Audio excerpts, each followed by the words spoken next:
is a military base. They created Israel to fight. As a couple of days ago, one of them said, we get used to war. They love war, they are in war, and they are fighting with people. They are not dealing, they are not dealing with other countries like Turkey, like Iran, other places to get more customers or more market. If they would like that, that would be perfect. You are talking a normal nation for competing with the neighbors based on their interests. It's not. If you make a deal with them like Jordan, they are not attacking you. If you make a deal with them like Turkey, they are not attacking you. So that's why Turkey doesn't have and doesn't pose any threat to Israel, so they are safe. Yeah, but Mohammed, what Edward is trying to argue is a country like Jordan doesn't have the sort of geological features like Turkey does, right? Because they connect to Iran, because Turkey connects Europe to Asia, and it's a very important piece of land, right? That's what his argument is. So if Jordan was in a similar position to a country like... So do you think they want to go to war because they are the... I don't fully agree with Edward, but I think his point is, what he's trying to argue is, I would agree with him that it's a major factor. Nobody whoever controls these trade routes whoever controls these trade routes controls the Middle East. It's not about customers or marketing. It's about control of trade in and out of the Middle East. And these two countries happen to have, natural geography that makes them gateways into and out of the Middle East. And now one of them's being attacked and the other one's being threatened. That's not a coincidence to me. Yeah, can you mention one nation or one country who is friend with Israel and get bombed? One. Qatar. No. Qatar was one place and they targeted Hamas. In the country. And a Qatari citizen died. I know that they are brutal people. I know they are terrorists. They are attacking other countries. I'm with you. As I said, 99% or 95%, all you are saying are correct, and I'm with you. But this part, this Turkey part, I believe we need to get more credit to Iran. Iran is fighting with enemy with their hands. They are creating. No, I'm not putting the Iranians down. I'm just saying that they are creating these fucking drones in their homes, in their very horrible places to attack. Turkey, which the ballistic missile was shot at Turkey. Iran did take the blame for one and said by mistake. The other three, they denied it. So do you think that Iran is lying? Yeah, Iran attacked. Yes, Iran attacked them. Do you think Iran is lying about the other three? Yes. So Iran is lying. You said yes, Iran is lying. Yes. In this case, yes. Why? Because they didn't want to confront Turkey. We have enough enemy. So it's not a very wise idea that go against Turkey. Turkish and Iranian, by people, they are friends. I believe 30, 40 people. Why would they attack Turkey? It's a neighboring country. Because of their base. There are base, the United States base in Turkey. Wherever is the United States base is legitimate by law. It's legitimate target. You can target it for law because the enemy is attacking. Turkey cannot attack you. Calm down. It's a neighboring country. They even allow refugees from Iran into Turkey. Nobody is going there. Iran doesn't have one refugee. What does it mean? It doesn't matter. Turkey has the ability to take a lot of refugees from Iran. You're mixing two things. One is if you have, you want to stop this, but if you have military base in your country, we don't give a fuck what is the country. Oh,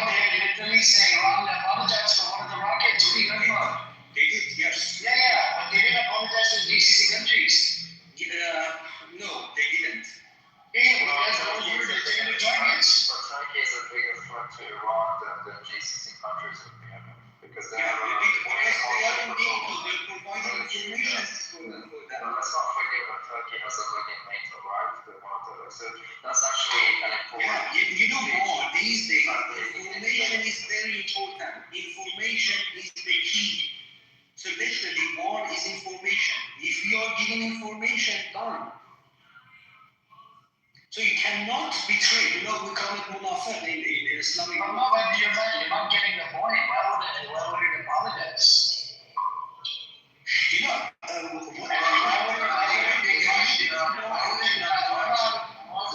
Apologize to everyone, though, even the G16 countries. He did not. He did. He said we apologize to all the neighboring countries. We will not attack. And then a few hours later, the IODs get attacked again. Pezeshkian did actually apologize to the neighboring countries. but Pezeshkian is not head of country. Yeah, I know he's not, but he did, right? You're right. As the president, Our beloved friend, almost. Hi, Mohammed, how are you? How are you, Mama? Good, thank you. So you're so quiet, aren't you? Yeah, bro, I was sleeping, then I woke up. Okay. Yeah, he's a mailman, you know. I just called you on. Yeah, well, you know I like you, don't you?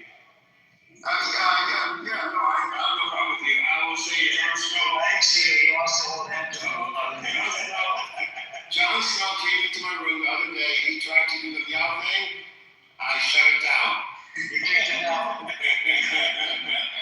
you understand Amir is so nice, see? Yeah, Amir is very nice. God bless Amir. I need to have rights for cats. Need to want to have kids? No, I said we need to have rights for cats. Cats have rights. But what do you think about this Turkey angle? Turkey, Israel. I feel like Israel and the U.S., but more Israel than the U.S. U.S. is willing to do business. Israel, I'll tell you when Israel will be satisfied with Iran.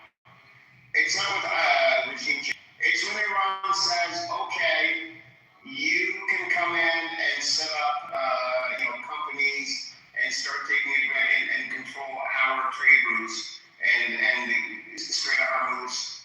Your companies can come in and control this.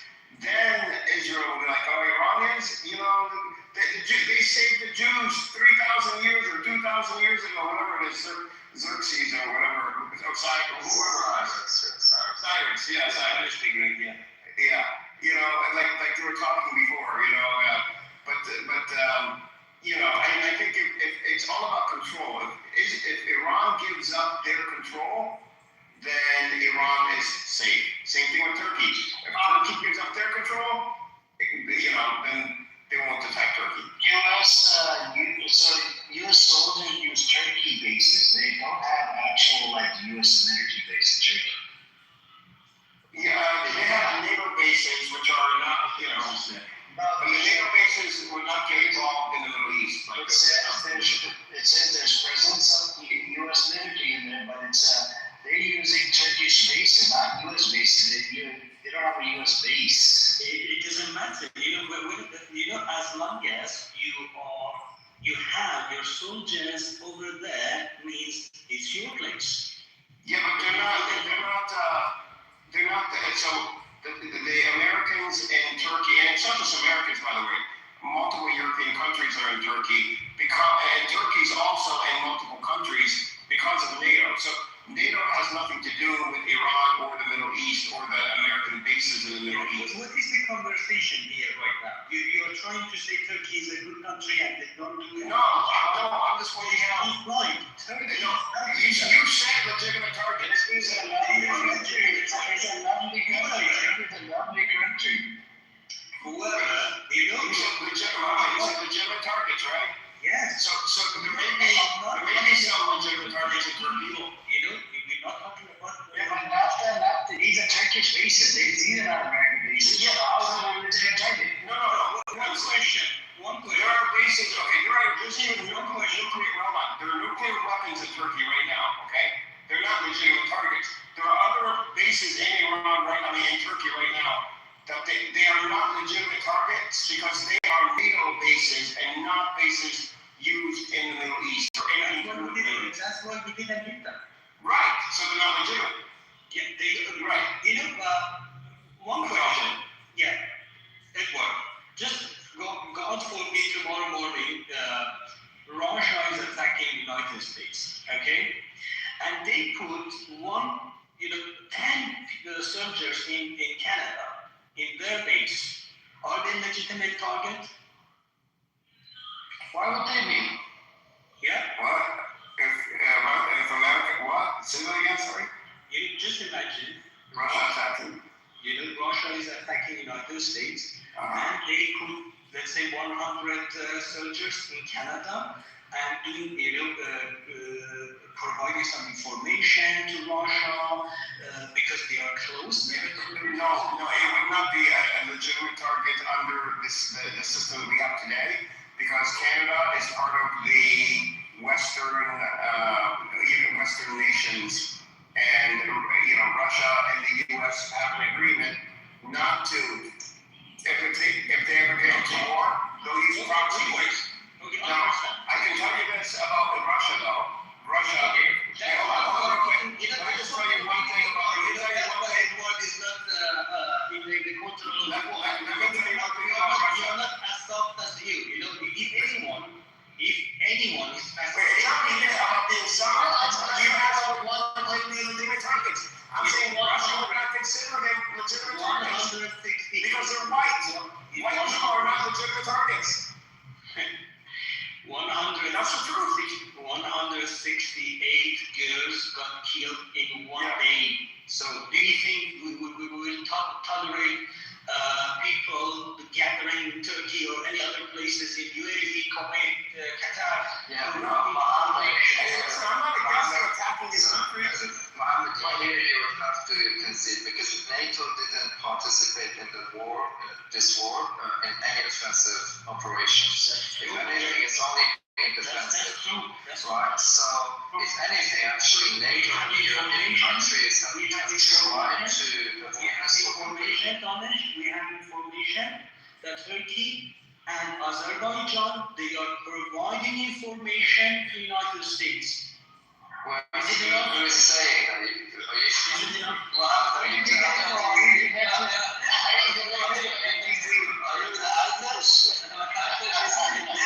This is very interesting, bold claims, Is a fact.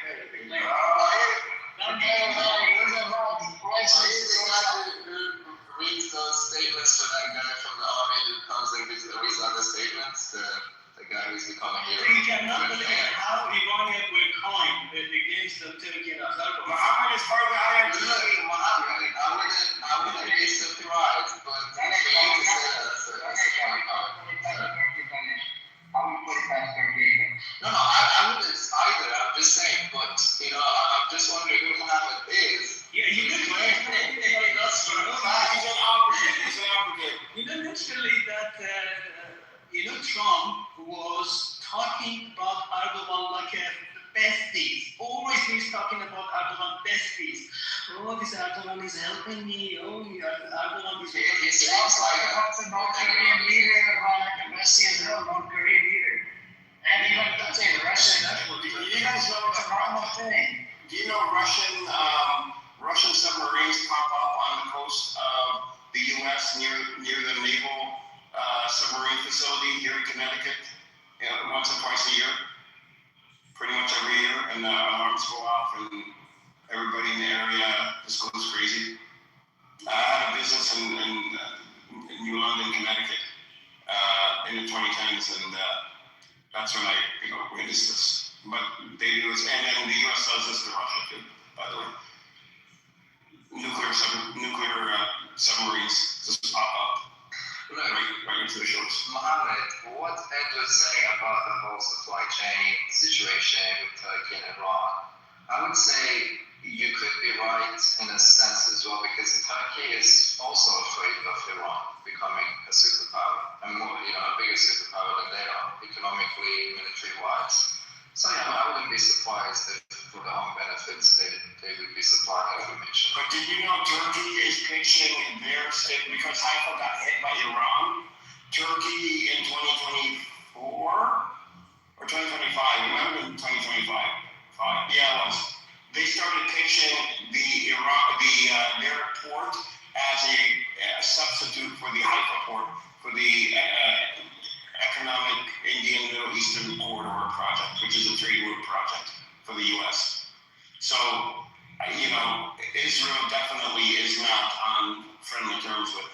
I don't think any of them are, though. I don't think Turkey is on friendly terms with Iran necessarily, or this is just like a triangle. I think the three of them are in competition with one. Well, but that's the thing. So Turkey would not be in direct competition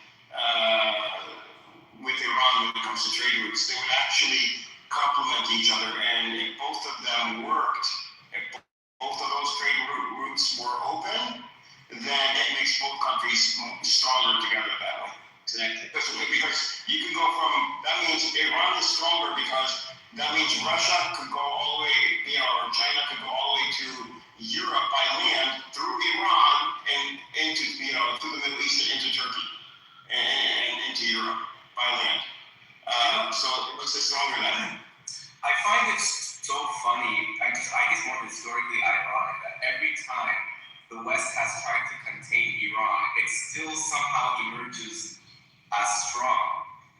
Like when you consider that, when Reza Shah was abdicated, and then Mossadegh was abdicated, both under forced military or coups or whatever, Iran still became strong under the Shah, and then they were over, and then the Shah, and then the U.S. decided to cut him loose, and then even when they decided to cut him loose, they could pave the way for Khomeini, thinking that Iran was going to be set back. I mean, in many ways, in capabilities, it was set back decades, but it still emerges as a strong power. So any attempt trying to contain Iran always backfires. It seems like they just will never learn. They will never learn. Would you say it's because it's kind of like rooted in Iranian history to kind of have this sort of attitude towards foreign intervention? It doesn't matter who they bring in or who they try to get rid of. I think just culturally and historically speaking, Iranians have always sort of stood up to fight invaders, even for thousands of years. So this is maybe what they're not understanding, and maybe this is what they're trying to, get rid of. But they're a civilization nation. They're also 5,000 years old, and it's different for Iranians. It's different for Turkish people also. Theirs is old, but not as old, obviously. They go back. But they have some. But unlike the Saudis or Qataris, Kuwaitis, UAE, they were formed in the last 100 years. Same thing with Palestinians. We go back a few thousand years. So those that go back thousands of years, for some, will not give up and understand the world differently than those that were only formed 100 years ago. Yeah, I mean, the U.S. was formed 250 years ago, and part of American propaganda is believing we're this amazing, greatest country in the world, and nobody else does, and you're the best. Yeah, listen, people will give up freedoms. This freedom thing is bullshit.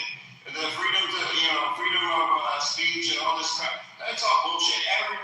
Everybody would give these rights up for a well-paying job, free education and healthcare, and a good community infrastructure. Because that's what's important. That's what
Saudi Arabia. Well, yeah, they were so good to their people, so I'm not counting them exactly, you know. But I'm just using the best here. These countries are, you know, they have kings or emirs or, you know, princes and right? But they are not free nations. They don't have freedom of speech. You can't criticize the royal family. You know, there's a lot of things you can't do. But nobody there is complaining. Why? Because they have great lives. The schools are good. You know, communities are great. You know, My challenge to that would be they have very low populations and a lot of wealth, right? UAE, compared to how much wealth they've got and how they can just easily distribute a large portion of that wealth. Yeah, but the U.S. had a lot more than that. The U.S. had the reserve currency and the petrodollar policy with these nations pouring in trillions upon trillions of dollars into America, but it just went to make 100% rich. But the U.S. didn't do that. Like they didn't distribute. I mean, but can we use these little nations as, at the very least, as like in statistics, like a sample population, and say if people have, you know, these, you know, the ability to buy homes, to work, make good money, have, you know, excellent infrastructure, and They would choose that over whatever, you know, marginal freedom. Do you need to speak out against your government if everything's going great? Really, you know? You know, that's an interesting point. Like 2 points that I want to make. To Muhammad's point, you know, it's like so many Americans, they willingly gave up freedoms and not for a better life. And it kind of reminds me of like the Benjamin Franklin quote that said, those who are willing to give up security for private or give up privacy for neither. Yeah. Exactly. And guess what? We have less privacy today than ever because of AI, social media, smartphones that track your movement, that track what you search. And we think it's just fucking dandy. We don't give a fuck that our lives are being infiltrated by. No, man, do you care that you're being surveilled? What are you doing that makes you care? Maybe I don't want people to look at my search history. Okay, but whatever this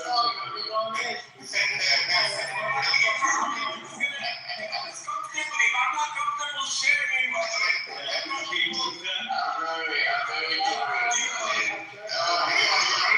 maybe to give us an example. Maybe only things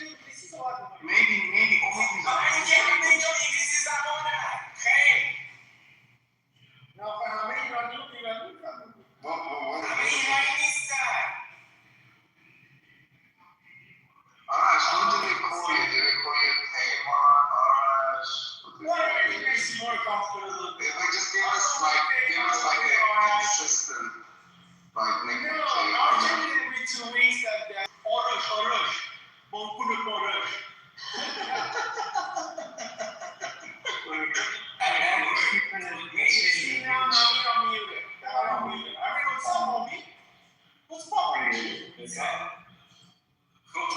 Edward, to your point, I kind of believe in the same thing. Like, why do I care if the government or tech media companies can look at everything that I'm looking up or everything that I'm saying, just to target me with ads? And the reason is because it kind of takes away some sort of agency from you, because it's mining data from you. That's called exactly. We're not talking about military here. That's different. That's military.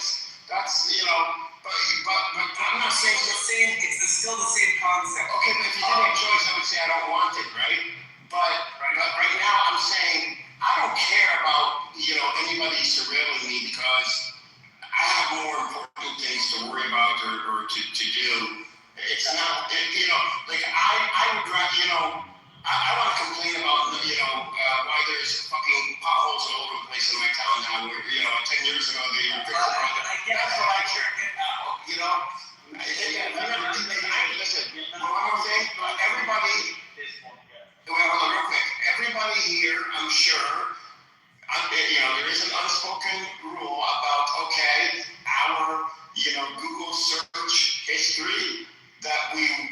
want to share with anybody because we should search for the weirdest things. Okay, that's true.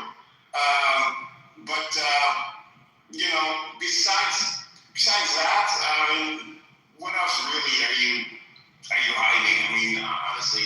But it's not about hiding, Edward. It has nothing to do with hiding or hiding. Dude, what am I hiding? What am I not hiding? I hide. What are you doing? No, I'm really curious. I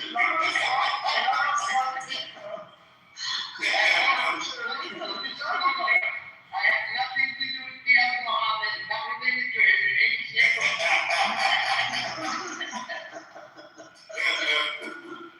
If your name is Muhammad, can you come on here with the name of Muhammad, and then you say, well, I don't want to be so bad with you.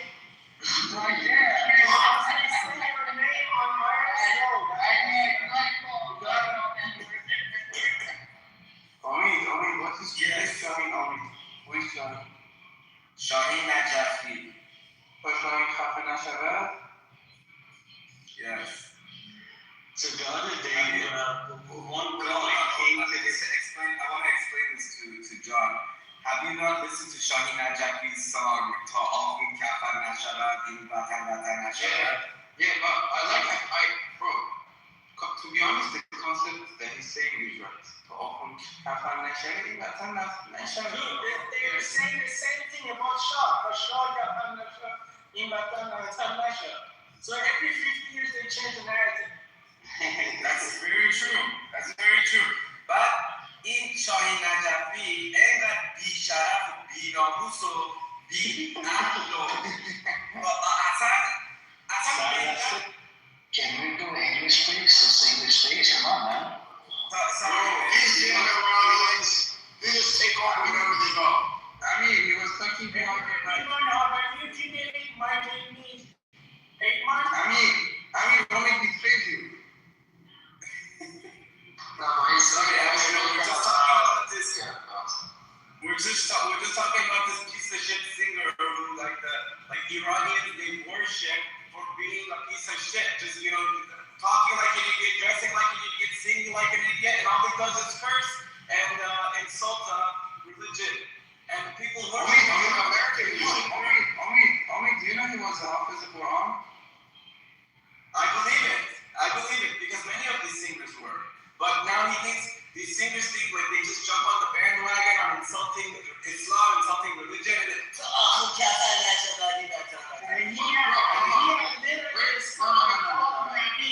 He had literally a song called Nahi and he was insulting the entire verse in the song. Is he around? Yeah. Omid, I have a question from you.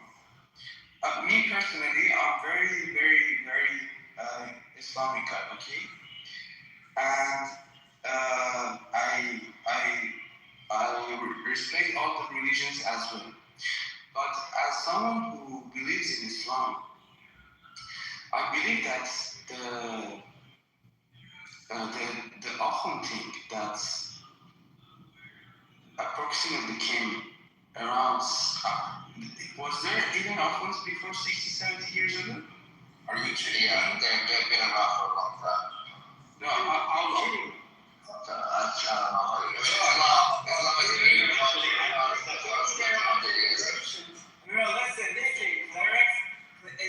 Islamic Shia clerics have been in Iran after Safavid Empire. Exactly, after the Safavid Empire. The one thing that Muhammad Shah said that I really agree with him is that he once said that Islam on چیزی است guys, I'll translate it to English by the way, wait a second.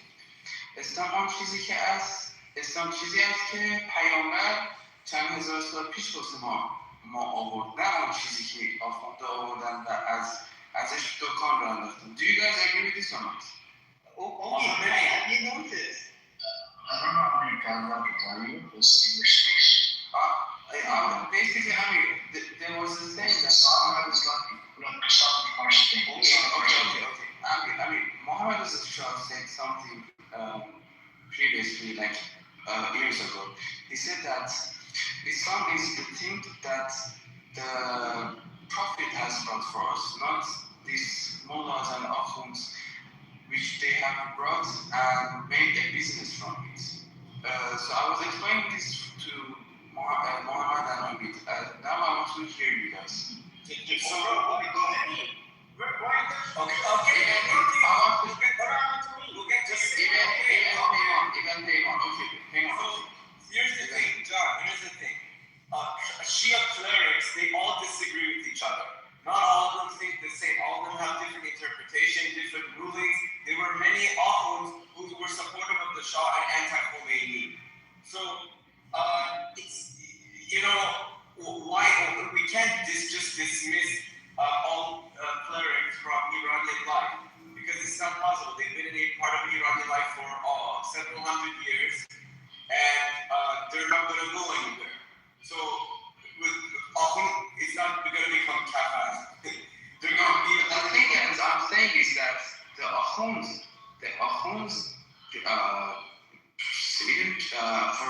for the past 10 years, they are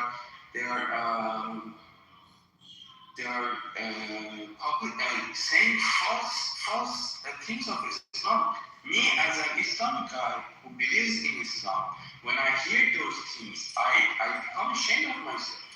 That's You're not wrong. You're not wrong. Yes, there are a lot they- of clerics who are corrupt. There are a lot of clerics who are corrupt. Exactly, that's what I'm saying. But this is not all. This is not all of it. Bro, it's the majority on it. Come on, bro. Okay, Muhammad, I'll let you take it. Yeah. So, have you noticed he was asking you, literally, you are a Ruhani, you know? The Ruhani, we need to ask an Islamic question. Okay, so this is my perspective. What happened to this new, literally the past, previous, let's say previous. By the way, guys, I'm Jewish just as a reminder. Really? What are you? I can take over your. What are you? I'm Jewish. Yeah. Shalom. Okay, so. So what happened to this? What happened to these clergy people, or shall I say, Akhund or Ruhani? So previous ones, let's say 100 years ago, 50 years ago, they were quite smart people. Like if you study a person like Mutahari or Beheshti, these people were really smart, and I believe Mutahari wrote so many books. What happened to the new generation, and I believe John is referring to them, new generation also dumb because of the registration system in Iran to their schools. So literally, you are going to concours, yeah? If you are smart, you will go to mechanical engineering, electrical engineering, something like that, okay? So if you cannot go anywhere, I'm explaining the situation. I'm not against or pro of this system, okay? I'm just saying why John is right, and sometimes you are hearing something bullshit. They are not smart. If you want to talk about Islam, you should be smart, you should be educated. So, literally, they are choosing the dumbest people to send to Feyziye, or that place people become clergy. So, when you are not in top, when you see a doctor in Iran, you understand this guy was his top of his class. He was top of his class. It's not easy in Iran to be a doctor, so you need to be very smart. But when you see clergy people, you cannot feel it, You cannot feel it. That person was one of the most important people in Iran, so he decided to be a clergy people, So that's why, this is my understanding, what happened during, let's say, 30 or 20 years ago. Dumbest people decided to enter to these jobs, which I believe is one of the most important things for human life. So, John, it's not, I really don't want Islam to be a part of governing the country, They cannot. But it's very, very powerful for your soul, At the end of the day, you feel better with Islam, with God. You feel better than if you are not in this field. So you want to keep it, at least some people. I don't want to say all Iranian are religious people. Let's say, some great percentage of Iranian people, they love to be religious people, and they have fun, they like this, environment. That's why. Don't get me wrong, Muhammad. Islam is not a very bad. It's not at all a bad thing. In fact, religion. I believe that religion really helps people, and I think that the purpose of religion that has come on earth is to protect human beings from themselves. If you take Islam as an example, we see that there's lots of things that it tries to protect you from your own self, from your mentality, from your health. For example, alcohol is forbidden. Yeah, that's really good. Eating pork is forbidden. Now, I don't want to enter into, because everyone in this room has their own view on religion. I don't want to enter. But politically speaking, is that when the rate of people, how much Muslims who were actually believers. Do you know how much believers we have in Iran who aren't believers anymore, and they hate Islam so much as much as the Islamic Republic? You know why this happened? This happened because of the stupid Ahmad. This happened because we didn't have a secular regime, because they brought the name of Islam. The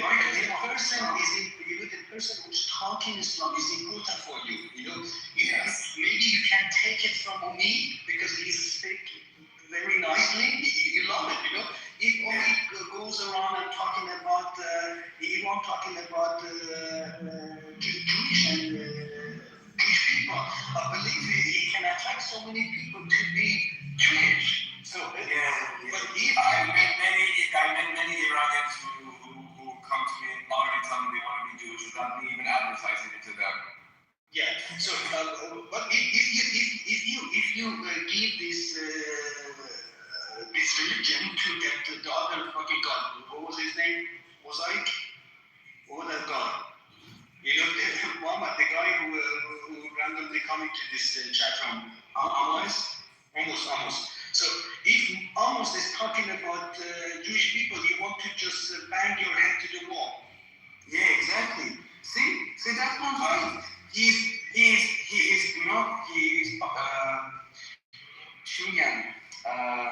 he's doing false accusations of Jews. Like he's making the views of Jews very bad. This is not, we have Omid as a Jew here, and we have Amos as a Jew here. Look at these both. And you can understand who has a better soul. You are a symbol, okay? I would say, yes, that in a sense, there is a consensus that is between the guys who are here now. That unfortunately, this Afghan culture and the Islamic regime's oppression over the people for 47 years has dangerously given growth to Islamophobia in Iran. That's true. And That's very I don't know how we're actually going to deal with this situation, because personally I'm not religious, I don't follow any religion, but I'm actually very afraid when I speak to some of my friends who live in Iran, and the way they speak about Islam and Muslim people, it's very dangerous, it's concerning, and I don't know where that's going to lead to actually in the future for Iran. So, in which aspect is dangerous? Why is dangerous, Amish? Well, because I don't understand. Because it gives rise to forms of extremism. because the way that they look at Muslim people is they look at them as a threat.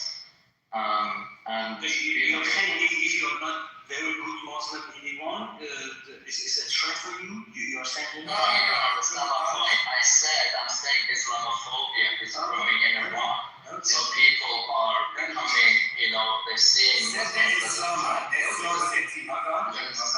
Islam cities, people are growing in numbers in Iran. And I think this is very dangerous for Iran. Because one thing that we cannot ignore, we cannot deny is the fact that Islam and the Islamic culture has been a huge part of Iran's history for centuries. Yeah. 1,200 years, basically, if you want to be So what should we do right now, Donald? Well, this is why I advocate for a secular Iran, because we do need to, at some point, come to this conclusion that something practical. You cannot say something that is not practical. Well, this is what I mean. I think I would actually appreciate Muslim people who care about the image of Islam in Iran and just globally also. I don't think they should, I'm also Muslim, maybe I should make this argument, but as a neutral person, I would say this. I don't think they should push for the idea of their religion being linked to a state, to the government. Politics, the problem with politics is that the politics itself is a very dirty world. People, when they get power, they cling on to power and they find it difficult to let go. And that's why we say, even though democracy is such a rubbish system, it's probably one of the best we have at the moment, right? Because we can't get that cycle where if someone comes and tries to cling on to power, because by nature all humans are like that. And when the religion is always against that, let's back to one fact. But Muhammad, I wanted to ask a question. Go ahead. I wanted to ask a question for John as well. John, do you know Shariat Madari and Hussein Mutahiri? Shariat Madari, yes. I'm not aware of them, no. Yeah, Hussein Shariat Madari is the head of Kayhan. Well, he was the head of Kayhan. He passed away again. But I believe still he's in that area, he has some power over Kayhan newspaper. Yeah. Wait, Shariat Madari, didn't he pass away in 1986?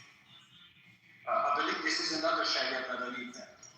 Oh, then we're talking about two different ones. So Shariat Madari was a cleric opposed to Khomeini's idea of you're talking about another guy. It's not Shariat Madari. It's I know that guy. Muhammad Kazim Shariat Madari and Hussein Ali Montazeri. That's it. Yes. That's it. Yeah. Just go with Montazeri. Montazeri was against Khomeini. Yeah. So these are clerics who believed in a more traditional form of Shia Islam. Did not believe in politics. Yes. So I don't know how the Akhunds today are. I'll be honest, I haven't been in the Akhund culture. I don't know listen to what they say. But I believe that there are still many clerics like Montazeri, yes, who want to just practice in a traditional sense and not and without imposing it on others. They can think whatever, secular life is corrupt, but without imposing it. Even some people are saying Montazeri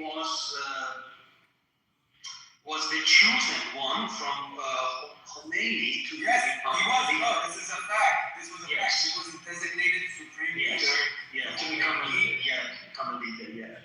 But because he spoke out against the executions, he was removed. Yes, that's true. Yeah. Yeah. So to make. But we need to ask Omid. You need to understand what is the reality on the ground. The reality is there is a government who is in their hands. So we cannot talk about fantasy. Danish is talking about, Danish is British and he's very nice person and he loves secular government. But you cannot just apply the secular government to Iranians who are going around power plants, having human chain. These people are not the kind of people you can change them overnight, is it? But I would say, I think, again, as a non-Muslim, maybe it's a bit controversial for me to make this point, but I'm just saying, as Muslims who are trying to protect the image of Islam, I think it's probably a better idea to separate it from politics. I think. And I'll tell you this. I will tell you that Iran has been becoming secular in the past 10 years. Little by little, in practice, it's becoming a more secular state. That's true. Believe it or not. Because think about how Iran emerged out of the revolution at the beginning. They emerged as this Shia theocracy, half Imam, Hussein, Yazid, this kind of language. Yeah, it was Taliban based. Okay, you could say it that way, but they used the mythology of Karbala, Ali, Hussein, and Yazid, Zalem, all of these things. Today, they don't even use that language nowhere near as much. They talk about Millat al-Turki, a great nation of Iran. They use nationalist language. Yeah. And they are using both, honestly. Sometimes based on the circumstances, based on what they understand with that, so they are using both. Yeah, of course. But I think Iran is gradually moving towards secularism because the society has been demanding it, and they pushed for it, especially after Masa Amini. I think more like the hijab and alcohol is basically becoming free in Iran, even though it's not free on paper. Alcohol, let me tell you, alcohol is more free than America, to be honest with you. And it's way more cheaper. Yeah, exactly. So I think, Darish, to your point, Iran is already becoming a secular state. It's just going to take time to get there. We have to do this governmentally as well. It's not just, yes, people are demanding for it, people are okay with it, but governmentally, we have to remove this law of being the Islamic. Let me tell you how it's going to happen. And people usually we shouldn't be predicting, but I'm predicting based off what is already happening. What is already happening is that on paper, yes, these laws still exist, but in practice, they're not even being enforced or they're not even being criminalized anymore. So that means that we're going to get to a point where the law is going to be removed because it's not even in practice anymore. So I think that's going to become inevitable over time. Hopefully.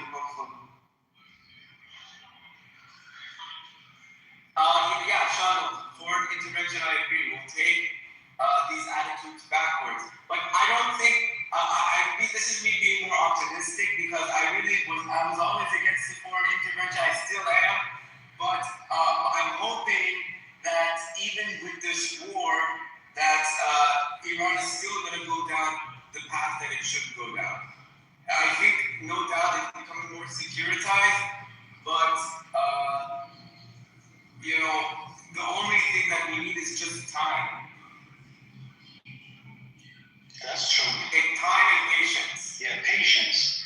Yeah, literally, that was my goal when some people asked me, "What is your alternative?" That was my word. Patience. We need to be patient, as you said. When I was a kid, you couldn't in Iran. You couldn't go to some places with your T-shirt on. So you cannot believe it. What happened to that country that right now, literally, hijab is not compulsory anymore. So what happened? Patience. That's why we were against this fucking war from day one and say, okay, this is horrible, don't do this. And what happened, what was the result of this war? Is, you are creating more hardliners, the people who are trying bit by bit to make the country better, more freedom, in terms of political issues, social issues, and other things. Right now, they are in the corner. They cannot do anything because if you do anything political to make the country better, they think you are the enemy. You are with Israel and the United States. So that's why those people were trying, by making some claims to make a little bit the country better.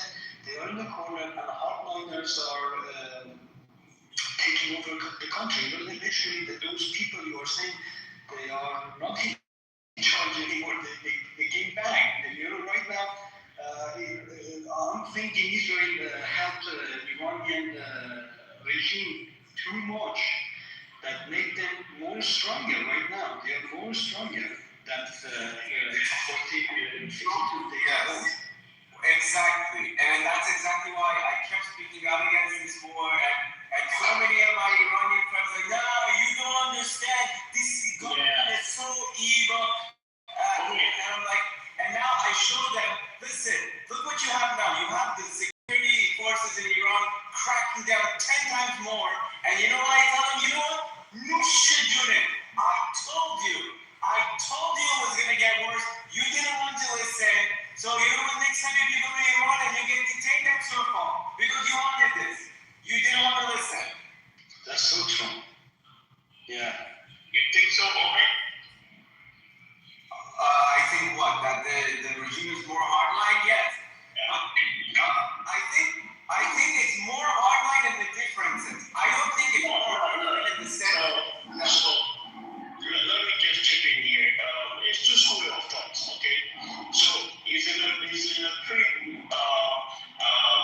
phase right now, okay?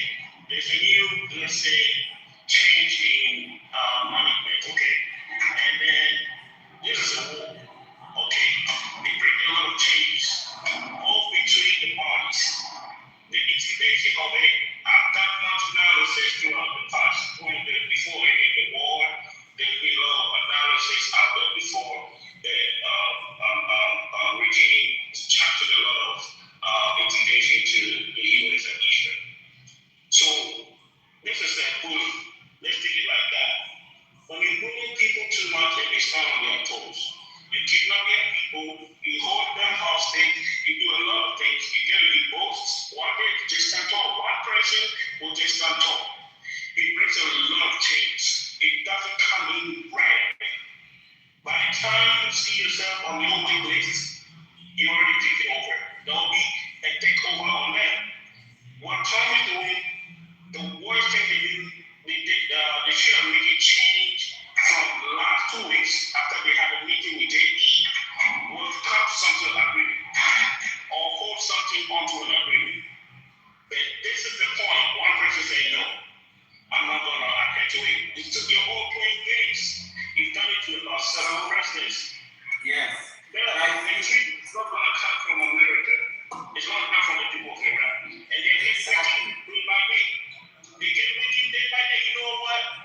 There's a place in Tehran.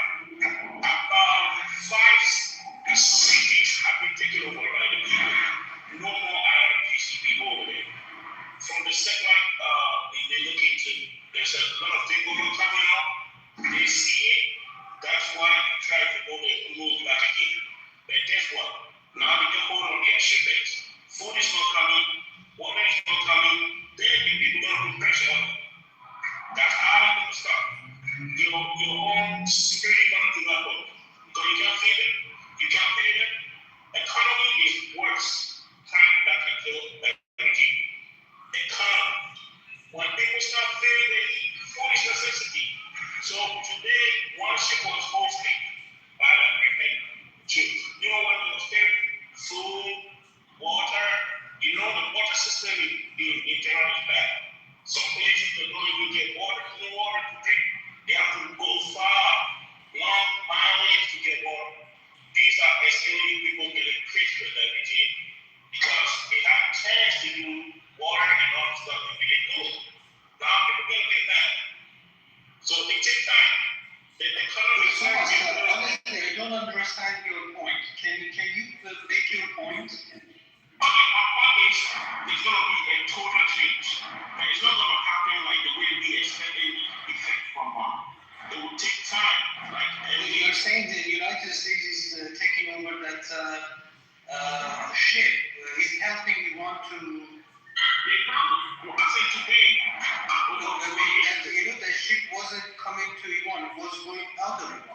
was just export. It was, I think it was, It was export. Initially, Iran was trying to export that chip to somewhere else. Guys, if I can say one more thing before I have to leave, it's just that I think, like you were saying about, this new blockade on the Strait of Hormuz after the deal, they should have made a deal. But this is what I think is happening, why the blockade was implemented. I think, the terms of Iran's deal, Trump didn't like, and he didn't want to go back to full-on war. So he's going to impose a blockade. So in other words, even though a blockade is a form of escalation, compared to all-out war, it's actually a de-escalation. So I think this was Trump's last attempt. He's like, you know what, I'm not going to go back to war to force him to the deal, but I'm going to try to implement the blockade and see what I can get out of it. And then I think he's going to be disappointed. I think he's going to be disappointed with the outcome because I don't think he's going to get the terms that he wants with the blockade. In security, right, we have something called the host layout. It's a chessboard in playing. Trump is a very smart guy that people take him for he's a businessman. Trump is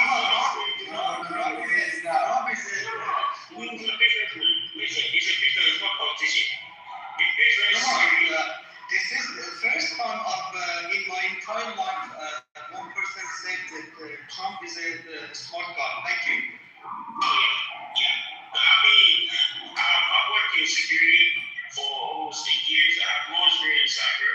And then in terms of business security, he's a businessman. He's the best guy to read about. He's a good guy. He's a smart guy. He's a he's cool home. His uncle actually taught my uncle in Harvard. Okay, so Obviously, he's a real businessman. Like I'm saying for 5 times, what the hell are you doing? He even found this good business in business. When you file for disclosure to the court that, I lost, it doesn't mean you fail. Guess what? You're protecting your assets. Okay? Yeah, you're running away. You're running away from your debt. It's a smart. You are smart. You want to get this situation to begin with. When you are blooming, you're making the best successful. I'm going to do a scene, so he's a friend. He's a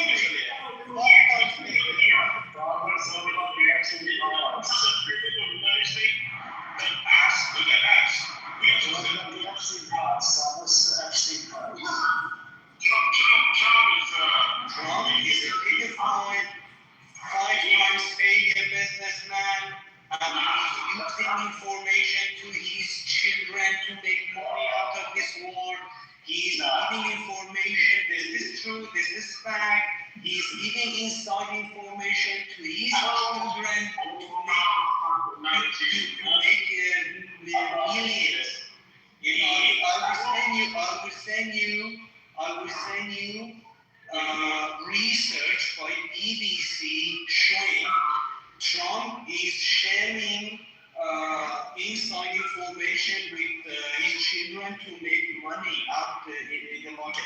So, thank you very much, Thomas. I understand what is your point. Your point is Trump is very, very intelligent and smart. I mean, economically affected people. So I know how people do. For me, it's Can you see the price of gas? Do you drive? We've seen it before. Do you drive? No, listen. So, how much was gas today? Some places it's for something in some places. Yes, we are war. You have to know we are war.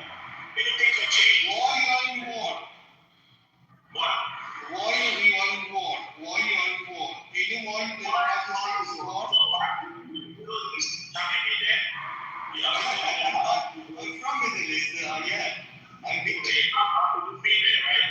Yeah. And then, I've been there. And, which country you been? I'm working with the Iranians.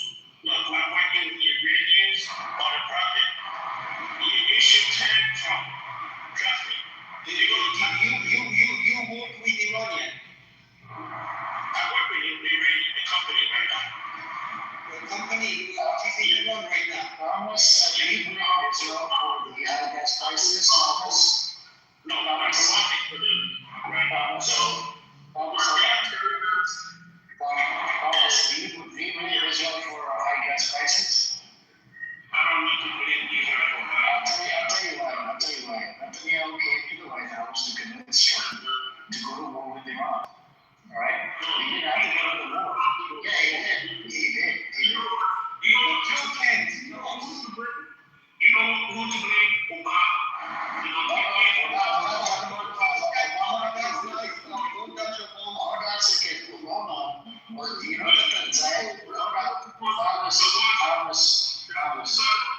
Do you support Israel? Do you support Israel?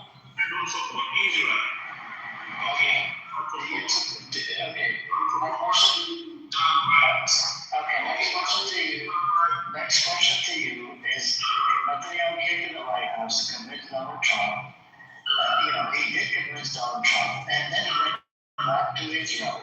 And 2 days later, White House gave him a green light. If you back him up, we will back you up. And that's what Israel did.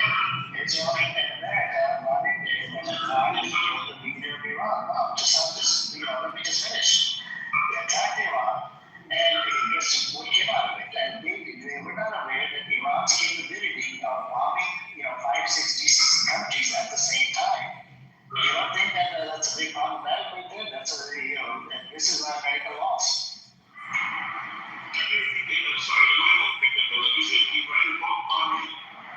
About 5 or 6 GCC countries at the same time, and America was in a shock. They did it because, according to international law, they have the right to target anything that's a threat to Iranian sovereignty. Thank you. So if they have a nuclear weapon, what would they do with it? They would not use because it goes against religion. No, that's a lie. That's not a lie. That's not okay. Hold on, Thomas. Hold on. I'm gonna draw a fair comparison here, okay? When they were shooting ballistic missiles into Israel and into other GCC countries, they had the ability to commit a genocide. All right, but they didn't do it. They were very careful on the attacks on the targets. And then what did Israel do? Israel killed over 2,000 people in Iran. They did commit freaking massacre. Oh, okay. They didn't have to target because all the settlers were gone. They had targeted. What are you talking about? They bombed a school. America bombed a school. They killed over 160 girls. What are you talking about? It's a war crime. 160 girls in that school. It's a war crime. They don't even do international law.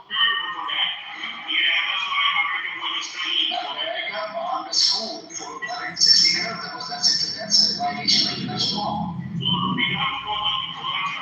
You have to know about the international law. Instead of talking, out of your head. No. Come on. We have to stop making things. You're talking out of your head. I didn't call you. You're talking out of your head. You're making up shit. You don't know anything about that. The bottom line is everybody has to differentiate their ideas, okay? No, I know, but I'm telling you that America got the reputation, because of the demonic piece of shit entity that committed genocide in Gaza. So, listen, what you say is wrong. If nobody says war is a good thing, okay? They're not saying Israel forced us into freedom war with Iran. We didn't have to go there. you say Iran, no, you being consistent. Israel forced Iran into war. I don't know why Trump supporters are so freaking, they don't have any food on it. Thomas, I sent you a link. Please open up the link. I'm not saying, Do you know Joe Kent? Okay, thank you. So literally, in his statement, he resigned. He was the head of the company. So in his statement, he's saying two main things. First, Iran didn't pose any threat to the United States. Second, Israel dragged US to this war. So you can cannot deny this. You cannot ignore this. You need to talk about facts, not what you are thinking or I'm thinking. What is the fact? Yeah, you asked me what's the fact? Yeah, what is the fact? You don't drag in the States. Who said Iran doesn't celebrate the United States? That's a false. Go and watch all the presidencies that have been on this country. From George Bush to the last Biden. They are terrorists. I don't want to spill out some fucking on my work process programs, right? There was an email from Iran to target White House. It's not a phone.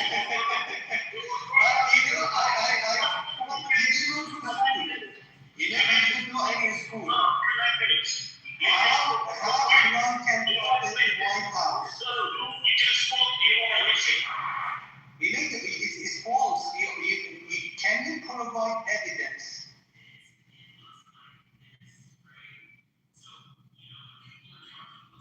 Hello? Okay, so, what's going on here? Literally, who are Trump supporters, especially who are beginning from my favorite president of all time, Barack Obama. No, sorry. Let me leave. Okay, so let me just, because he mentioned the name of Barack Obama and Trump here, let me give you one comparison between these two gentlemen. So, Iran doesn't have any, or didn't pose any threat to the United States. Not now, never ever.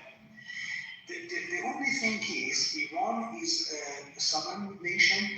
They want to do their own business. They are not, they don't want to follow anyone. They want to follow themselves. And literally, they don't want anyone to steal their oil. So it's not like Venezuela. You can go there and steal their president, and next day you will have their oil. You can take over the oil. So Iran is not that simple. That's why if you are taking this as a threat to an account, you can say, yeah, because they don't allow us to steal their oil. They are so bad people. But what Joe Ken said, he's saying Iran doesn't pose any threat to Iran. Literally, Iran doesn't want to attack us or attack any other interest. Iran holds. We don't want to, Thomas, just because you mentioned one name, I need to defend that name, Barack Obama. So, just look at the result of two presidents, and I want you to judge it. I don't want to judge. If you, audience, you can judge these two people. One is Barack Obama. Barack Obama made a deal. 2015 made a deal with Iran. So, based on that deal, Iran agreed to put limitation on their enrichment to 3%. So 3% is kind of a joke, 3% is nothing. Right now, Iran has 60% enrichment, 60% enrichment. So for your understanding, 90% is a bomb, 3% is just for, let's say, fragment, for medical issue, you can use it. So, and it was just for lab-based enrichment. It wasn't even practical one. It wasn't in a factory. It was lab-based, and Iran wanted to keep this science, and they didn't want to give up. Literally,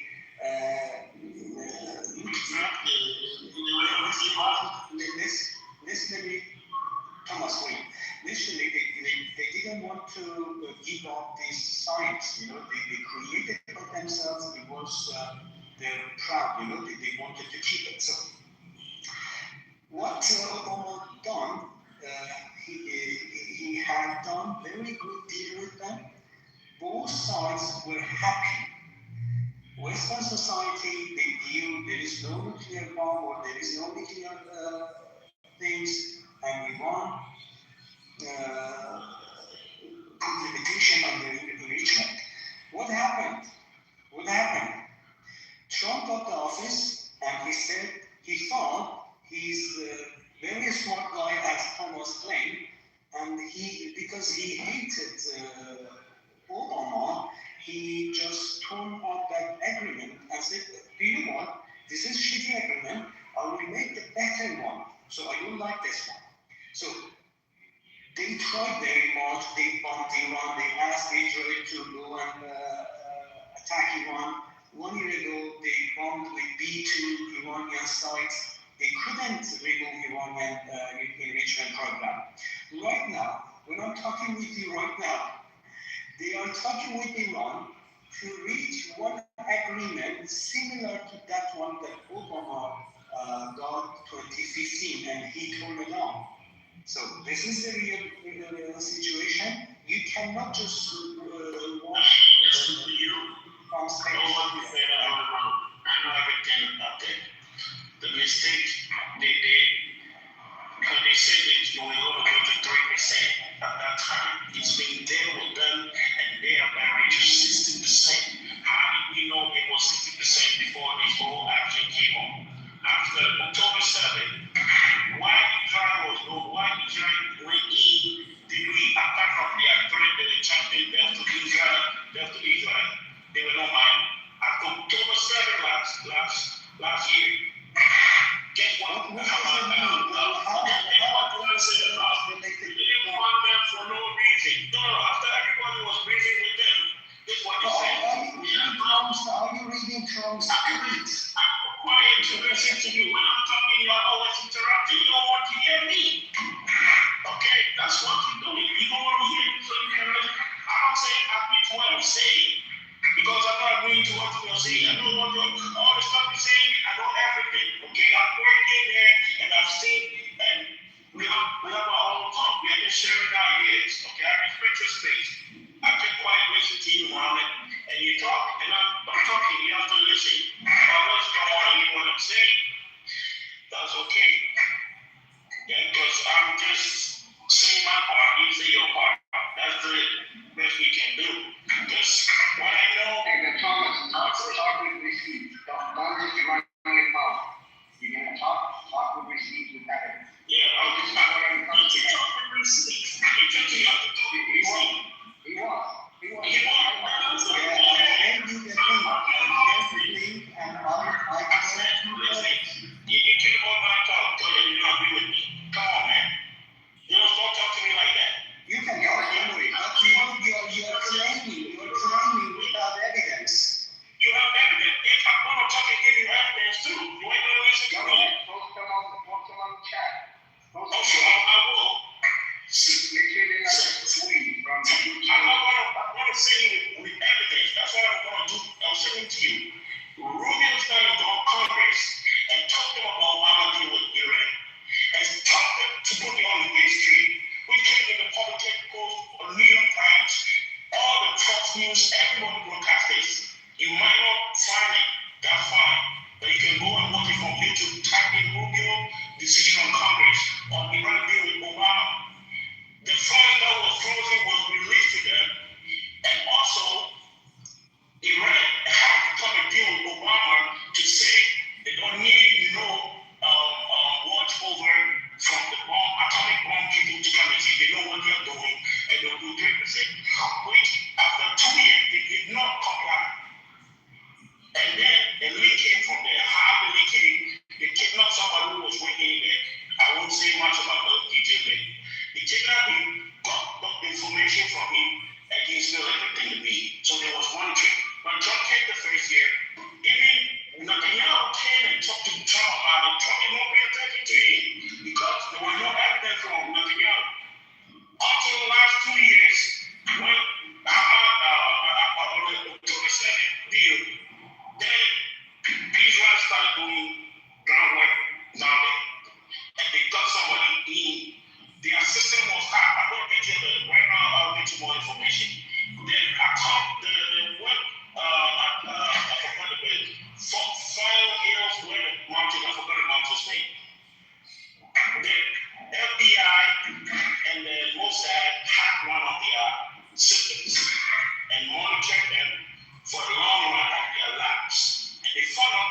Ramos. That's bullshit. You are coming to just say bullshit.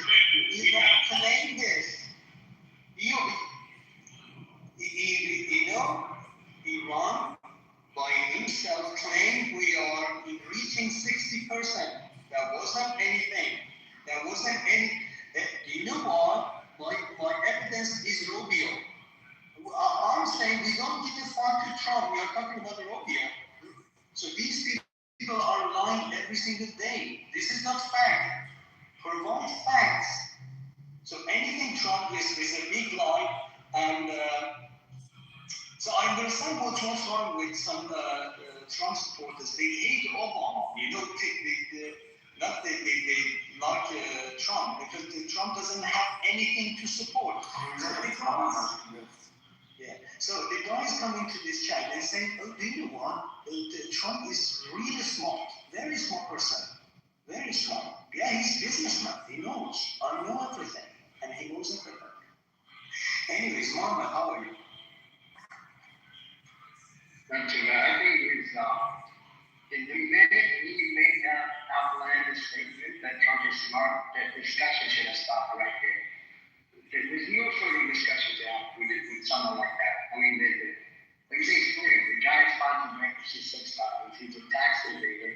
He's a gangster. He's a fraudster. He's a guy who even stitched handyman who worked for him. And he's probably smart. He's a gangster. No more, no less. And he's an idiot to do. Okay? So to make outlandish statements like, oh, Iran is threatening to attack the White House, I mean, where do you go from there? Well, how do you argue shit like that? That's why you should have just stopped and said, you know what, you're right. You're right. Judging from his accent, he's probably from some African countries, because I know his African accent, but it's definitely disheartening because, you know, people from Africa. No, he didn't have an African accent. He did. He did. No, he did. No, he didn't. But he's pretty smart. I'm telling you. He was saying, how do you look in the Iran?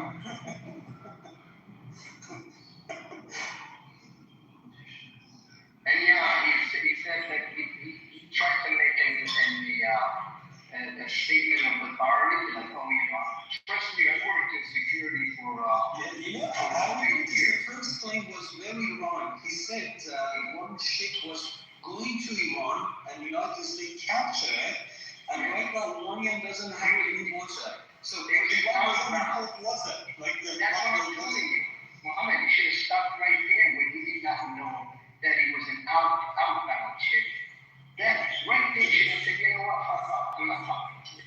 Yeah, that's right. But they don't want you know, he's claiming so many false things, and you know, some people believe, you know, it's oh, that guy said, you know, Iran is trying to attack White House.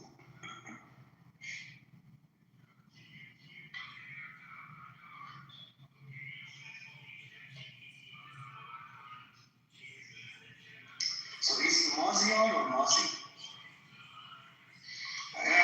Whichever way you want to say it, just when you sign my checks, just spell my name. I love it.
you guys.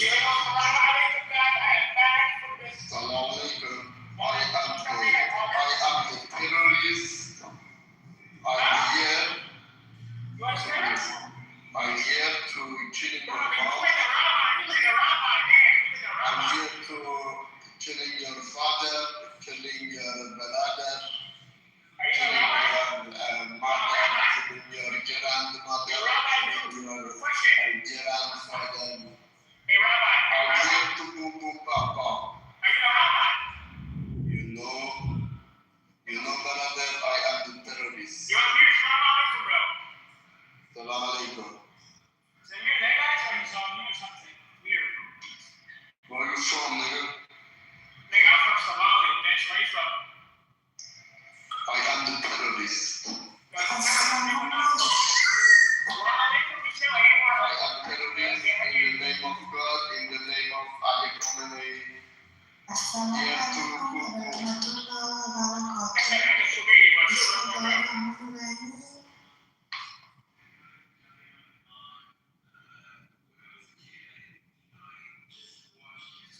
You're Ali. You're Amir.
Hello. Hey, what's up? What's going on with you? I'm back. Not much. I just got back on, and not because you're ruining it's usually the first one, but it was like the third one for some reason. And the first one was, should Trump resign to be redeemed? And the second one is AI alive? So it's kind of kind of people are Hello. Hi guys, how are you? doing well just now. Okay. Just busy doing work and stuff, so yeah. She's a multi-billionaire. Okay, let's not. She's like the next busiest person to Donald Trump. Trump is like the most busiest person, right? Do you also have it through social accounts? Hell no, I'm not giving him money. Does it cost money? Well, isn't it his application? So I yeah. don't know. I feel like it is, yeah. Yeah, so I'm not doing that, yeah. Yeah, I'm not, I've never been on it. It started out with freedom of speech, but then it limited the freedom of speech. It did. You can't really go crazy on social. They will shut you down. I wonder how TikTok is doing with pro-Palestinian. A lot of them have it. A lot of them installed it. Yeah. I don't know. Right now the hot topic is Iran. Right? So nothing. I think the Palestinian thing. I wonder after the ceasefire is done, right? After let's say everything is calm, are people going to start talking about Palestine again? I think so. I just actually was on YouTube earlier, and right now across the board, Republicans and Democrats across the board, 60% of Americans have a negative view of Israel, and 80% of Democrats and Democrat-leaning, so even like centrist,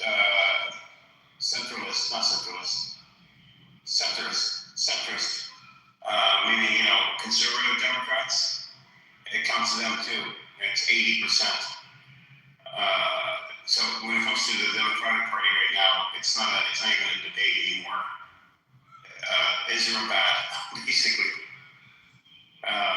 So I think it will, but one of the bigger questions is, I wonder how the Palestinians will be handled through this negotiation with Iran, because Hezbollah will obviously be a part of this, right?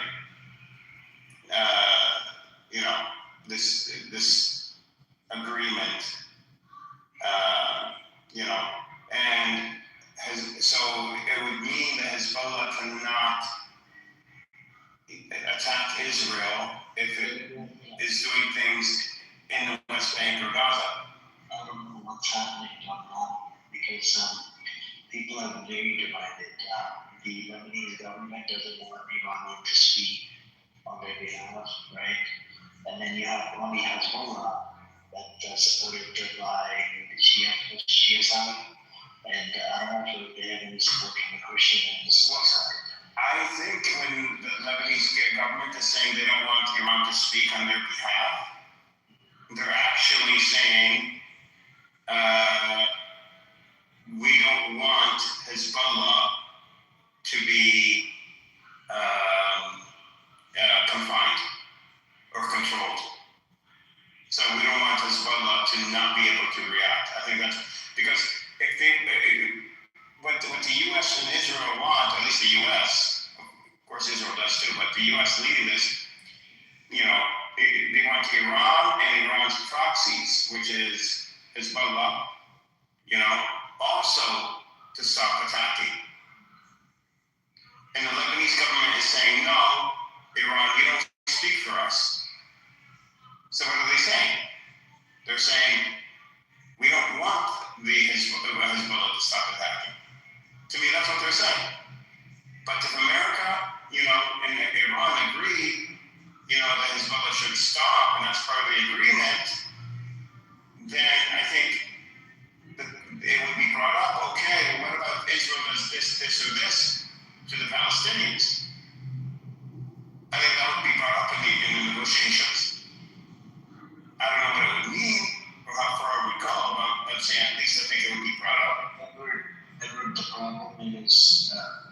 openly gives allegiance to Iran. Okay? And this has become a problem. You see what I'm saying? So if you have a faction in your country, let's say Hamas, okay? Hamas, let's say, openly gives allegiance to Lebanon or Turkey or something. And the people inside Palestine, they're not happy with it. Aren't they supposed to be representing the Palestinians instead of freaking giving allegiance and giving orders? That wasn't really what I was saying. I heard you. But what I said the problem is about the allegiance. But I agree. Yeah, I'm not talking about allegiance. I didn't bring up allegiance or not allegiance. I'm saying Iran. Okay, so if Lebanon is saying don't speak for us, then they're saying that they want Hezbollah to continue. They want control of Hezbollah, and they don't want Hezbollah to stand out. Otherwise, then why would they not allow Iran with the U.S. to during the agreement for the U.S. to be able to say, okay, you have to stop Hezbollah from attacking Israel. They want Hezbollah to get orders from the Lebanese government, not from the Iranian government. You see what I'm saying? Right. Well, but they know, like, if the Lebanese government knows that Hezbollah doesn't take orders from their government, the government is not strong enough. I don't know, but They know this. That's what I said, but this is why people are not ready to run. You see what I'm saying? Because look, you have a faction in your country. That's what I was telling you. You have a faction in your country who's supposed to be resisting and protecting the Lebanese, not take orders, not show allegiance to other countries. You see what I'm saying? They should have kept it on like a down low, right? Low key that they're getting funded, but now I say it out in the open that they have allegiance to Iran. They want to fill out the Turkey inside Lebanon, fill out the Turkey literally, Islamic system. That how are you going to convince the Sunnis and Christians? But I don't think this is against Iran. Lebanon saying this isn't against Iran. It's working with Iran. They're saying not to include Hezbollah in the negotiations. That's what Lebanon is saying. No, Adi was here. Adi said that the people are, shouting that no, Iran should not speak on their behalf. Adi said Iran, no, Adi.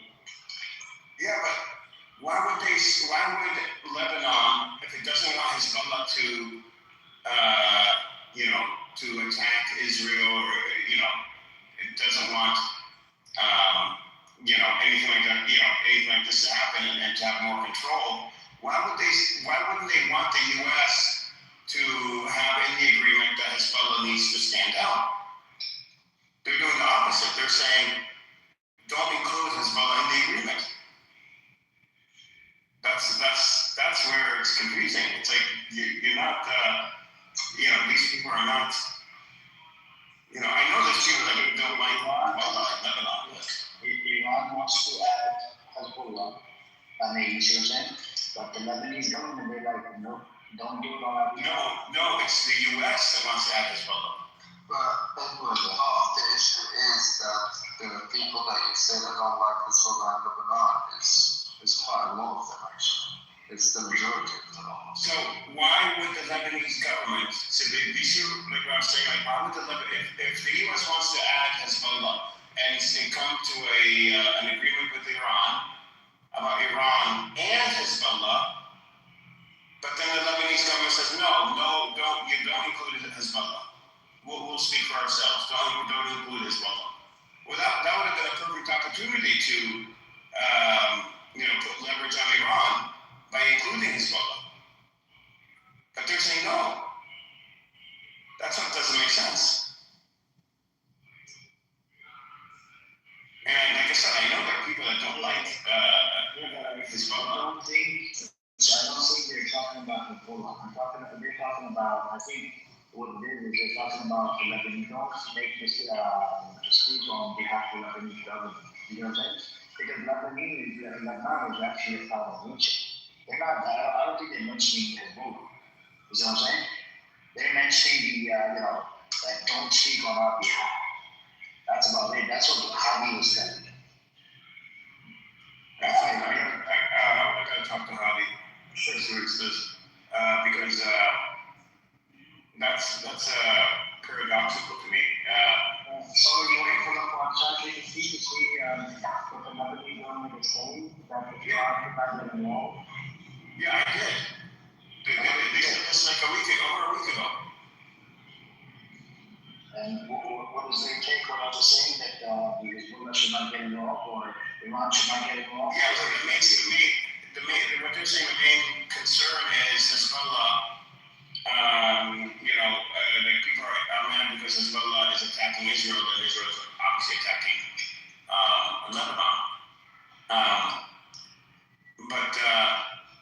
And this is why they don't want to be involved in Lebanon to be involved in that, the negotiation. Which, I asked GPT about this, and it didn't really give me a straight answer because there's something missing here. Why would you, then you want Hezbollah to be, in control and doing what they're doing, or do you not want it to be? Which is it? Because if you don't include them in the agreement, then they're not tied to anything. But yet, a lot of people, like you said, do not like Hezbollah in Lebanon. Maybe Iran I don't know. So we tend to be breaking the momentum, and I believe that if Iran has the capability to make the deal, to force the deal, and I watched the Israeli news channel before opening the room. On the news channel, they were literally saying that Israel was forced into doing a ceasefire with Lebanon. Was that right? Yeah, I remember, yeah. That's true. Yeah. And then but the Lebanese government is saying, not to, we can speak for ourselves. Yeah, and this is where we're meeting up again in Washington. This is Ronald Cox, second time. It's just... And they want to dismantle Hezbollah, I believe. Well, Israel does. We definitely do. Not just Israel, even the people that are there, people on the Lebanese side. We still have a lot of support. Yeah. I'm talking about from the Shia side, they have 80% support, okay? I'm talking about from the Sunni and Christian side, I think the support has gone down.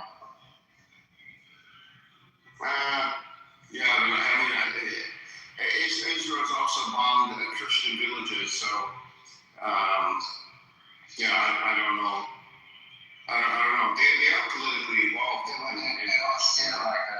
because Hezbollah attacked Israel, so the Lebanese Christians would be saying that Hezbollah basically fought the attack on Lebanon because they're the ones who initiated it.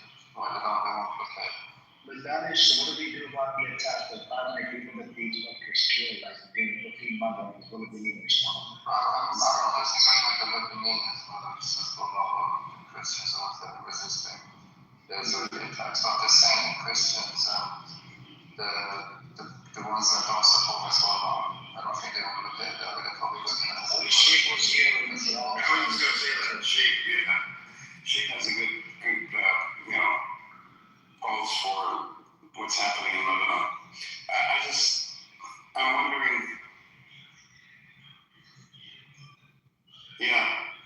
I'm just wondering if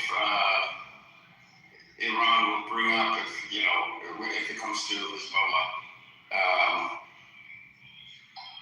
not attacking Israel, would they then bring up, of course they'll bring up, Lebanon, what Israel is doing to Lebanon, obviously, but you say the ceasefire, they'll bring it up if they do go to Pakistan?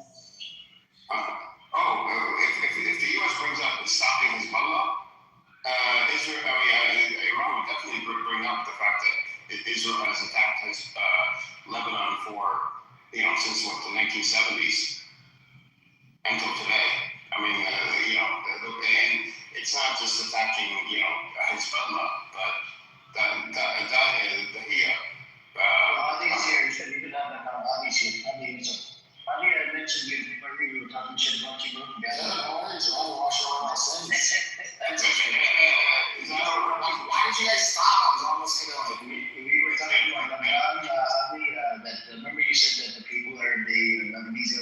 want Iran to speak on their behalf, so I was saying everybody about it. So everybody is kind of in a dilemma, is confused. So here's my problem with Hadi. Yeah, that's it. So the Lebanese government says, don't speak for us type of thing, right? Yeah. To Iran. So the U.S. wants to include Hezbollah with Iran. So Iran needs to stop, plus, stop its proxies. Yeah, Hamas and Hezbollah. Yeah. And Ansar. Yeah. So, but the Lebanese government says, don't speak for us. Well, then what are they saying? They don't want the Hezbollah to stop? Because this is if they don't want Hezbollah, and I know there's a lot of people in Lebanon are against Hezbollah, right? Yeah. Yeah. So then why wouldn't they say, if to the U.S. include Hezbollah and push them? The U.S. is already doing so. But why would they say the opposite and say, no, don't include Hezbollah, don't control Hezbollah, we won't speak for ourselves. You see what I'm saying? It's counterintuitive. It is for you, right? But you have to understand things from the current Lebanese government. The optics of the situation just completely eliminate their government from the picture, right? Right now, it's almost like someone's bringing a second wife home and you're the first wife, and they're like, yeah, we both. Whoa, I don't want to be nobody's wife. Yeah, right? Okay, so it's like, as if Sabbath is like my wife, and she's a beer, I'm just kidding. All right, anyway, so then what's happening here is, look what's happening, right? Iran and Hezbollah are in the agreement, and the PM has no say as to what's going on, right? Like, it's just ludicrous for the Lebanese government to sit there and be like, bitch, what about us? I'm the guy in charge. What do you mean Hezbollah? Hezbollah ain't shit, So, this is a fight for their sovereignty, in a sense. But the problem is that historically the Lebanese government, like, I understand how they feel, but there has been absolutely useless in terms of Hezbollah is still a political party. The thing is, and the other thing, the ugly side of Hezbollah that nobody talks about is they operate like a mafia. Like, they have actually one of the biggest weed cartels in Lebanon. Not everybody knows that. Like, Hezbollah owns weed cartels. And you sell it internationally. But the problem is, like, they can't control Hezbollah. The government, instead of 420, what's up, my brother? All right, so here's the issue, right? This is why things get really sticky.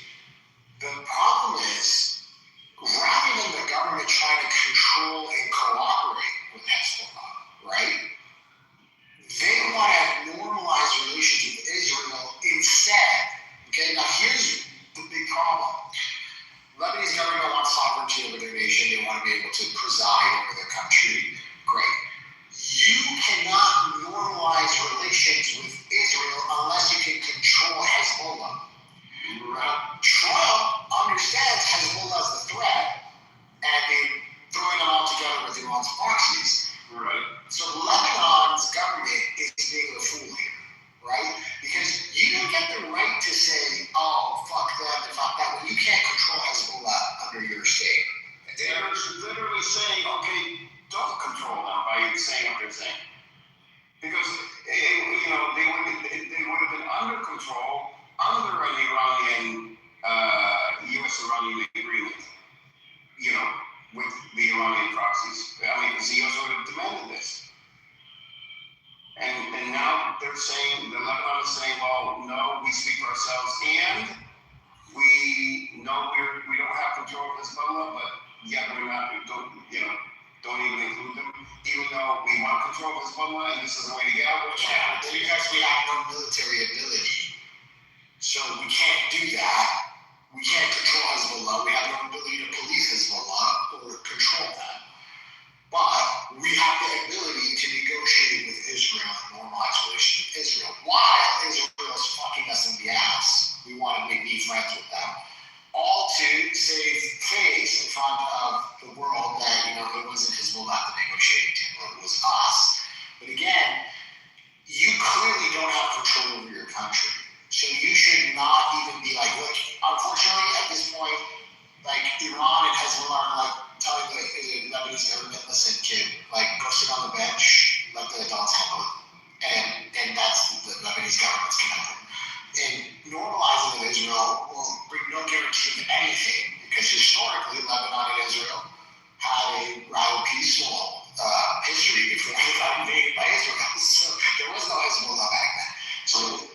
ludicrous what the government's doing. I think it's like this existential threat to the government itself, and they're doing their best to preserve themselves. They're gonna be What do you think of Hamas? I'm thinking that the Palestinians will be brought up by Iran, at least during the negotiations, but I don't know how deep or if anything's going to come out of it. But if they're going to call Hamas a proxy of Iran, then, So Iran is divided on this too, if we're being honest, right? Because the reformists, Edward, as much as they are sympathetic to the Palestinian cause, they want nothing to do with Palestine. They want Iran to peacefully exit, and they want to have nothing to do with getting involved in Arab affairs anymore. That's what the reformists think, right?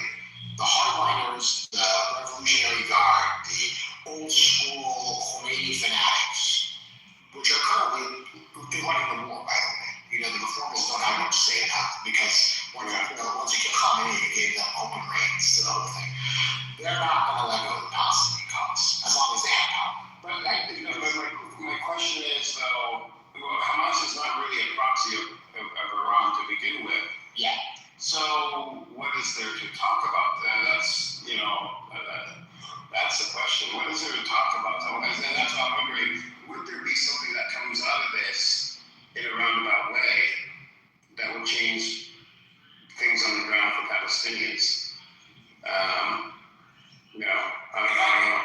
If I can add something to that, Hadi is right that these hardliners who affected running the war, they're not going to let go of the Palestinian issue. However, I think that from a pragmatic perspective, however these IRGC commanders may think, I think in almost any kind of dynamic when it comes to geopolitics, pragmatism usually wins by default because they are that's what directly affects them.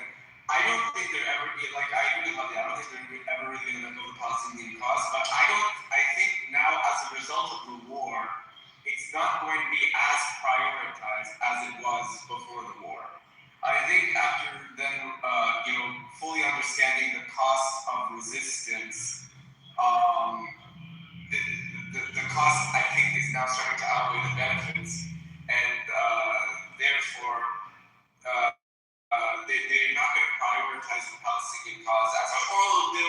The strategy will adapt in a different way. Yeah, I understand that. Having proxies, I guess. No, but the problem here is the Hamas is not a proxy of Iran. They believe in the same cause. Iran has helped in the past, but and they give money to Hamas, but they also give money to the PA, but so do a lot of other governments. But military help, in the last 10 years, there hasn't been any military assistance from Iran. You can see that clearly through all the videos from the genocide, from Hamas and the other resistance groups. None of them were using any Iranian technology. I wish we had Iranian technology. Even Hezbollah technology would have been nice. So what would be on the table? Hamas isn't. You can't support Hamas. They don't give them weapons or anything like this. So I don't know. We'll see what the. But if this is brought up, it'd be interesting to see how Iran handles it. But I agree. Iran has to concentrate on rebuilding its country.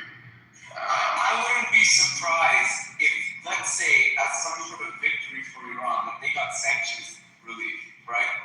Yeah. I wouldn't be surprised that support for its proxies will be reduced because in real politics, something that a purpose that these proxies play is a substitute for a conventional military. If Iran was never under sanctions to begin with, they would have never needed an alternative for a cheaper. They would have never needed a cheaper alternative. The same way, Turkey doesn't really have proxies because they don't need proxies. They have a conventional military with bases in the world. They have influence influence in parts of the region just through their conventional military alone. If Iran was never under sanctions, that's exactly how the Shah would have pursued. If there was no revolution, the Shah would have done the same by expanding Iran's influence across the region through conventional warfare and putting bases in more different countries. But because the Islamic Republic, when the revolution happened, they got slapped with sanctions. Iran, became more forward defense on.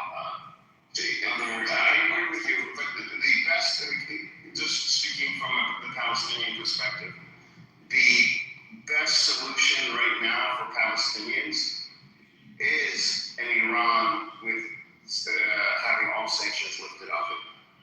Because, Iran that is economically powerful, politically powerful, which would happen if sanctions are lifted.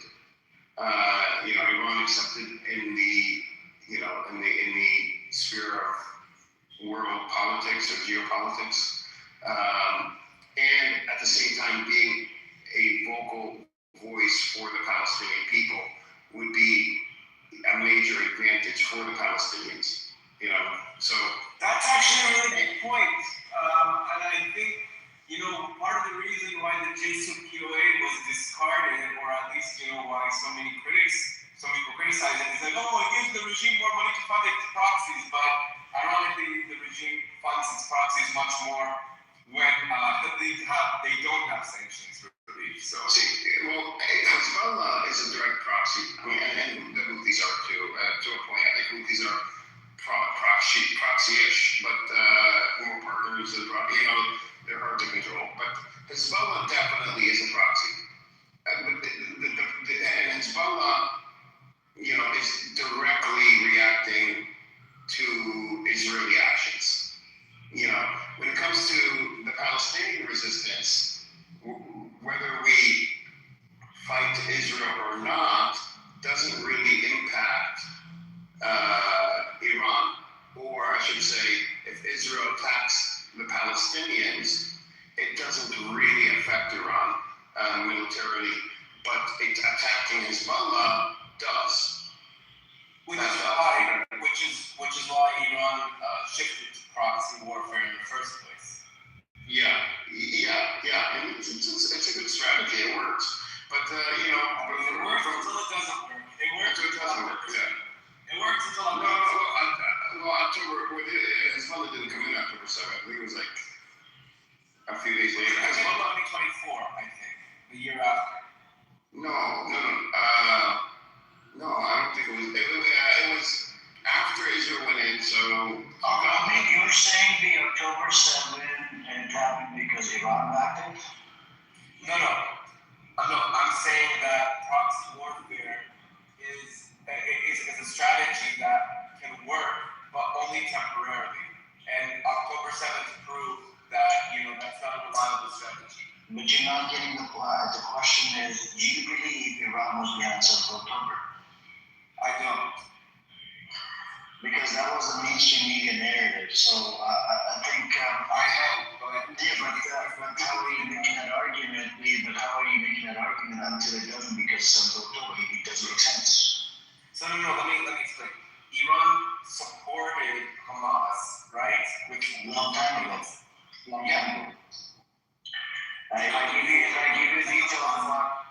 I give you details about Qatar literally funded $1.4 billion. Right? Even Shin Bet, which is an intelligence agency, warned Netanyahu not to fund Hamas and it's going to be used for military for the weaponry and tunnels. So Iran, yes, at one point, that was a long time ago, even gave them training, that was a long time ago. But at the end of the day, the 7th of October, Al-Qassam Brigade, that's the military wing of Hamas. Even Hamas, political wing, wasn't aware of what the military wing is doing. That was 7th of October when they did it. And Hamas and Hezbollah and Iran actually were not on good terms in October 7th. So you have two different, the plight of Palestinians has been ongoing for a while. Hamas actually democratically won the elections. And in Palestine. And yesterday, I heard, I'm going to start deny that. Can you believe it? I called supporters. Hamas. Hamas anyways. I don't get into the internal affairs of the Palestine. Like literally, the data says they democratically won the fucking elections, and the second time Israel didn't trust it, the fucking Jimmy Carter came through, and they happened to Jimmy Carter. And they're like, What I'm saying is whether Iran has historically supported Hamas, whether it was through funding, arms, training, I would say, I would agree with you that the support has decreased over the years. But nevertheless, even with the support decreased, it was still there. So Iran's interest in supporting Hamas was part of not just. The verbal support is different from actual financial support. Verbally is everybody verbally supports it. I know, but I'm saying that the danger of proxy warfare, investing money in funding or supporting some of these proxies. I get it. They weren't really supporting them as much as they were before when October 7th came. But the problem is when these proxies are now traced back to you, that you funded these proxies before, so now it's associated with you, so now we're going to come after you. So if these proxies start acting independently and start using, offensive action. I want you to work things outside the box. Stop fucking, giving attention to mainstream media bullshit. Respectfully. You're selling me the mainstream media narrative right now, respectfully. Right? Mainstream media. Literally, Qatar, up to 2023, prior to October, kept on funding Hamas. Right? So you cannot deny that fact that it was a large sum. It wasn't a small amount. It was a large lump sum, the amount that was coming in every month. But anyways, the Iran thing wasn't even part of what these fuckers did, what the Zionist companies did. In the mainstream media, 7th of October, they put the blame on Saudi. Saudi's about to normalize. When you look into the Saudi stats, the video says no, they were not going to normalize with Israel until the Palestinian state is recognized. There's a video prior to 7th of October that talks about NBS. And they tried hiding it too. Remember? These Zionist scumbags did too. They tried everything to spread this narrative. Okay? I want everybody to be like, go into the details, look into it. Did NBS say they were going to normalize without the recognition of Palestinian state? It's not true. It's false. But the mainstream media said, no, that was the reason why they did 7th October. That wasn't the main fucking reason. They tried to hide the main reason. The main reason, objective of Hamas was to go grab fucking IDF soldiers and exchange them for their own people. But then the issue lies. It wasn't just Al-Qassam brigades. Al-Qassam brigades is the military wing of Hamas. The other day, Edward, I got into with Sheikh Azul a couple days ago. I'm like, who the fuck are you condemning? Are you condemning Al-Qassam brigades? Are you condemning PIJ? Are you condemning the Palestinian citizens that went inside on 7th of October? This is all Israeli count. We don't even know how many who did what. That idiot, nothing else doesn't even want anybody to investigate 7th of October. And the fact that. So do we condemn the political wing of Hamas or the military wing of Hamas, which is Al-Qassam brigades? Do we condemn PIJ? That's another one, Palestinian Islamic Jihad. Do we condemn the Abu Shabab clan or the other clan members that went in on 7th of October? Or do we condemn the Palestinian citizens that went inside there? Who also, Abu Shabab clan, those people, whatever they're called, we're calling them Abu Shabab, but I don't know what their actual name is. But Israel has come out and said that they are working for Israel, and they have come out and said we are working for Israel, and they have, helped Israel with the genocide against Palestinians. So, could it be that they also, and keep in mind, it's October 7th, the Hamas broke through. They, were going through, and then all of a sudden the soldiers that were there guarding the wall didn't see them coming. How is that possible? Everything.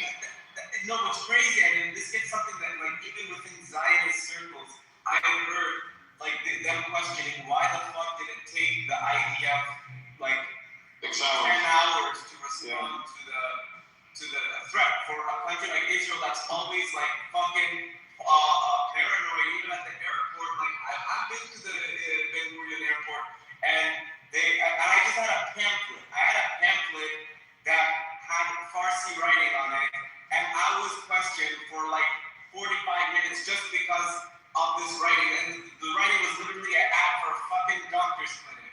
They're like, what is this? What is this? Like, well, what are they? You know, they just see the fucking Arabic script and they flip their shit. This is the level of paranoia that they have. And you're telling me this country that is so paranoid, it took them 10 hours to respond to the threats? Well, the warlords around the world. It's got seismic sensors, cameras, machine guns,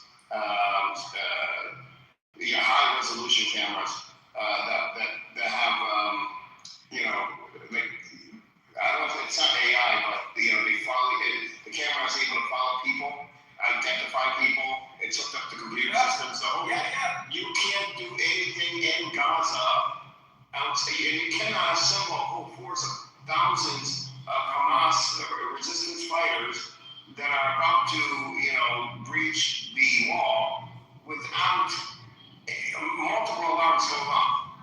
So, Edward, it's impossible. So, Edward, I have a question for you. Do you think Israel deliberately ignored these signs, even when Egypt personally warned them about an imminent attack? Do you think Israel deliberately ignored these warnings? They used. I think Israel, since it came out last year that Israel was working and gave weapons to this Al-Shabaab group. You know this, right? Yeah. So, this Al-Shabaab, they're Palestinians, some of them. They have links to ISIS. Al-Shabaab was a guy that was in prison in Gaza for drug trafficking and human trafficking, because the Sinai there was, it was no man's land, so the Egyptian government didn't really do much there. So there's a lot of drugs, human trafficking, whatever. And the organized crime ran from the Sinai through Gaza, through the West Bank, all the way into Israel. Like it was major syndicates. So this group, let me just, I'm just giving you a little bit about the background. This group here is associated with these types of organized crime families or clans. And so Israel, it was actually Victor Lieberman, who was a whistleblower, who was in the Likud party, who came out and said, why is Netanyahu funding and giving weapons to these Palestinians in Gaza? This is during the genocide. And Netanyahu said, well, we won't give weapons to whoever helps us, and they're helping us. Now, having said that, the relationship, like in the Middle East, I'm sure you know, relationships aren't like formed right away. So this relationship with this syndicate, whoever they are in Gaza, okay, must have taken years to form or forge with Israel. It didn't happen overnight, and it didn't happen during the genocide. It just doesn't work that way. So having said that, I believe Israel, going back to your question, did not ignore or not ignore. They used the October 7th. They knew it was coming, and when Hamas broke through, they also had their people from Gaza come behind Hamas. That's my belief, my personal belief. Basically, war crimes. And that's my belief. Yeah. That's why I asked. And let me just real quick and say, if you think about it, why would Hamas, all of them have a mission and objective, and very well trained? Okay, they've been training for this. Would stop and stop, not know that they would be thinking Israeli forces are on the way right now. They had a mission to accomplish, which was, and they accomplished their mission, which was going to the small bases, these intelligence bases. There's battlefield and they took the servers out of there that contained all the intelligence on everyone in Gaza, and they took them back, and then of course they took the soldiers. And so it doesn't make sense if they would stop and stall at all, because they would be thinking they're under a time crunch, and they have to get back ASAP. So that's why I asked the question. I mean, I think that, if you look at it in hindsight, it would make sense as to why Israel would have deliberately, let October 7th happen, because ever since October 7th, they've been able to use it as a casus belli for, first of all, just to initiate the genocide in Gaza, number one. Number two, use the pager attack against Hezbollah and, just use its force more aggressively, and then eventually culminating into the war on Iran. So, in hindsight, when you look at it, it makes sense that they let it happen. I believe so. I really believe so. Because they were very quick to come out with propaganda, but they didn't count on Hamas. They thought Hamas was fighting the war on the ground, but didn't realize that Hamas was also fighting the social media war. And that's a very good point, because the propaganda, like you said, was instant. There were two, sentences or two slogans that I remember immediately after October 7th that I could just never forget. One of them was, "This is Israel's 9/11." Yeah. I can't forget that one, because what was 9/11? 9/11 was used as a casus belli to go into Afghanistan and then Iraq, and then, more aggressive policy in the Middle East. Yes. Yeah. Right? Yeah. So when they call this Israel's 9/11, in other words, now this is Israel's casus belli. That's what it sounds like when I hear that. When they think this is Israel 9/11, that means whatever the U.S. did after 9/11 was justified. So now whatever Israel's going to do now, after quote-unquote Israel's 9/11, is going to be justified. It kind of laid the pretext of what was going to come next. I think just those two words alone, Israel's 9/11, lays out, it gives you a foundation to justify everything that's going to happen next, even when you don't know what it is. But it didn't work. It didn't work because Israel had tight control over traditional media, and they underestimated the power of non-traditional media online. And they did not have control over that. They didn't bother to control over that. That might be true, but I'll tell you, Edward, in Zionist circles, it was very effective. In the circles that, are very much in my vicinity, I can tell you that it was very much effective. What was it? Using these propaganda slogans of, the worst attack against the Jewish people since the Holocaust. Propaganda is the Israeli government propagandized for their own people as much as the world. But what I'm saying is, when I say it failed, it failed because it turned the world against Israel for the first time. And they were probably counting on the Fox News and CNN and all their traditional media outlets, not just in the U.S. but in the rest of the world, where they have their own people there, they have connection. Like for example, like for years in the 2000s, 2010s, I remember the CNN would not call the settlements; they would call them neighborhoods. Palestinians are attacking Israeli neighborhoods. Or Palestinians, they're never killed; they just die. Yeah, exactly. The problem is Israel. This whole thing would have worked, except for the fact that the online space, Israel underestimated, and it flipped the narrative on Israel. I said this to Amir. There was a poll, I think last week that came out, a Pew Research poll. 60% of Americans have a negative view of Israel. 80% of Democrats and Democratic leaning, so centrists, 80% of them have a negative view of Israel. I'll tell you something interesting, Edward. I think after this, the Democratic Party is going to remain pro-Israel, and the Republican Party is now going to shift to become anti-Israel. I think that's what's going to happen. Well, right now, the Democratic Party is anti-Israel.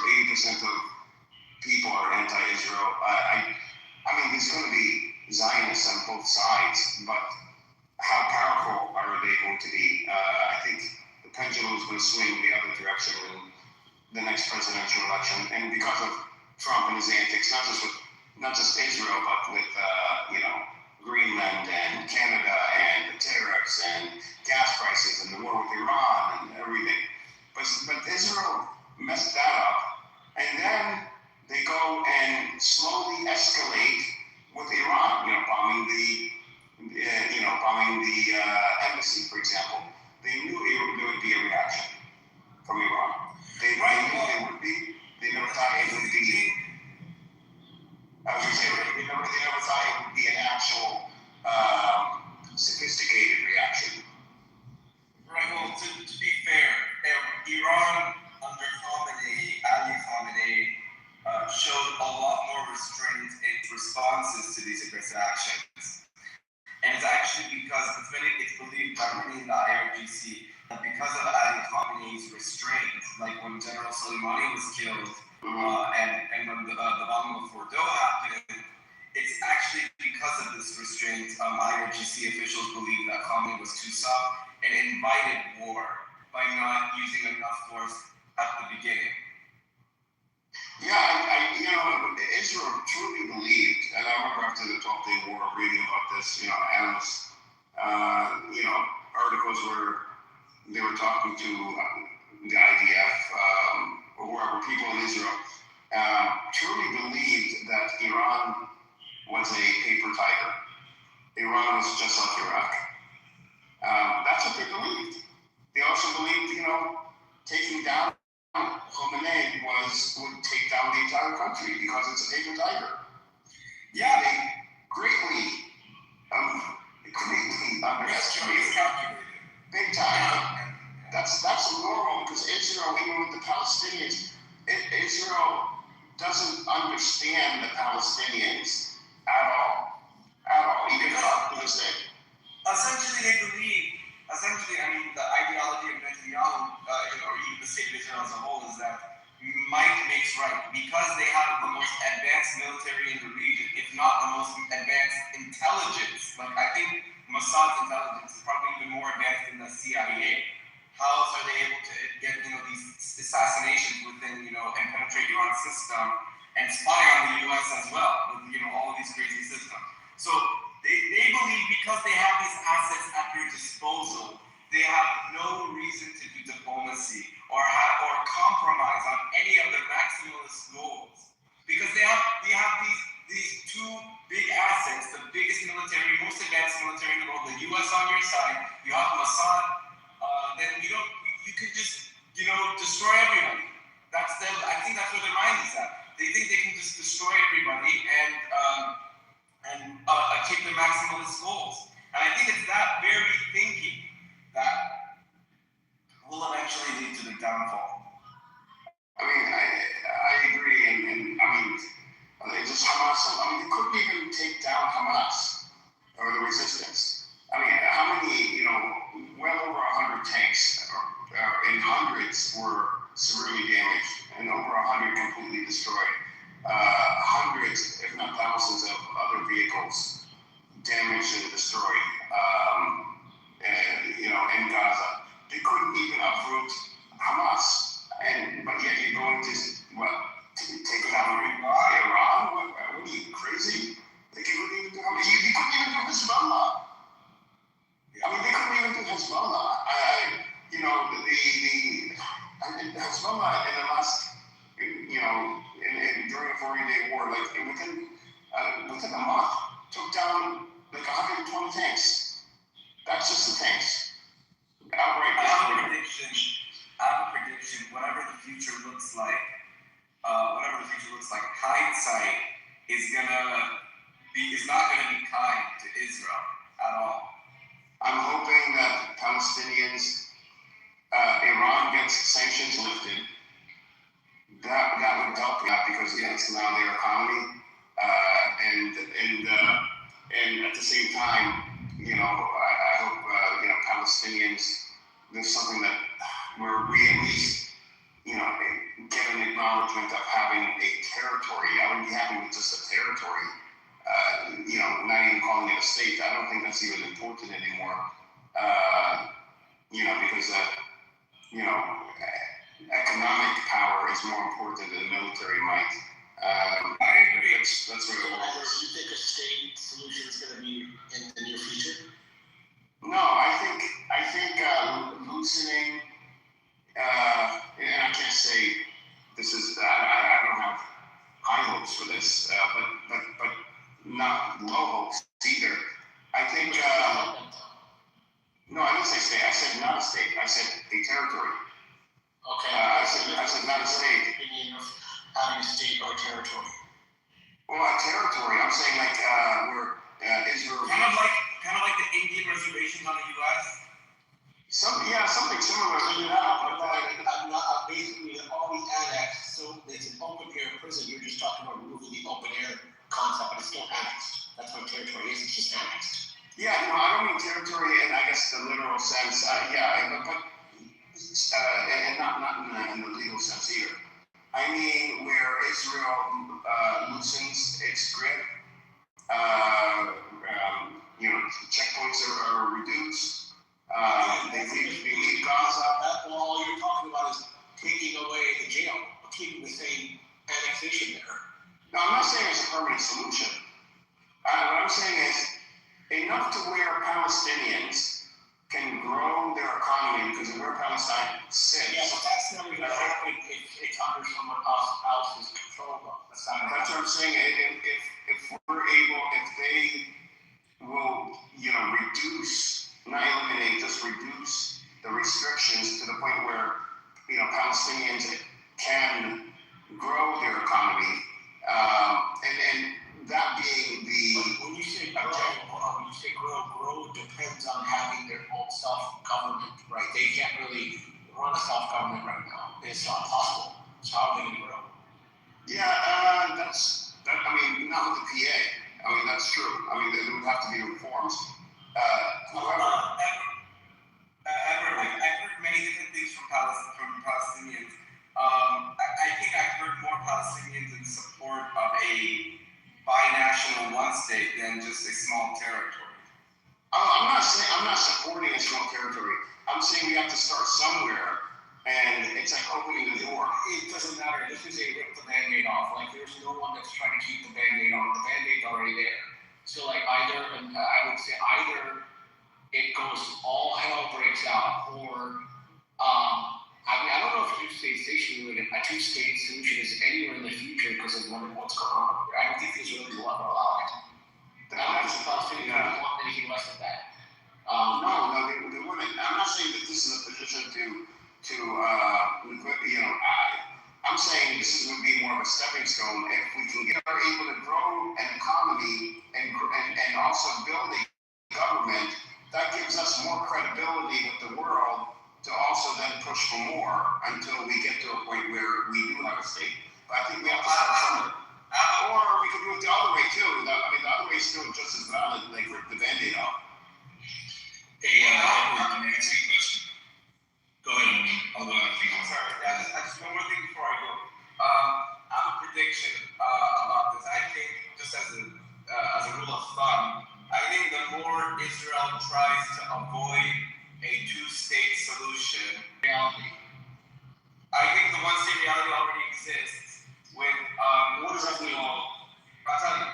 First of all, you have the Arab Israelis, or the Israeli Palestinians who are citizens of the state. Oh, I see where you're going with this.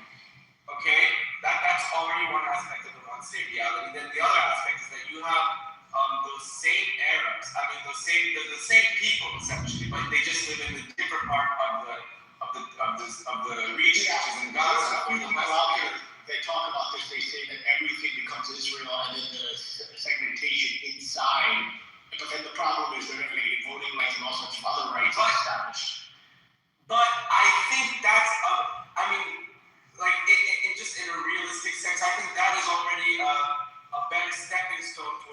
reconciliation and normalization and freedom and prosperity. That means there's no Palestinian ever state possible. If they do that. But I don't. But I know. I agree with you. But it's. I don't know. Where else to? It's going to be either shit is going to hit the fan, either one drives one out of the end. It's either two scenarios here. Either the Palestinians combined with whoever else drive I hate to say this, the Israelis out, or the Israelis drive the Palestinians out. That's it. There's only two options here. Nothing beyond that one round. I just get back in conflict. No, I think the world is getting sick of this conflict. I think after Iran, I think there will be more movement to ending it and finding a way to end it. I mean, you're not getting it. The Israelis will never let that happen. Yeah, but basically, like I said this to Israelis too, and Israelis say the same thing. But I tell them, and I've said this since 2024, and I say the problem is you are losing your control or your grip over what the narrative should be or what you want it to be, meaning the Israelis. So once they have lost that, now this does open the door to another narrative, another force, and we can't underestimate the world. Do you really think that the Israelis will not commit genocide, even a further genocide? They'll do it. If they have to gas on. Hold on a second. I wanted to ask you something. I've been waiting patiently. Yeah, sorry. Go Sorry. It's okay. So, Edward, two things I want to mention, and I want to get your opinion on this. One is, and I hate to use his name, but Black Rabbi constantly says that. There goes my view. Okay. Yeah, he says that. No, this is a genuine question. Yeah, go ahead. I've come across a Palestinian who thinks this way. He says that there's 2 million Arab Israelis, also known as Palestinians, that live alongside Jews and everything's okay. I'm assuming he's not talking about the West Bank. He's talking about East Jerusalem. He's talking proper, yeah. Proper, okay. Yeah. So I've been on this app. I've met a lot of Palestinians in real life. I've never heard of such a thing. Are there, even if there's a slim minority of Palestinians, are there actual Palestinians who feel that way? That everything's okay? Living So there's definitely many issues with Israelis when it comes to, and not just the Palestinians. They don't even call them Palestinians. They call them Arab Israelis. Right. But they're not just with them, but other minority groups as well, and religions. Look up Yusuf Haddad. So it's not like that, or it's not as pretty as how Israel makes it to be. Like they say, oh, we have an Arab Israeli on the Supreme Court. We have them in the Knesset. See, they're free. They can do whatever they want. It's like political washing, but yet you have laws specifically against, like for example. The right to self-determination is only for the Jewish people. That is a law. It's kind of like when Iran says, oh, we have religious minorities in Iran. We have a seated parliament for the Jews, the Zoroastrians, the Armenians, the Assyrians. So they are free to do whatever. We tolerate religious. We don't really discriminate against religious minorities in Iran. It's kind of like an Islamic Republic says that. Okay, I get like the political side I knew about. I'm just talking about everyday Palestinians living their lives. So, for example, like the pro-Palestinian crowd. Okay, for example, I think they're a very slim minority of Iranians. Okay, but they're very loud and they're noticeable. You know what I mean? And they make it seem like they speak for 95 million Iranians around the world. They don't think they do. But that's what I'm asking is just normal Palestinians that live in Israel proper. Are subsection of that that are like Black Rabbi says like lawyers and doctors and they just Yeah. alive there that have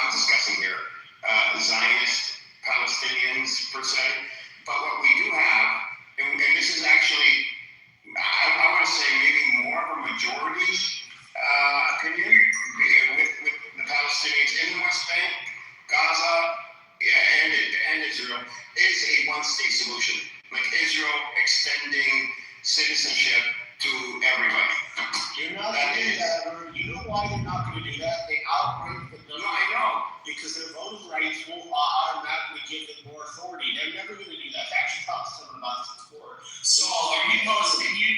No, I'm not. Saul, are you? I'm not. But here's the thing, though. Okay. Taco, so what you're talking about is about a million, like a million and a half Muslim Arabs, right? There's like this, what is it? The Circassians, the Armenians, the Samaritans. Like, these are in the thousands, right? And then you got the Christian Arabs, about like a couple 100K there. Then you got Jerusalem, a couple 100K there. So it makes up about 2 million total minorities together. Okay.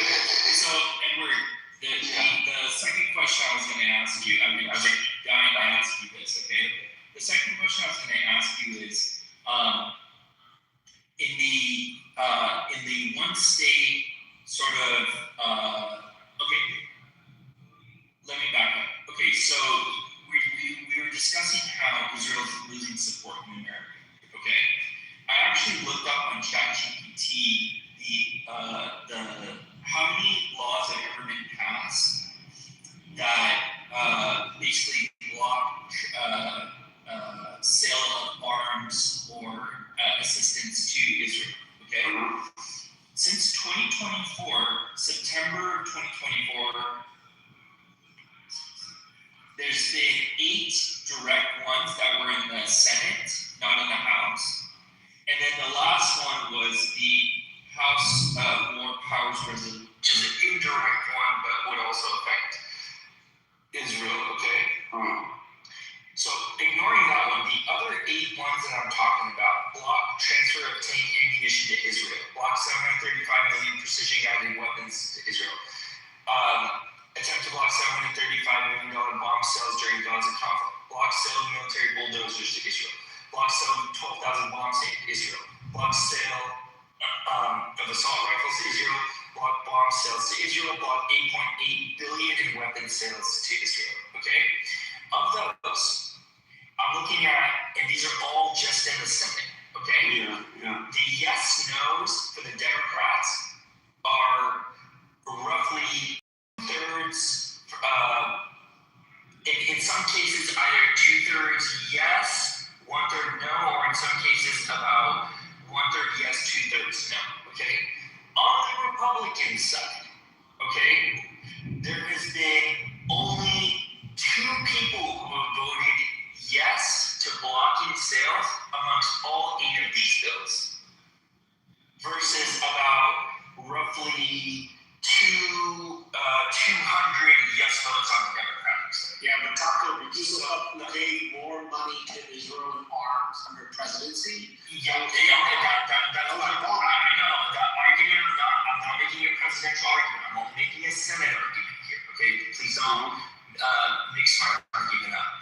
So, with the midterm elections coming up, I think Americans, if they're looking to take out the support for Israel and to diminish our tax dollars going over there, I think they should do 2 things. One is never vote for anyone who takes money from the pro-Israel lobby, which is not just AIPAC, there's several other ones as well, or from pro-Israel individual donors. 2, and 3, if you're not going to do that level of due diligence, at least know that none of the Republicans in the Senate voted to block our arms transfers to Israel. The presidential election will be something else. We deal with the presidents when we get there. But the midterm elections in November is all we have to look forward to this year. And I will send you that chart in the back channel. I know you have the speech. You can look at it. Yeah, but that'd be great. The Kitover polls like every month or so, and the support for Israel keeps dropping every month. Thank you. It keeps dropping, and it keeps dropping. So where would it be in November? We have to see where the U.S. and Iran will be in the next couple of weeks, honestly, before we even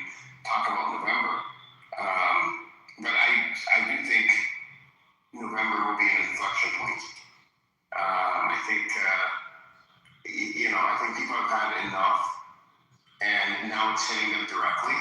You know, with gas prices, with inflation on goods, food has pretty much doubled in the last couple of years on average, and so that's an issue. Now, I did want to just point out though, when you were talking about one state or whatever, I believe in two states. I don't believe in one state. I don't want to live with Israelis. But there's a lot of people, a lot of Palestinians who wouldn't mind, a one-state solution because it's better than what they have now, and they don't believe that Israel is capable of removing all the settlements from the West Bank.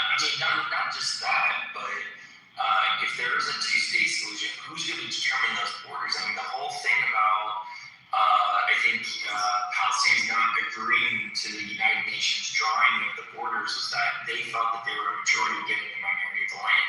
Who possibly was that? What are you talking about? The drawing in 48? No. The conversation doesn't start there in Palestinian society. It starts at the 67 borders. Okay, 67 borders, fine. Yeah. The point is that how the borders are drawn, it's like if there is a two-state solution, who determines how those borders are drawn? And does anybody believe that the Palestinians would get a fair shake at that? Like, if you guys are just given a bunch of land with no resources out in the middle of nowhere, Bro, we have the land. It's just that there are settlements on it now too, and IDF soldiers. So it's not like Palestinians would have to move anywhere. We're not in Israel. Like, there is Israel proper, but Israel proper went outside of its borders and went into the Palestinian territories and set up settlements. And that's all it has is the settlements. So the settlements have already been deemed illegal by the ICJ twice.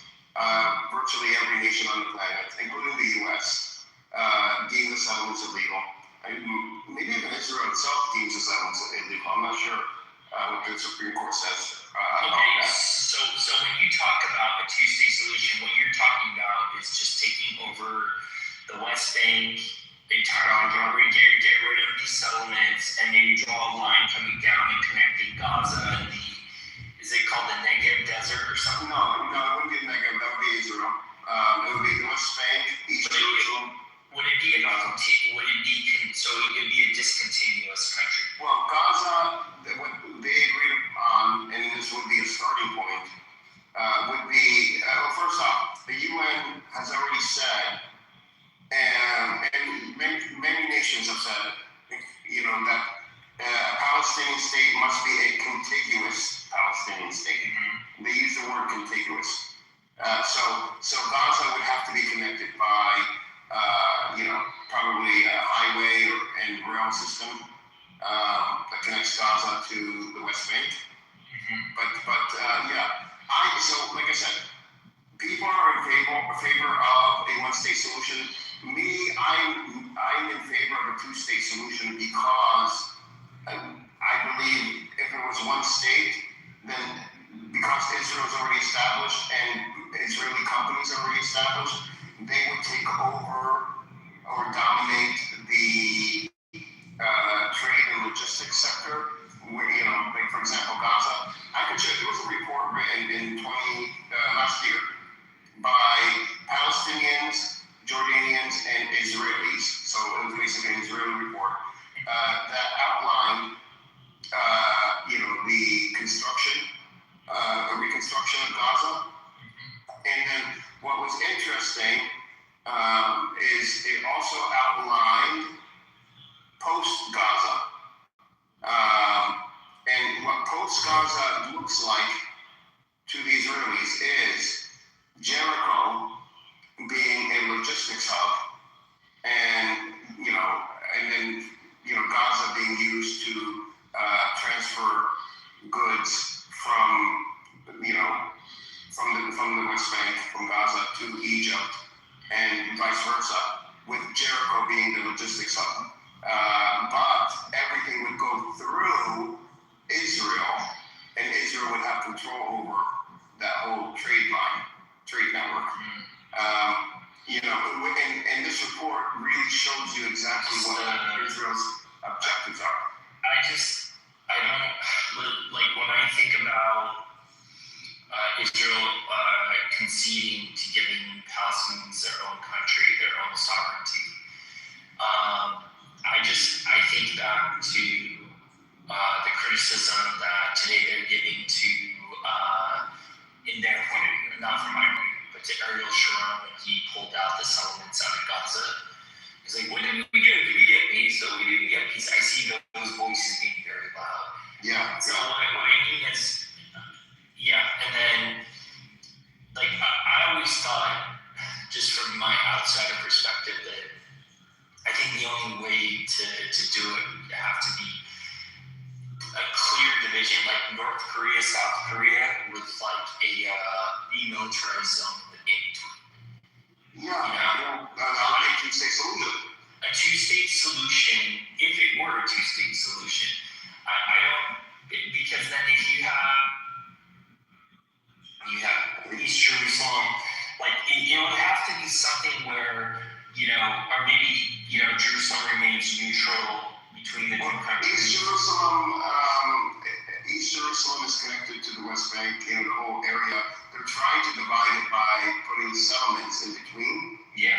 But the thing, internationally, everyone recognizes East Jerusalem because that's, mostly Palestinians that live there. East Jerusalem, the West Bank, and Gaza. And what you're saying makes sense, divide it and put. But what I'm saying is Israel's objective isn't the land. I think that's what it sells to the people. But Israel's objective is to control Gaza, because if you having a port in Gaza and having a rail system running through Gaza gives you access to Europe and gives you access to Africa through Egypt. And then, that being, and keep in mind, Israel wants to also have the Jordan Valley, which is on the other side of the West Bank. So it wants control of that. Why? Because, connecting Jordan, with the West Bank and Gaza, and that's connected to Egypt, completes a very, very strategic trade hub, which is extremely lucrative, whoever controls it. Israel wants to control it. And that was pretty obvious. I mean, you could go back to the UN, not the UN, the World Bank actually did 2 analysis papers on this in 2007 and 2008, showing how a connection between Gaza and Egypt would compete against freight moving through Egyptian airport and the Suez Canal. This is before the Egyptian rail system was up and running. So it's even, and then the other report was the World Bank in 2008, Jordan to the West Bank, so completing the whole network. And then there's the UN Trade Organization, Trade Agency in 2011, same type of report. Japanese Trade Agency, same report, 2018. Then, so the whole objective here is Israel wants control of this, system, this trade network, because it's very, very lucrative. It wants it for itself, and it thought, in my opinion, that the genocide would have worked, but it didn't work. It didn't work. Hamas is still there, and the Palestinians are still there. So we have to get past this part. The greed of the Israelis. Not just the hatred, but the greed. Good luck with that, man. And that's why, and my whole point with that was your plan of separating and putting, a demilitarized zone or whatever, would be great if there was just hatred involved. But when you talk about money, Well, they have Haifa's a port too, isn't it? Like,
port, it's the fact, so not that it's not excluding Haifa. This is with Haifa and Israel. The thing is, Jordan would go through Jordan. There's only one area that Jordan and Israel touch without the Palestinian West Bank, and it's a very narrow area. So it's not really. They haven't set it up, and very hard to set up as a like a highway system, whatever. But what's different about from the Haifa port is in Gaza, you could either use the port, or you can go into Africa by rail, or you can come out of Africa, use the port to Europe, or go into the Middle East. And so the choices you have make it very attractive for industrial zones to be set up and manufacturing to be set up from various companies around the world, just to be set up right there, and they could serve Europe, Africa, and the Middle East all at the same time from one location. That's what makes it powerful. And that's something that Haifa and really anywhere else they don't have, not to this extent, where it would be this easy, because Gaza is a small place, so you have to look at these things because Iran also has that same type of, different setup. You have the Strait of Hormuz, and you have your land bridge connecting Russia through China, through Kazakhstan and whatever other country into Iran by rail, and connected to Iraq, or will be connected to Iraq. Iraq is building theirs now. It's, I think, mostly complete, and it was supposed to be should be connecting to the Iranian rail system. So Iran is the gateway from Asia to the Middle East, and vice versa. And through this gateway, you could literally go from Asia to the Middle East, into Turkey, and into Europe by land. So Iran. And then they said Turkey is the next target. Remember that, Tom? I do. So yeah, look at Turkey.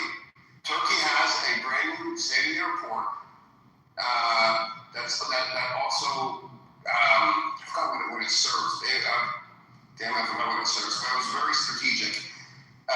It's a direct competitor to the Haifa port, and it has a land bridge from Europe to the Middle East. So, is it a coincidence that Iran, strategically important, is attacked? Turkey, strategically important, is threatened with being attacked, and Gaza, strategically important, a genocide occurred. I don't think these are coincidences, I think these are big plans. Yeah, I know. And then when I hear people saying like, "Oh, we talked to Iraq, they call, they protect the America over 7 years ago." Well, when they got shit out of it just sounds like such bullshit. So there's other things going around in the background. Like they say Hamas is a proxy of Iran, which is ridiculous because Hamas's objectives are not Iran's objectives. Iran supports the Palestinian cause and the people, and they've given money in the past, but like Amir said earlier, they gave altogether they gave a few $100 million, if I'm not mistaken, over many, many years. I've not seen a single weapon from Iran being used in Gaza for the last few years. So no military support, and that's clear on camera because Israel had thousands of quadcopters flying around with cameras. They would have caught it, and they would have caught also Palestinians or Hamas using Palestinians as human shields, which they've never provided any video evidence of, by the way. But they were seeing Iranian weapons. We would have seen them in thousands upon thousands of videos of the resistance release.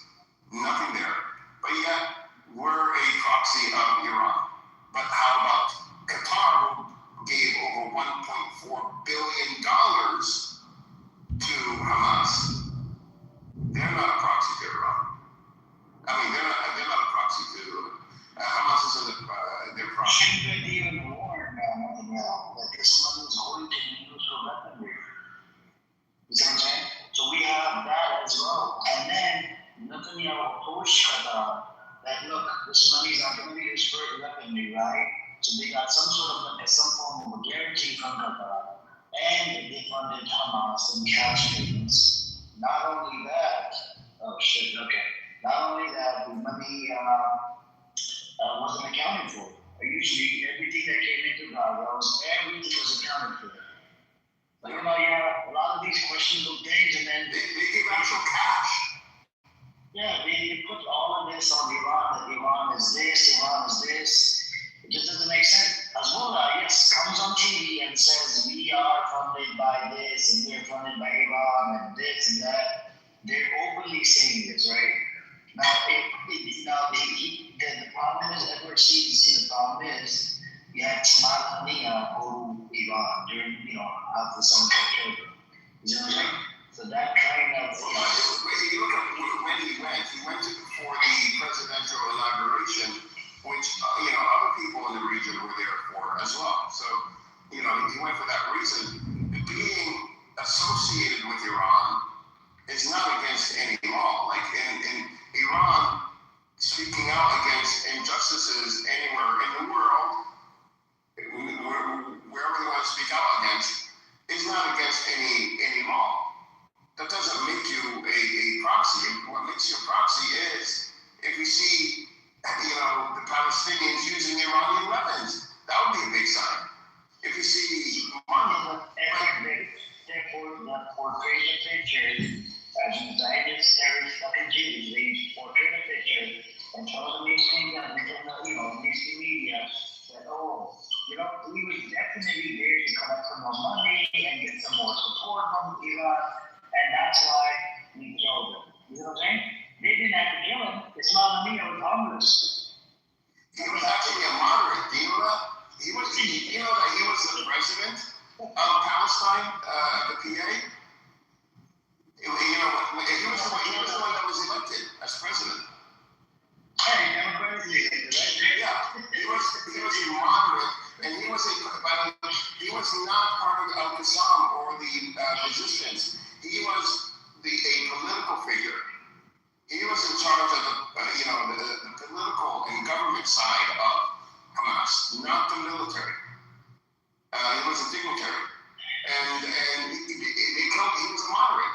And it wasn't just him; they killed all the negotiators, most of them. Remember? At the beginning, after 7th October, I was reading the room, right?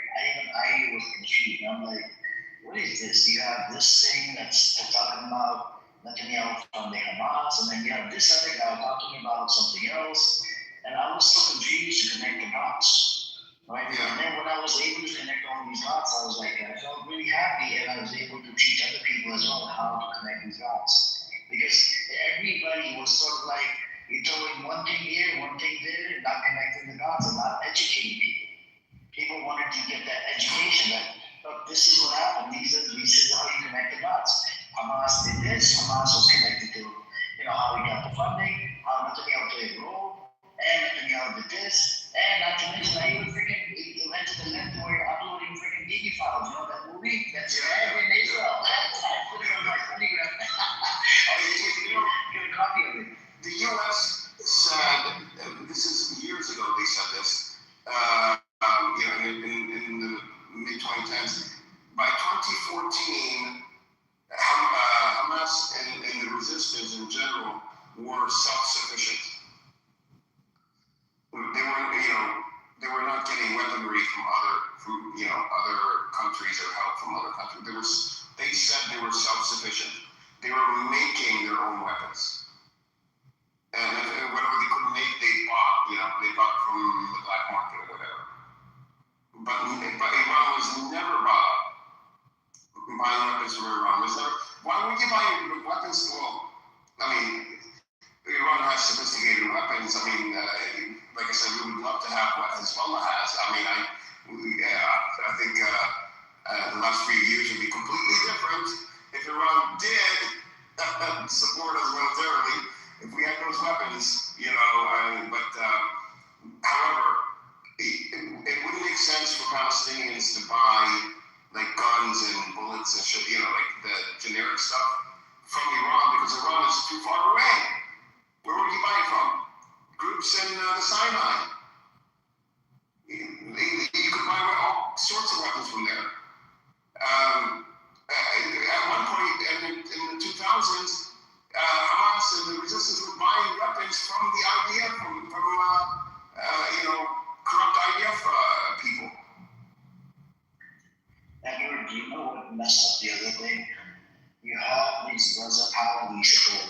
slow spreading fucking propaganda.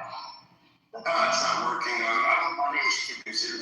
These idiots who went around and Laurus Mike and all this voice on social media went around and started spreading this bullshit narrative. Oh, Iran funded Hamas. That's why we don't support Palestine, we support Israel.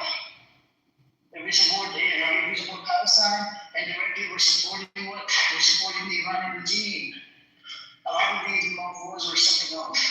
And why can't you support Palestinians and, well, they weren't even supporting their own people, honestly. They wanted their own people bombed. So I was going to say, why can't you support Palestinians and your people, but, they weren't supporting their people either. Yeah, it's, and so I think Israel's, and that's why I think this was all, Israel knew October 7th was coming and used it because right away they started trying to connect Iran with October 7th. And then here we are today, they're in a war with Iran. So I think back then they were trying to connect this from the beginning and thinking, but it didn't go their way. Hamas didn't go their way, the Palestinians, Hezbollah didn't go their way, and Iran is definitely not going their way. And then the world has turned on them, so that's not going their way either. And companies are fleeing Israel, and people are fleeing Israel. So none of it is going their way.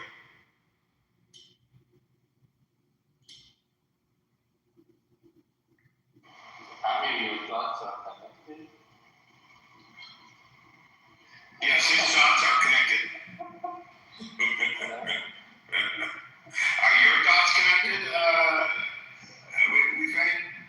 Are you sure the thoughts are connected? Are you calling me crazy? No, I mean, this is a very strong statement. I connected the dots. Well, they're not hard to connect once you see what's happening. They're not hard to connect. Because, The thing is that every person, his or her God, is connected right before they die. I mean, that's when the dots, that's the definition of death. Like when your dots are connected, that means that you die. Is that an Iranian translation? No, it's serious. I mean, up to the last second, you don't know what happened. That's when you know what is happening, then it's obviously a died. Well, some of the dots are connected. Some. A dot that is not connected is Iran, or Hamas is not a proxy to Iran. And also another one is how the Hamas leaders are all multi-billionaires. How did they become multi-billionaires? That when you're talking about this, my God, it's not about who pays for Hamas. The point is this is a very fundamental point. Hamas won an election in 2006, right? When? I think it was 2005. Yeah, 2005. So West and Israel, like many people like you, did not agree with the result of this election, right? And Iran did. So to Iran, Hamas is representative of Palestinians as a whole. I think Europe did it. I mean, I don't think Europe had an issue with the elections. It was Israel and the US. But right now, Europe doesn't see Hamas as a representative of Palestinians. Like, they see Kiev, which is in the West Bank, as the representative. But they see the PA as being corrupt, and they said that they want the PA to be reformed and Palestinians to have elections. That's not the point. The point is that the representative government of Palestinians to Iran is Hamas. The representative government for us, whatever, is the others. So the key thing is here. Whenever loses an election and doesn't like the outcome, it just still that election doesn't count, right? It's doing the game. This happened in Afghanistan, this happened in Palestine, and Iran is like, no, if there is an election and people decided, you have to stick to the result of that election. So this is the fundamental problem between Iran and the West. And that will affect Iran, right? Yeah. Because you know better than me, actual people, they like Hamas, they don't like Israel. I mean, if you really go and vote, right, you put a real fair election there on the ground, people will pick Hamas. People are not going to pick you, right? Do you agree with that? Yeah. So, Iran, but when Iran gave money, and I don't know how much they gave to Hamas, but they gave money when Hamas, won the elections, and they were, basically they didn't take over the PA. The PA still contained, the original people. It's just they won the presidency, and some of their people won in the parliament. But Iran funded or donated money to the PA. It wasn't to Hamas directly; it was to the Hamas government. But that happened to be the very first actual government that was elected. So we can't say that they gave the money because it was Hamas that won. I think they would have still given the money if was it Arafat? Yeah, not Arafat. The last one. If they would have still given the money, because what happened? Europe cut funding to the PA. Everybody cut funding to the PA. So, and they stepped in and gave funding for the PA so that the Palestinians didn't have to suffer for voting. Every government, whenever, especially a new kind of government is forming somewhere, they go on, it's like a lobbying, right? It's not something wrong. Like, for example, you want lobbying, you want, I help you win, but after you win, you help me invest, right? I help the Hamas win. I don't know if you know, that PA was so corrupt at the time. They're still, corrupt now, but they were so corrupt. I mean, they even built a casino in Jericho. Arafat did, his own private casino from Palestinian money, government money. I mean, they were so corrupt. We had a lot of people that were claiming to be Palestinians that came over from Tunisia and were given powerful positions, and they were, torturing and abusing Palestinians. If you can imagine this, people from Tunisia are coming over, abusing Palestinians who are under occupation to begin with, and then so Palestinians obviously voted that government out. It was a no-brainer, But the thing is that this is not acceptable to the West. Because, for example, West always goes inside these countries and align with them with the most corrupting actors. Because what West has is the ability to print money. No other nation on the planet has that ability, right?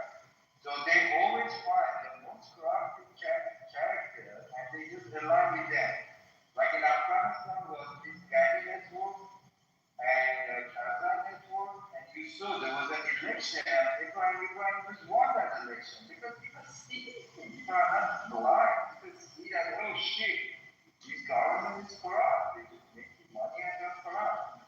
And then the United States said, oh fuck it, we're going to run in line with Iran, let's bring Taliban. Now the same thing with the Palestine. Palestine here was corrupt.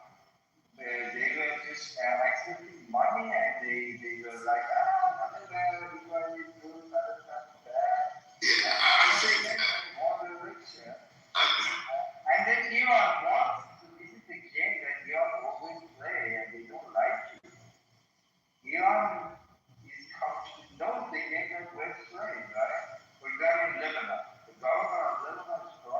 You're being biased. You're being biased. You're being biased. I don't see. I think Hamas didn't. You know, if they when they won elections and they stopped firing rockets into Israel, I think you know we would have had a much better, much stronger, much more credible position today. I think one of the mistakes was, you know, just keep attacking instead of using political means or economic means. Look, can I ask Edward a question? Could you ask that question? What is your question? Look, Edward, you know Israel got nuclear weapons, right? Nobody never talked about that part. Oh, no, seriously? Oh, my God. Seriously, I didn't know this. This is the fact now. That's Oh, my God. Thank you. Hold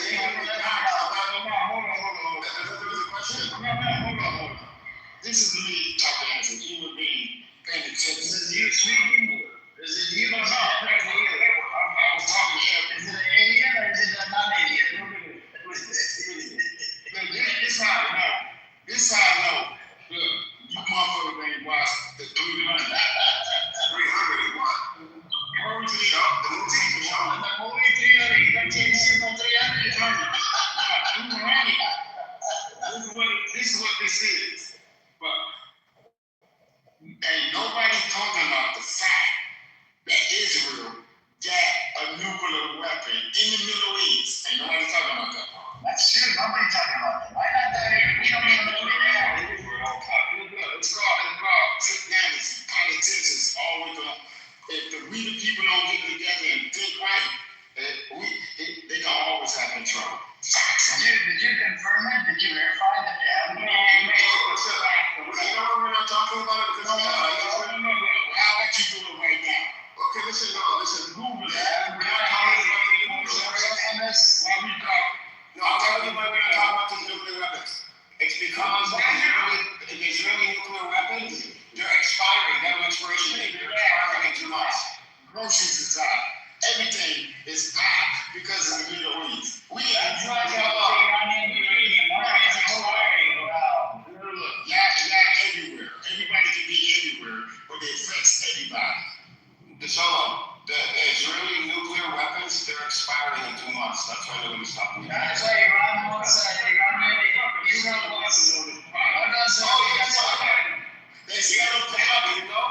But that's why they're stealing Iranian weapons. Why are you not making that part up? We said that this is why they're stealing the uranium from Iran. Because theirs is expiring. This world is here. Can anybody go pick them up? Look, I'm reading the title. Iran no weapon. Look, Iran is like the Persians. When they warn them, no, hold up. It's like the straight up. Where did you run to? You said Iran. Where did you run to? Look, I just literally, I speak simple with deepness. If you can't read between the lines what I'm saying, if you ever seen that movie? No, it ain't got nothing to do with COVID. It's just me just living my life, understanding human beings can be stupid. Literally. So, as long as I got a job, hold up, bro. Miss Edward, my question was directed towards you. I just want to miss her. Where'd you miss her? I heard no question, but go ahead. What? Did he ask you a question? Wow. Did he ask you a question? Yeah, I asked you a question. Have you seen that movie? Do you watch TV? My bad, you might be on 300? 300? Yeah. I mean, years ago. Yeah, okay. What, based on it, when you seen it, it's a difference between watching it and paying attention. So what you get from that movie? And then compare that to Iran in the United States. I was on Clubhouse when I watched it. Look, I noticed I don't hear Edward voice, but I hear other. Okay,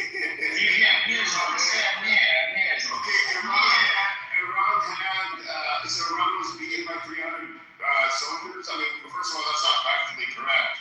And second of all, it's a movie. I don't know what to tell you. Oh my God, it's a movie, but it's facts in real life. Look at this. Let me get this straight.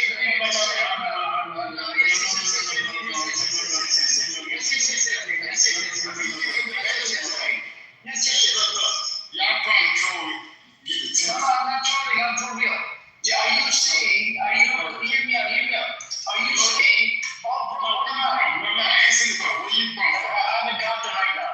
Are you saying, Compton, I'm in Compton right now. I'm fucking Compton, bitch. Look, I was almost about to get into a car accident because of you. I'm in this fucking idiot. Look, I thought we was having an intellectual conversation. Yes, intellectual conversation. Let me just get this straight. You were saying the Persians they will kick all these Persians into a well, just like what happened in 300. Like that didn't actually happen, as you said. No, I know, but are they going to do that right now, like today? No. If you if I'm wrong with the question, I'm first going to compare it to history. That's all I'm going to do. History, dude. Come on, you watched the movie and you think you know history. What part of that movie is fucking true? You think King Cyrus was pansexual, bro? Wow. That's the thing. Tacos in Iranian. You're insulting an Iranian. Okay, talk to me better than I can. Does the war in Iran affect American people? Since we are Americans, only in terms of your taxes. Why gotta be in terms? It's real life effects, nigga. We pay high prices. We the people.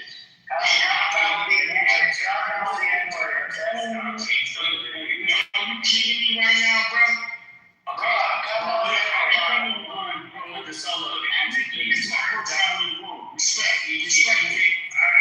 Respect. So if you take the in terms out, what would you replace it with in that sentence to make it more true? Say it again. You have a problem with me saying in terms. What's wrong with saying in terms? I'm talking about one aspect of it. You asked how it affects America. I told you. In terms of the economy. Everybody knows growth is the one problem in the United States. No, we're not denying that. Third party trying to resolve a war that shouldn't start. Like Pakistan, I'm reading the title right now. What's happening? Literally. Ego. Negotiation. Come on, man. Antichrist. I thought you antichrist. You asked a question. No. Are you lecturing us? Are you lecturing us? No. Then if you're lecturing us, we're having a conversation. Okay, then say something. No. If I was a teacher or a professor, you'll be a student listening, taking notes, man. Not really. Not from someone who thinks Persian history.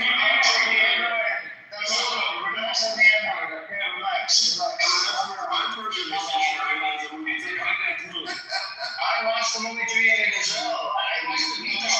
That was a funny version of Persian history. Meet the slide. I actually took a course on. We had a dialogue on the forum, right? Or world fear. All I'm saying, you watch news, I watch news. We get a different interpretation, and look. This is my first time in the room. My bad. If I ain't following. Why is it a first time? Man, but we don't watch news. No. I know one thing for sure, and one thing for a fact. We the people. We're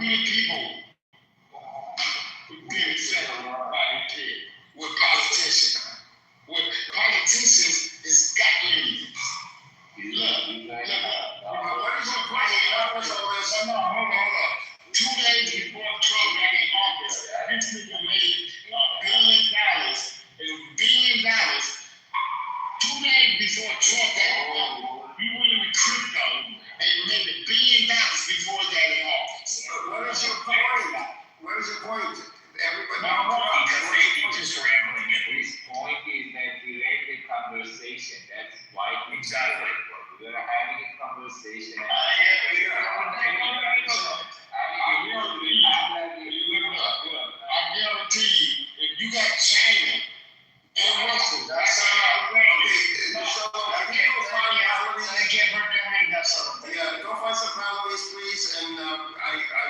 they would like you to impose yourself on them. Let's get back to the topic.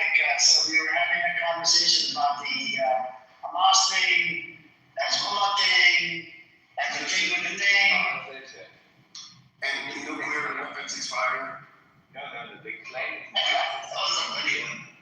No, be careful because like they will show up. The claim is like the keeper in the Middle East. If they are given a chance to vote, they will, majority of them will pick anti-West governments. And this is true all around the Middle East. Now, West doesn't like it. West doesn't like this fact. And Iran knows this because Iran is actually one of those countries which is elected by people, so they know what people want and they actually play very well. So all around the Middle East, Iran's policy is support people. Like they support people of Azerbaijan, they support people of Armenia, they support people of Afghanistan, people of Palestine, people of Lebanon, Jordan. All these governments, they don't like it. Because what they are doing is against the will of people. So, this is the fundamental problem that West has with Iran. West national interest, United States interest, is not aligned with the will of Middle Eastern people. Wait, and if that statement is true, then they would hold a referendum vote today and allow people to vote whatever type of government and who they want to actually rule. You're not wanting people here, Iran. You're not talking like Supreme Council. I'm not making babies. Are you doubting that the Supreme Council has to then? We are talking about the bigger picture here. No, Don't give it a childish game. Exactly. Why you see the reason you're calling it childish is because you don't right. No system in correct mind holds the referendum for its legitimacy. No system does that. It's a childish request. But do you agree? Okay, hold on. Then do you agree though that every presidential candidate has to be? I'm not. But do you agree that every single presidential candidate has to be approved by whatever the Guardian Council or in Iran? Do you believe that? You agree with that, right? This is a derail of discussion topic. It's not. It's a fact. No, because you're saying it represents the will of the people. My argument to you is that it represents a small. It can't be the will of the people if the Guardian Council chooses who can even be a candidate, and then amongst those candidates, all the people can vote for. That's a problem, wait, Benny. We can talk about that, but we can specifically go to Iran's case, Iranian politics, and talk about it. But we are not talking about that. We are talking about the Middle East. We are talking about Hamas. We are talking about Afghanistan. We are talking about. Okay, I just have to add that parentheses in there because you're making it seem. You have to add the parentheses in the middle of the conversation. Because you're misrepresenting what's happening in Iran right now. You know you are. You can. You can. Okay, I'll go on mute. I just want to say that one fact. Go ahead. That was a desire. Okay, so again, another debate. But the point is this, everyone. The point is the situation we have in the Middle East, that Iran is one side of this extreme, and United States is another side of this extreme, is that United States interest is not aligned with the will of people in Middle East. Iranian interest is aligned with the will of people. So you can see that Iran gives a lot of these groups to build hospitals, to build schools, and United States comes and breaks these things, like bomb the hospitals, bomb the schools. So is Iran aligned with people, or or are they aligned with their own interests in the it's a nation, so it would be more aligned with its own interests. And if it was aligned with people, it would also listen to its own people, which it doesn't do very well. Yes, right? the interest, this is the key thing, the national interest of Iran, because Iran cannot economically fight with the United States. So the path that they have picked is go inside these countries and see what the peoples of those countries want and get, this is the foreign, like the national interest of Iran. What they do inside Iran is completely stupid. You're right. They have lost their own people, but the national interest is nothing to do with the regime, right? It's nothing to do with the government. For example, national interest of the United States has nothing to do with American people. It's just the interest of your country. Of course, Iran does it for its own benefit. Of course, Iran is not like the good guys, but the strategy that they have picked is support people. West has support dictators. This is two complete different strategies, and they are. Yeah, but I don't think it's black and white. Like I don't, Iran could do good things and bad things, and it's done both, just like everyone else and every other nation. I don't think there's any difference there, except what the actual actions are. They're different, but the motivations are, self-preservation, and how far they'll go for self-preservation. That is a variable. But at the end of the day, I'm not judging Iran or the IRGC in terms of is it a bad or good entity. I judge them by their actions. If they do good things, then I'm behind them. If they do bad things, then I stand against them. But the IRGC, even Palestinians, anybody, if someone that robs and steals, but then turns around and helps an old woman with her groceries. I'm not going to say, well, how dare he help an old woman with her groceries because he robbed and stole from other people. You can separate both actions and call one out and stand behind the other. And I think that's true for Iran. We're not talking about my point is the strategy of the West and the strategy of Iran and why they're opposing each other. And when Iran supports Hamas, it's a strategy because Hamas. So if Iran find any group which is representative of that people, even that group is not aligned with its ideology, we will go and support it. This is the strategy. This is nothing to do with Hamas is against Israel. This is like for example, Yemen, they go and support Houthis. The only mistake they did was in Syria. They fucked up in Syria completely. Yeah. But any other country, they go and find which groups people like, they go support that group.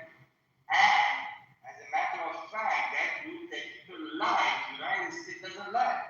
Because the United States likes the corrupt people, like this family business. In every country, US goes, and the easiest way is just give money to some corrupt people and then get your benefits done, right? The United States is looking for short-term benefits. Iran is looking for long-term benefits. So this put them on opposite side. Like if the United States actually listen to the will of people, this will take the card away from Iran, right? But no, United States goes everywhere, just wants to give bunch of money to one person, one corrupt person, which does whatever US will say to do, and then that's it. And then Iran goes and knows this, right? Iran knows that US does that, goes and see what people want, and then go listen to those people. So this is what I'm talking about. Now you are going to case specific. Oh yeah, Iran does bad things. Oh sure, completely. I don't say bad thing, I said bad and good things. I mean, they've done good things and they've done bad things. We're talking about the strategy. So that's what, when you say Hamas was like proxy of Iran, no, Hamas is not proxy of Iran. Hamas is not even getting lot of money out there. No, I would say that. I didn't say that they were a proxy. I'm saying that they're not a proxy. If there is an election in Palestine, West Bank and Gaza combined, Hamas will win. I don't know. I'm not sure anymore. Sorry. I think Hamas. Just like here in the U.S., I think Palestinians are looking for someone different, someone outside of the two groups, someone unique. But right now you are right. I mean, like 3 years ago, they would win. Yeah, because I think they were so corrupt. Yeah, exactly. And that's the case. Right now in Azerbaijan is the same. In all Gulf states, it's the same. If there is an actual election, people look at, oh, shoot, these people are so corrupt. Anybody who is aligned with U.S. is corrupt. That's why U.S. gives them money. And money makes people corrupt. If you are come and give you, and this is exactly why U.S. does it, because there is internal corruption also. So this is like a loop. U.S. gives money to some corrupt people, and those corrupt people give money back to American companies. For example, these companies, American companies, which I don't know, security agents, whatever you call them, they say, okay, U.S. government give money to the corrupt person in that government, like country A, like Afghanistan, for example. Now we have one nice Afghan lady on the stage.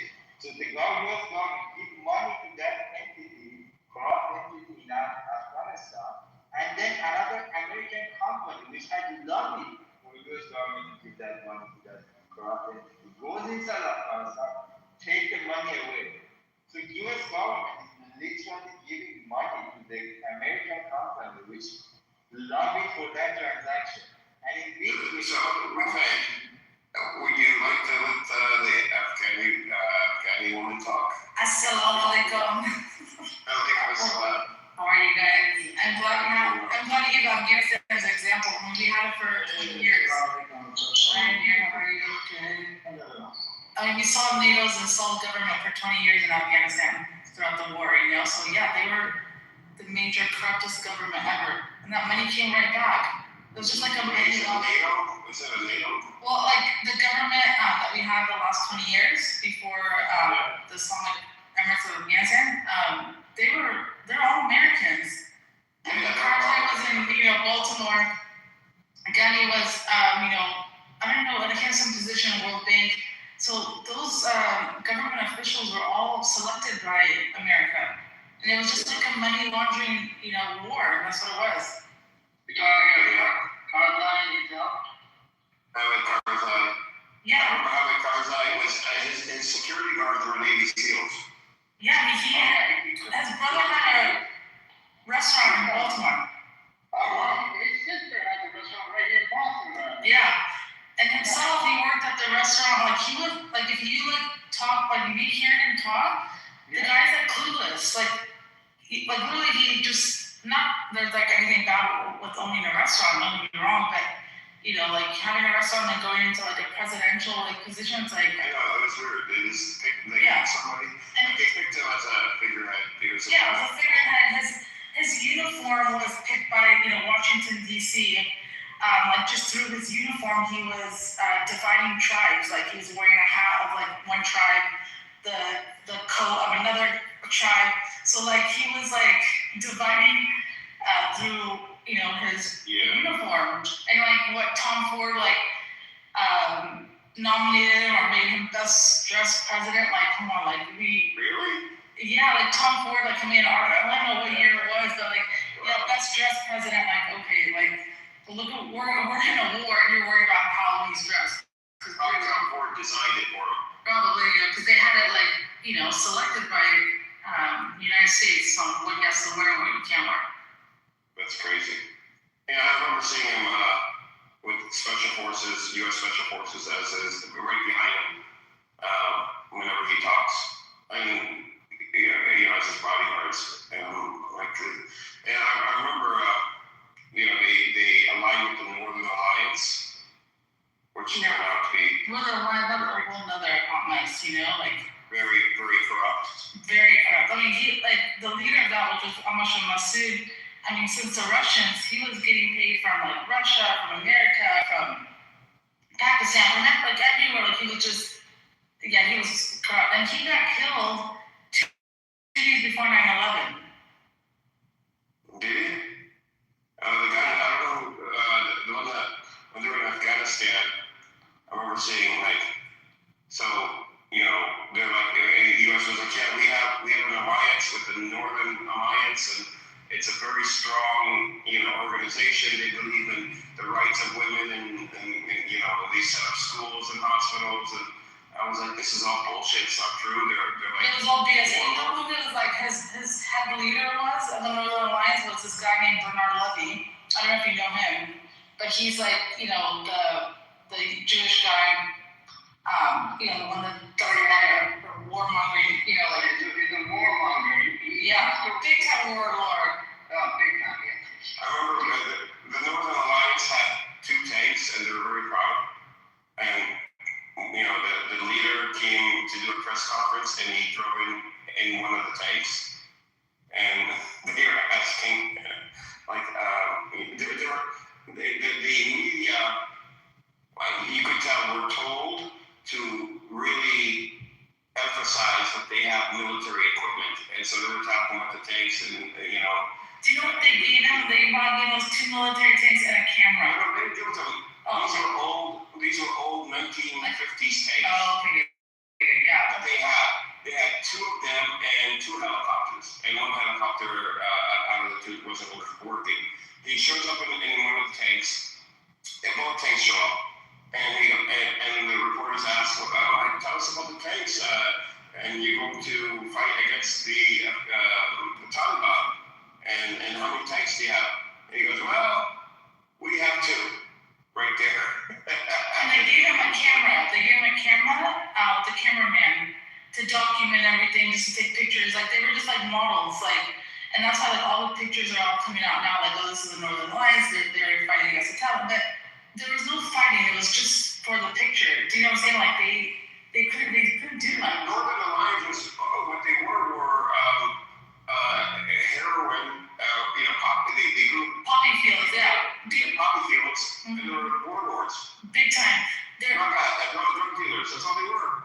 Do you know there's this? There was a journalist on the Afghan media, very bright, smart guy. But when Northern Alliance was like, you know, trying to like, you know, make them like corrupt, the guy became a drug addict. Like almost got killed. Oh, they did so much back then. Like now he comes up and he talks about everything, like on his like TikTok and like, you know, social media. I mean, he got help. He's like doing much better, but like he was like under the, you know, the poppy and the heroin and like all that. And they're saying like they would literally just give it to him, just like keep getting high, Like they're the ones that kind of like made him a druggie. And I mean, that's just one journalist. The Taliban, it's funny. Just before 9/11. It was announced that the Taliban completely eradicated poppy seed production in Afghanistan, and it drove the heroin market. They got rid of like 90% of the heroin from the market because that's how much was being produced over there. And now that they're in power again, last year they were able to get rid of the heroin again, and the first thing they did, Edward, the first thing they did when they came to power in 2001 is they cleaned up the poppy fields and all the drug addicts. They put all the drug, all like rehab like centers and all that. Like literally, it was like, you know how much? This is how much heroin Afghanistan was producing. I think it was something like almost 2,000 tons a year. Okay. Largest in the world. You know what the second largest was? I think it was Mexico, and they were around like 40 or 60 tons a year. Yeah, no, it's crazy. That's the difference. Yeah, it's really crazy. First and second, yeah. And that one of the rehab hospitals that just recently got bombed was that rehab getting clean. Why would they bomb a hospital? I mean, why does America bomb hospitals? I mean, that's just what they do. Well, I mean, Pakistanis are supposed to be Muslim. They're held to a higher standard. Yeah. Nobody talking about this. I don't worry about this. I have to look this up. Yeah, no, So I can condemn them. I have to condemn them if this is true. It's pretty disgusting. Pakistan and Afghanistan have been on war for a long time. It doesn't matter. You don't have hospitals. Well, yeah. They did. They did. Yeah, it was actually right before this war. You know what they said too? They're like, we'll put you in rehabs. You know, they have like programs, like 6 months, 1 year, 2 years, whatever, and they promise them jobs. And you know, like this was like the first time, like you hear things, but you never see actions. But they actually did actions too. Like the minute they got clean, they gave them jobs in like production and whatever, like get their families back together, get their lives and their kids and all that. And a lot of them got clean. You know, went back to their lives, yeah. And I was like surprised because I'm like, oh, a bunch of like mountain men are able to clean up, you know, drug addicts. I was like in shock. I was like, wow. Yeah, well, I just can't believe that Pakistan bombed a hospital. They can't. That's not a mistake. They're a very, very, very good Air Force. I know this thing is about purpose. These are like when you choose civilian, especially in hospital, you want to break the will of people. That's why you do that, because like everybody probably has a relative in the hospital. When you hit a school, you want to break the will of those people. Oh, that works. Hey, speaking of, you're surprised, not enough surprised that they were able to get people clean from heroin addiction. There was I don't know who was speaking about this recently. Even I think Tucker Carlson spoke about it, and it's hailed as one of the best programs in the world because they have zero tolerance policy, and none of this, you know, gonna wean you out of this little by little. It's you get into the rehab and you be clean. Period. There's none of this. Let's give it a little methanol shot or this and that like they do in the U.S. No, it's actually a lot easier to get people cleaned up when they're on heroin there in Pakistan than they do here in the U.S. You know, like, let's take part. Yeah, no, the first thing they did is shave all their heads off, you know, put them in like, you know, the medical uniform, whatever. You know, had discipline on them and just like literally that's a really good program. And I'm just like, what the heck? I'm surprised. That's the word. Yeah, they're very, like you said, they don't mess around. It's not like, oh, here, you can get away with this. No, they couldn't get away with shit. So that's why they got clean.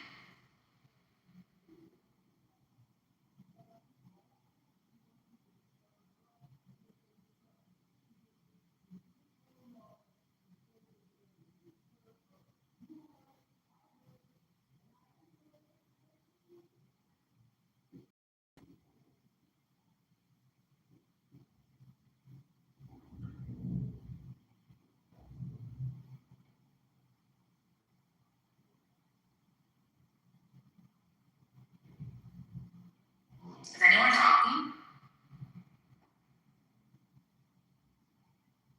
No. The room went quiet.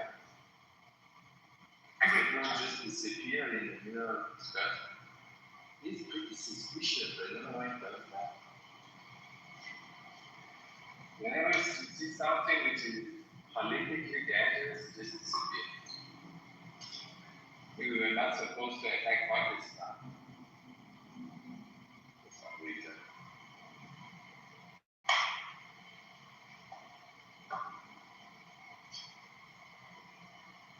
Well, Pakistan and Israel, you know, like in my opinion, I feel like they're the same. One under like, you know, the religion Jewish, one under the religion Muslim, you know, so. Every of these countries, every single country in the whole world is looking for their own interests when it comes to international affairs. Pakistan is also looking for its own interests. Like when it comes to, I think, to Afghanistan, they kind of feel betrayed because they were the one who, the entity which supporting Taliban, right? And because those Gandhi people were aligned with India more than Pakistan. Who's that Wayfin over there? Is that Wayfin at the top right? I see. Wayland. Wayfin, what's up? You are learning, man. You are learning. I'm proud of my fellow Americans. I'm going to get you to become an Arrogant American sooner or later. Don't worry. Dude, I'm American. You love that. But your goal is to get you to become an arrogant Iranian American, right? My goal? What? That's a joke. Come on. Oh, okay. We're talking about Pakistan and the role Pakistan plays. Pakistan, for the longest, told the Parliament to come back. Yeah, that's a love-hate relationship, man. All I know about that whole conflict is crazy. That's been a long effort from the beginning. But the thing is also, Afghanistan, I mean, I don't know a lot about Pakistan part, but I just say Afghanistan has had friends from that region. I have a really close friend of mine who has a PhD in modern conflict resolution, and actually wrote a book recently, right now, actually, you can look it up. He's actually written the second best-selling book in all. What's his name? His name is Nabi Sahab. He has a PhD, and he just wrote a book that's out there on Amazon right now, and it's about the Duran line. He's a very good friend of mine, and he's like one of the world's most known experts in this area. I'm telling you, he sold like 5 copies like that. No, he just produced it like a couple months ago. I actually shot me an email and said, hey, look at my new book. I'll look in the chat and find you guys the title of this. But go look at Nabi Sahab and look up his book, the Duran line one. It's like 700 pages. I haven't read it yet. But the dude's he's a really smart guy. Like, really smart guy. He knows this area. His thesis was on Afghanistan, the conflict of it. He wrote his thesis, his PhD thesis was on the conflict of Afghanistan and Pakistan, how they never, how they got betrayed by the British around the Duran. I know all of it, but they don't acknowledge it. Like the Afghans don't believe it. It's a whole weird thing going on. But yeah, and he was telling me about a little bit about this whole thing. This goes way back. Maybe I actually started on this one topic. And basically, this conflict is way before even these countries. It's a deep history. It's a very deep history. Afghans have been killing their own people from decades, like from generations. I mean, that's been something that has been overlooked a lot to even acknowledge, like way back in there. I mean, it's been such an internal conflict with that country. It's crazy. It goes so far back. Like I don't know how far back. And no leader of Afghanistan has recognized the Duran line. So like for Afghanistan, it's like an invisible line. Does that make sense? Oh, totally. Yeah, you talk to him, this guy's like an expert. Yeah.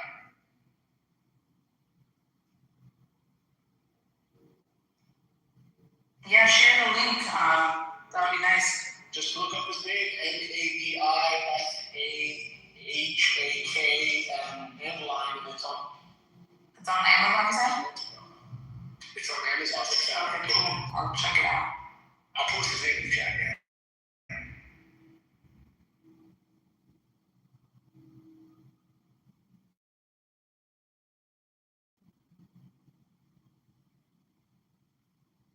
Mark Robin's still alive, Amir?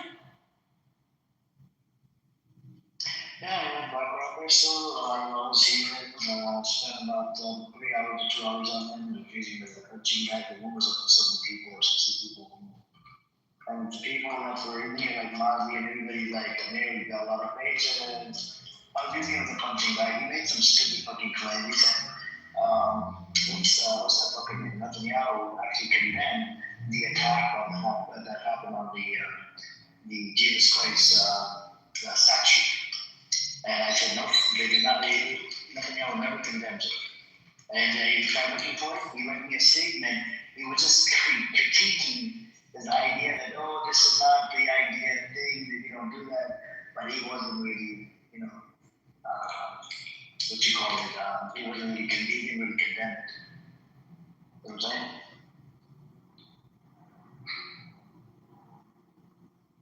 So he's just getting worse than any better. Oh, he has become more extreme. Yeah, he's definitely getting worse. He's just a fucking crazy motherfucker. Damn, he would always give me a headache. But you do have patience. But Amir has this other type of patience with it. I think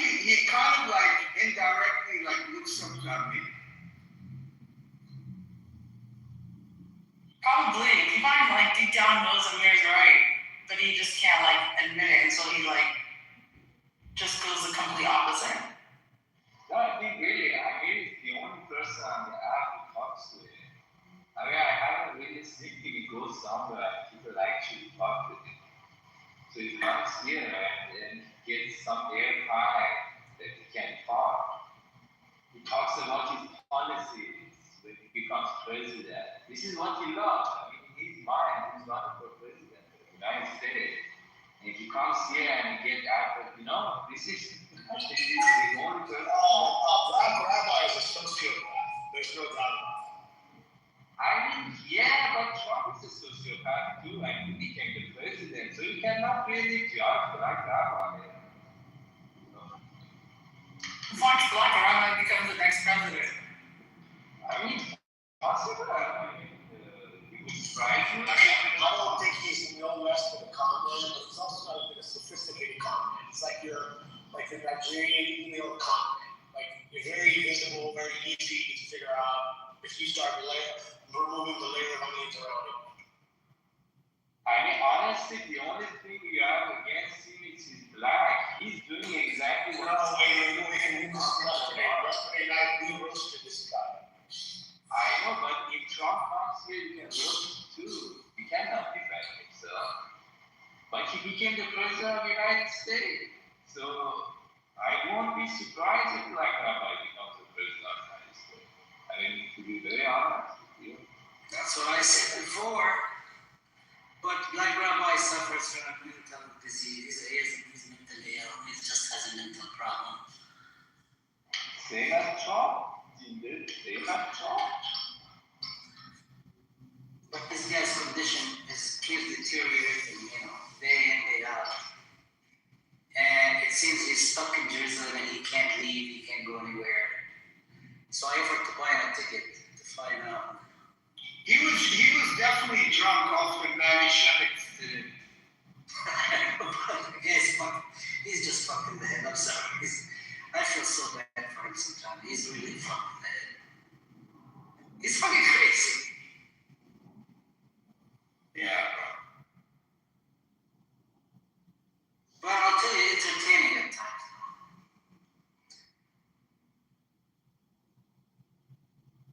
And then Netanyahu did come out and talk about that soldier chopping the head of Jesus' statue in the mouth.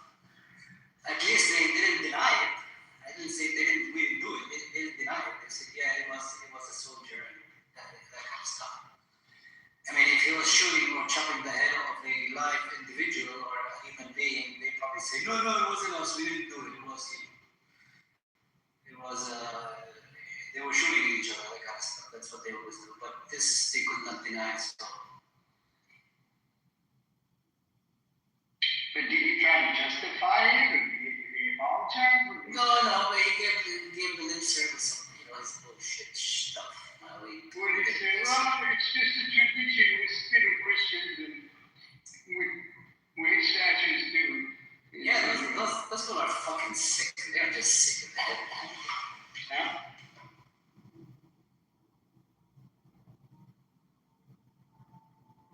When I say members of the Israeli, a lot of members of the Israeli society are sick. You guys should believe me.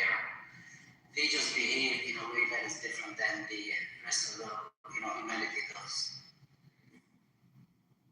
They are not sick-gendered. They are highly peasant, uneducated. So many of these people are. No, they are not highly educated. They are very, very educated. It's just the way they conduct themselves is different than any other people I've come across throughout this that we live on. My claim is that I made this claim before also. So a lot of these current ones are immigrants from Russia, like after Soviet Union collapsed, a huge wave of Jews they just moved here to Israel because they were very poor. Because in the Soviet Union there are a huge population. These are called peasants. They are really, really. Yes, I know a lot of those people turn to crime, and I run into them once in a while. So these are those people that what you see, I think these are not like, for example, Western European Jews they are like, or American Jews, or even Eastern Europeans. These are the peasants from Soviet Union.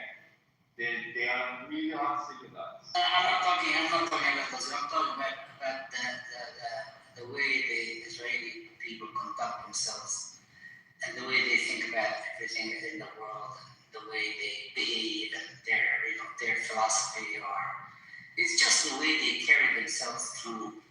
Most of them are just to me it's just not normal.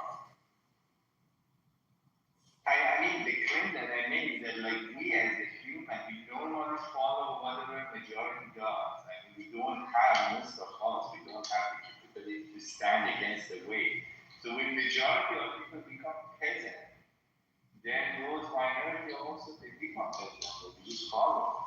So this is, I think, is a new thing, the phenomenon that we are seeing that right now, people of Israel are so cannibalistic, so non-cultured. They are really barbaric. I mean, this is a camp. Like, I don't know if you watched Game of Thrones. The people inside Israel, they are like north of law, those barbaric people, the cannibalistic pedophiles, criminals. This is the people inside Israel. But I look at it in terms of in terms of how entitled they feel, how superior they feel, how powerful they feel, and they have this indoctrination at an early age of which they just hate everyone around them. Everyone is out to get them, and the feeling of like being superior to everybody else in the world. They think they're better than anyone else. They're extremely security conscious in many ways. They have this amount of tremendous amount of hate towards everybody else. So they carry themselves through in a different way, in just a different way that just does not jive with the rest of the world. I don't know how to probably articulate this whole thing, but this is how I see it. This is how dealing with them. This is how they are. But once in a while, somebody captures their brutality and their behavior and the way they do things and how, they shoot people, kill people, and it's like, it's okay, it's normal, kill a kid, it's okay, shoot an old lady, it's okay, it's no problem, no big deal. And being extremely brutal for no reason whatsoever is okay, is acceptable. So it's just the way they carry themselves is just different. That's all. I mean, I agree with you that they feel they are chosen, they are better, they are smarter, and all those things, and everybody's after them. Yes, but the challenge is that these barbaric behaviors. I don't think, for example, they were this barbaric, for example, 100 years ago or 50 years ago. I think they became more and more barbaric with the Likud Party, and Likud Party really get power after the collapse of the Soviet Union. So I am trying to create a theory what happens from people who are kind of productive member of the human civilization become such a destructive force. I mean, this has happened. They were really a destructive force, but they used to be productive. There used to be a lot of scientific doctors and a lot of contribution to human civilization. What happens from that to get here? That's why I created this hypothesis.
tell you something, Jimmy McCarthy. So, hey, what's up, somebody into the phone?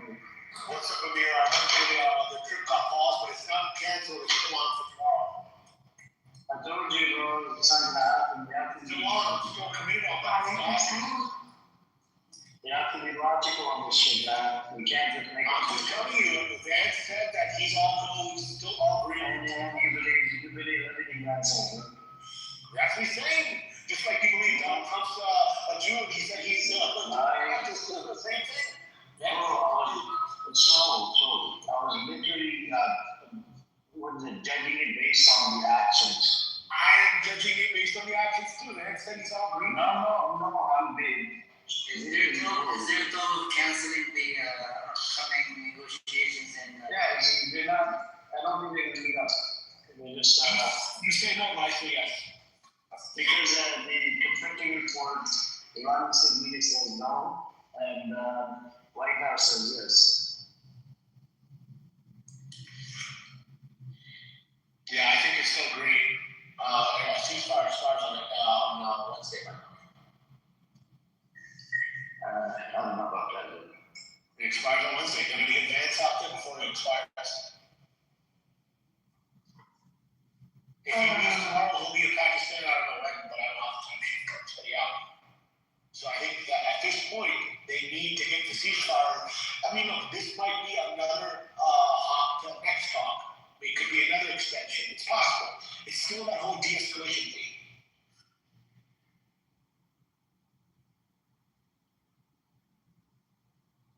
I guess Trump thought this is, it's going to be just like Venezuela. They just go in, grab the guy, kill a few people, and everyone will just say, yes, sir.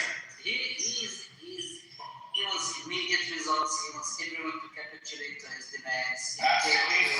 But that's if the Israelis and Syria have been going into war. That's highly possible that he got played. Right, that's what the Israelis thought, like, no problem, we're just going to kill the leadership, we're going to do a lot of destruction, and then Iran's going to say, they're going to raise their hands and say, okay, yes, sir, what do you want? But I guess scenarios, I think the top two are how resilient those people are, how patient they are, and how long-term the way they play things. I think the top three are the Israelis were going no matter what, the U.S. had to back them, right? However that drug deal was done. Second, it was, what do you call it, Trump all in on it, like he just wanted to do it himself. And what was the third one I was thinking of? I forgot, but I'll come back to it. But I still think these are the top couple options. Either they, tricked into going to war with the Israelis, that was the right I was thinking. They tricked into going to war, or the Israelis were going in, and they had to back them, or they went in on their own. Just a bad decision. Jimmy, check your DM.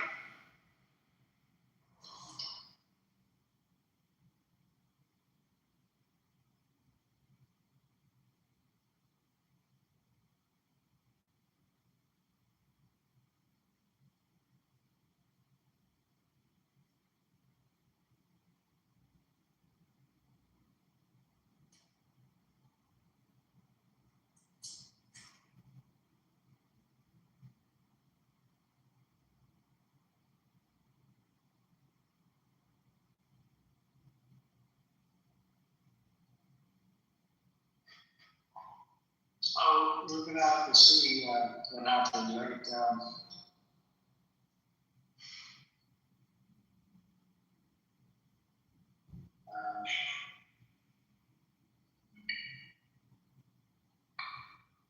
We will have to see. Yeah, I also think of what do you call it? Amir, that whole mosaic defense scenario where they talk about how disparate parts of the what do you call it? The regimes operate. That's probably why that straight comes. Maybe one foot isn't talking to the other foot, or one hand to the other hand type thing. And maybe that's why. So then the question comes to, and this is what I was listening to yesterday. Another top Iranian expert said, he's like, maybe we don't even know who's running the country. And it's very highly possible. Maybe there is no one person running the country. Maybe it's a team of different people running the country. And one side passing information to the other. Good. So they actually did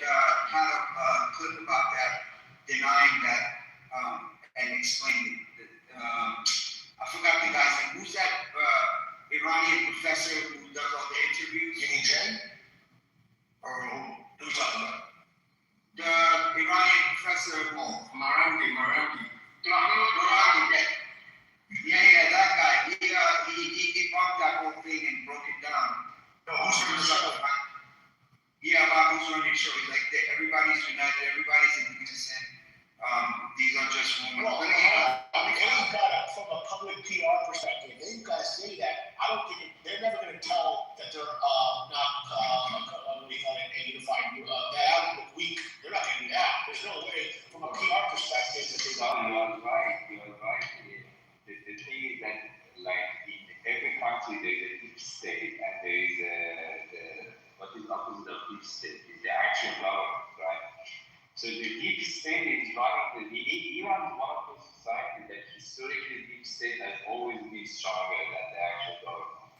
Now the thing is this, right now deep state is running the show, but the actual government is not running. For example, you have the president of Iran, you have the spokesman of the parliament. You have the parliament speaker, you have the president, and you have the foreign ministry. The foreign ministry are all at the top people.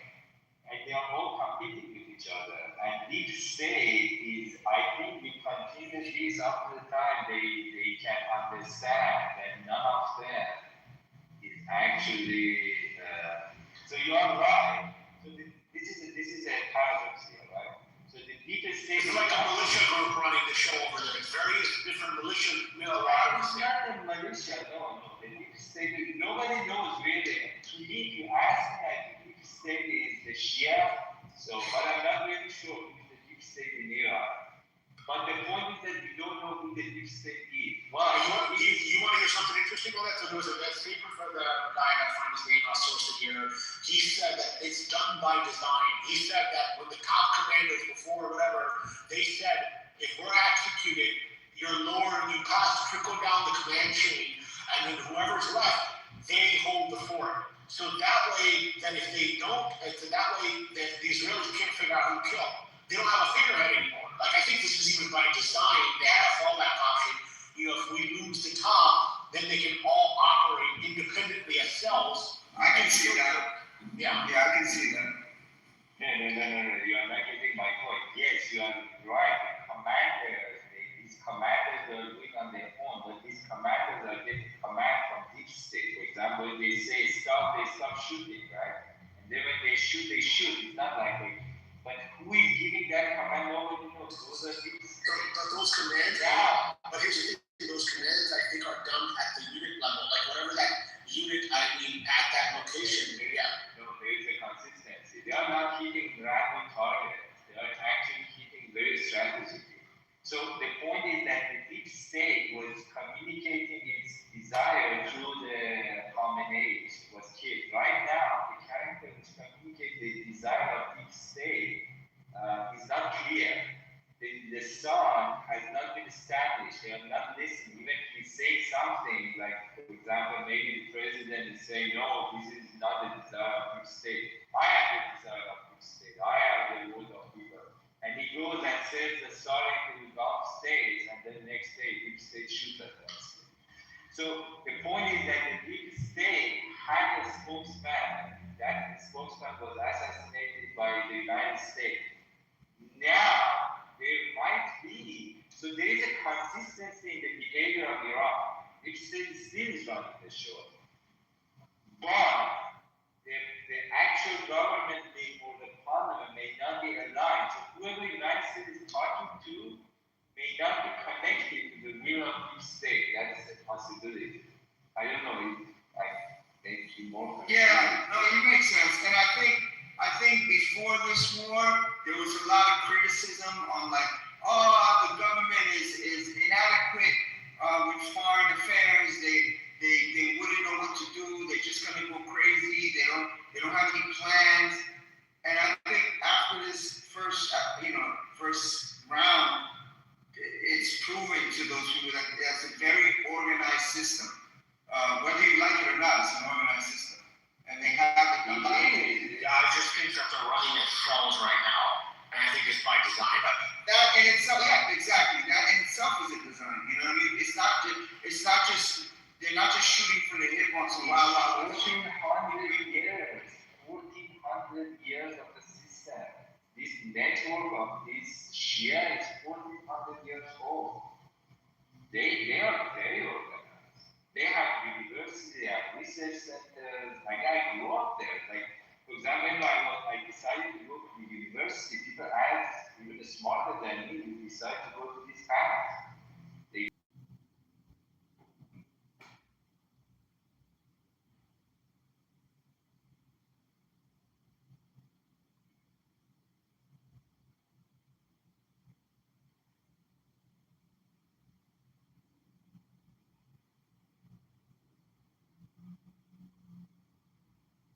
The most stupid thing that Trump did, and this is why I say he's crazy, he killed the supreme leader of this state. I mean, this was like, he was actually the one who was keeping everything like stable.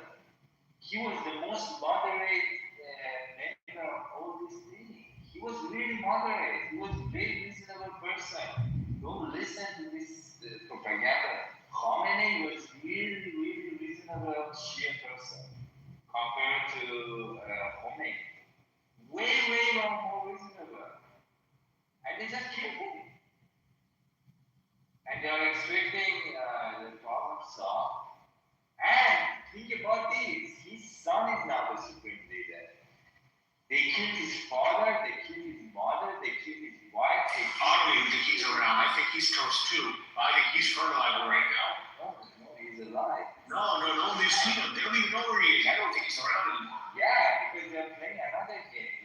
Yeah. Well, there's a thing. It's easy for them to say, oh, he was struck again if he's already dead. He's like a Bin Laden. All of a sudden, now he's like, he was dead one day, now he dies again another day. No, they are playing another game. So the whole concept of life value was created by Khomeini. So this character, which is a real character that people can go and talk to him, and he's the hand of like really a mom. This is a big problem. Everybody is shit. Oh, Khomeini, don't do it. This is dangerous. What Khomeini did it. But for Khomeini worked, because Khomeini was very charismatic. Like everybody respected him. Like he was really like even before becoming the supreme leader, he was like Sistani, like he was a religious leader. But he also had some political capabilities because normally these religious leaders they don't have political sense. They are just religious leaders. So it's very hard to find one which has some political capability as well as being a religious leader. Khomeini was like that. But that was it. They don't have anymore. There is no such a character that is religiously respected at the same time as a political figure. So then they created Khomeini, which was not. I mean, Khomeini was just a spokesman of this leader. He didn't have any like religious opinion. He didn't give even a book, like they say, we give a back, blah, blah. So now they are solving that problem. So what they are doing is that from now the supreme leader is something like Imam Zaman. I don't know, we don't have this concept. So in Shia, there is this Imam which is hidden. You cannot see, you cannot talk to this person. He's not available. You just pray. So now they are playing that, they are solving this problem of life, which is really a problem for Shia. I agree with those people who told Khomeini don't do it. So from now the supreme leader of Iran will be hidden like Imam Zaman. You cannot talk to him, you will not see him. Because think about it, if you have any problem in the country, they used to go to Khomeini. Oh, there is a fraud in election. The Khomeini should say something, right? So now this problem is being solved. So this is by design. They are most of the state is saying that okay, from now on, this is spokesman is hidden. Nobody can talk to him. The only letters comes out. So he's alive. He's alive. But keep in mind that all his family members have died by the United States. How do you expect that he will be like as reasonable as his father? This is really too much expectation.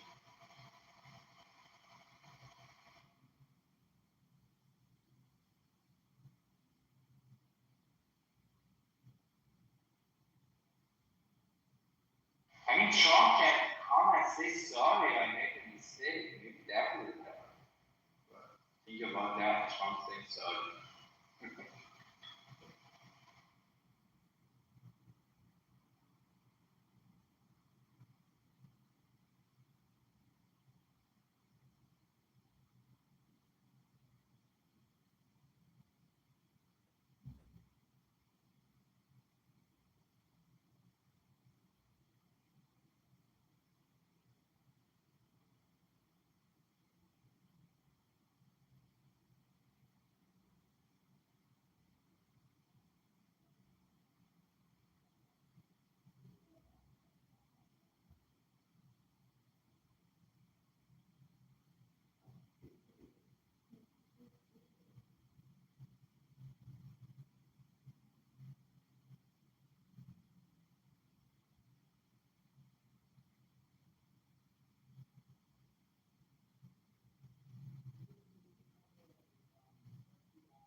Assalamu alaikum.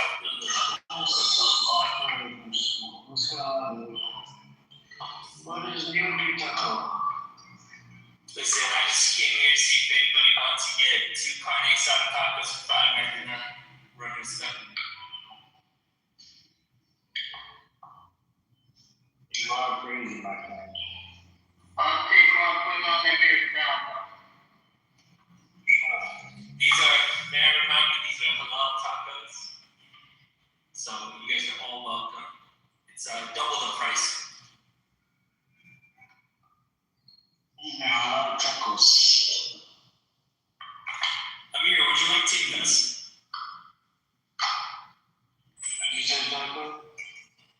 Second, if you want to invest with me, we could do a second halal truck. And, go to all the Muslim communities. What do you? You have a truck taco? Yeah, a taco truck. Where? It's in California. Too far from me. It's like going from a different country. It's like I had to go from Boston to California. Shit. Well, Mama, if you'd like to invest, we're looking to add wings and a rocket propulsion to the truck so it can fly. Which country are you? I'm in Massachusetts. I'm in Boston.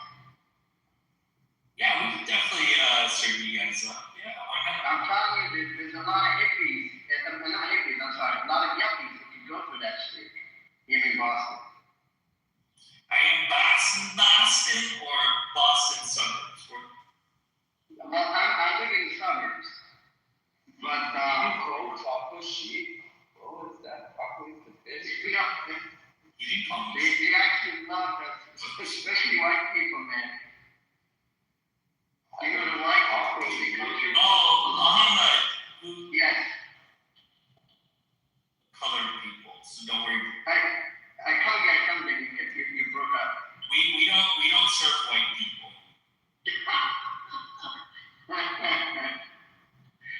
Hey, listen, man. I'm willing, after the beating that black rabbi took yesterday, I'm willing to buy my taco. It's on me next time.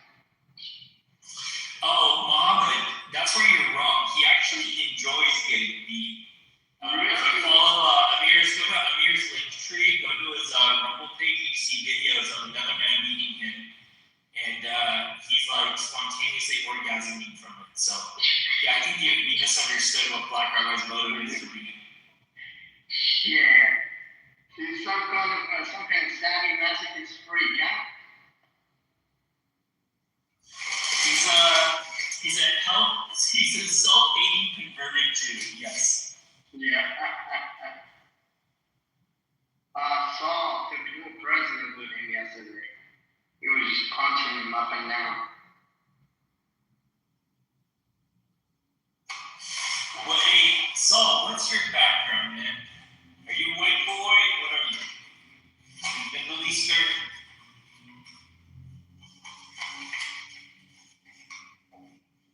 He doesn't want to answer.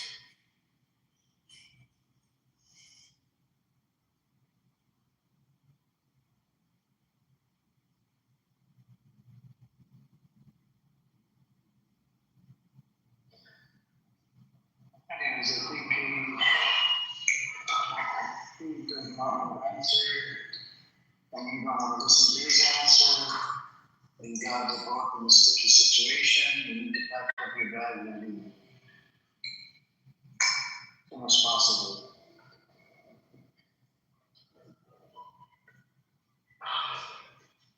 After your clubhouse career is over, okay? Pack up your bags. Where should I go here? You know, somebody told me this a long time ago. They opened the room on my day, this was a long time ago, like, your career is over. Maybe you think Clubhouse career. They opened the room with my day a long time ago. It was like a motherfucking drama room.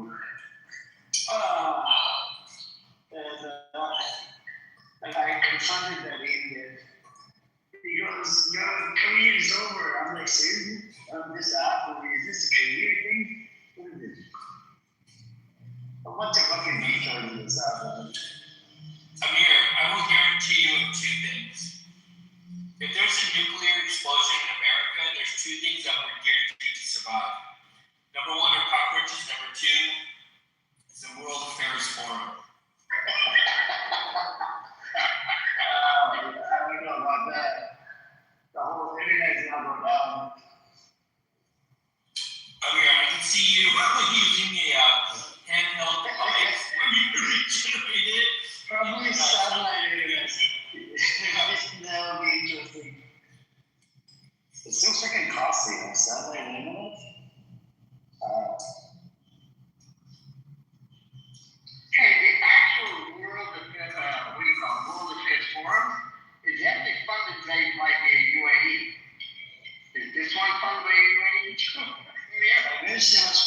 on this?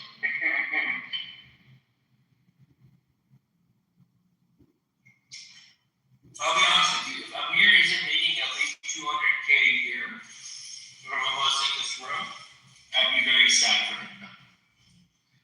No, I'm not making The money. shit he has to put up with these dumbasses like Samoa, Black Rabbi, Amos. Oh, Samoa doesn't come up anymore. He comes in the audience and he runs away. He knows he's not allowed.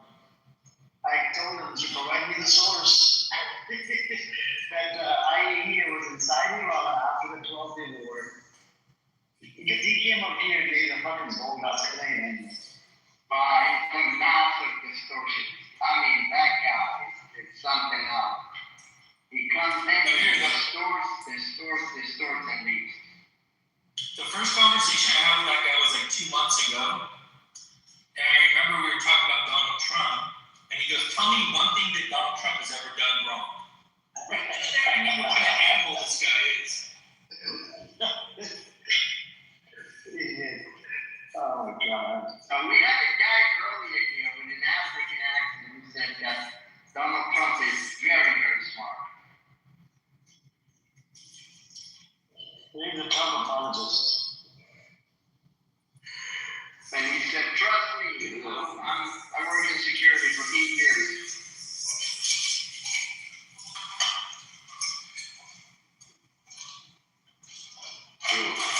Anybody who follows Trump is literally in a cult. Like a very, very fucked up cult.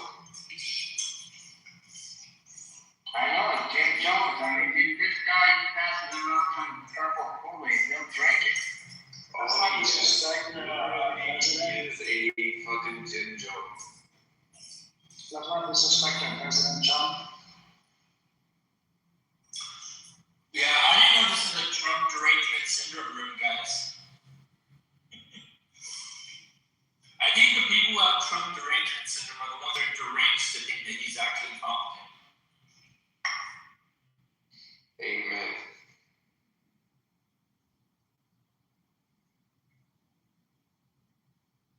Guys, I was listening to an interview.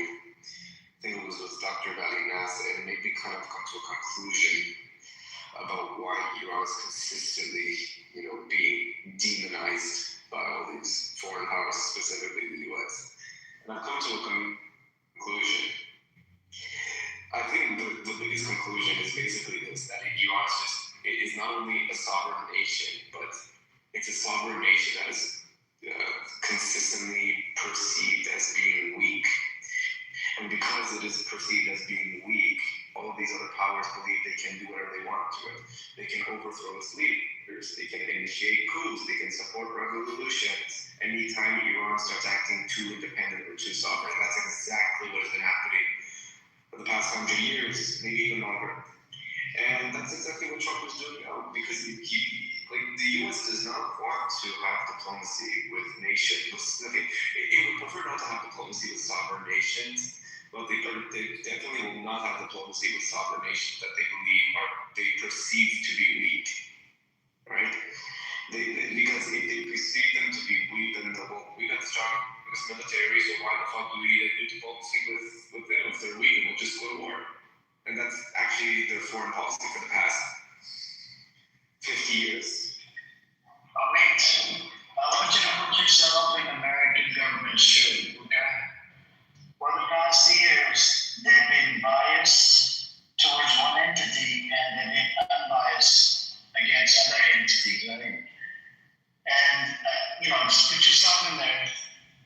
As a government of America, as a cop of the world, it's their way or the highway, okay? For Israel, yeah, they would shed blood, right? But for other countries, they need to stay in check. That's what so that's what it is. And so if anybody that goes out of the line, they need to bring them back in line. So this is what the cops usually do, even in America. I mean, yeah, that's also a big aspect of it. But I mean, I'm kind of talking more in terms of like separated from Israel. Like you US its own policy, how it's trying to perceive the world. They really want to create the world in their image, and Israel wants to create the Middle East in their own image. It can still be a cop and a hypocrite at the same time. That they have these. Exactly. It can still be a. Use that analogy. Yeah, it can be still, even in America. So the cops, they hang out at 7-Eleven, right? These are their, that's their station, right? 7-Eleven is like a temporary station, right? They eating donuts, drinking coffee, soda, whatever the fuck they eat. And the 7-Eleven keeps on feeding them. The reason why 7-Eleven gets free security in return. So 7-Eleven doesn't have to worry about robbery while they live, because of the cops' presence. So this is all these GCC countries that we're looking at it as that okay, we have the energy base here, we have the cop here, nobody's gonna fuck with this. But then you have the bigger fish like Iran, did fuck with them, right? And now they realize that okay, we're fucked. First it was in Qatar, right? Israel fucking bombed the shit out of them over there. They killed about 6 people. And then all of a sudden you see Iran doing a bunch of these attacks in different GCC countries. And GCC countries are divided. They're not even freaking united. I wish they were united, right? But they're fucking divided.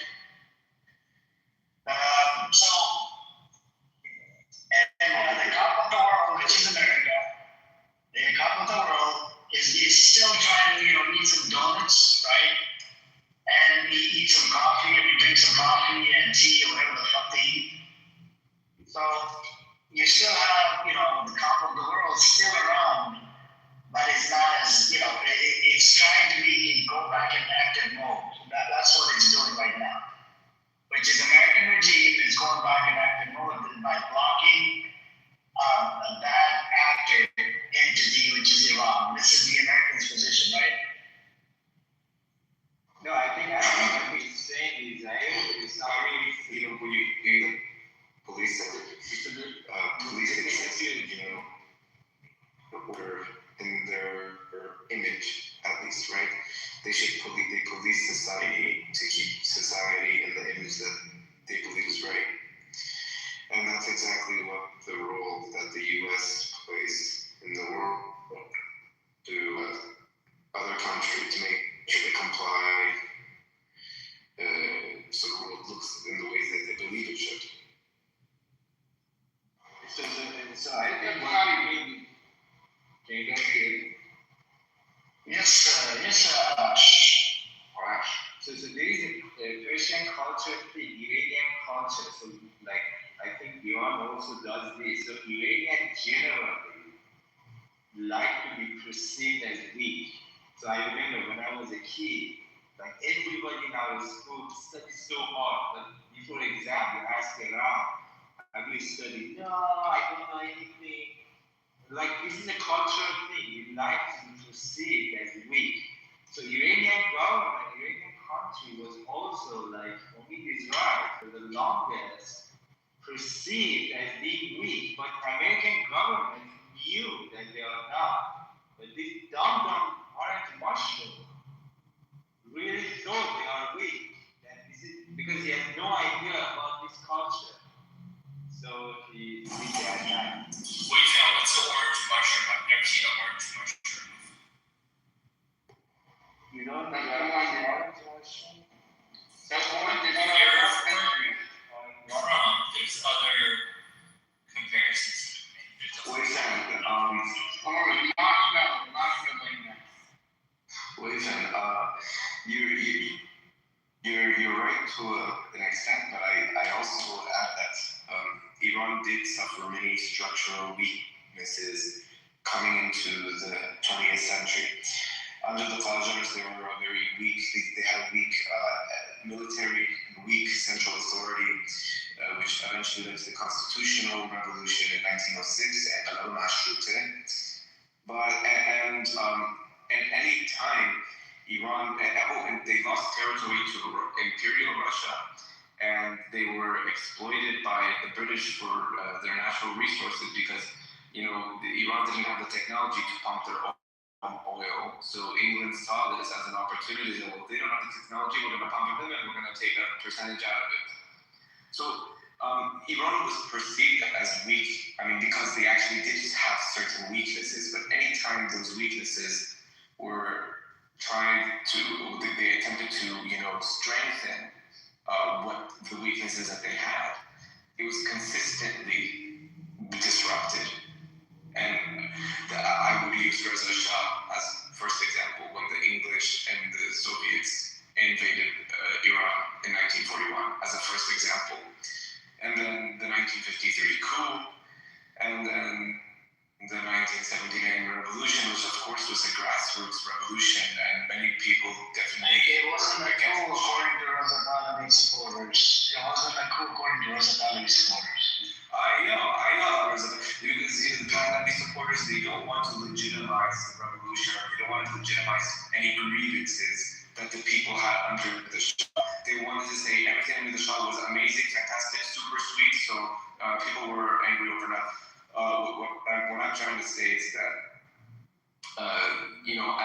as a quote-unquote ally of the U.S., the U.S. really showed its true colors when they didn't give a shit to help the Shah. They quite let him literally fall, because in his statements right before the revolution, he really projected his true feelings about how Iran should be a strong, independent economic sector and centered trade, and even pursue a nuclear power. And he also criticized Israel. He also, towards the end, started criticizing Israel. That's exactly when you come loose. That's exactly when you come loose. It's like that is the red line for America. And she can't fucking touch Israel. Exactly. So exactly. So that's also a big part. So essentially, all of these different times in Iran's history, like the West perceived those to be like the city. It's like, oh, you got a weak government. Okay, we can steal your oil. Oh, you have a weak. You have a prime minister wants to nationalize oil. It's okay. We can do a coup. We have the ability. We have the capability to do it. So we won't do it. And that's exact same thinking that is governing the U.S. policy on Iran right now, because they believe they have the strongest capability in the world to do so. So they think they can, form Iran to to its own demands, one way or another. Just to piggyback on what you said, and to be fair, the U.S. has just been a bully all across the board. It's not like it singled out Iran, it does it everywhere. I don't know if you guys remember a few years ago when Biden was president, France has won a contract with Australia to sell some submarines. And America just moved in and elbowed France to the side and said, the fuck out of here, we're taking this. And just took it. It just took it from under France's nose, and France didn't have the balls to say, what the fuck are you doing? It's our contract, the contract had like millions and millions of dollars. So the bully is a bully is a bully. It doesn't even matter who is being bullied. That's America, a country whose wealth has been built on fucking pillaging and stealing and bullying and what have you. Yeah, and that's actually that's kind of the most direct way of putting it. Because if you like playground booth and you're like physically the strongest person there, you pick on the weakest person there. You never pick on somebody at all. Pick on somebody who you believe has a chance of beating you. And that attitude is very much the same in this foreign policy, because the U.S. will never pick a fight, or at least a direct fight, with Russia or China.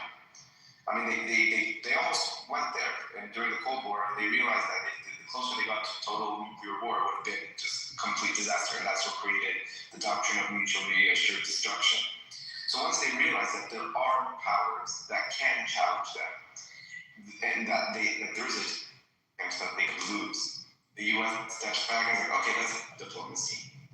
But because they don't believe that, Iran, and they're not thinking that the U.S. keeps going in further and further. So what you're saying is if you don't have a nuke, the U.S. will bully you to whatever they want. I mean, essentially, that's one way of saying it. Not dangerous. Because if you got a nuke, then the U.S. is not going to go on your territory. They're not going to bully you. They can sanction you, but they won't force you to do it. Essentially, that's more or less the world we live in. That's I don't see any. And so what's funny about that scenario is right now, and this is going to be your find this interesting, right now, with this whole Trump putting NATO on the fucking fringe, that South Korea, Germany, and one other country, they're seeking their own nukes now. They got lost in trust in the U.S. as providing coverage for them. The South Koreans are now, they're 76 or 80% of the country want a nuke now. So does the Germans. Hey, so it doesn't store most of its nukes in South Korea? Oh, they have plenty of them over there. Yeah.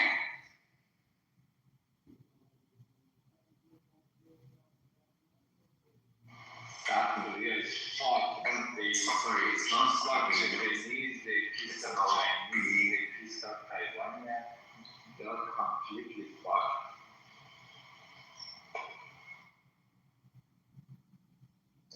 And so, to your point, it's not just about having nukes. It's about a power regional. Like Russia is not the regional power because it has nukes, but because it has the largest territory in the world. Well, you've got to have three things: either a nuke, either you have to be a choke point or something, or you like the resource, or you have to be territory. I mean, it's got to be one of the major areas where you have leverage over something. And I think the reason why Turkey has not been threatened, even though it's not a nuclear power, I mean, okay, it's that Israel just recently, for the most, under as much risk is because, first of all, it's a NATO ally. Number two, Ataturk and the founding of its Turkish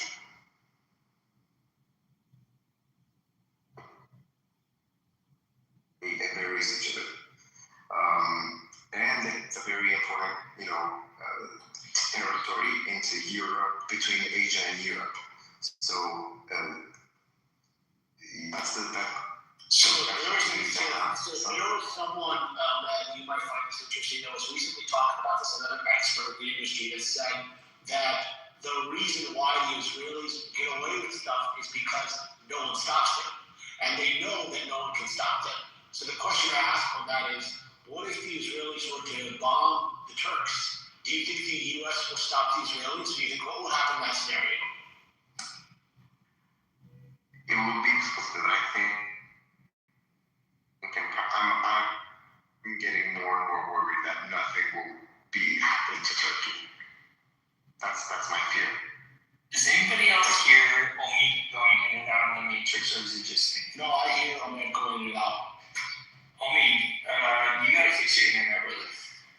Every 10 seconds you go out for like 4 or 5 seconds. Okay, so the last thing I said was, I think Turkey, I worry, to your question, so I fear that nothing will be done to defend Turkey if it was attacked by Israel. I second that actually with what we have right now. I think if there was a skirmish or bombs went off and something like hit Turkey, let's say Turkey's false flag, I don't think the U.S. would step in.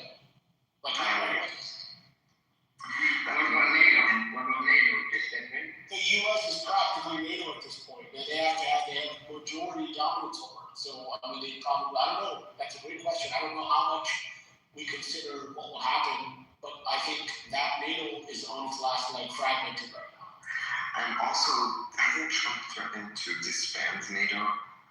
He said he's pulling out because they're not paying their dues. Okay. I guess that means Turkey being a NATO ally will be vulnerable to Israel if the U.S. is pulling out of NATO. I would not. Can you guys still hear me?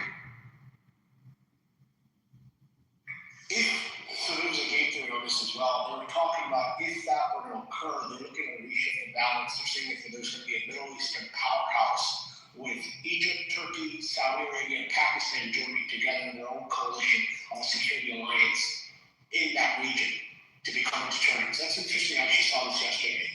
They're actually reshuffling the chessboard right now on how they're changing alliance structures because of this, what you just said. Mm-hmm. And I think I would really not be surprised if there are people and you're underwater, dude, underwater. PAC lobby trying to lobby Trump out of Kitover.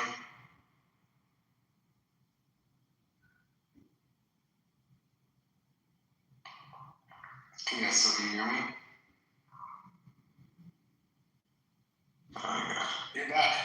You gotta do something about it. You gotta get off it. You're not gonna wish the boy.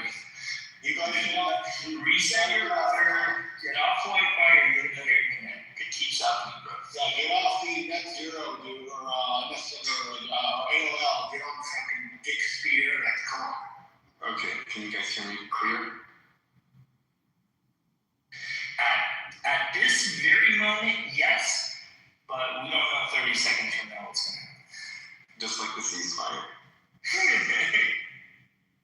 So, the thing that I said, I don't want to sound too conspiratorial, but I would not be surprised if the APEC lobby is trying to lobby Congress, or sorry, trying to lobby Trump to pull out of NATO for this very reason regarding Turkey.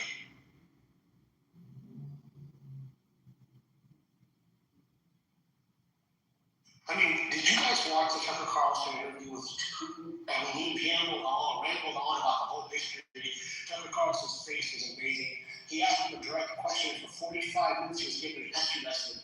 But basically, at that whole hour interview, Putin said that you're at my doorstep, basically. Why the hell are you here? I mean, in a nutshell, indirectly, that's what he's alluding to. So, I mean, NATO expansion is nowhere near. I mean, I think it's on the verge of, it's on its last leg. But Saul, do you agree with my theory? Which is what? That I wouldn't be surprised if the APEC lobby was lobbying Trump to pull out of NATO for the very reason regarding. I have some thoughts on it too. Yeah.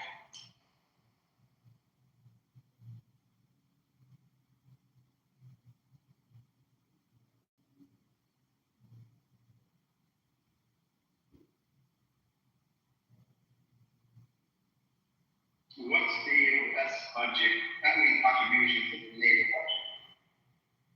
Percentage-wise? I wouldn't know. I don't know, but they say that every other country puts on 20-30%, the U.S. puts the most. I correct me if I'm wrong, we have to look it up on GPT or something, but yeah, it's a ridiculous number how much U.S. spends on it versus others. I think it should be a percentage of your GDP. So it should be a percentage of your GDP, like US, I think you should put 3% of your GDP. Most of the European put like 0.1%, 0.2%. Yeah, and recently Trump was planning to come up to 5%, right? That's according to what I read recently. He was rallying the Congress to come up to 5% of their GDP. And they all refused to say that's crazy. And he threatened that he's going to pull out. But let's say, for the sake of argument, that the U.S. pulls out. Do you think that's going to precipitate the collapse of NATO? So I don't think there's a collapse. I think what's going to happen is a restructure. The NATO leader will just be rebranded as something else.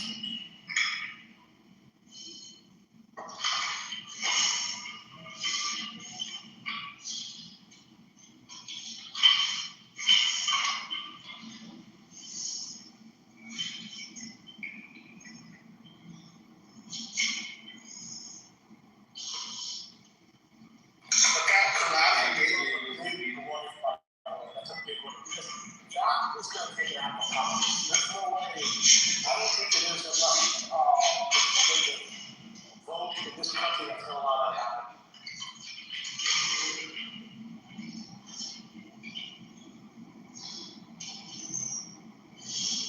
We are in the tacos. No.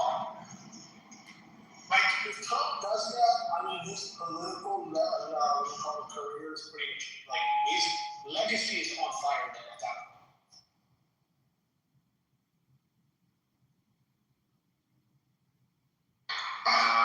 Maybe post-Trump, yes, but so long as he is in power, his base of support will unconditionally support him like a cult. I'm not even exaggerating. No, but that's true for both sides, though. You have to realize, Hakeem Jeffries, like when I was listening, when they were sitting in the audience, the Democrats all are rallying together. That's actually one of the really interesting things about it. But the Republicans are super divided, right, still, but they also are cultured too in their own way. Well, I mean, I don't think they are cultured the same way that they do the culture around Trump. Because I think what you've seen in this very, like, I guess the base of support for Trump is becoming more narrow. And within that narrow base of support, it's extremely concentrated with, just cult wars. Well, let me ask you the question. I think Trump sees the MAGA as the Republican base now. It's evolved from Reagan, anything beat before that. This is what it is. That's in his mind, the way he sees it. That's true. That's true. I mean, when you have Trump supporters saying, "Oh, Mitt Romney, he was a fake Republican," I think you have an idea of where that party has gone now. Or just any Republican before Trump, they all call them fake Republicans. It's this is a new norm. If you look at it, that's the way it is, and Trump is totally fine with that. Yeah. Did you guys check out the video I shared? That's why we voted. Wait, Ken, I'm gonna watch it. I saw it stupid demo from when Trump again was 3 years ago, but I will watch it. That's where the mushroom comes from. That's and the orange, the orange. So she's referring to this cube. What you saying?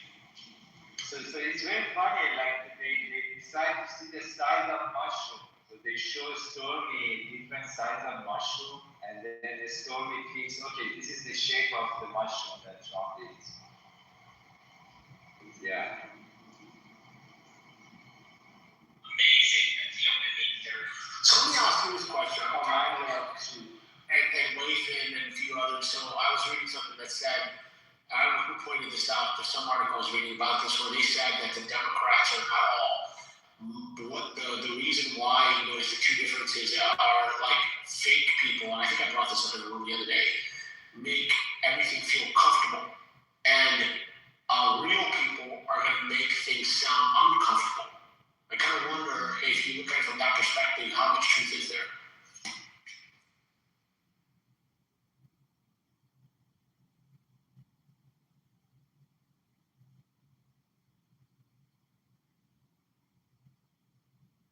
Can you repeat your question? Like slow. So the notion is that if you look at like Trump and the way he carries himself, there's a theory around anyone that's fake, right? If they're promoting something, they're going to make you feel comfortable. But that's the reason why.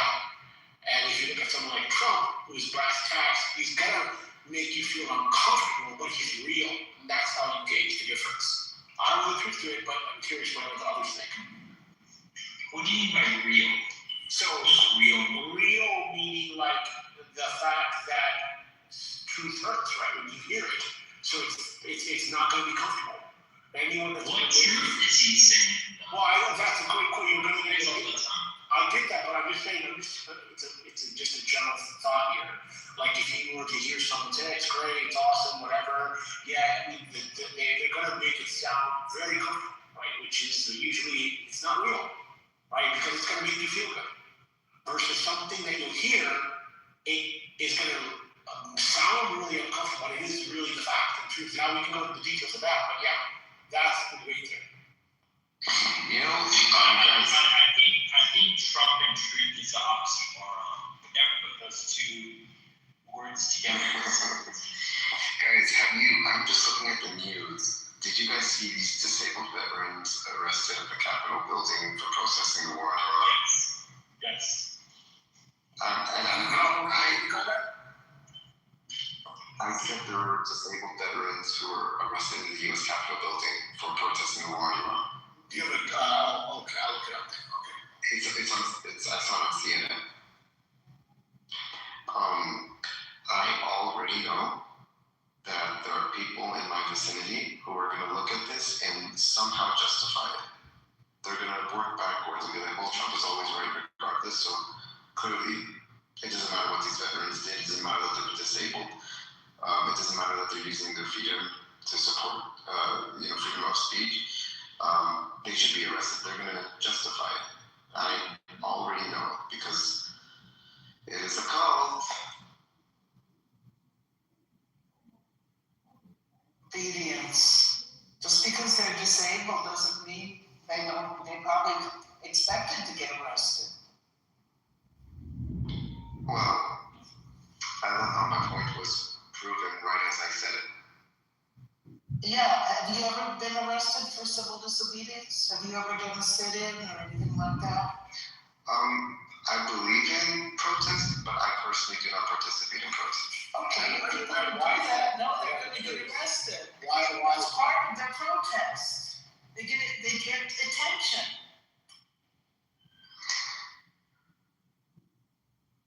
Why would you not? Mine postponed that stuff, like creative events.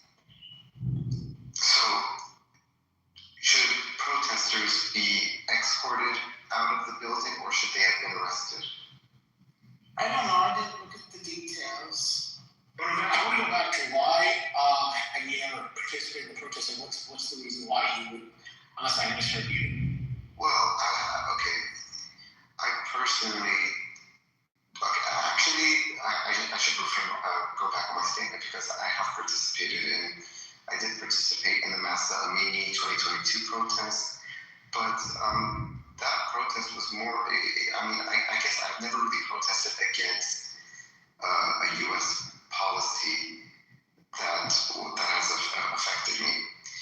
And there are many different reasons as to why, but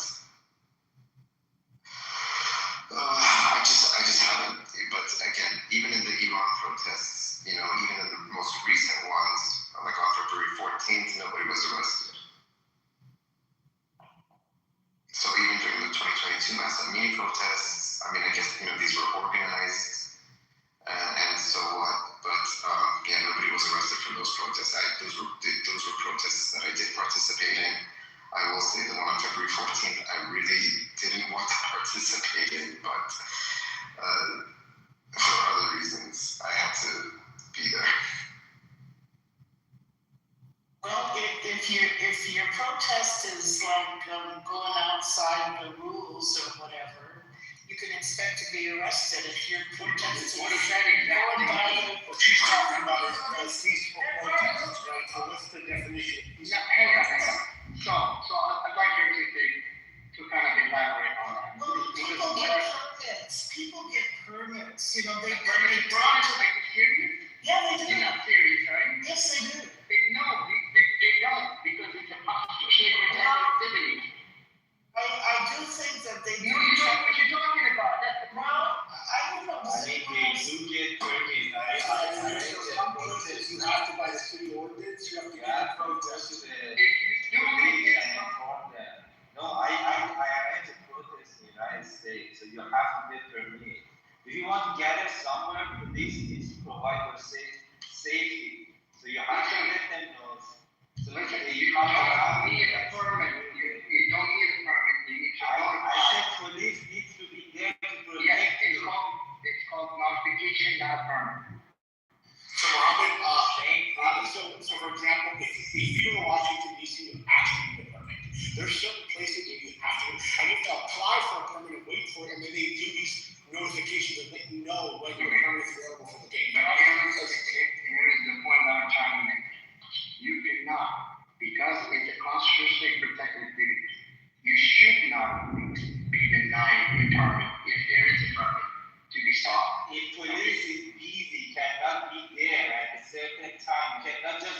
require show up. Police needs to let you know that we can protect you. Because I will show up and say, you're heroes, I understand. As long as you're not impeding traffic, you're not causing chaos, what have you. But McKellen kind of is advancing the theory that those people who protested in the Capitol building, they expected to be arrested. As if that's what happens when you protest. That kind of some protests and some not, but I'm just looking at the picture here. They probably did something that, it's okay, it's not the heavy-handedness of the police. You're gonna, I just think the heavy-handedness. Yeah. Oh, you're assuming that, okay. What about you? You didn't assume they probably did something? That was not they probably didn't do anything. It's probably just going into the Capitol and standing in a certain spot. I'll read about what it is. I'm just using your own argument against you. That's all. You said you probably did something.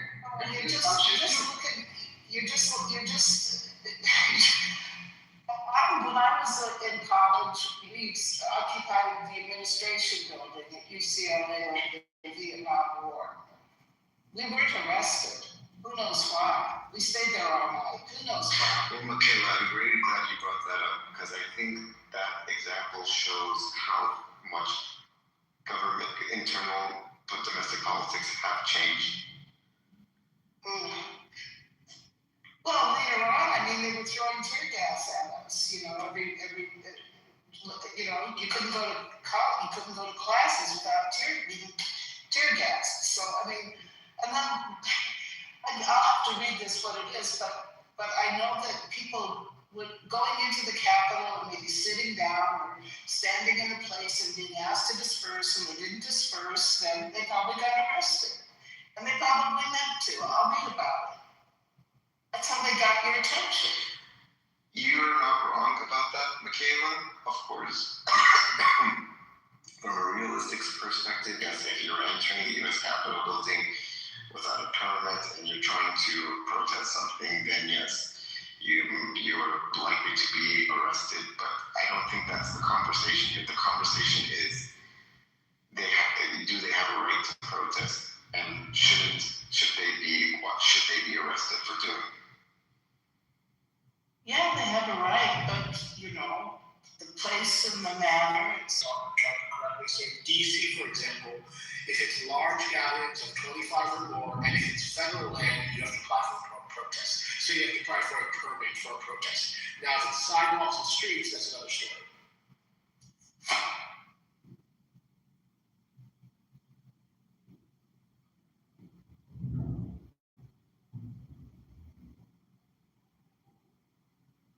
They're not going to go to prison, that's for sure.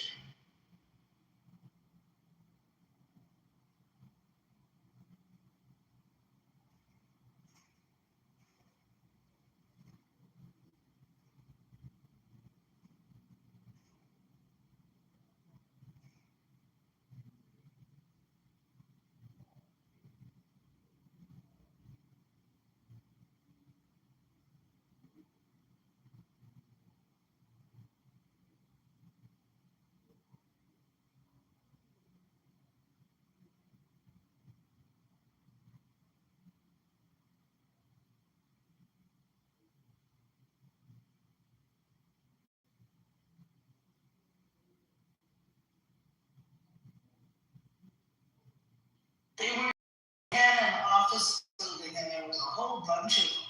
There was a lot of them. And they're all standing there. It looks like there's 50, 60, a lot.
everyone was wondering if you finished, delivering on the ice cream truck and just parked it back at home now. Actually, not my mom and What's that? I was selling that thing. I bought some ice cream. I can't hear you. What? I just said I just bought some ice cream. Okay. Yeah, you gotta buy some ice cream besides. That's money. Sleepy Joe is doing right now. He's having some ice cream. Sleepy Joe is a Sleepy Joe, man.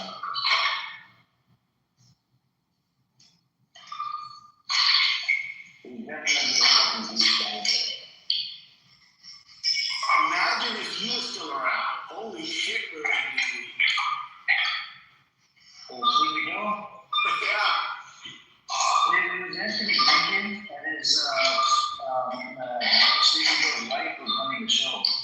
He could not believe it, you know. You really think it was his wife? Oh, his wife and Anthony Brinker. And Kamala, she was busy with the guy. She was going around, waitressing, bullshitting, you know. She might have run again. Yeah, she would.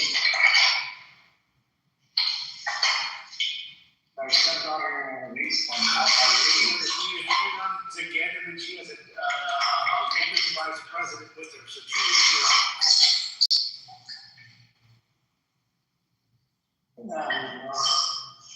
So wrong, and probably she's ready to win, but no. She's starting to learn new stuff, you know, how to manipulate people, how to lie to people. And what if the Israelis show up with 500 million each, all funneled to the Saudis? Kushner's account. Yeah, but this time I think we're going to be lots of shit because so for me, the recall the last I thought was lessons, you know, the US government officials. So if something else goes on, we'll start watching it. I just don't think it's easy to stop the money trade. The flow of money, right, campaign finances is the biggest problem. I think they can. It's just like Constantine, did you hear about Constantine? He disappeared for a couple of days. Oh, that guy's whole story is wild. He's on his last leg, dude. He is on his last. He's out. He's 1 foot in, 1 foot out. Another everyone that works with him thought he was a joke apparently to go to get out of there because they weren't there. I mean, this guy has absolutely no experience.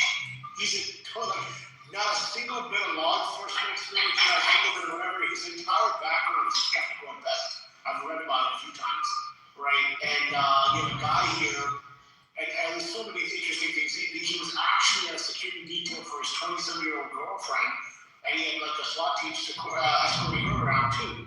So this guy's, I don't know, what do you think? Do you think he's going to make it? I think he's out almost.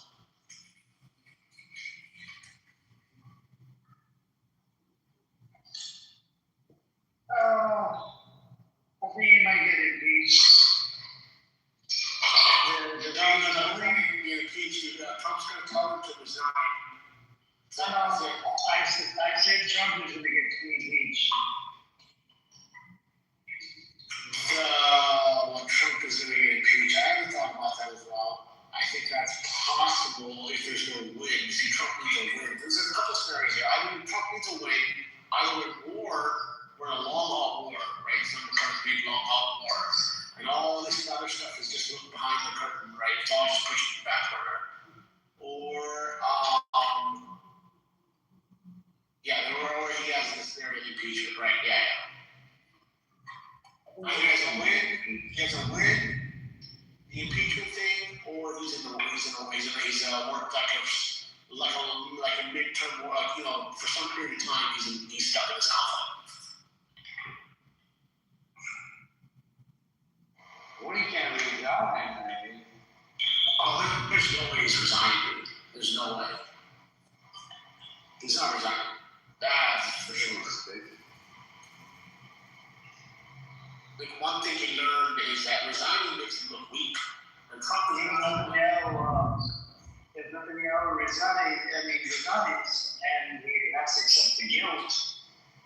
then, they can pardon them.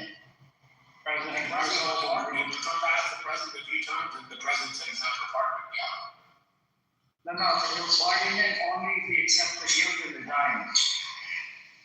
Oh, you mean that's the relation? Really? Yeah. So Trump is like what do you call it? Bibi is like Trump's like what do you call it? Like his stepbrother at this point. Like there's two people in the same ship going the same direction right now. Probably This is what Trump is thinking, because I'm sure people have told him he's seen out a whole fart, right? He can't even think for himself. So what it is, I'm sure people have told him this, like, look, this guy is a genocidal psychopath, is going to take America down with Israel.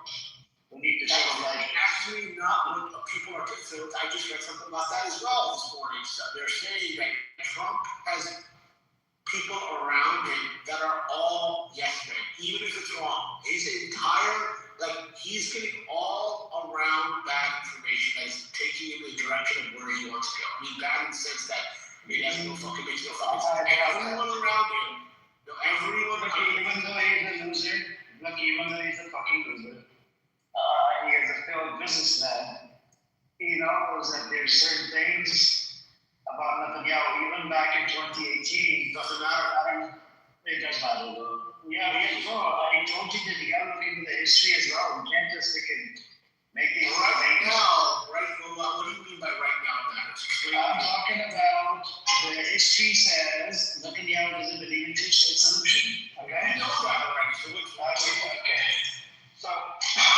So the thing is, Netanyahu.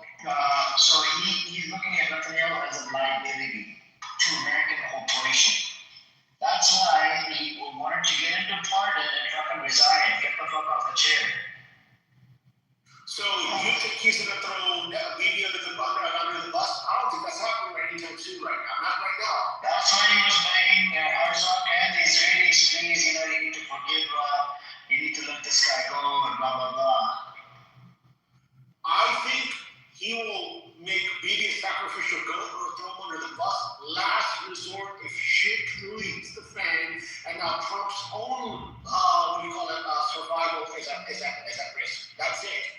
Until then, there's none of that happening. It is at risk. It's not at risk yet. It's not there yet. It is definitely not there yet.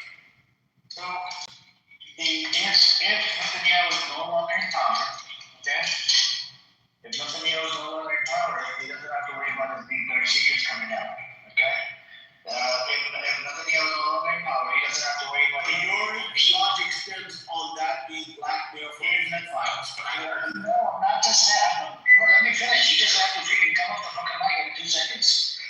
If Netanyahu is no longer in power, there will be no more wars in the Middle East. If Netanyahu is no longer in power, we don't have to freaking break the Leahy law, right? Which is in the law, you cannot give weapons to an entity that's committing war crimes. Shit. If Netanyahu is no longer in power, hey, what's up, Saddam? If you want to come up or anybody else wants to come up, you're welcome to come on up as well. If anybody, any type of, complaints coming in from Palestinians, you won't have to worry about that. The settler crime will go down if Netanyahu is no longer in power.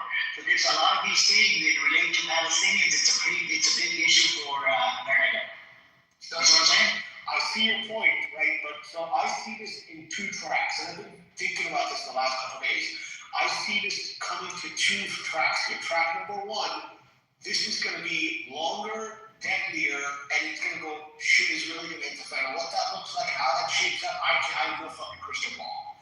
Otherwise, it de-escalates back to status quo, with concessions. And I think that has a higher than average probability.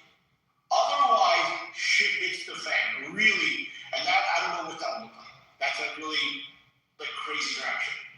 But I think it's going to go status quo, de-escalation of concessions, and it's going to be a win-win scenario. How we define what that is, I don't know what those concessions are. And the status quo, we're still going to have some minor conflict or some type of conflict there occurring, and I think that's more plausible. I see those 2 tracks, that's just me. But I'd like to hear what you think.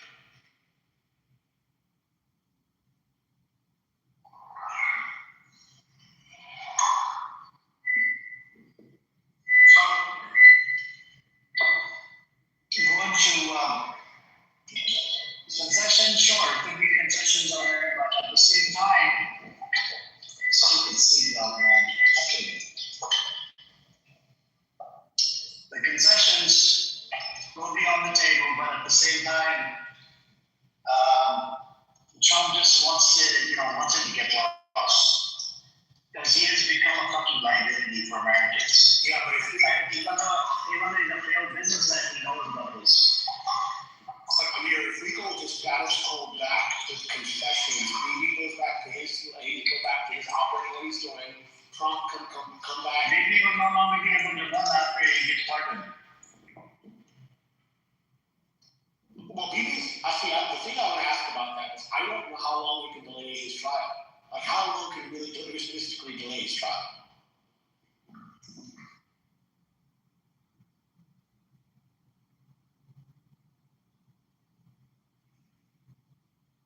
Unless they all magically get killed and there's no trial.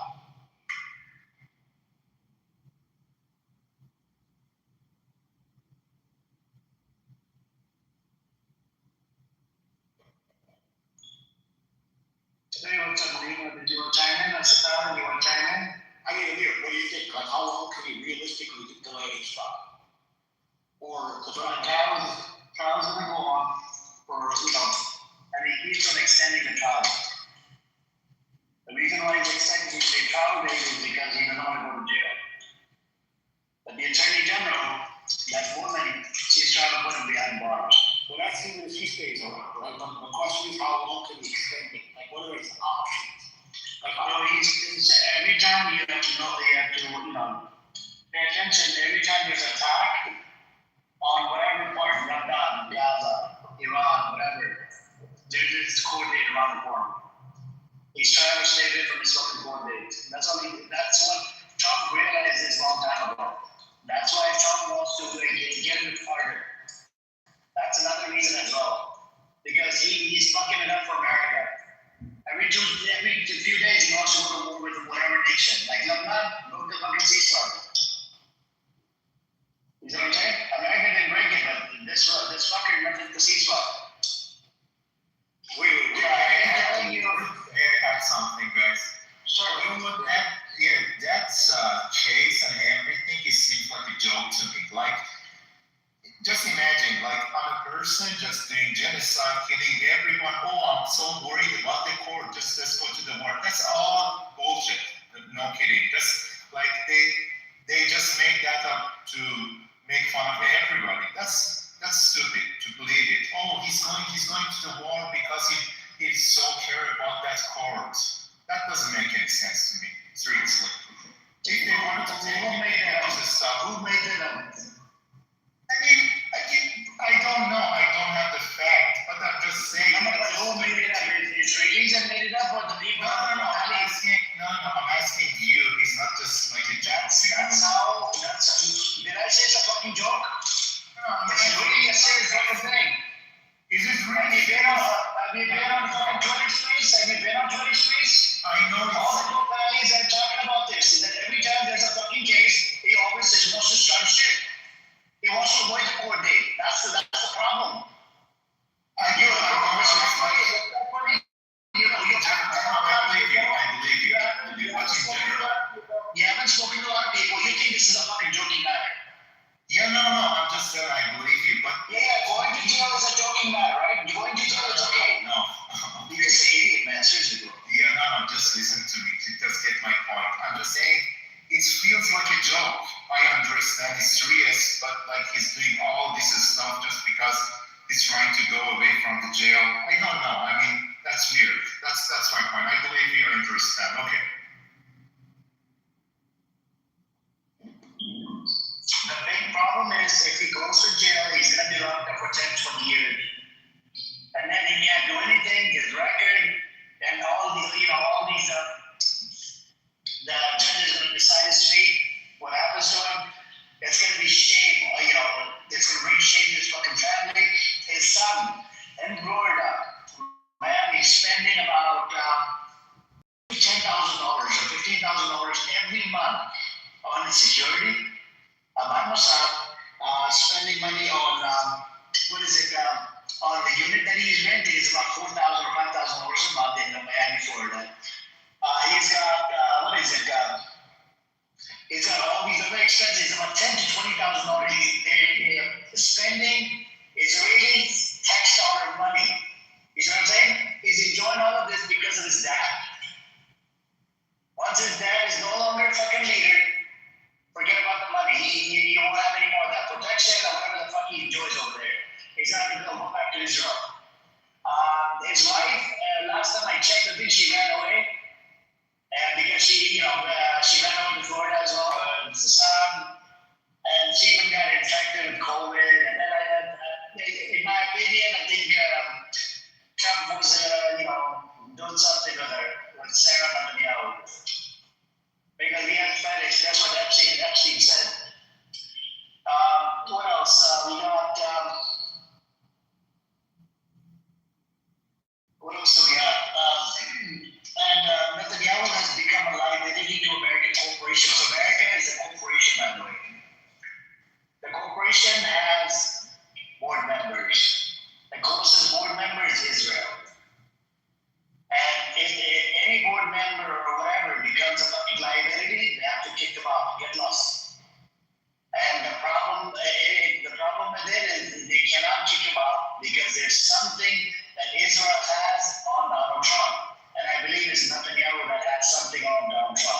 understand why does he have to come in person?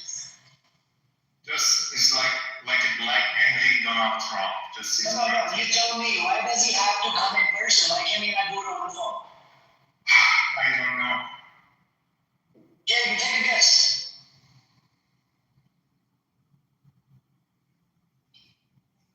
There's reason, right? Behind closed doors, you're meeting up with this demonic piece of Trump and Netanyahu more than 5 times, coming to the White House.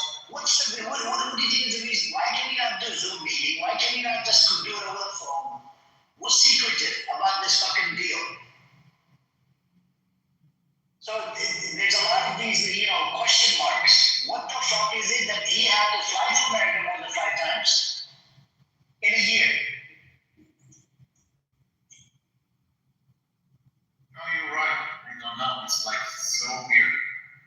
There's a lot of these question marks. When you try to connect all these dots, the only one thing that comes to your mind is there's something that Netanyahu, Israel, Trump.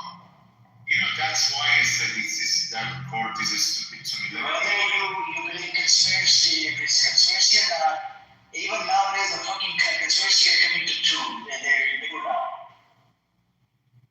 Let me tell you this, the reason I told you that is stupid to me because the person with this much power doing all these crimes and Israel cannot stop him if they want to. I don't know if they want. But in the same time, they wanted to stop him because of corruption. I mean, I don't know. That doesn't make sense to me. I know, I understand you said it's very okay. Can you please tell me why was Trump begging President of Israel to pardon him? Can you make it make sense? Why was he? I don't know. I think Netanyahu have a very big leverage on Trump himself. Probably, maybe. How so? Maybe with Epstein file something. I don't know. I mean, it should be something, right? As you said, there is a question and there is no answer for it. Yeah, you're right. I don't know. It should be something very important on Trump they have, and anything they ask him, just he's going to say, and he's going to beg, as you said, the Israel president to pardon him. That's weird. I mean, I don't know. Why would you ask Israel, right, Israeli people and the Israeli president to pardon this demonic piece of shit because Trump has no fucking business on the internal affairs of Israel? The government by Israel. That's the main reason. What'd you say, so? No, I think. A thought that I have on that is, right, a couple of things. One, he can address the parliament, right, as well. But when did he pass that? Because I'm wondering, I don't remember this by the way, but I'm wondering if it was all related to the Gaza thing. He wanted to probably simmer that down, and during that time, he wanted to broker a deal there, and that's the only reason why he was trying to push for that.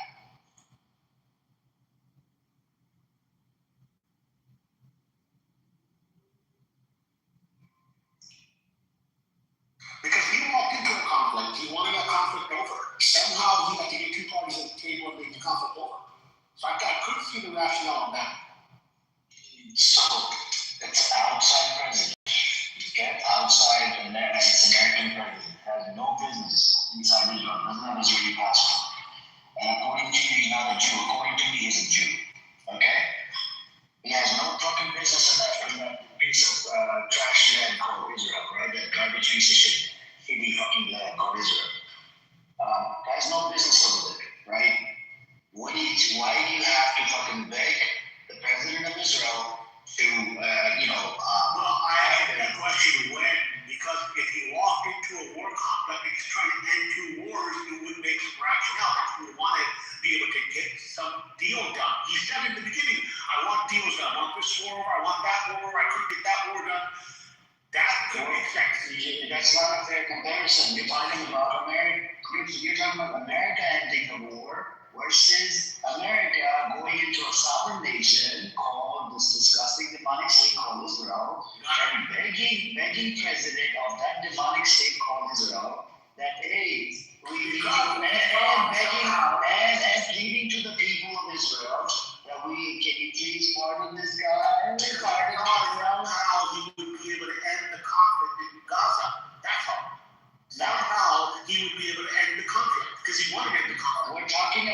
Biden, forget the conflict. That's how to relate to it, though. That's the rationale that I'm putting together. Is that if someone goes there, you're asking me why, right? That's why I asked you, what time was this? When was it? I want you to Google it. I recall the Iranian conflict was going on at that time. I recall this was happening at the conflict time. When the conflict was still on, there was no peace plan, nothing. That's when it happened.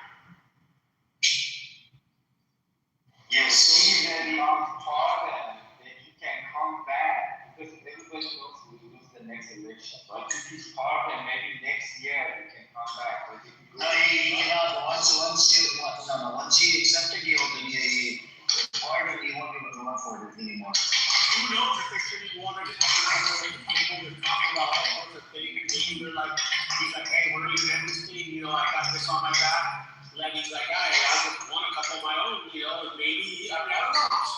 Assuming all the way completely, right? Trump likes to make deals. Trump is The only respectfully, he doesn't want to make deals. He's just a dumb motherfucker. However, he wanted to make a deal. If he wanted to make a deal, he would have done it with Gaza long time ago. He could not do it. There's few things, like I said, Netanyahu has become a liability for America. If Netanyahu stays in power, nobody knows on that yet. I'm not told on that yet. Not yet. So what do you want Israel to do before you know he's a liability now? Ban America down? I'm going to go back to my position, which is until it affects until the risk until Trump sees that risk directly impacting him, I don't see it throwing It's more with Iran directly impact the Americans in America? Again, I think it's. Are you for fucking real, bro? For real? The money that we have to get to fucking discussing the state called Israel. We have funded them over $30 or $40 million so far since the 7th of October. That's not impacting America or Americans? Of course it is. All wars impact. But I'm just saying, you asked me a question, right? I'm saying you asked me that he's a liability. Now the question is, let me ask you, is he a liability to the U.S.? Sure. Is he a liability to Trump? Not yet. That's my position on that. Liability to Americans. And I'm talking about liability to Trump because Trump still runs this country. Allegedly still. Okay. Trump still runs it. Why do you? Okay. Again, my question to you: what was the main reason? Give me some scenarios. Why was Trump begging the president of Israel to fight this? He wanted to broker a deal, and he said no. He doesn't want to make deals. I said during the time he walked in with the active conflict, somehow he wanted to end that conflict, right? And then he was pretty vocal about it. I can go look up that source as well after I'm done here. But I'm assuming, biggest right here, in case anyone jump in, I'm assuming he wanted to make a deal. And I'm assuming the fact that he just went through a series of witch hunts himself, right? And it made him, have a conversation. Maybe there was some type of back and forth on that. Maybe he's looking at it from a point of leverage. I don't know.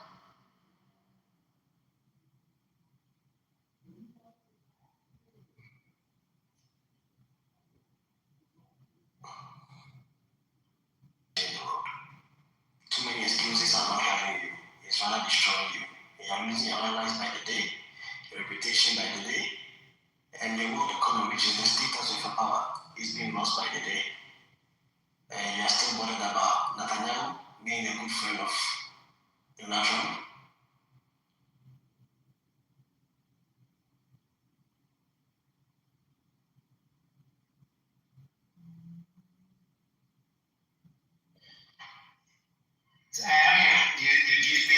You just happy because I'm thinking about the question you asked right now. Why he just need to come to US personally to see Donald Trump 5 times, 6 times, I don't know, to just give him orders or something like that. But he can just why?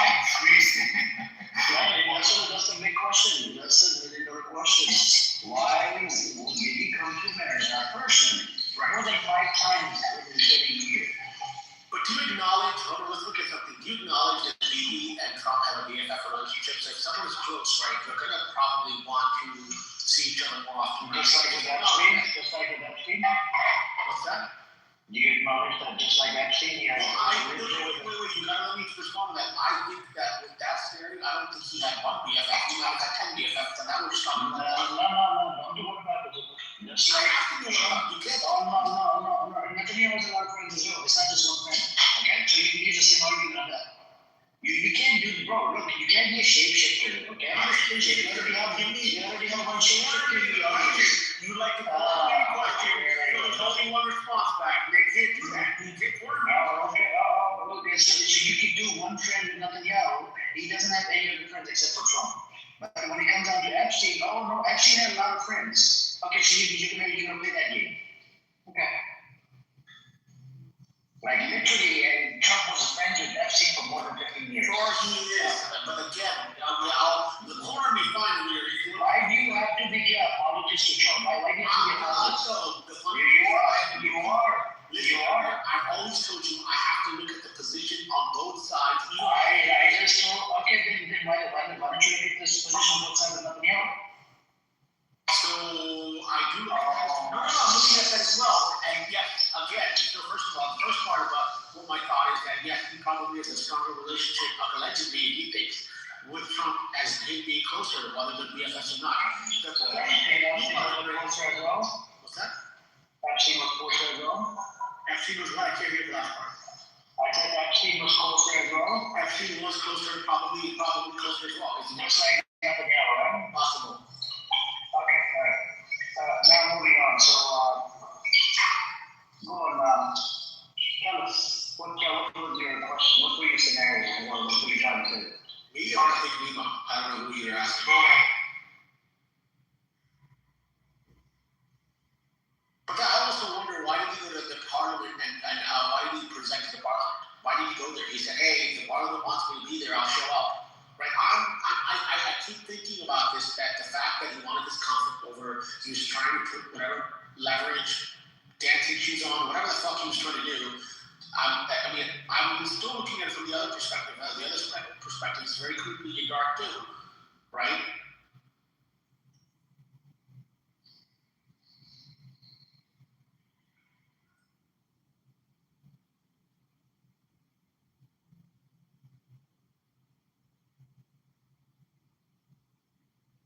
I mean, like, you can also think about it that Trump is generally a social embarrassment. It's a political suicide because it's unpredictable. You don't know what he will say in front of camera. So most of the world leaders try to avoid him. But that might be in his mind his strength, though. He's atypical. No. I'm making another point. That the fact that Netanyahu coming here is basically the only world leader which risks, because he doesn't have a political career, right? So he can risk it as much as he wants. So I guess we're all looking into why he showed up so many times, right? Or nobody else comes, and they can just try, right? Somebody comes sneaking, and then the tunnel jumps on the plane. You know, like, if you are a president and nobody wants to see you, that's kind of a special personality. So you can think about that no other world leader is willing to be on demand. Whenever Trump wants a world leader in White House. But maybe maybe that Trump, maybe, I'm sorry, I'm forgetting, maybe the fact that Trump and Netanyahu have a relationship, and yes, if no, I generally like to keep things as simple as possible, otherwise I have to make it complicated. So to me, anybody who keeps Trump has a relationship with him. But you have to look at something like Trump's probably, okay, in Trump's mind, the number one thing for Trump is loyalty around the circle. He's basically removed all non-loyal people. You know what's funny? His first term, he said, when I walked in here, I knew how to understand who are the enemies and who are not, something like that about, because he was outside going into Washington. He actually had, a lesson learned on that experience. And this time around, he knows who to bring around in his circle. Loyalty is good as long as it's honorable. When it's loyalty and, hey, cover for me when I do some bullshit, that's when it gets sticky. I mean, you can also say that his circles have learned that they have to just constantly kiss his ass. They stop, they will be kicked out. So it's not like he understands the thing that to me, that he's a very simple-minded person, doesn't really understand what is loyalty, doesn't even have an idea of what's going on. All he wants is for people to kiss his ass, and just they can do whatever they want. So basically, all these people that are in the cabinet of the Department of War requirements, Marco Rubio is having the best time of his life. He's getting, all these things, Marco Rubio, it's not Trump. All these things for Marco Rubio to go to Cuba. So all these people have left. As long as you kiss his ass, he will let you do whatever you want. I also am assuming that Trump doesn't want to put people there that will all of a sudden start some kind of, like he went through a series of investigations, right? Down the rabbit hole. And also, you have to look at this. He has whatever goal, whatever plan, he doesn't want anyone around that's going to deviate from whatever that is and just be a cycle of endless witch hunts, investigations, right? So he went through all that. Maybe he learned his lesson and he knows what the definition of loyalty in his mind is. So, Taco, to your point about honorable, I don't think that matters per se. I think it's loyalty to him, and that's his main objective. That's what I'm saying. Loyalty to him. See, like you could say, are you loyal to me? Like there's someone who can be honorable, right? And he could hire someone who's disloyal to him, sells them out for corruption, right? The type of loyalty that Trump demands is even when I'm corrupt, you're not going to say shit. Like he doesn't want anyone to put him in check. He just wants everyone to stroke his ego. Well, that's just maybe the way he operates. He just said that another time. He said, I like loser around me. You remember, guys? He just said that. Like last week said that. I don't remember, but he said, I like loser around me. It's hard to gauge what he says is real and is bullshit. It's really hard to gauge. It's not like very clear. Oh, now what he says is bullshit. Okay. No. I mean, I'm saying that you have to look at all the words he says, right? Some things it's very hard to gauge. His sarcasm, his honesty versus his bullshit. I mean, everyone talks that way, right? That's how politicians talk, right? Every politician talks to some degree of that. They never give you really straight answers on anyone. I don't care who it is. I've never heard a single politician give you yes or no answer on nothing. Never. They're all moving to fill around. Some are very nice, some are very brass tacks, but you have to kind of really, filter through and figure out on your own.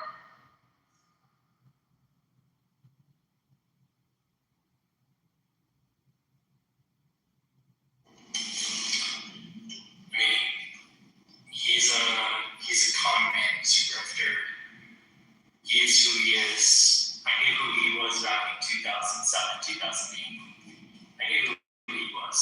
And he's not changed my mind since one bit. In fact, the first time he got voted in, he had one executive order, which I thought I'd give him credit for. And that executive order was that if you work under his administration, you could not afterwards go and work in the public companies, the private sector, for something like 5 or 10 years. So to me, I was like, okay, well that's one good thing. So people don't, a lot of people just join government so that they can benefit from it later by the influence that they gain while they're in government, right? But guess what he does right before he got kicked out of office? He rescinded that order. So. But Taco, I have one question. If you were in his position, let's just assume that you had an agenda, don't you think that everyone in high power and high office around them are bloodthirsty sharks with knives out? Don't you think that everyone that goes through this, it just sounds so easy for us to talk about it, but when you're in that hot seat, when you're in that position, don't you really think that everyone is out there? I mean, it's real. Motivations change, agendas change, even loyalty changes. Don't you think that nothing will ever happen and you're in a position where you're just stuck? That happens all the time. When I look at the president before him, Obama, he admitted when he was wrong. He's like, yeah, I messed up. I fucked up. He was honest, at least to a degree. Okay? He had his flaws too. But look at this president who just the other day tweeted, are you guys tired of winning yet? Winning what? It's a delusion. We've never had this, in my lifetime, there's never been this delusional of a president. Except for, to a lesser degree, maybe George W. Bush. He was pretty delusional as well. This is back on the list, right? What we've Obama was not delusional. Not to raise extent. Really? And what if he What if he really? No, not delusional, but what if he was forced to not say anything? What if he was the powers that be trained Obama not to do it? Maybe he was just putting on a great show for the whole What are these maybe what are these maybe AIPAC and the Jewish lobby, all these threats existed back then. But Taco, he also made it so like Obama, you gotta do a better job of listening, okay? You ask a question before I'm done answering, you always interrupt me, okay, my man? I get it, I'm not trying to I can't hear you, dude. You're on the line breaking up. I can't. I was feeling that the reason I was interrupting you is you're breaking up. Okay, well, it didn't sound like you interrupted me to say that I was breaking up. I thought you were just talking over me. But anyways, what I was trying to say is that there have been many presidents who've done really fucked up things, Democrat and Republican. Okay, I'm not siding on one side or the other. But the only president that I've seen in my lifetime really try to act like an authoritarian, essentially like a king, is Trump. That's it. He does not give two shits about the Constitution. He doesn't give two shits about even his own party. He just does whatever the fuck he wants, or what is in his best interest. Whoever the fuck has access to it that's blackmailing him potentially, or someone who openly manipulates the market to help his friends. Says he's like, well, what the fuck are you gonna do about it? And then at the same time, he's like, I'm gonna invade Greenland, I'm gonna start a war with in Europe, I'm gonna start a war in Iran, and at the same time I want to be known, I want a Nobel Prize for being the most peace-loving president. Guys, what the fuck is wrong with this country? Do you guys not see that he's lying? It's really shocking to me. And yes, every single president is under pressure. Every single one. Only president, though, I've ever seen have the balls to look at Netanyahu in the eyes and say, hey, you should go back to 1967 quarters was Obama.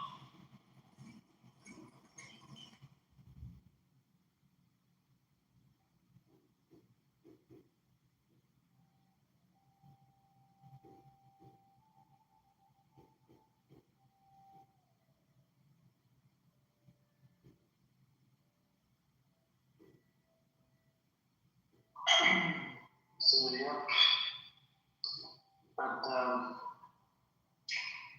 Soul, do you have? I think you don't like any of these other Medical Soul, except for Trump. No. I don't want to say it. They put out no. It's not like that. And I just wanted to comment on one thing Taco said at the end. I would say that market manipulation has been going on before Trump. That has been happening. Go ask Nancy Pelosi and her friends, right? Market manipulation has been going on from the dawn of whatever you want to call it, right? I think if I were to gauge this again from the middle and look at it, yes, there's a lot of bad there too, right? And I can understand that, but what good has, what about the bad that has never become good, and why we have to now try to make that good? Look at the Chinese ripping off the U.S. That's a real thing, right? Market manipulation is a real thing. No president before made big changes, though. Real big changes. I don't remember one. We tried a lot. Minus all the other issues. I know there's a lot of issues, right? Obama didn't really make a big change. What did he pass? He tried to put healthcare in. It's really TFS. What big changes are you talking about? Are you talking about illegal tariffs? Are you talking about starting illegal wars? What big change are you talking about? I'm talking about from an economical point, right? What did Obama have?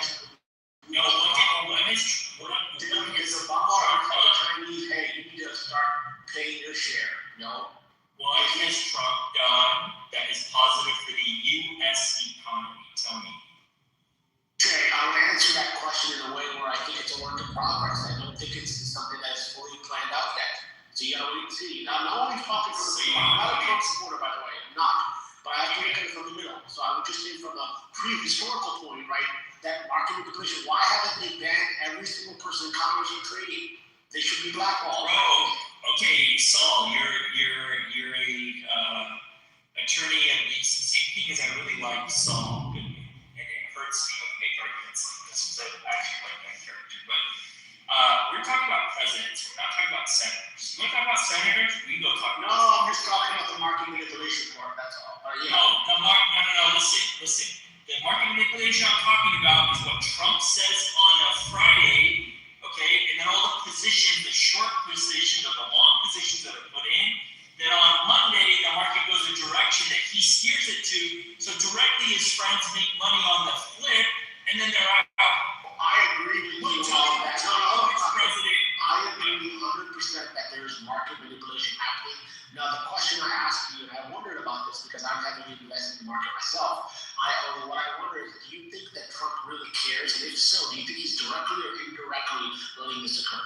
Right? I'm just wondering, do you think he actually cares? Because he can change market can change whatever he wants, right? So he has to make, but here's the thing, market manipulation is always going to happen when he makes changes. If he's someone of power and he knows he's going to do something, manipulation will happen. He can't stop that.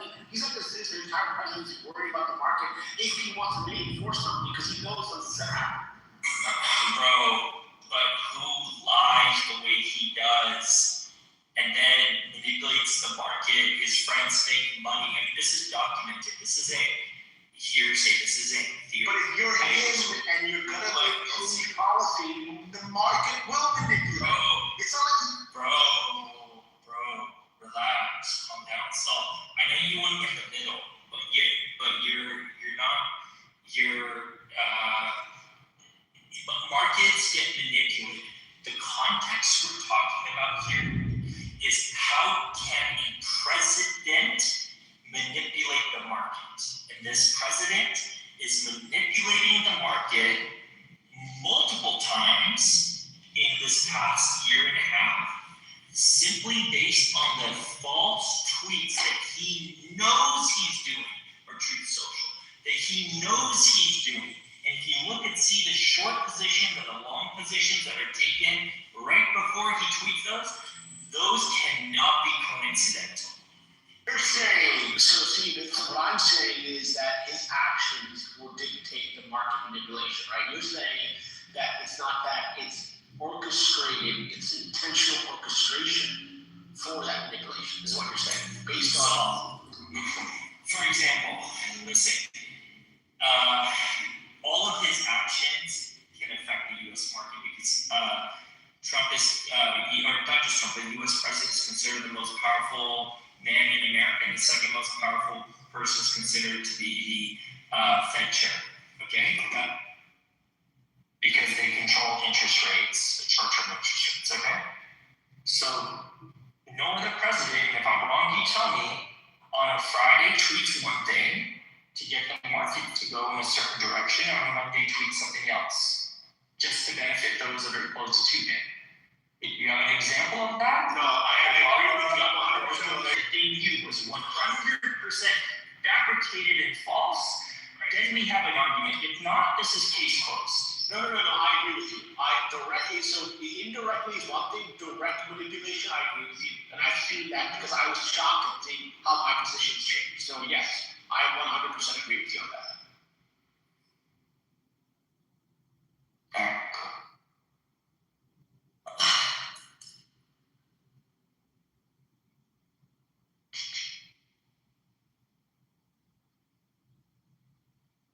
What do you do, Saul? What's your occupation?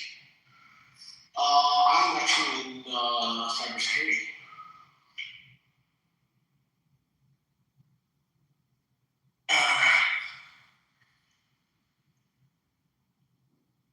It's pretty quiet in this room for this time of night. Usually it's a lot more packed. I wonder where everyone is.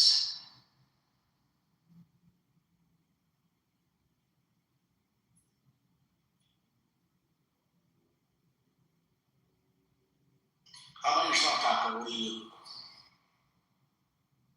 I run a series of taco trucks. So. Are you in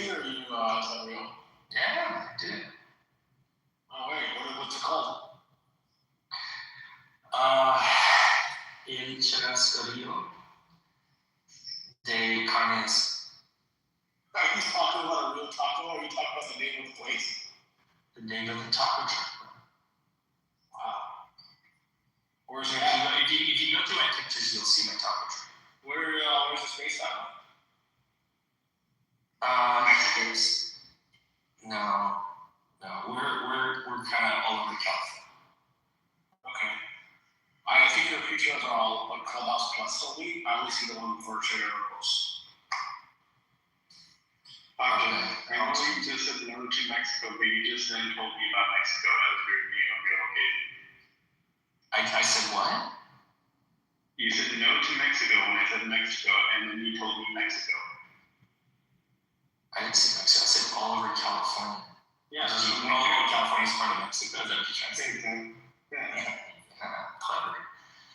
Yes, we're North Mexico.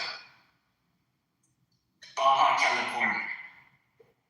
So you were taco trucks and Learman's ice cream beds or ice cream trucks. Yes, and contrary to popular belief, they're not little vans where children get molested. Okay, they're legitimate ice cream. I never said that they were.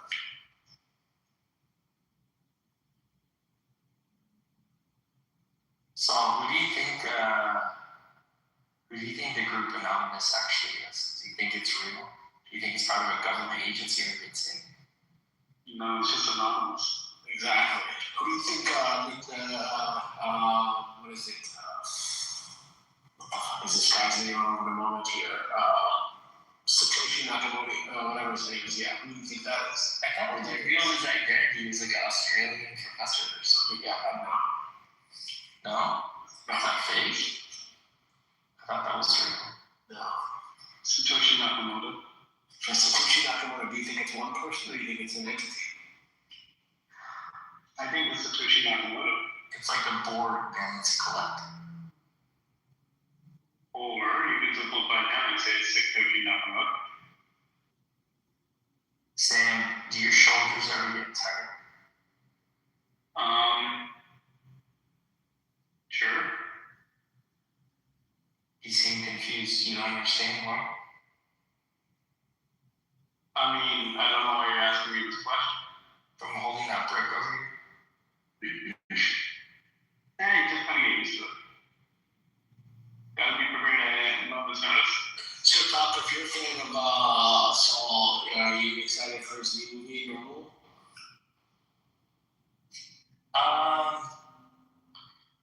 I did not know about. No, I was a fan of just the show. Oh, he's great, dude. He's I watched another one of his movies where he was like being Saul Goodman with some other character. Was it Nobody? Yeah, that was Nobody terrible. You didn't like it? Or I thought it was No, awesome. that was trash. I wanted to walk out.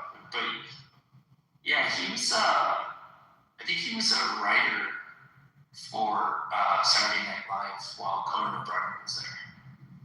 Yeah, he kind of came out of nowhere. I think Better Call Saul was his prime time biggest thing. That character is one of my favorite. Oh, dude, that character is awesome. I can't believe it was only like 4 seasons or 5 seasons and then it's over.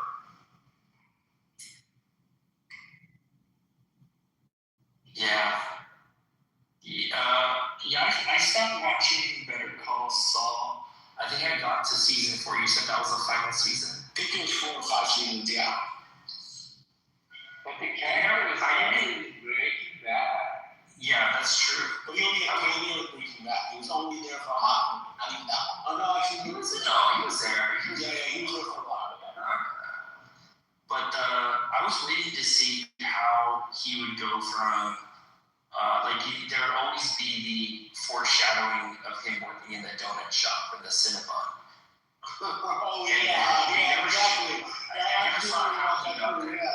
Like, was he going to make it again, working from that donut shop? Yeah, I was involved. I figured he got disbarred eventually, then went to the donut shop, Cinnabon, and then that's when he changed his name, became Saul Goodman. And it wasn't Goodman before, it was something else. What was it, Saul? Yeah. No, it wasn't even Saul, it was something else. No, right. It was not. It was, I gotta look it up. It was Jimmy, Jimmy McGill, sorry. What was it? Jimmy McGill, yes. Jimmy McGill, exactly, yeah. An Irish dude, exactly.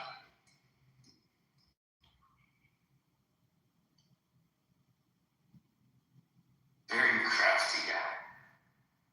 Like his whole character was just amazing. And the fact that he started making money and he was still driving around that hoopty was just awesome.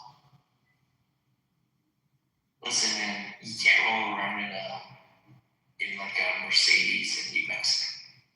No, he got one, right? But I think the hoopty was still around, and then he lost the Mercedes and he had to go back to the hoopty too.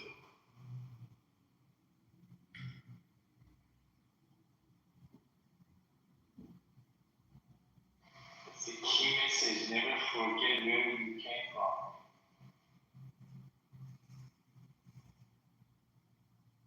Where you come from again? I don't know.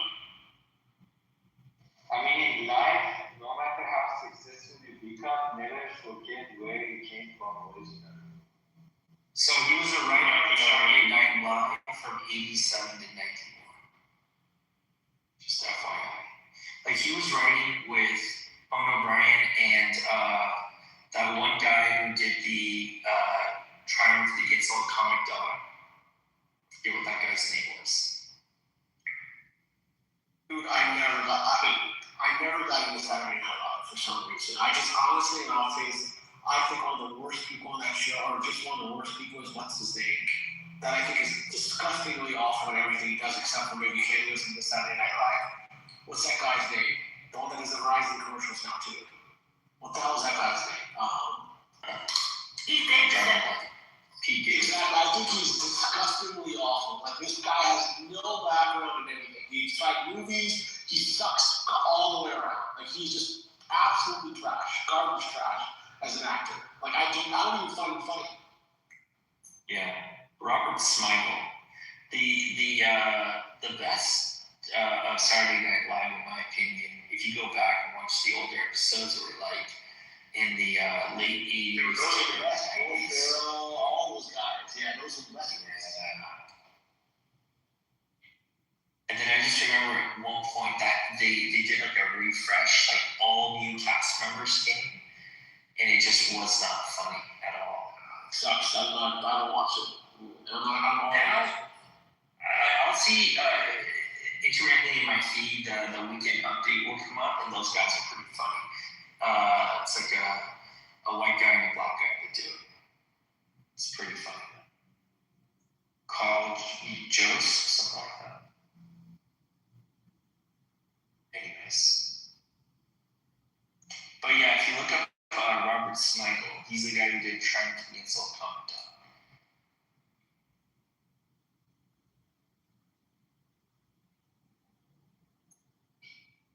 So is it actually live? So this side, is it actually live? Because I know the other ones, they record. Like if they make a mistake, they don't correct it. But Saturday Night Live, is it actually live? It is live in East Coast time with I think a slight delay. Like they do record it in front of a live studio audience. But when you see it, if you're like on the West Coast, you see it with obviously a 3-hour delay. No, but when they do it live in front of the audience, like if they make a mistake, do they correct themselves? Like is that? No, they're. I don't know. I don't think so. I think they're just they don't stuff too. Yeah. Yeah, I think this is the key because the other ones, like for example, Stephen Colbert, I think if they make a mistake, they correct themselves. But these people, they only have one shot at it. It's pretty difficult. It's like you have to respect them. But they're FCC. They do have like a slight, a 1 second delay or something like that. Yeah, in case they accidentally curse or something. No, but yeah, I know, but the point is that like the people who do this, they are really like talented because. Of course they're talented. That show's been on the air for like over 50 something years. I mean, Eddie Murphy was on that. Are like the original cast.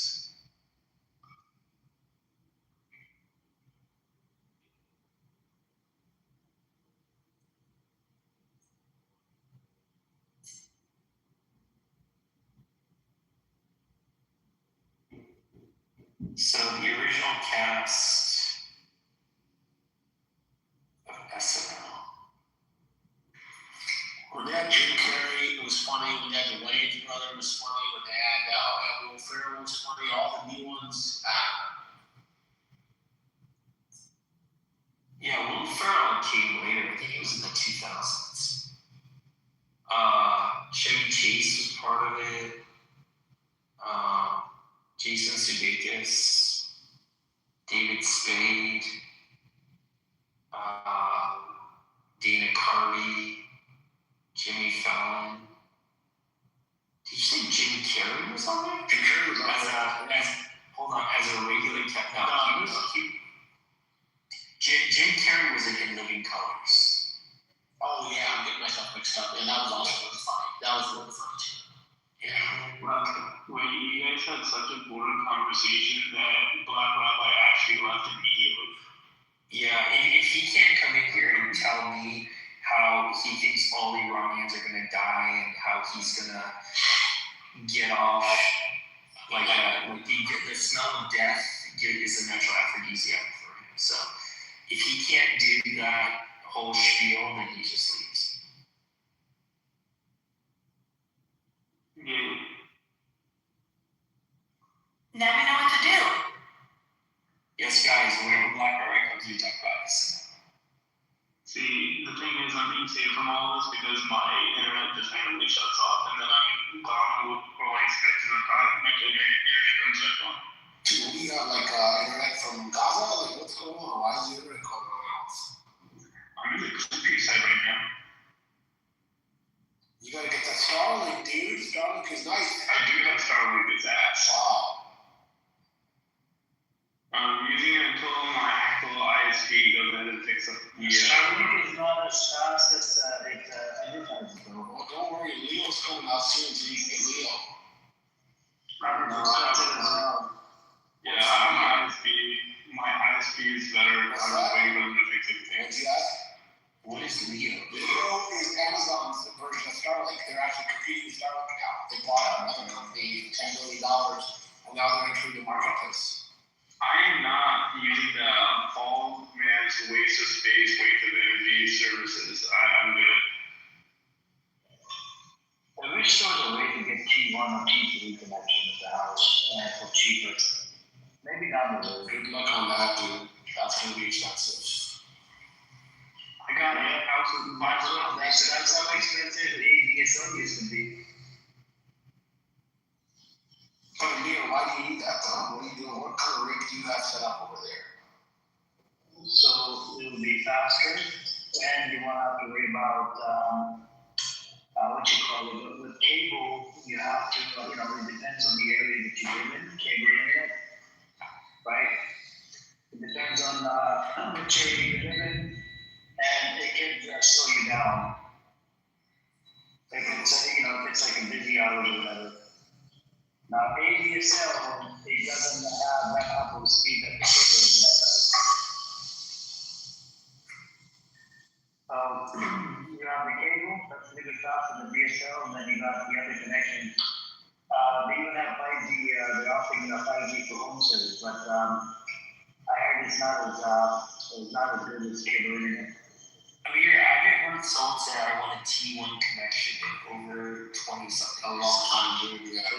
Why are you saying T1, bro? Don't say that anymore. You know how expensive T1 is? I didn't even know T1 was a thing, bro. When you go around saying they want a 10 gig pipe or a 50 gig pipe or a 100 gig pipe, they don't say that. What about OC48? Come on, Amir needs a T1 to run his Commodore 64, bro. Yeah. I think he wants to run this app. Amir is he's 70 years old, bro. Like he used to use punch cards back in the day. Exactly. I remember they used to have 14.4 kilobits per second that modem. They went up to 28. So they went up to 33.6K. And we had a lot of problems with 33.6K. And then we went up to 56K. Oh my God, that was a relief. And then from 56K, we went over to DSL. DSL was fucking expensive as well. Actually, 56K was around for a while. And then moved up to DSL.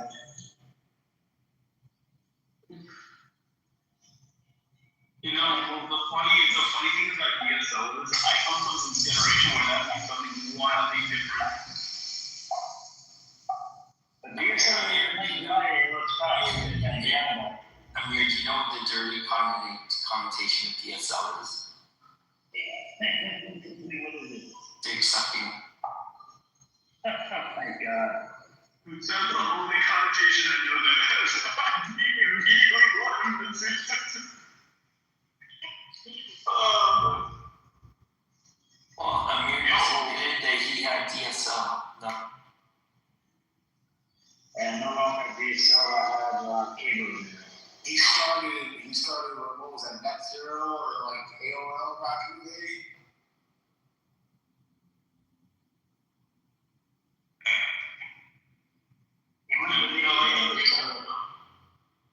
At one point, I did sign up for Net Zero when I moved to California. When I did have the internet, I did sign up for, I did have the phone line. For the time being, I did sign up for Net Zero. Amir used to sell 60-hour AOL discs in the back of his truck for a while, right? Those were the days, man. You know, I think my generation is probably the last one to experience like wrapping your headphone around like your phone just to get bored. Amir used to listen with cassettes on his wire Walkman. Walkman. He used to listen to that shit. Oh, there you go. I did. I had the Sony Walkman, by the way. Long time ago. So Amir, what was your first 8-track that you? This was, are you talking about South Asian or are you talking about in Canada? Hey, it doesn't matter where you were. Everybody does their first 8-track. To be honest with you, I don't remember. Wow, Lego Sam was in that. Anybody else wants to come up? You gotta go think about that. Can you believe it?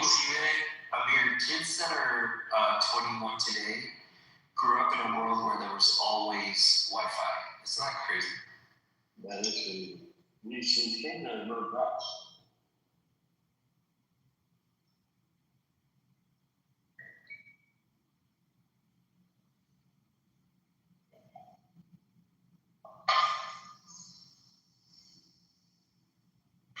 Amir used to write his own HTML code back. What's those?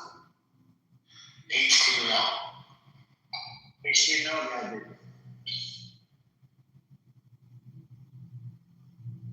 Even right now, the website that you see from the top, Kitover.com, I did use HTML.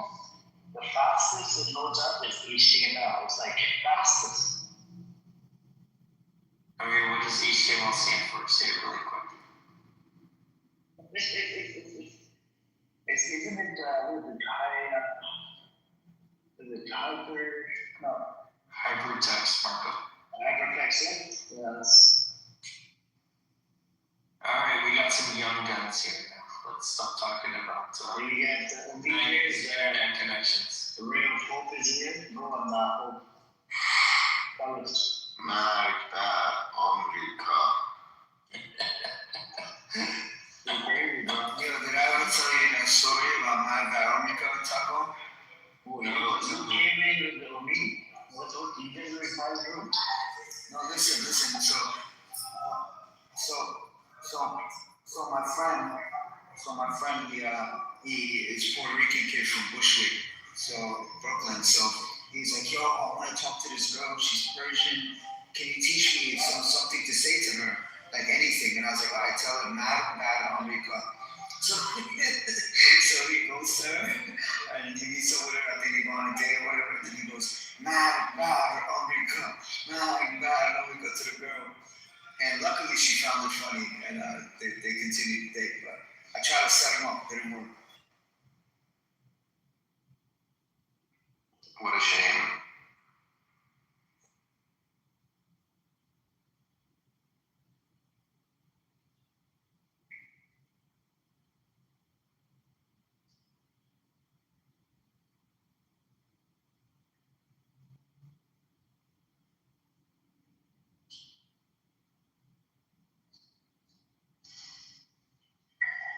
So, Mohammed, I have a question for you. Since you're anti-Zionist Jew, right? So let's say in Iran, right? Let's say in Iran, there was some psychopath, right? He was a part of these scumbags or pro-IRGC or whatever. One day they go crazy, right? And they come in, and these are Iranian brothers, but the only difference between you and them is the religion. Some of them have religion, some of them don't have religion. They're Persian or Farsi, they Farsi speaker Iranians, you know. They want to come in and maybe destroy your villages. Are you going to side with your Jewish community, or are you going to side with the other party that's still that's destroying the villages? That's a very interesting hypothetical. So I'm going to need you to specify. Million people in that village. Now, keep in mind, Mali is your friend, but he just doesn't, he wants to take over the village. Mm-hmm. And he wants to destroy the village, but he's your brother, or friend, or best friend. And Mali's a big salty thing. Now, it has nothing to do with being a Jew. Now, are you going to side with your Jewish community, your brothers and sisters, to protect them from Mazi, or are you going to side with Mazi, which is your best friend, and his bunch of goody friends? Did you just say Cooney friends? No. Not Goody, meaning they're puppets, yeah. Between the goons, bunch of goons. Let's take Mazi out of this, because originally it was used. No, I want to put Mazi in there. I want to put Mazi originally. Well, Mazi at the end of it was an Ali support. What are you talking about? So, dude, so do I. But Mazi was an Ali different than yours. Okay. Zero chances. What is going on right now? It's okay, Mazi, the same on this thing. Let's go back to sleep. So, I'm in a hookah lounge, bro. Nah, I don't smoke. I'm drinking tea, though. Oh my God, this motherfucker. So only we haven't answered your question. Are you going to side with the Jewish brothers and sisters, or are you going to side with Mazi? Well, if you're talking about a Jewish village in Iran, right? Yes. Okay, well then it's a no-brainer. I'll stand with the Jewish community in Iran. Okay, so you're not gonna side with your best friend Mazi? Well, considering he's not my best friend, you are correct. He is your best friend. But no, he's not. No disrespect, Mazi. Okay, so in this hypothetical, he is your best friend. Did you see the DM? Well, guess what? Okay, if we're going to be diplomatic about it, then, if Mazi were to do such a thing, he wouldn't be my best friend anymore. So there you go. So you protect your Jewish brother and sister, okay? Yes. Okay. Now, let's say you're not from that village, right? You're walking by there, and these are not Jews that live in that village, okay? And you have Mazi and a bunch of his good friends. They're coming over to destroy the village. Would you come protect it, or would you side with Mazi? And Mazi tells you, hey, I got a couple $100 for you. Okay, I mean, I think I need to ask a big question. It's like, in what scenario am I supposed to side with Mozzie and this? No, I want to know what scenario where you're just randomly walking by a village and then happen to see me coming there to massacre people with my goonies. Like, that's... Like, in what situation am I supposed to side with Mozzie? No, I'm saying he's your best friend, right? And he's your Jewish brother, right? Mazi's your Jewish brother. Wait, so now Mozzie's my Jewish brother? Mazi's your Jewish brother too, right? In this scenario. Yeah, this is a new one, right? He's your Jewish brother, and with a bunch of his Jewish friends or whatever, he's coming over to take over this village. And at this village, you have people living over there. They're Iranians. They're they're non-Jews. Are you going to side with your Jewish brother, Mazi, to destroy the village? No. And one more thing, Mozzie's wearing what I'm wearing in my PTA. Well, then that's obviously a bigger no. What? So you know back in 1948, that's what happened with the villages. There was a lot of these examples of how they destroyed the Catholic villages in Palestine. So the one that were anti-Zionist Jews, they started siding with the Zionist Jews. Just because they were Jews. You went through this whole elongated, crazy scenario just to prove this point. Exactly.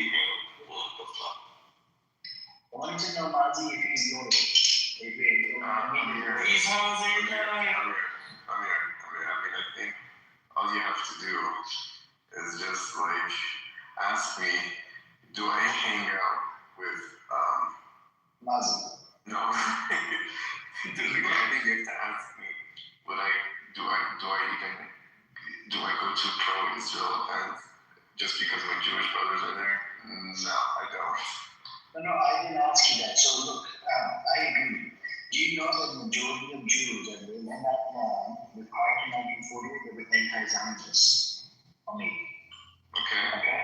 The ones that started coming in, the Ashkenazis and whatnot, they had this thing back in their head, and it started happening all of a sudden that they had this Zionist tendency. They wanted to establish a state. Okay. So there was a lot of Jews. Do you know that there's a leader in Jewish community in Jerusalem got assassinated by one of the Jewish militias because he was a leader of the Jewish community in Jerusalem, and he was anti-Zionist. There's a lot of it. And there's a lot of stories back in the East. That's what I wanted to see. I wanted to see what your take is. And this is what bothers me when so not only that, they sold out addresses. They sold out how many people live in this house, that house. Like they started, sending out the addresses to their Jewish brother their Jewish brother can destroy the house and village and take over the property. You see what I'm saying? I read the history of all of this, and it bothered me a lot. Like, how could you do this? You used to babysit each other's friends and family. You were buddy with each other, and all of a sudden you're gonna sell out your neighbor's address and how many people live in there and whatnot. So your Jewish brother and the Jewish militia can come in and destroy the house and take over the house, or take over the whole village. You see what I'm saying? So and that's what ended up happening in Palestine. Yeah. I don't have a follow-up, sorry. Yeah, but you do agree that the Jews are actually Kabbalistic, right? That's a big thing. I mean, if you're turning into Black Rabbi, bro, you're just waffling on too much now at this point. I'm not waffling. This is what happened in Palestine. I'm just kidding. I'm winding you up. I wanted to say, so I tried this with Emeralds as well, by the way. And with Emeralds, it was a confusing answer. I tried with Buttercup. Did you use me in all scenarios? No, I tried to use with Buttercup, and Buttercup, she started being sarcastic. I mean, Buttercup's a mystery, bro.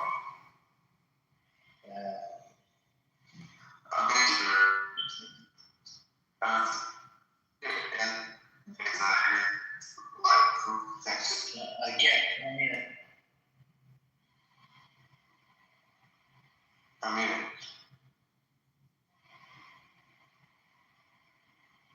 can you hear me? Yes, speak. Go on. I was saying, is this your anti-Zionist lie detector test? Yeah, no, I wanted to see if you're going to be tribalistic and side with the Jewish or the Nazi. The son of liberty. Well, consider being anti-Zionist is already also anti-tribalistic.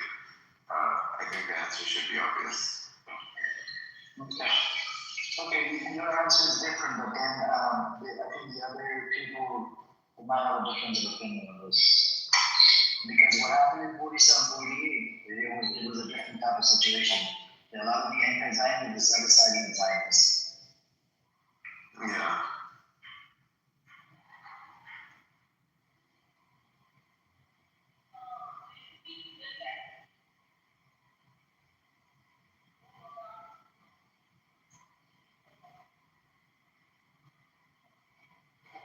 I posted a video of Goldie Gamarni and the chat guys. Definitely take a look at this.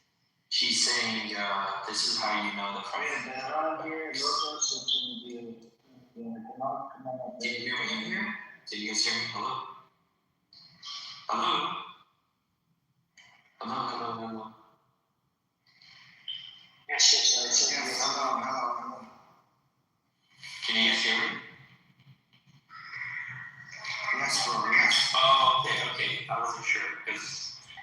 Anyways, watch this video. It's of Goldie Gamarni. She's saying this is how you know that President Trump is supporting Muslim. Just watch the video. It's like 10 seconds long.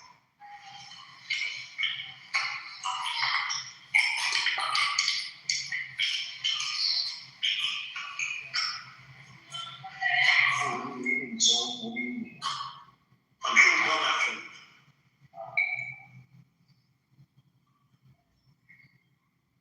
What video is this? So this is one of these dumb Pahlavis bitches on Instagram. She goes on Piers Morgan sometimes or whatever. So the video is actually 40 seconds long where she's saying there's subtitles to it if you don't speak Farsi. Go check it out. She goes, here's how you know that President Trump supports Reza Pahlavi. And she's like, let's go to second 11 of this video that he shared on Truth Social. And to think that this woman was a lawyer and an MP in Canada just blows my fucking mind.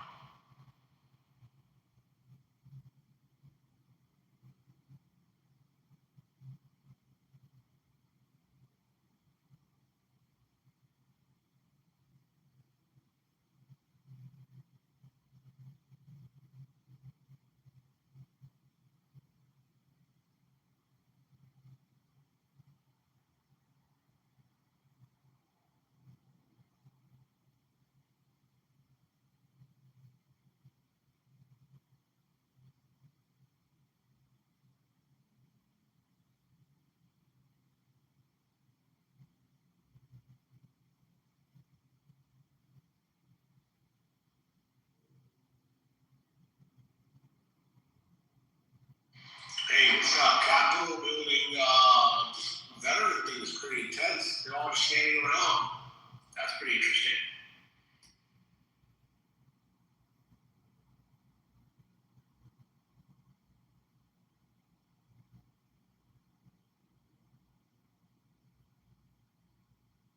Amir, have you seen that one?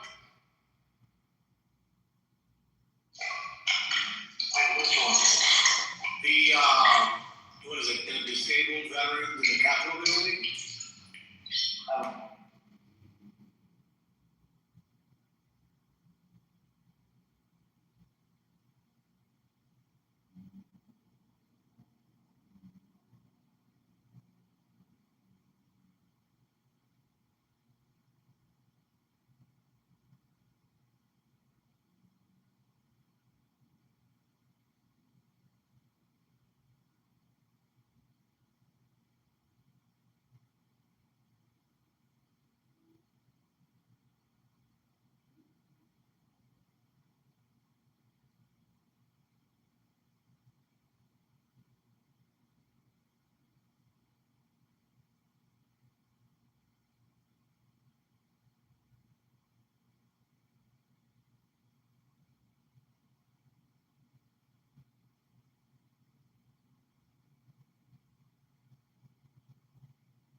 have to check it out.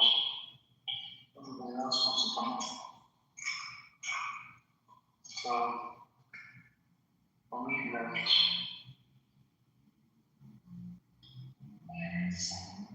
Wait, what did you say?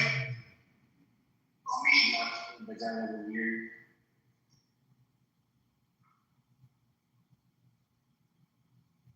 Where's Munir at? Then we can find out some information.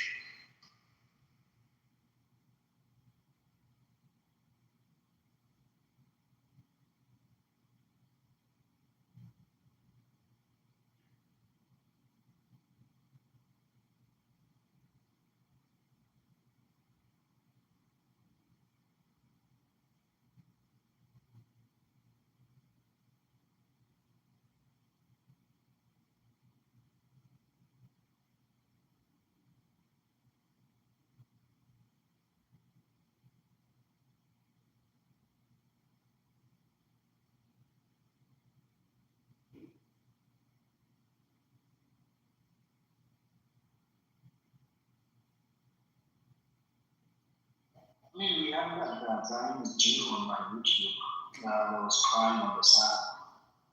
If you guys want to listen to it, it's available on YouTube. Anybody can play it. I'll put the link in the chat too. This is Sam Ocean. It came from his own boom.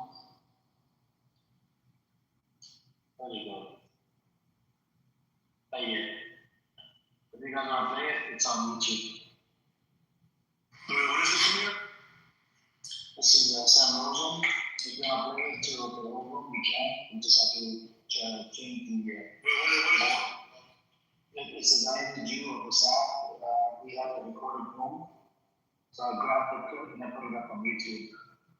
So he's crying, he crashes out, and he starts crying about the Jews in Israel. It's epic. It's very interesting to listen to.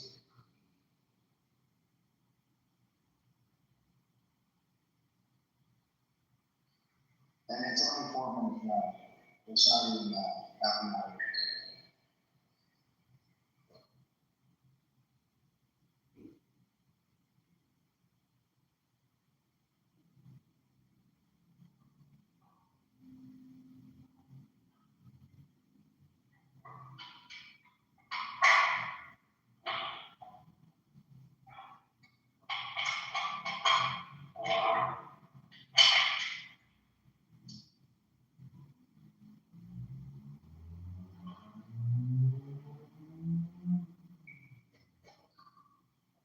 So the big question is, do you guys really want democracy in Iran?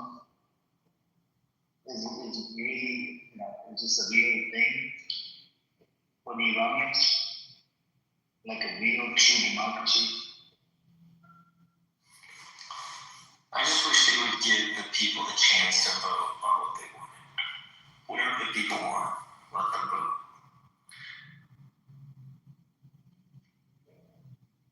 But do you think the dictatorship system is better? Because all of them are dictatorship in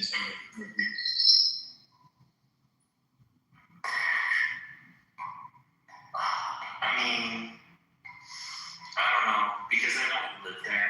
I don't know if I can make that determination.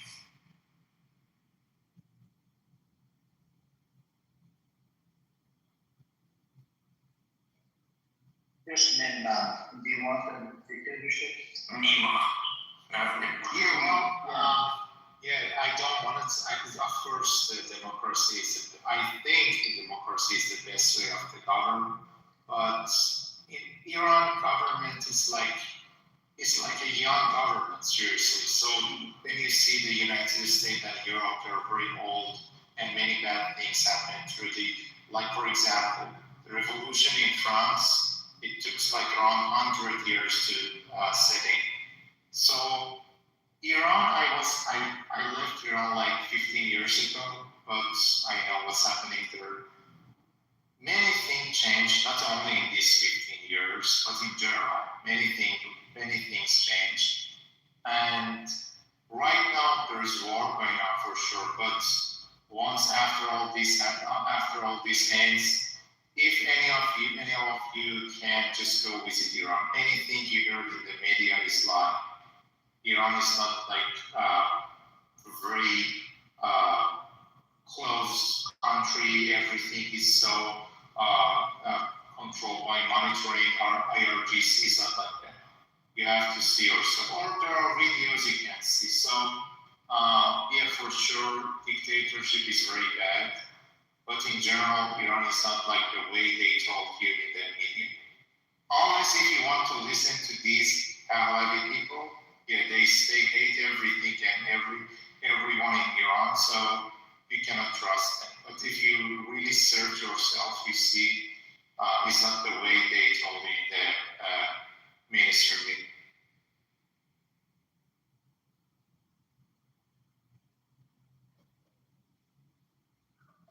I agree. So the Americans eating fish from Mexico. And when you go to Mexico, you see a different picture. And if you mind your own business in Mexico, nothing happens to you.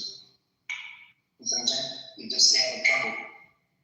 Yeah, I'm 100% agree with you. So I have no clue about Mexico, but the thing I understand from the mainstream media, Mexico means whenever I go there, everything is controlled by the gangs and it's not safe and it's so dangerous.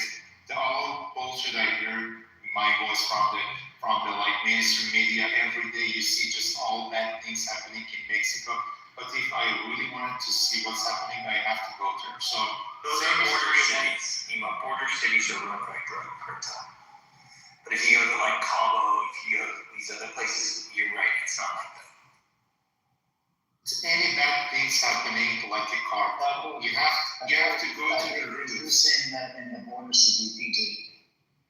And you know how many trips I did to Mexico? You're about 40 50 times. I mean, I'm sure you did 10, don't you? Remember, I spent a whole time there, came back at nighttime.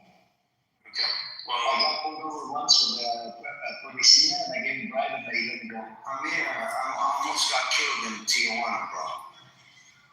Yeah, we had some very. What do you mean? What was I doing? I was minding my own business. Special market. Nah, bro. I was actually heading back to San Diego, and these fake police pulled us over, and they were about to shoot us. Who knows what else? And we raced off, and it turned. Long story short, we raced off. It turned into a high-speed car chase till the border. They were shooting at us and everything. It was crazy.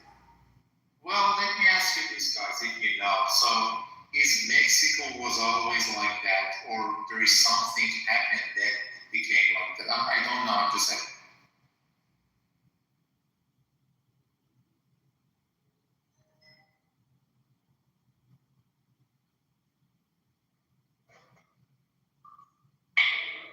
So the drugs. About the situation happening in Mexico is like, yeah. Million drugs gathering to be from the CIA. Okay, we should look into it. There's things that American government has done to the Mexican community. Apparently, cartel found was like 5 CIA or FBI officials, and they killed each one of them. And this was a big case in the history of Mexico and America. That the cartel, so there's a lot of infiltration that happened from the American side.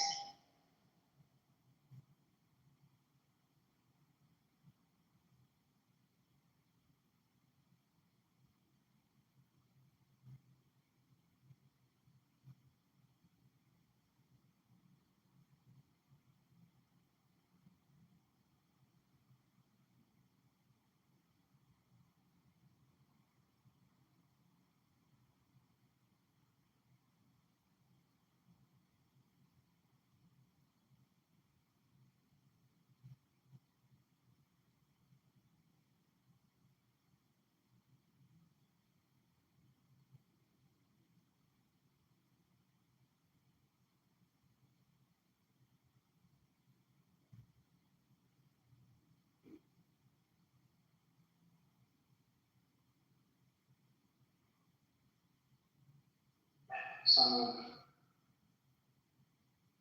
what just in the chat. I'll be careful. So you might be supporting the problem? No, for sure not on that. Yeah, it's a joke. Are you reformist? Well, I want better situation in my country, but I'm not reformist. Yeah, I just want to better. I mean, I can say yes, but not just like the overthrow the government right now. I don't believe I can see any way with the war and force we can just bring peace to a country. Not only Iran, we see the same pattern happening in the Iraq, Libya, Syria. So it's not working like that.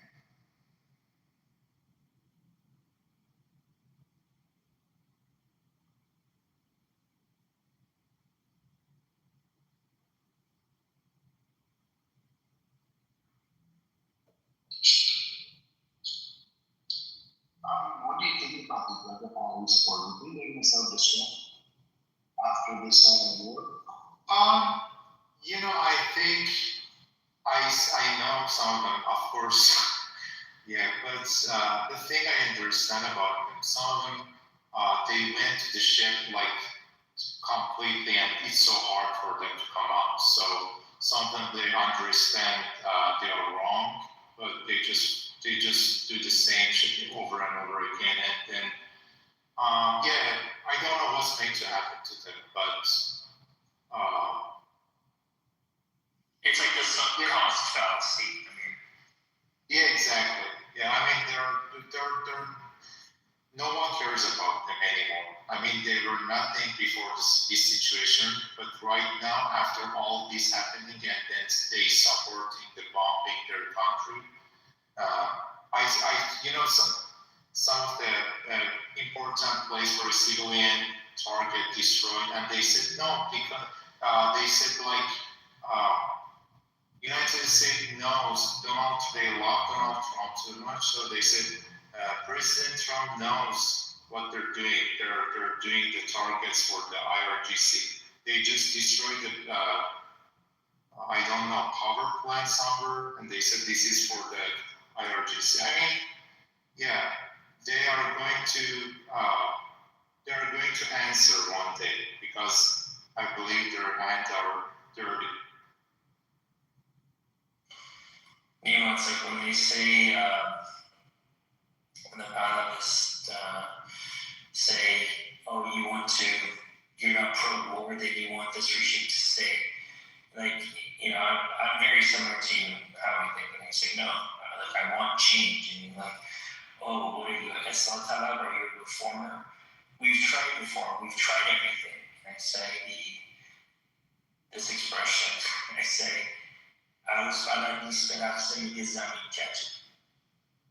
yeah, you're right.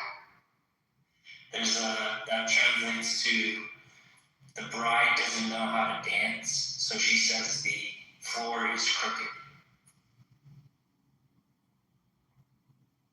It basically means that they don't know how to implement reform. They just do it their own way, it doesn't work, and they think, okay, since that hasn't worked, now please come and destroy us as a civilization so we can rebuild. And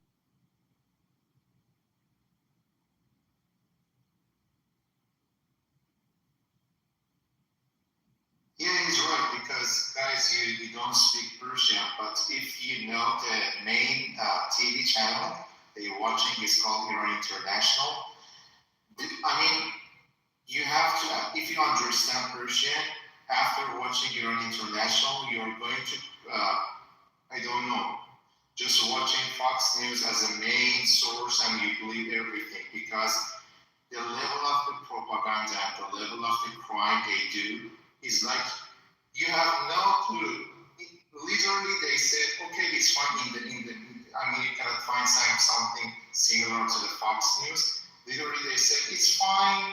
People come to the TV, they say, it's fine to just use a nuclear weapon.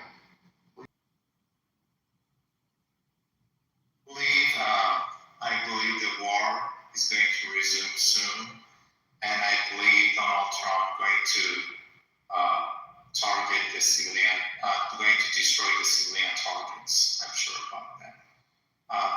is no other targets they can destroy. So right now, that's their plan. I don't think any conversation, any deal, anything happening. You just show me one deal Donald Trump signed in last year, something serious. He cannot do that, especially with Iran. So I'm sure we're going to see worse days. So that's my point. The reason he can't is like if he get the JCPOA equivalent deal right now, he wouldn't even sign it because then everyone would make fun of him and say, "Oh, that was a lawless deal that you tore up," right? You know, that would be a good deal for both sides. So that's why he's talking about total surrender, is because he just can't admit that a black president did better. Yeah, and other than that, I'm always asking people when they say, okay, they're going to have a deal, I'm always asking them, okay, what about Israel? Because we know they have I don't know how, but they have a very huge leverage on Donald Trump. So, because Netanyahu said, it was his dream, 40 years dreams come true. So I don't think they allow United States to stop this war.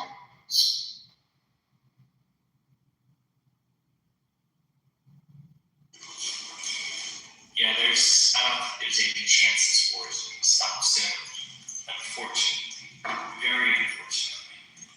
And I think you're right, they're going to attack civilian infrastructure, but, Nico, let me ask you your question, this question I've asked in the room before. You think if they keep the Navy blockade, that Iran will somehow be able to still sell its oil and get its ships through, or you think they're going to continue to get pirated by the U.S. Navy? Because the reason I think they cannot hold this blockade and before that war is going to resume, but because Iran's selling the most of the oil and other stuff to China, that's why they cannot hold up this blockade. Because they cannot start the fight. United States cannot start the fight with China. If you see the statement they said today from China, they said a very strong one. They're not playing games. Just go see. I think they said United States have to stop this kind of piracy, and we are not joking. The next time you have to stop doing that.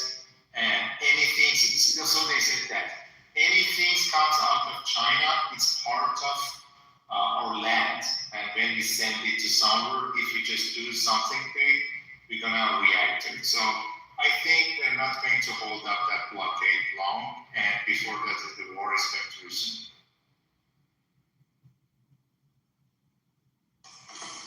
Yeah, that'd be good. Let me find the exact thing and just put it in pitch. Yeah, I'd be very interested because I always thought to myself that if the blockade, let's just hypothetically assume that the blockade does hold, how long could the Islamic Republic survive without selling its oil? I wonder.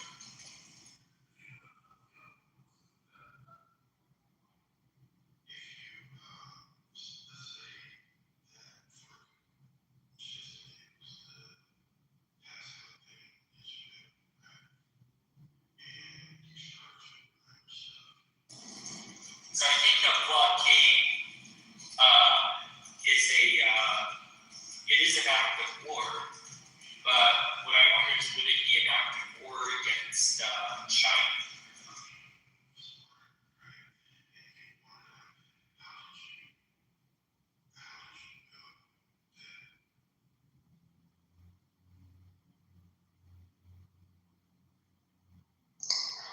Hey guys, I wanted to say hi to everybody.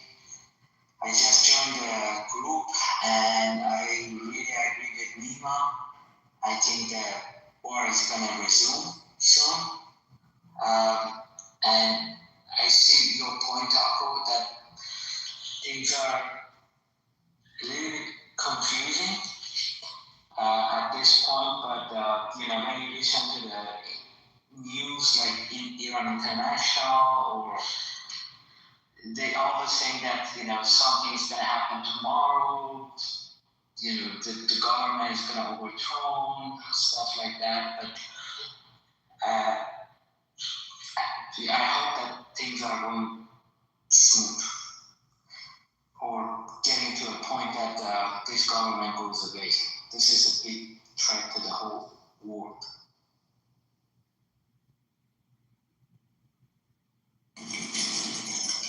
Yeah, I don't know if I trust him not to give up too much.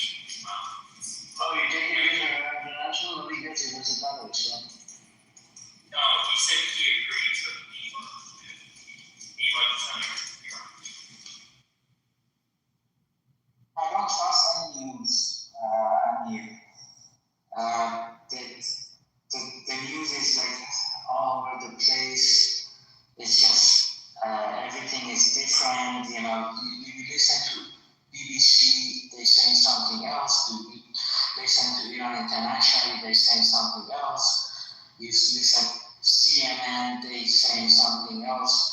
I don't know to trust, but I believe because I lived until 10 years of my age, and I live back in Iran, and I know this government needs to go away. This is like a threat to the whole world. I don't trust any of the news. I just believe that this is the point that everybody need to make a decision.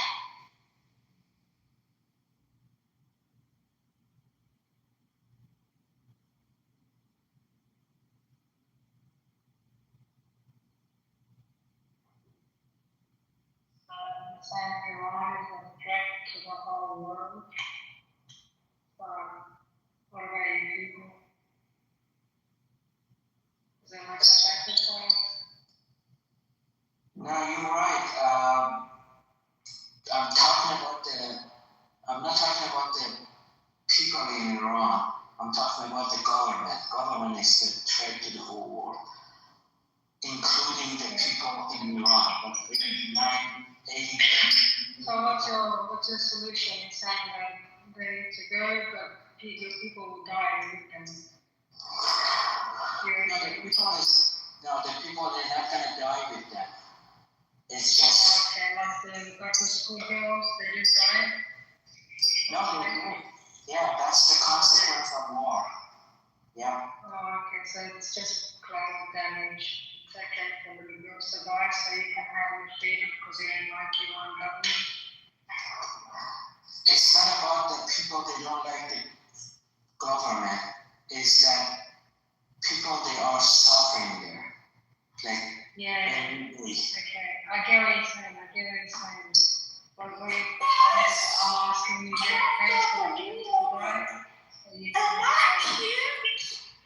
what the fuck is this?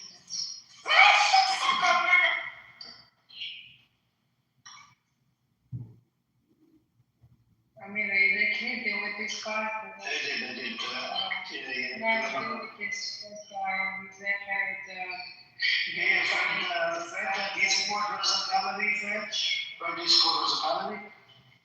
No, I don't support anybody. I just think that, I don't think that Reza Pahlavi is a good guy. He's a good guy.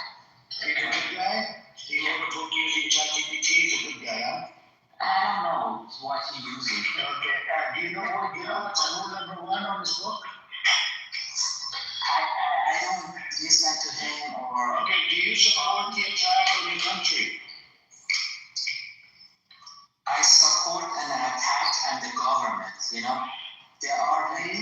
government is not just a government. So you support Israel and America to attack your country?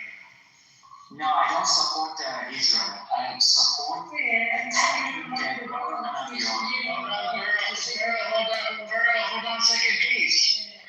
Do you support Israel and America to attack your regime? Yes. Okay, do you know that there's nowhere in the history where America and Israel attacked entity without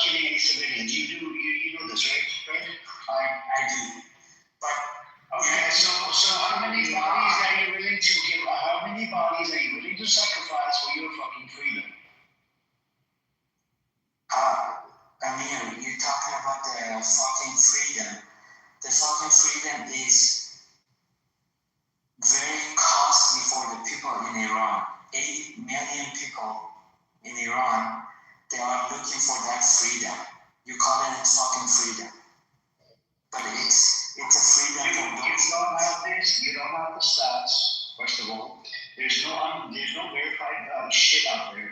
The Gaman survey, that's a bullshit. You have Iran International, that's another bullshit source. You don't know how many people are siding with the regime right now to defend their country.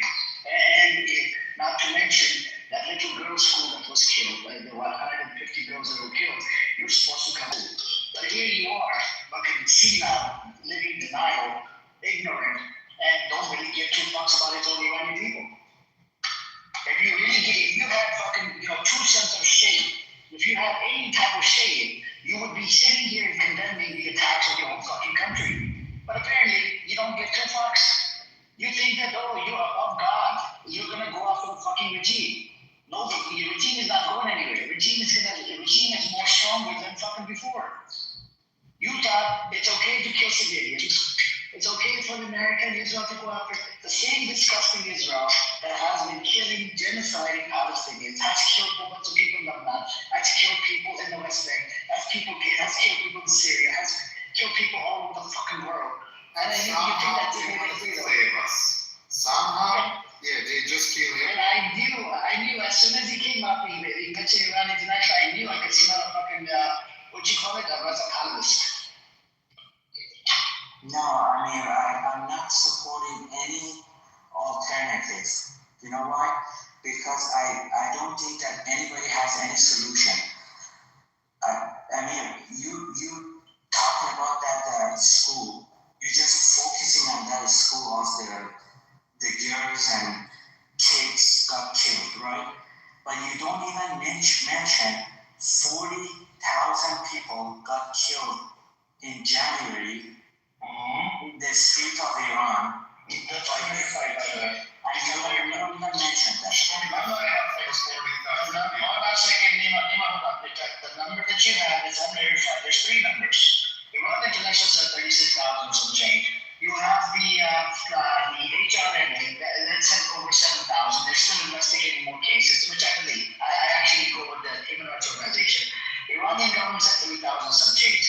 So the numbers that you're coming up with, they're unverified. They don't have the number. They don't have the names and stuff. But the 7,000, they have the names and everything for it. Like the 3,000, they have the names as well. So my question again to you, why are you going around on this free app called Clubhouse, spreading your propaganda of 40,000 killed? Why are you selling everybody the Zionist propaganda? Israel wants you to sell this propaganda so it can minimize the fucking genocide that Israel did in Gaza. Okay, you just keep going back to Gaza and other. I just thought that this room is about Iran, right? It's connected. It's connected to Iran. Yeah, in the street of Iran, even one person got killed with a military bullet is enough.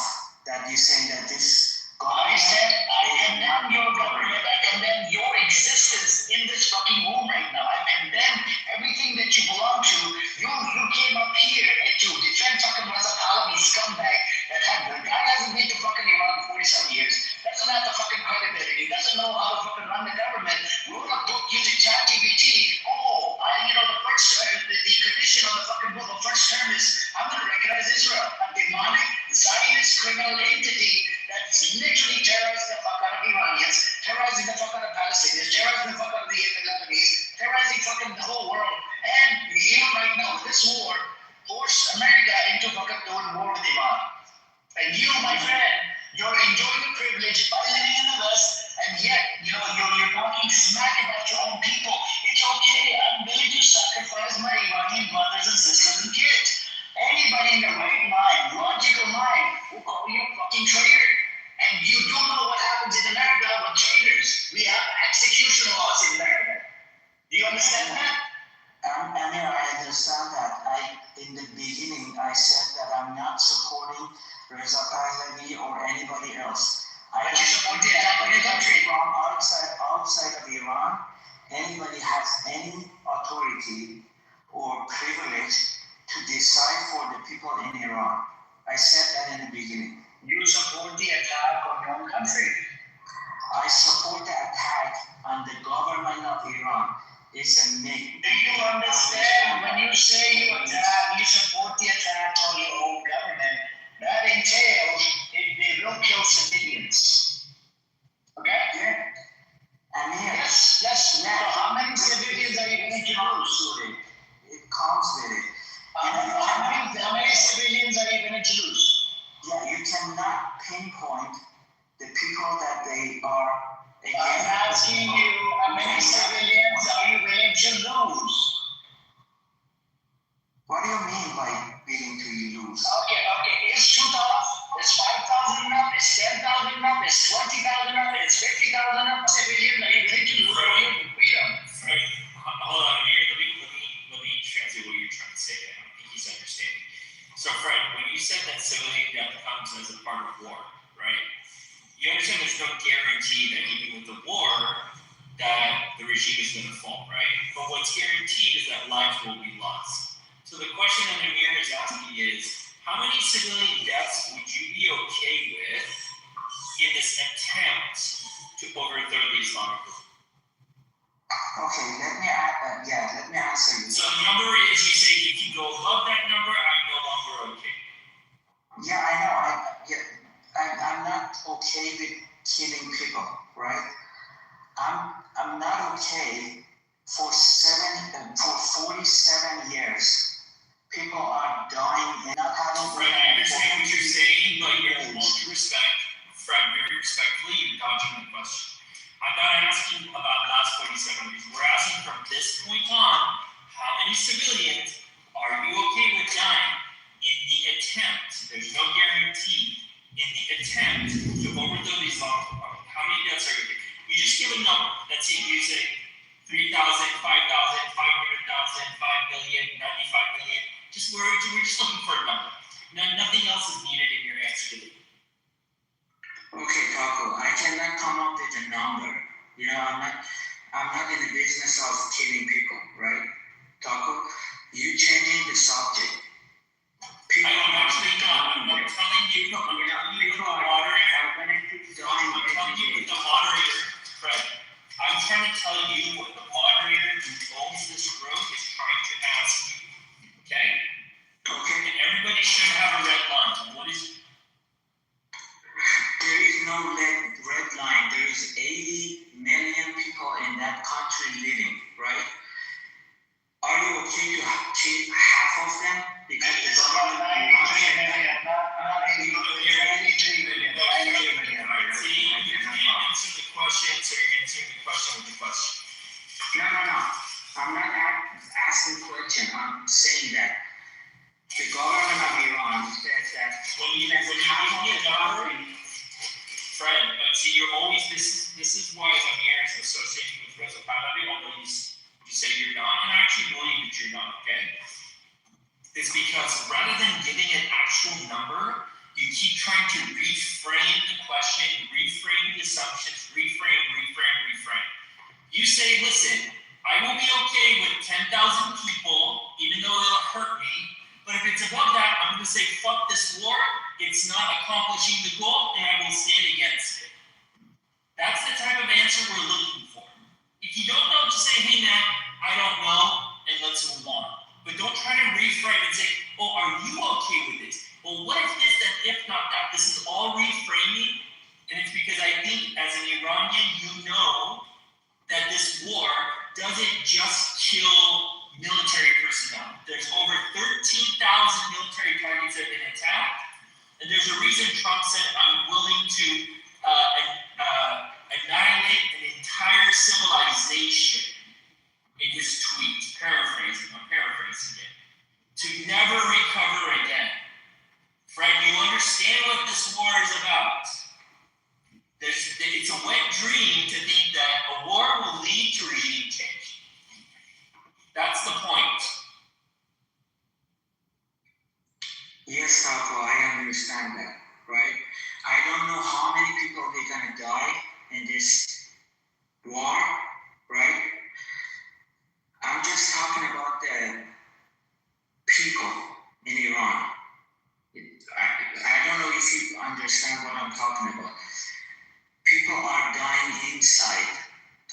they don't have internet, they don't have freedom, they don't have anything. People, they don't have freedom, they're dying, so let's bomb them.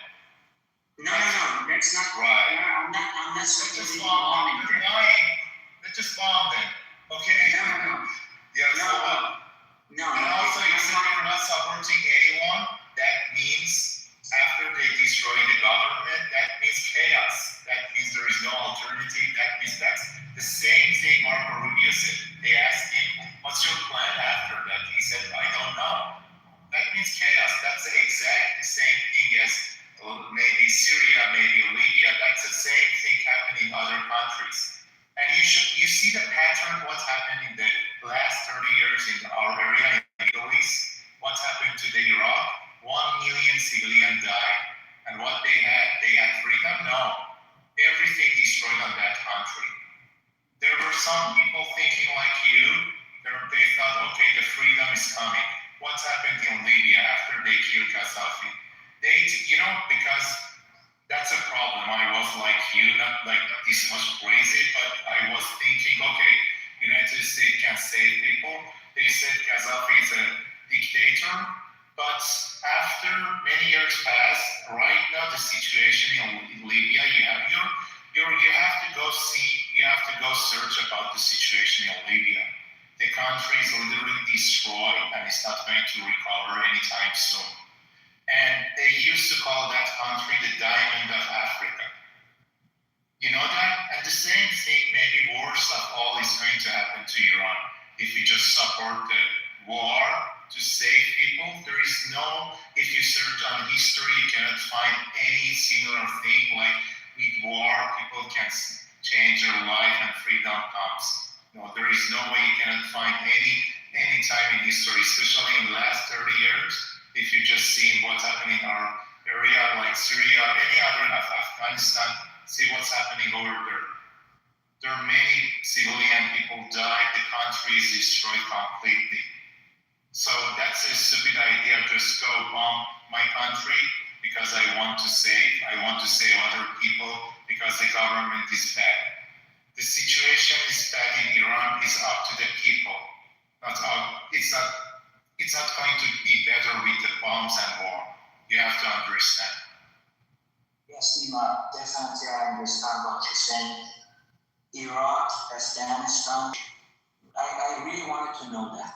What is your solution for the country that people, they started in January, they came to the street, millions of people, I don't know how many, but people are against the government and they came to the street and they got killed with the government.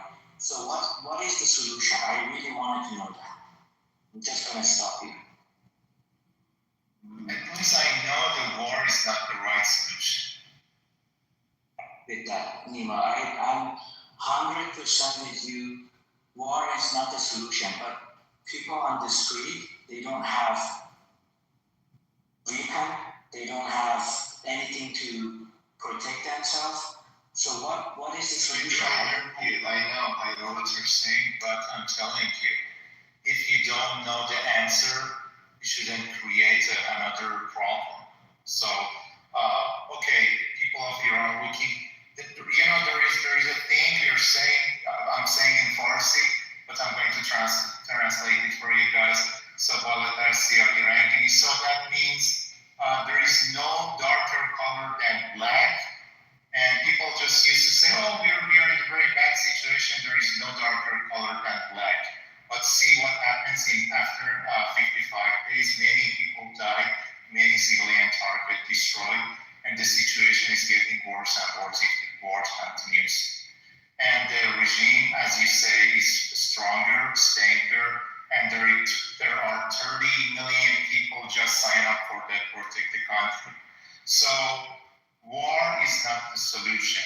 Maybe you find the solution, maybe it takes like 10 years, maybe government is going to kill other people, but you have to understand, not in Iran, not in anywhere, war is not the solution. Fred, can I ask you a question? Yeah, of course. Fred, if there was a solution to bring, I don't know what your viewpoints are you for a secular democracy in Iran? about that? Yes, definitely. Yeah, I really want Iran to be liberal, secular. Yeah, sure. Okay, let me ask you something.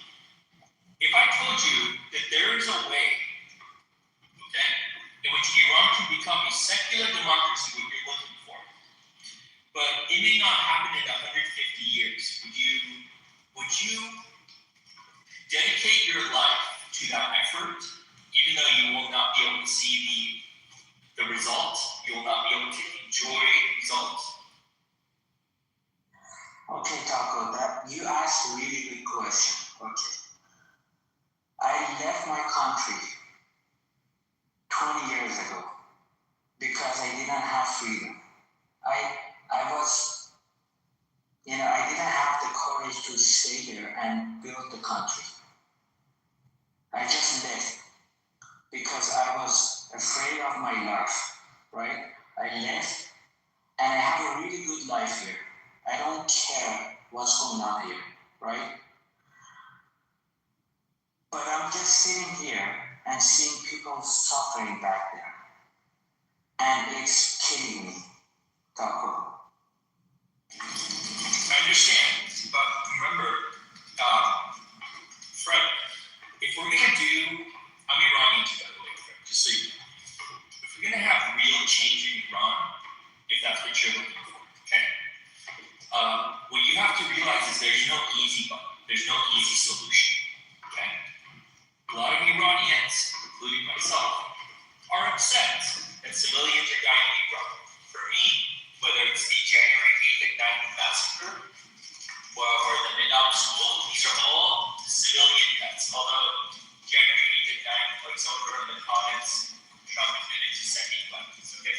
But anyways, any civilian death to me, Midnight School, January 8th Ignited in Tehran or in other cities, or Gaza, civilian deaths are wrong, okay? But the problem is the people in the diaspora. You've got most of the people act like attacking Iran equals revolution. And I'm here to tell you that is not necessarily guaranteed.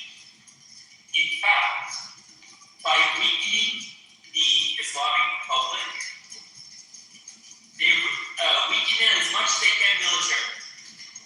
Destroy the Air Force, destroy the Navy.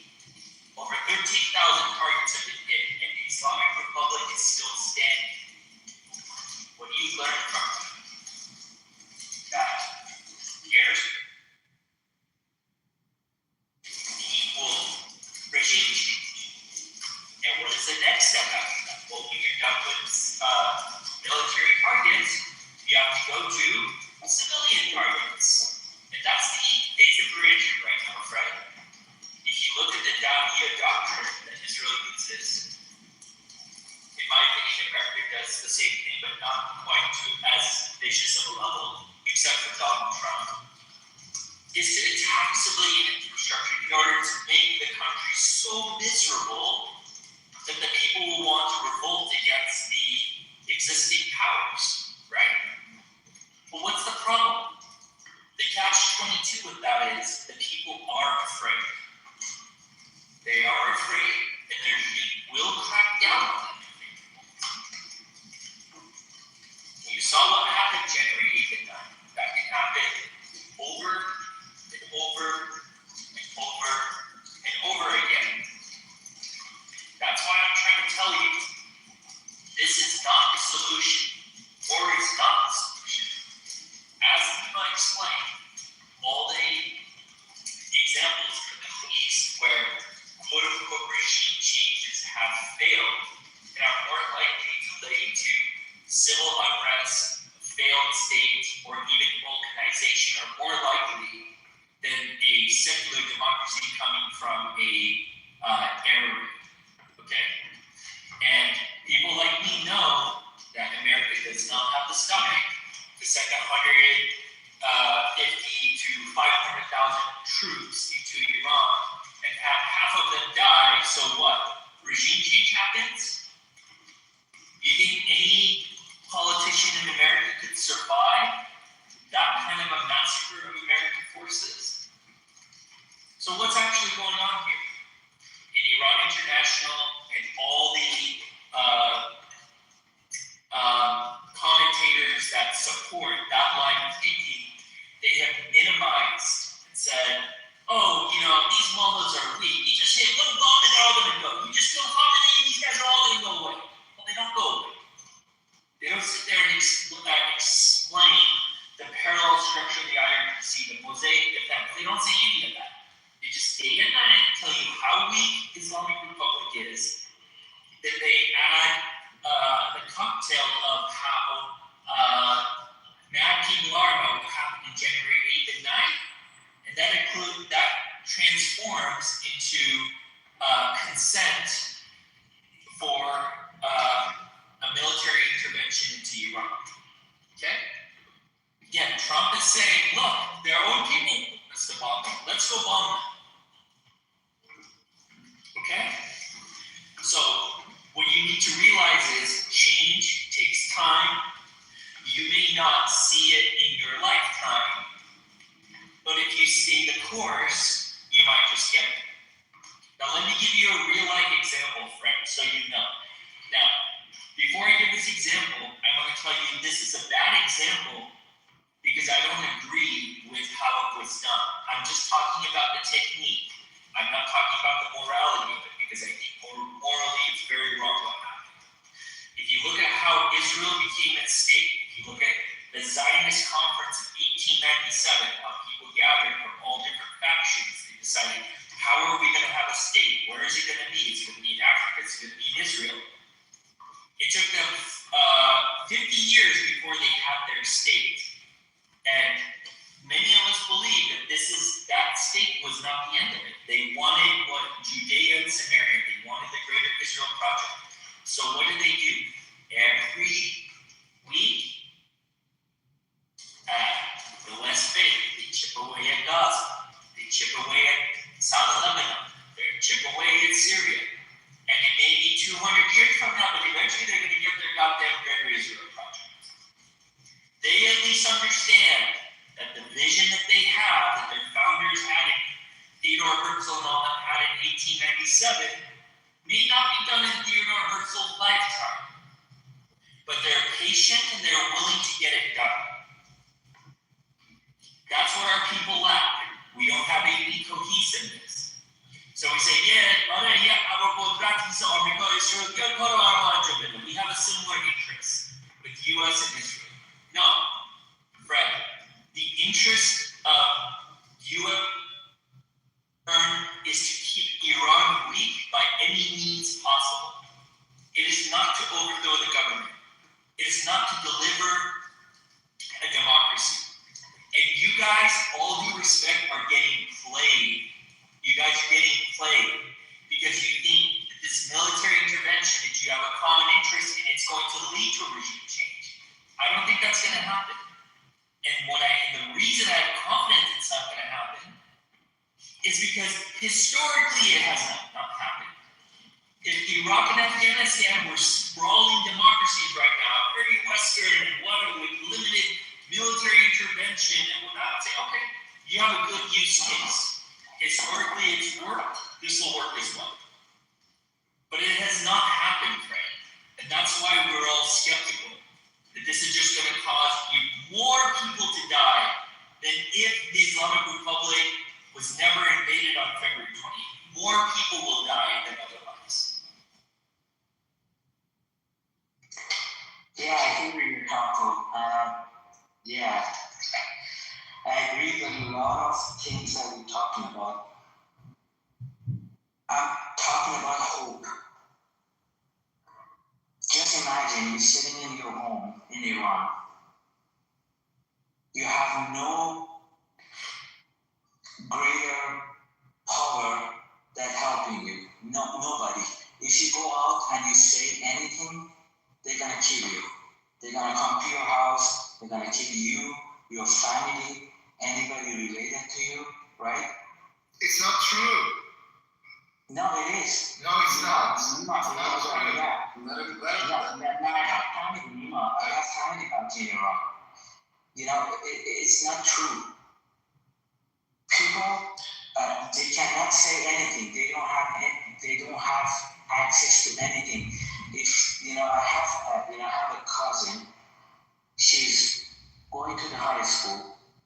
and she doesn't like the situation, right?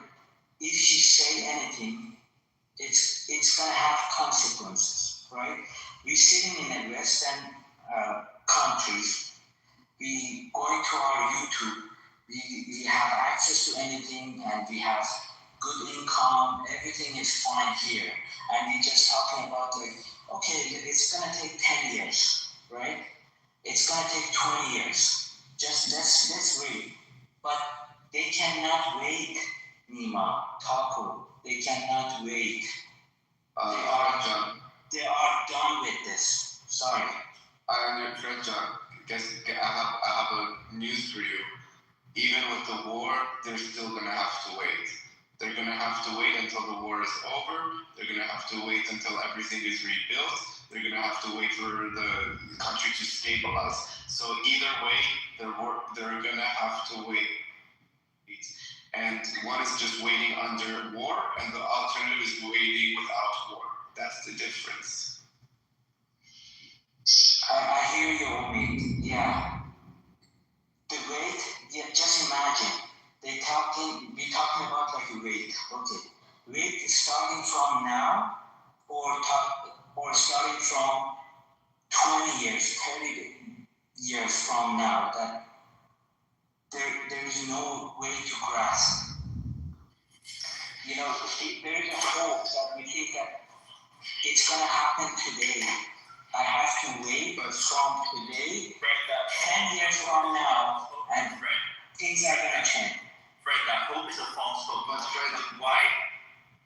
The reason that's a false hope is because even overthrowing the IRGC, which I don't think is going to happen, would only be step one in that dream coming true. Okay? It's a false hope because historically it hasn't happened. And because it hasn't happened before, at least in the last, like people want to talk about, oh, look at Japan, look at Germany. This is a completely different story. Okay? Well, and so, hold on, I know you want to talk. Let me just finish my point. So the point, Fred, is that whatever change that you're hoping to accomplish, it's going to be not easier, but harder when Iran eventually turns into a failed state, God forbid. Okay? And that's, I think, what Omid was referring to about, them coming and destroying all our power plants, having a humanitarian crisis, tens, if not hundreds, if not millions of people dying, Fred, all because they have a false hope. Real hope comes from people whose number one priority is to turn Iran into a secular democracy. And I'm telling you, without troops on the ground, there is no chance of that happening. No chance of that happening. So what's really happening, Fred? What's really happening is that people like you, like my family, like many other families who've had to flee Iran at different times throughout the past 47 years are angry. So what does it do? This attack on Iran, whether you realize it or not, is only fulfilling a revenge that you have in your heart for who has caused hurt to you and your family and your friends and so on in your country. It's only revenge. It is not revolution. And people need to realize this before our entire fucking country goes up in smoke. And not just revenge. Sorry, it's not to say that it's not just revolution. It's not even a positive change. What we all want is a positive transformation. And the reality is, positive change is, as Paco said, throughout history, positive change has only happened through painfully slow bureaucratic processes. Fred, do you mind if I ask what year you were born? Problem, yeah, I born in 1983. Okay, so you remember, so you were alive when the Soviet Union was, and the Soviet Union collapsed in 1991. The Soviet Union killed probably throughout its entire history, 9 million people for the 75 years that it was alive. Can you imagine if when Reagan came along and decided to do diplomacy with Gorbachev, instead of that, he tears up a deal, God forbid we had a Trump during Reagan's time. So instead of Reagan, we had a Trump who said no to diplomacy, we're going to go to war, and the entire world blows up. Because the Soviet Union is so evil, 9 million people and its entire existence, that we have no choice but to go to war. That's the simplified thinking that if we had done that, there would have been much more chaos and violence. But it's because we had a president or two leaders who went after diplomacy and not war, that the collapse of the Soviet Union ended an authoritarian system, and it ended much less violently than it could have been had they gone to war. And this is exactly the mistake that the current administration is making now. And I don't know if you've listened, but Trump himself has said he doesn't think Pahlavi is the right man for the job, to use his own words. He said he's a nice guy, but he would prefer to work with somebody in Iran. So I don't know what, and hope is something that we all have, but hope without knowledge and without learning from history means nothing. Hope is not enough. Hope by itself is not enough. We have to know and understand what's actually happening so we can look towards and work towards a positive. Yeah, 100% agree with you on me. None of those wars help anybody. I understand that, right? But imagine you're in a country, you're 20 years old, you have no future.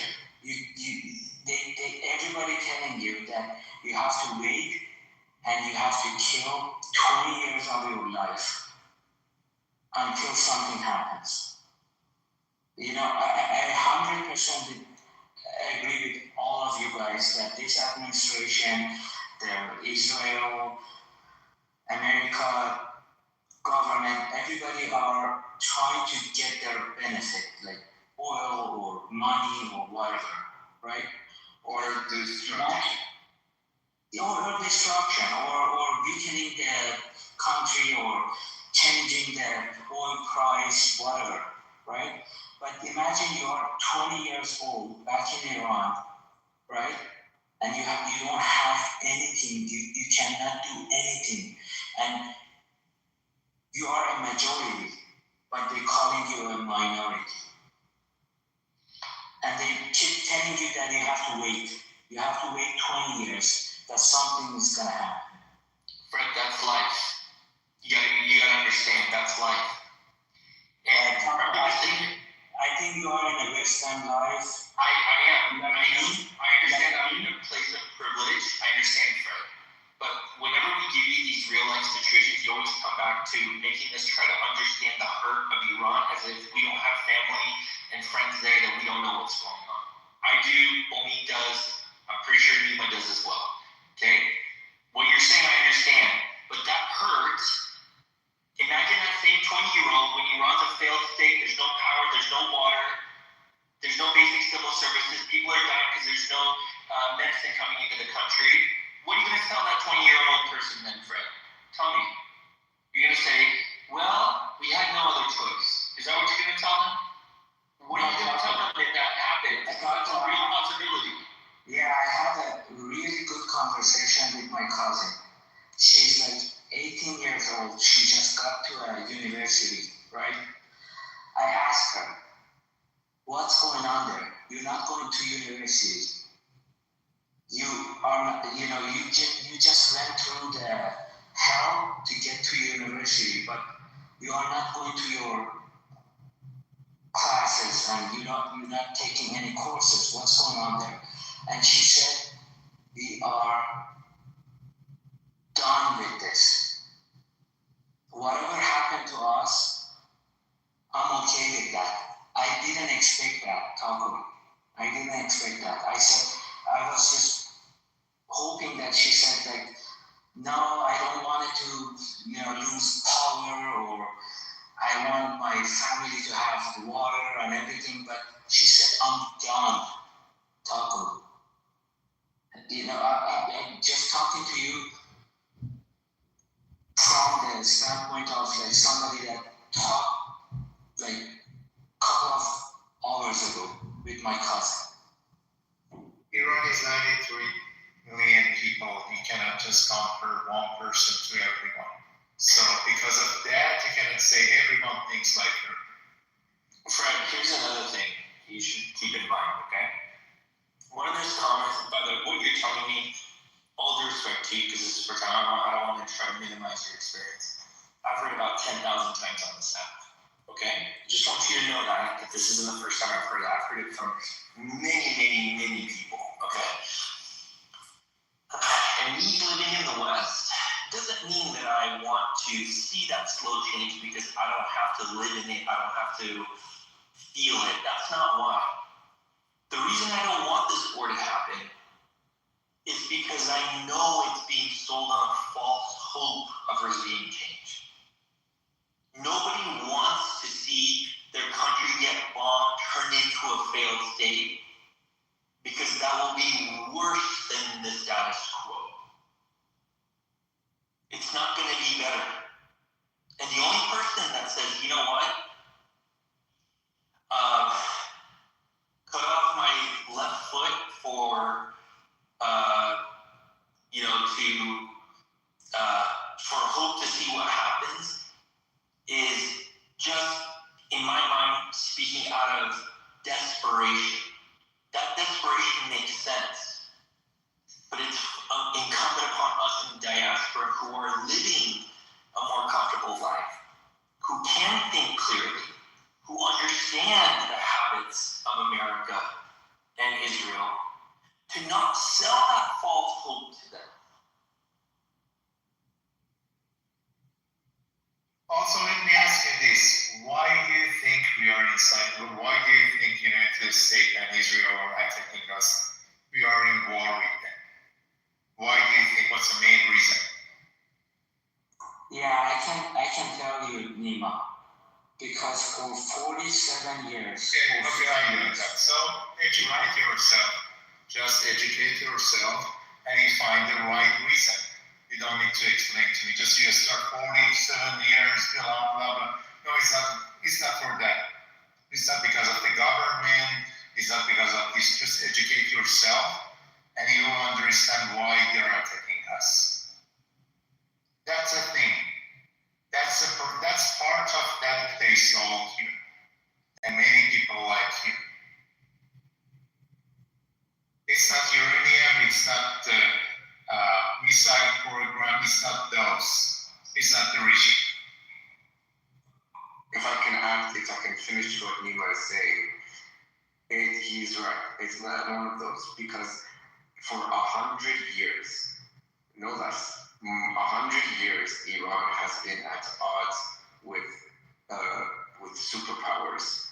Whether it was Imperial Russia in the late 1800s, whether it was British, whether it was getting its British exploited by, their oil getting exploited by British, it was being a weak country under the Qajars, whether it was trying to build a modernized state under Reza Shah only to be invaded by British and Soviets, whether it is Mossadegh who wants to nationalize oil because he believes it's Iran's right, whether it's Mohammad Reza Shah who wants to turn his country into an economic powerhouse and become less dependent on the West and play a more pivotal role in geopolitics, or whether it's the Islamic Republic that wants to have nothing to do with the West and expel the US from the region and not be involved in Iranian politics at all.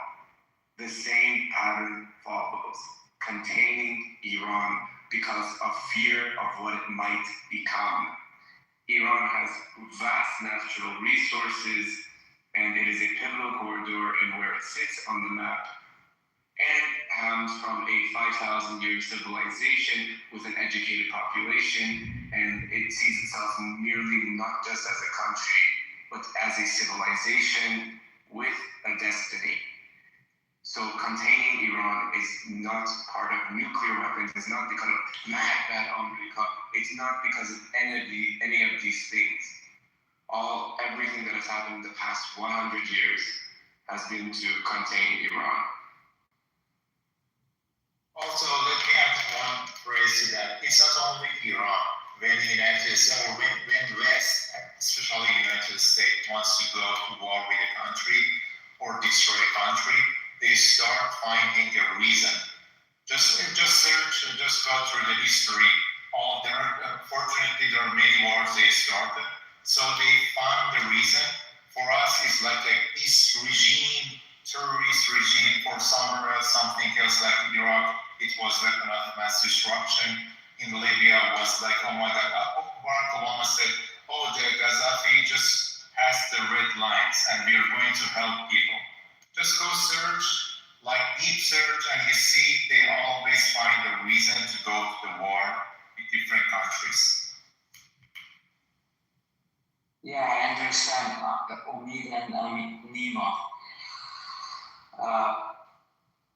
It's not about the nuclear weapon.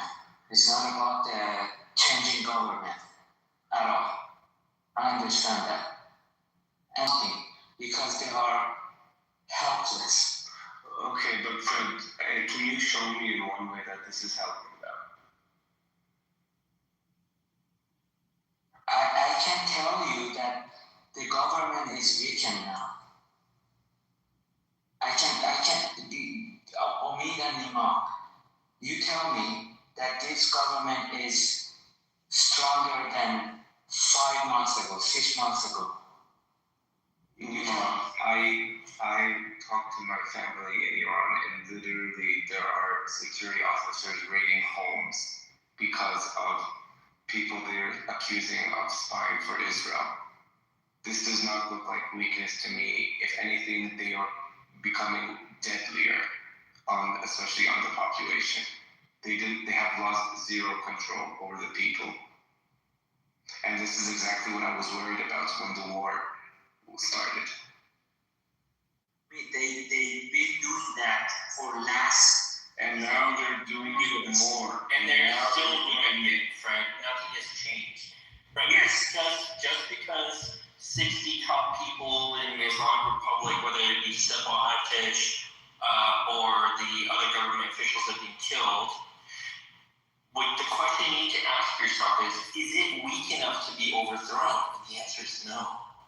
It's not. Okay? No, I agree with you, Taco. Okay. There is no sign of overthrow. I understand. So you understand that the next step of this, as I mentioned earlier, is attacking civilian infrastructure. If you want to be on the right side of history, now's the time for you to say you're anti this war, not that you're for it, but you're against it. Because you know you've been sold a bill of goods. You know that the U.S. and Israel and propagandists that support their wants, not Iranian wants, have taken advantage of the hurt of the Iranian people to manipulate them to manufacture consent. Sir, this is what's happening right now. I don't want to see your 20-year-old cousin or my 20-year-old cousin or anybody else's 20-year-old cousin suffer. But the suffering is not going to decrease, it's going to increase. The only celebrations are short. The only celebrations, friend, are short term. Like when Khamenei died, everybody was dancing in the street. Now where are we? Do people still jump up for joy that Khamenei is dead? No, because now you're living with the reality that you guys that America and Israel have turned that Rafat into a martyr. That their own supporters are more hardline, and some of the people who are maybe 50-50 supporting the regime, but maybe not really, are now becoming even more hardlined. Their support has increased, it is not diminished. I hate to say it this way, Fred, as an Iranian man just like you, but Unfortunately, Iranians do not have the balls to go 5-10 million men deep and fight the government because we're scared of dying. And it's I understand, Taco. So you're telling me that I just should sit back and say, deal with it? What you should understand and convince other people is that if you actually want change, it doesn't happen overnight. It may not even happen in your lifetime. You need to understand that if you look at it throughout the history of time, we have. I wouldn't be so pessimistic to say that it won't happen in our lifetime. Yeah, I said, okay, it may not happen in our lifetime, okay? It may not happen in our lifetime. But if you believe in a cause, even whether you benefit from it or not, that's the same mindset it takes if people, I know Iran International always like to talk about the American Revolutionary War, they like to talk about World War II. These are people, these are men who sacrifice themselves for something greater than their cause. And it wasn't just,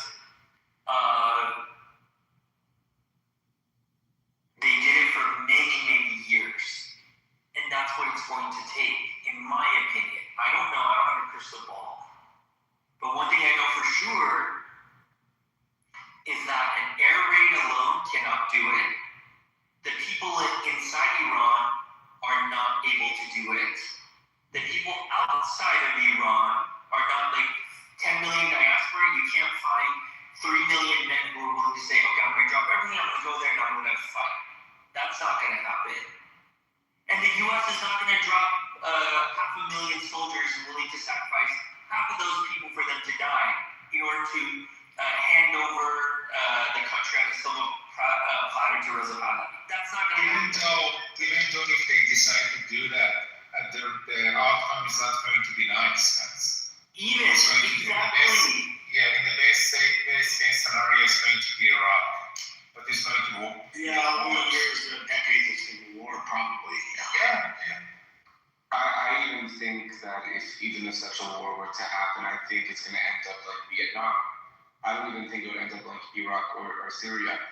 Unless something, I think there's a good chance it will end up like Vietnam for the U.S., where the Islamic Republic could even still survive a ground invasion, and they're just going to come back in a much more different form, and the country is going to be devastated. And Fred, in that case, if they get the nuclear weapon, then think what's going to happen. There's many more negative outcomes to a attack on Iran by U.S. and Israel than positive ones. I really can't think of a likely positive outcome. Just weakening the regime and the people will do the rest is a dog shit mentality to have. Dog shit. 50-something days of war, there's not one fucking alt-media TV in Tehran that has a Shia Khorshid flag on it. There is a matter because this is, I have an interesting question for you. So why does it, let's just look at it from one perspective, why doesn't Iran just pull their proxies out or stop proxy support, try to minimize their optics? They have really bad optics right now. Why wouldn't you tactically try to change and just try to reach some stage of compromise even decades ago? I can answer that very easily. I'm always curious about that. Go ahead. The reason is because first of all, you have to ask the question, why did Iran switch to proxy warfare after the revolution? And the answer to that question will give you the answer to this. It's because after the revolution, before the revolution, under the Shah, Iran had an advanced military. It had a strong air force, I think comparable with the military of Turkey of today. And if anything, the Shah used his military to capture the islands of Abu Musa and Greater Tum and Lesser Tum Island in the Persian Gulf. So they had a capable military. After the revolution, sanctions were slapped, and they lost a majority of their military capability. So what did Iran do to continue resisting the U.S. in the region? They developed proxies. They started funding proxies as a form of deterrence, as a substitute for their military of having the conventional military. Turkey does not have proxies. Why? Because they don't need it. They don't have sanctions. They have military bases all across the region. they have bases in Syria, they have bases in Africa, and they have good relations with most countries in the region, even with the US. Turkey doesn't need it, but Iran relies on proxies because it's cheap to fund. It serves as some form of deterrent. It serves a cost for U.S. personnel. But it's not a deterrent for them directly, though. That's the point. See, it's not really deterrent. Yes, you're right. Deterrence. You're right. Yes, so you're right. Deterrence has failed. After October 7th, deterrence failed. But for it to completely withdraw, it gives them, and at least it gives them less leverage. In their eyes, it gives them less leverage because then they would be, they feel like they would have less leverage to debate over. I would just say that Iran right now could change the world optics around it and try to, move or change the narrative that's been the perspective, the opinion that people have about them. They should change that, and it's possible. They actually, believe it or not, they've actually been trying to do that, and we look at some videos on Instagram where that you see people protesting against the war in Iran by women without wearing hijab, and a lot of things that these girls say without hijab, saying like, "Do you worry about the Basij?" And it's like, "No, what do you mean? The Basij is right here. Like, take video with the Basij. She's not wearing hijab." And I cannot. I'm not sure if these are like government funded reels that I find on Instagram, but it's clearly serving a government propaganda narrative, which is, look, the Islamic Republic doesn't care about hijab. The Islamic Republic is not enforcing Sharia law. The Islamic Republic They don't care about hijab for a few years, like after Assad. Yes. So I think that to me looks like the Islamic Republic is trying to show, look, we're making concessions. So we have people protesting against the war. And because we're no longer, cracking down brutally on our civilians. Or, I mean, obviously, I'm saying this is what the way they're trying to frame it. Yeah, that looks good in terms of optics and human watch groups and stuff, but that's not going to make the narrative change in Washington, right? And so in order for the narrative to change there, in order for any type of line of communication to establish, they would have to pull proxy support or end proxy support, period. Well, with all due respect, I don't think that even pulling the support is going to. Here's the problem: the Iranians know that pulling support or making concessions like that is not gonna make. It's still not going to help because they saw Libya disarm, and when Libya disarmed, they saw what happened after. That was a big learning lesson for Iran. They said, which basically said, no matter what concessions you make, Libya doesn't have a choke point called like Iran does that are up there, but Iran has a global choke point that they have always known about. They don't need they don't need 4 small deterrences. Let me demonstrate the point to you very simply, Saul. Do you know what Genghis Khan would do when he was ravaging through Asia? He would destroy villages that would fight against him, but in certain cases, he would tell the villages, just lay down your arms, and you won't be hurt. And he still killed them. Okay? This is not, people are negotiating 3 times now in 12 months, and 2 of the times they were attacked during the negotiations. That there is no will to negotiate. The optics do not matter. You think today if they say, you know what, we will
to the Red Sea.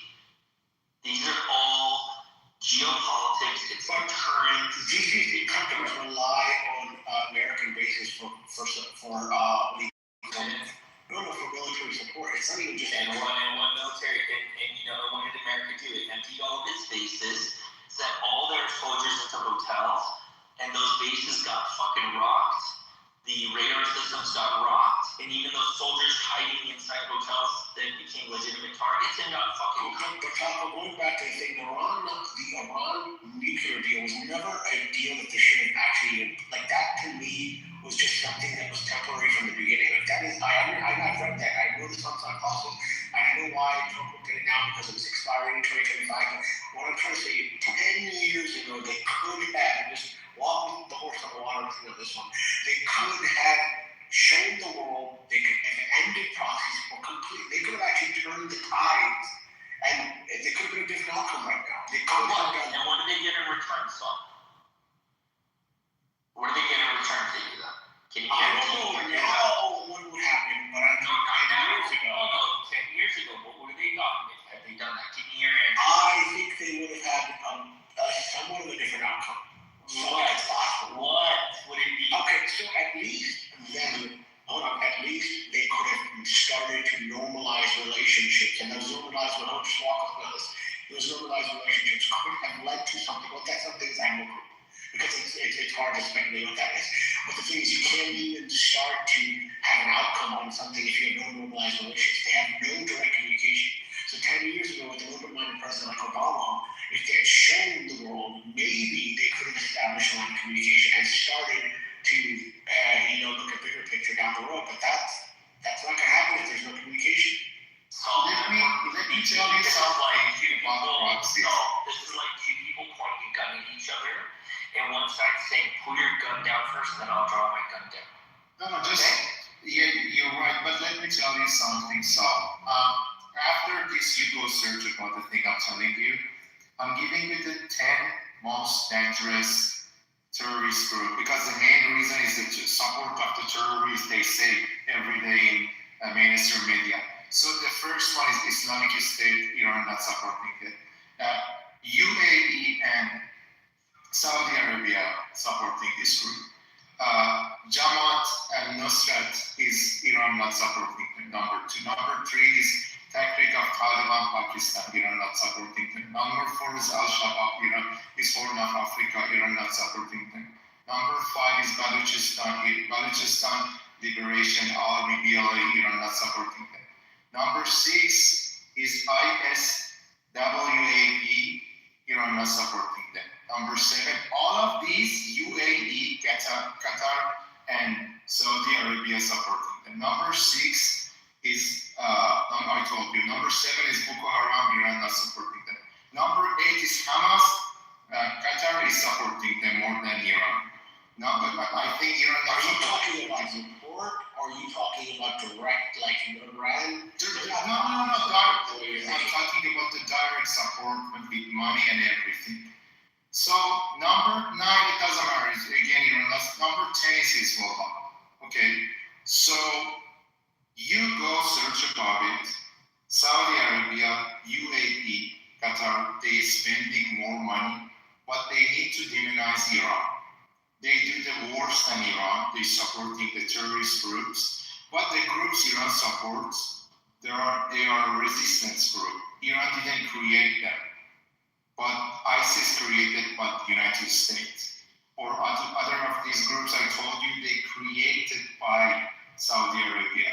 Iran didn't create Hezbollah. Iran didn't create Hamas or the one in what it's called. But here's the thing, though. Let me just say, I actually saw this today. Hezbollah is the largest private military organization in the world. It's unbelievable.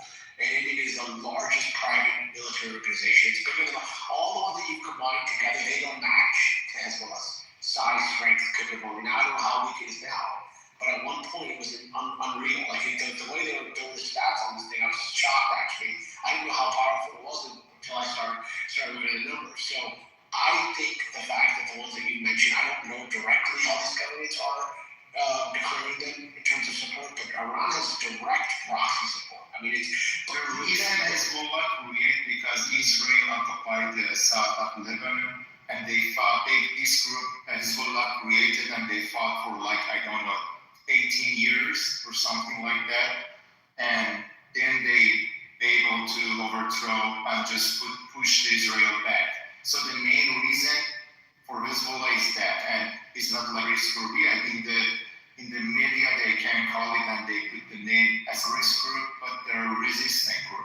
So if you search deeply about this group, don't believe me, just go search about them. You see the money and support came from the other countries, even the United States is even more than Iran. Well, I would just say that Iran, if they, I see your point on that, but I would say that even if there's a notion out there that they're,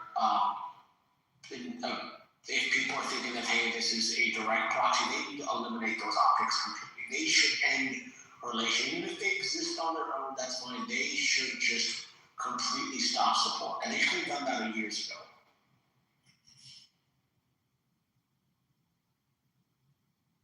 I hear you, but Iran can't say the same thing because United States built military bases around Iran. So that was the main reason to attack Iran. That they built those bases for today, for a start, for a day to go with the war with Iran to use those bases. So Iran can make the same argument. I mean, if I was Iran under Obama, right, I would have said I want open communication, I want a line, so that way the Israelis just don't have the upper hand on it. I mean, I would have think tactically of this. Like, I would have said, fine, Hezbollah, if they're there, they're there. We're not Nothing funny. On that time, during the Obama, the reformists in Iran was in power, and they had a plan to do that. They had a plan after JCPOA, we're gonna go to just give up the proxies. But the reason they didn't do that because United States promised to do something about JCPOA. They didn't leak anything. They didn't help Iran at all. They just give Iran some money. It was the Iranian money. It was frozen in United States. They just give that money back. I think $2 billion. That's it. They didn't do anything. That's why they didn't go for the next deals. But they had a plan to just give up like a nuclear completely. They had a plan to just reduce helping to the proxies and everything is. I think partly Iran is in this mess for their own reason, and there's other external factors involved. So I would say 50% of it's their own making, and then there's other factors involved.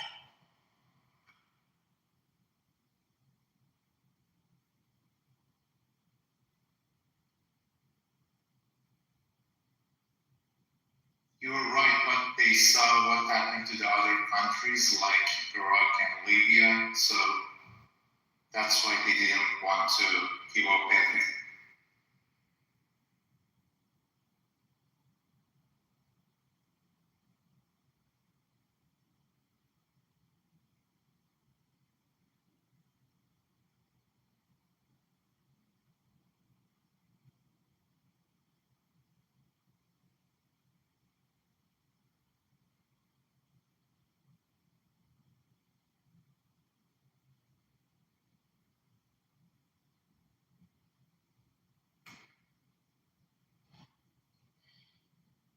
I do want to ask, so do you really believe that they actually wanted to do a ceasefire if they were giving up the boxing?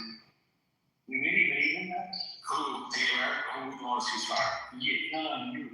If a long time ago, if they were giving up the proxy, you really think that they would have done, a deal with Iran? With the U.S.? Yes. I think at that time there was possibility, a better possibility than we are probably now, because they were in a better position. I think this deal of just bags and money was not the right approach. I think, that's a hush money payment that they got, like that was just not the right structure. I think that time they could have planted some seeds that could have now rewarded some fruit. Okay, so do you believe that Israel is America's proxy? Well,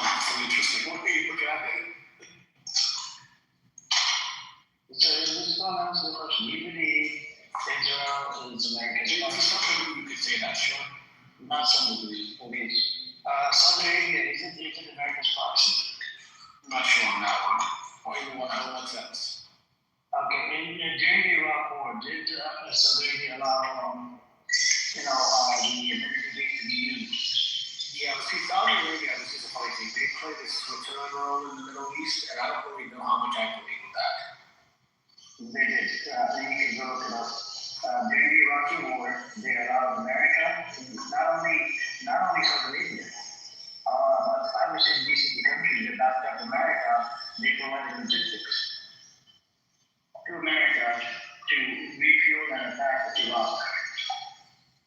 Right? Yeah. So those all 5-6 countries are proxies. So if America cannot proxy, Saudi Arabia cannot proxies, you have what is it called? Turkey cannot proxies. I just don't know why Iran, you have a problem with Iran having proxies. I think you're looking at these indirectly when the world looks at the proxy that Iran has directly. And I think that proxy, the optics around that are also. How am I looking at it indirectly?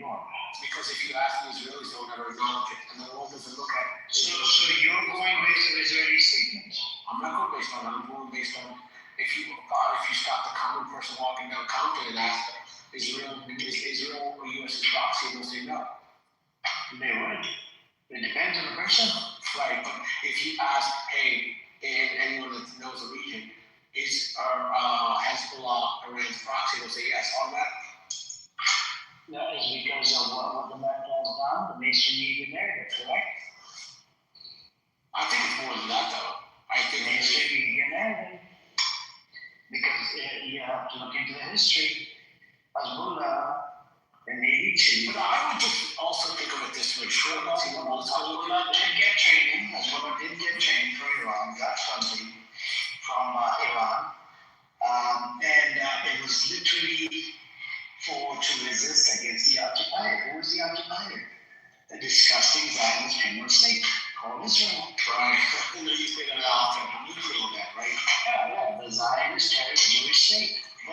But here's the thing, right now, let's look at it right now. We can go back and forth on this all day long, right? But right now, to make another potential deal in the future to look like, why didn't this happen, right? If I was Iran, right, and I was at the table, I would say, okay, we're going to stop proxy right now. Done deal. Like, I would make that, like, I would just do one line. Okay, why would the proxy? So number one, you're calling Hezbollah proxy, that's a wrong thing to call. You know why, right? It's not me, by the way, that's actually the definition. No, media, mainstream media. Not just mainstream, that's a media. Yeah, you like to buy media. I don't. It's not mainstream. Whatever you're buying, whatever you're selling, I'm not buying. So I don't buy mainstream media bullshit. So logically speaking, if somebody is resisting against the occupier, according to international law, they have the right to resist using violence. That's what Hamas is doing. Why is Hamas being called a proxy?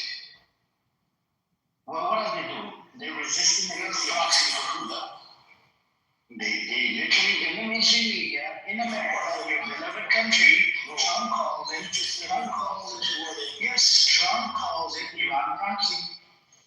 I don't know what the hell he's talking about. Okay, now all of a sudden you don't know these other ones. Amir, I think that I'll let you this first. I think what's your definition of a proxy? Anybody that, that's somebody's bitch, that, that's in the Middle East or whatever. Whatever you call them, proxies are not mercenaries. They're not, fighting. Says who? So you think all proxies are mercenaries? Just like Israel has its own definition of ceasefire, right? Just like that, proxy could be anybody. Mercenaries, non-mercenaries, killers, contract killers, whatever. They're all proxies. Yeah. So my question again to Sol is, if Hamas calls them proxies, and you have all mainstream media calls Hamas a proxy of Iran, right? Are you going to buy into the front of I have to just look at this just to understand the way proxy definition in the Middle East is defined. And so the way they have it here, right, I know proxy definition for sure, right? We can come up with it. But it says here, proxy is a non-state group or sometimes smaller state that receives support, money, weapons, training, intelligence, political backing from a more powerful country in return advances that country's interests. That's the way they define this. Perplexity, ChatGPT, anyone. Yeah. Okay, can you tell me how IDF was formed? Go on, tell me. I mean, I feel like like we're arguing just semantics. Hold on. How was idea formed? So, Better Call Saul. How was idea formed? I'm not going to 100% sure. I have to look it up. Idea was formed out of 3 Jewish militia gangs. Alright?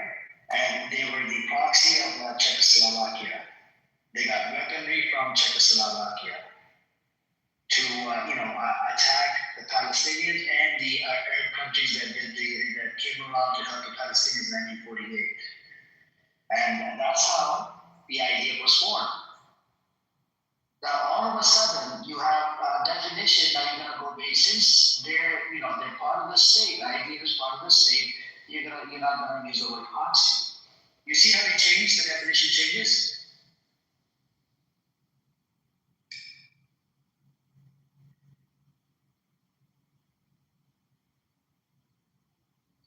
So we can play around with that.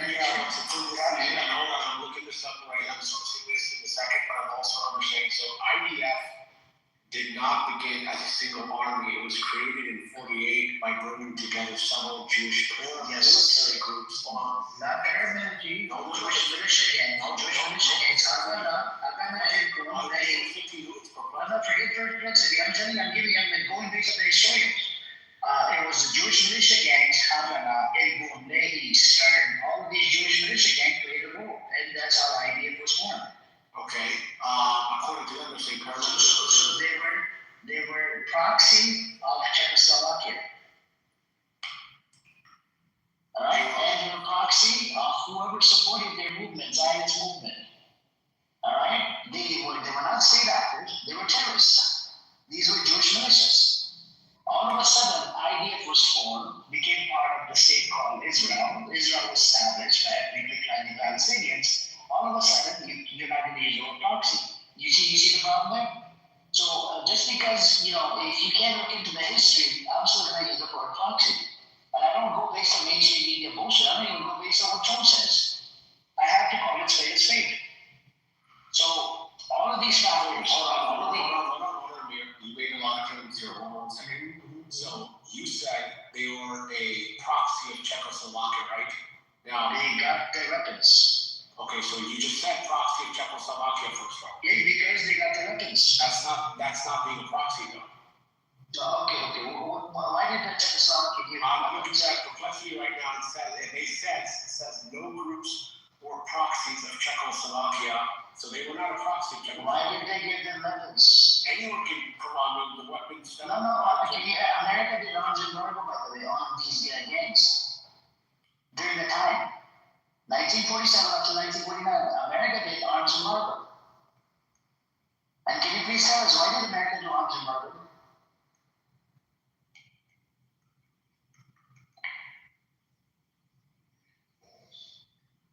Hey, what's up, Nazi? I'm just cooking very cold, so,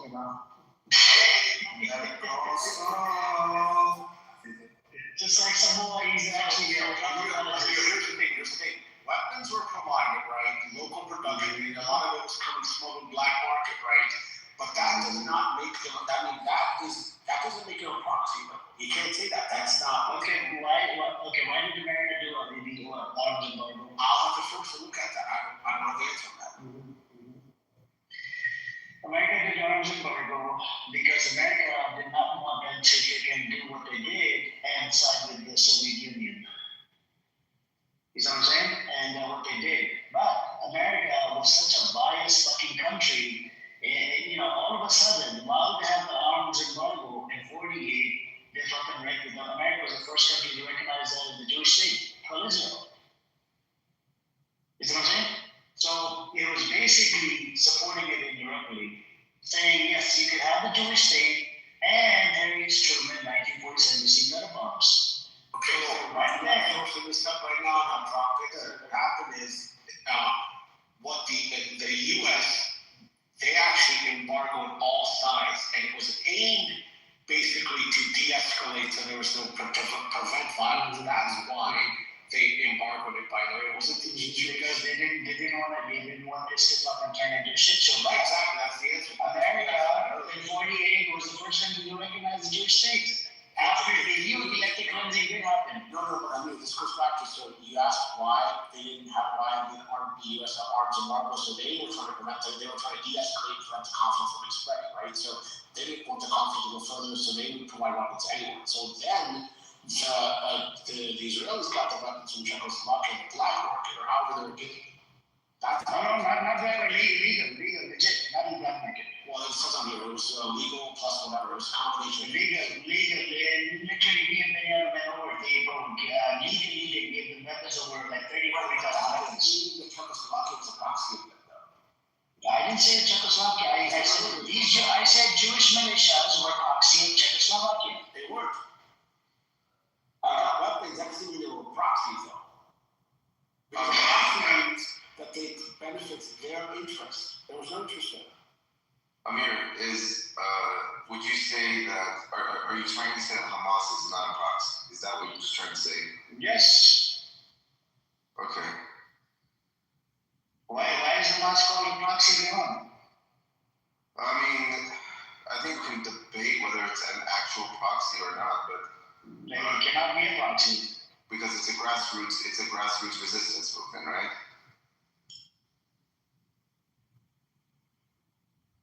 Yes. Bro, it's not grassroots. It's literally for the resisting against the occupier. Bro, do you know what grassroots means? You tell me, what do you mean? Because nowadays Israel has a fucking different definition of every fucking word. It can be considered grassroots in the beginning, but now then it turned into a government. I mean, it could be. In the beginning, maybe, yeah. Yeah, okay. Amir, I agree with you. It is a grassroots resistance militia, but it has also received funding from foreign governments. That's not a controversial thing to say. Does Israel receive funding from America? Yeah, they all. Hamas is not a militia. Hamas is a government. Yeah, Hamas is literally a government authority inside Gaza. That is true. Okay, yeah. So, I mean, I don't know what we're arguing about. Netanyahu funded Hamas. 1.4 billion. America and Israel. You know that Netanyahu approved funds issued by Qatar to by. Do you know that America and Israel encouraged Qatar to fund Hamas? It was not from Israel, though. It wasn't. It doesn't matter. In America, even if I'm a middleman, if I send $1 to ICE, I'll be considered a terrorist. But Amir, that money was to go in for reconstruction purposes. And do you know? That was mismanagement of funds. Shinda literally told Netanyahu this money is going to be used for other day. Do you want that statement from Shinda? I can provide it to you. I can even provide you a statement from former Israeli Prime Minister. Let me put it in the chat. Okay, I mean, so if your whole argument is that Hamas is not a proxy of anyone, is that what you're saying? There's nobody's proxy, right? No. It's Better Call Saul made a claim early on. I was working on a dishwasher. I was listening. He said if Iran would have dismantled all these proxies, would have given a proxy a long time ago, they would have made, they would have given them a contract. They would have removed the sanction of Iran. And I'm making the claim it's not. If you're going to call those people proxies, America has Israel as a proxy. America and those GCC countries that helped during the Iraqi war, they're all proxies. And Saul came up with a definition saying, if they're state, you can't call them proxies. And he buys into American propaganda bullshit. And So I think maybe Saul may have misspoke when he talked about disbanding its proxies. Did you mean just Iran? Saul, I'm talking to you. Did you mean Iran just stop supporting Hezbollah, Hamas, and the Houthis? Yeah, my thought exactly, they completely stopped funding and have no more support. Well, I'm going to answer that part directly because geopolitics in the past 20, 30 years have shown that no concessions are really rewarded because the demands on the other side are quite maximalist. Israel won't accept Hezbollah just being disarmed. If Hezbollah disarms, Israel would be like, well, now we can destroy them. That's literally what they've been doing, and that's what they're going to continue to do. So long as they have these maximalist demands, they're not gonna accept concessions, even if those concessions might be in their interests.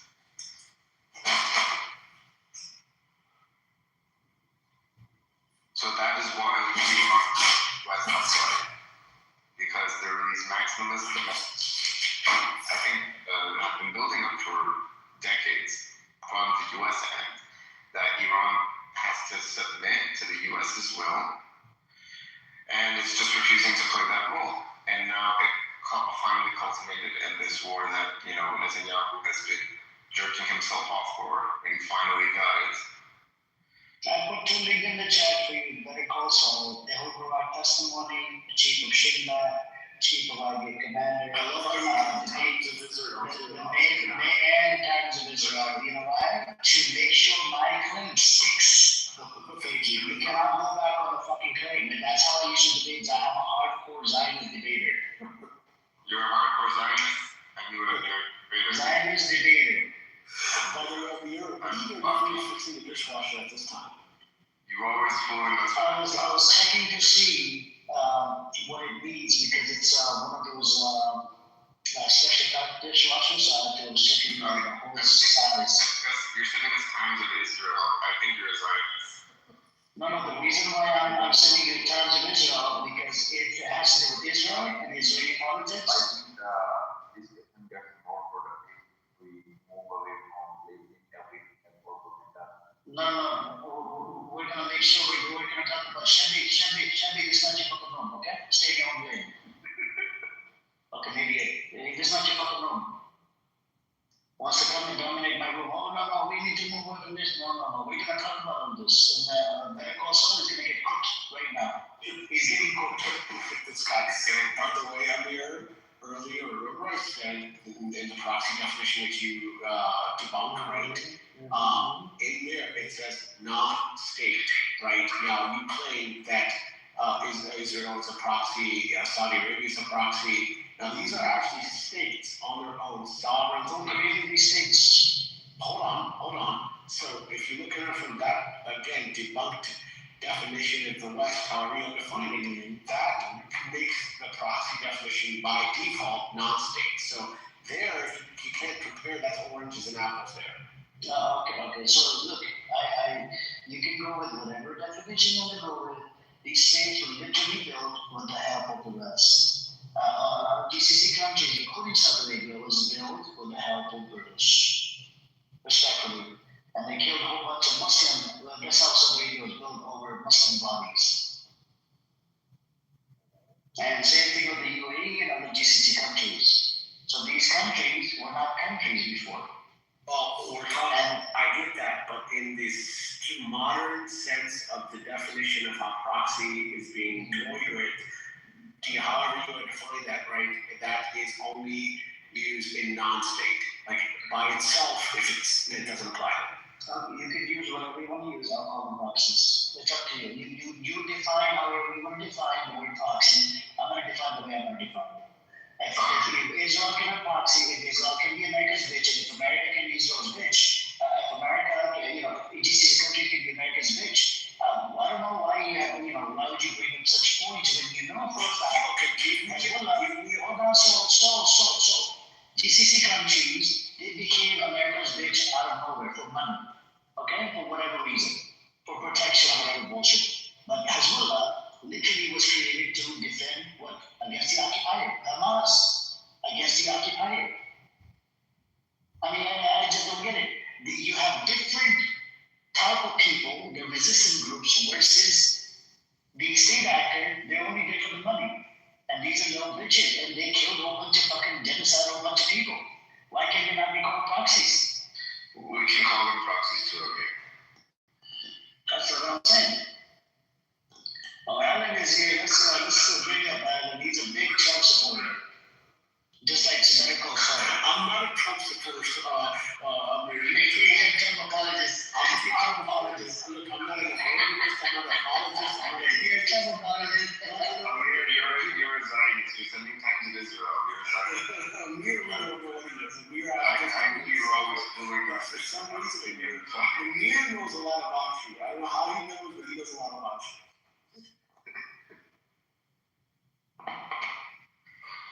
How are you, Amir? How's everything? Hey, what's up, Alan? We have Better Call Saul. He's on your side. Oh, not on his side. I mean, we've been defending Trump like no tomorrow. I'm not defending him. You know my position are always in the middle to look at both sides, and I'm very clear on that.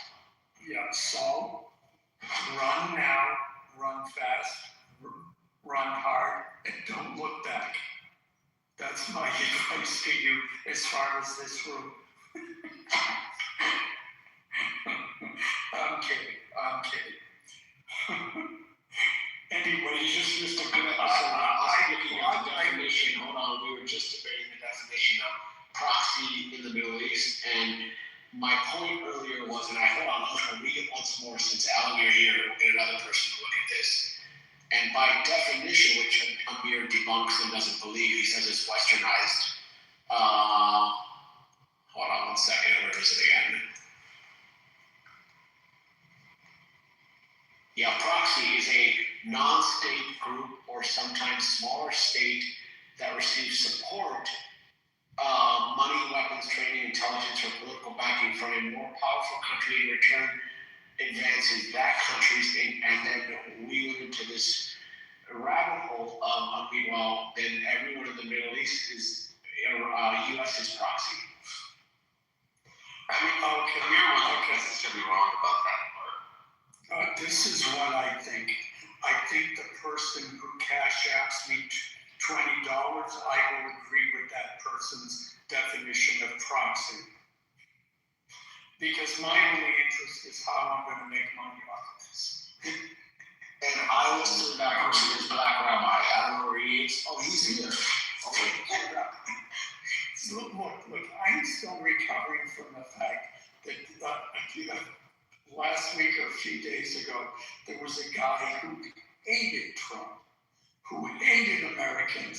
Wow. And he would say something, and then Amir would go, Alan, what do you think of that? Alan, directing that guy's hatred towards me. Wow. Oh, it was all done in good fun. It was all fun. Yeah, You know how it is. If you have to put Trumpies on one, Look, I came into the room because I've been seeing the room titles. I really have no new opinions or nothing new to say. So as I Alan, listen, you're in the court of Amir. He's the judge, the jury, and the executor. I understand that. I've always understood that. And that's fine. I can accept that. I have no problem with that. Amir is a very nice person. He's been nice to me, and that's all I need to know. You know, so yeah. That doesn't mean he's not capable of exerting his power.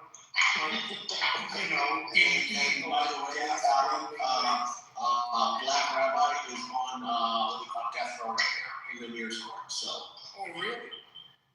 You get clean yesterday, Alan. You got cooked really bad. Oh yeah. I'm sorry, Black. Amir's side. It's Amir's side. Anyway, I want to ask him a quick question, just really quick. Just wait for Alan. Let Alan finish. He's not finished. No, that's if we're done with me, yeah, that's fine. I'm like, in all seriousness, I haven't seen or heard anything new. So Alan, do you know when he got cooked on yesterday? I'll give you one example. You're Christian, right, Alan? Apparently so, yes. He's Armenian. He's a fucking Come on. Yeah, I'm the original Christian. So Alan, they smashed Jesus Christ statue in Southern Lebanon. This was a couple days ago. This idiot Black Rabbi, he became a Jew and lives inside Israel. He's like, Netanyahu condemns every time he condemns. They read me the statement. It was just, that idiot was just critiquing some of the IDF soldiers, but he never condemned what that IDF soldier did to the statue of Jesus Christ. I mean, what we were talking about, you threw that in, we were talking about the settlers, and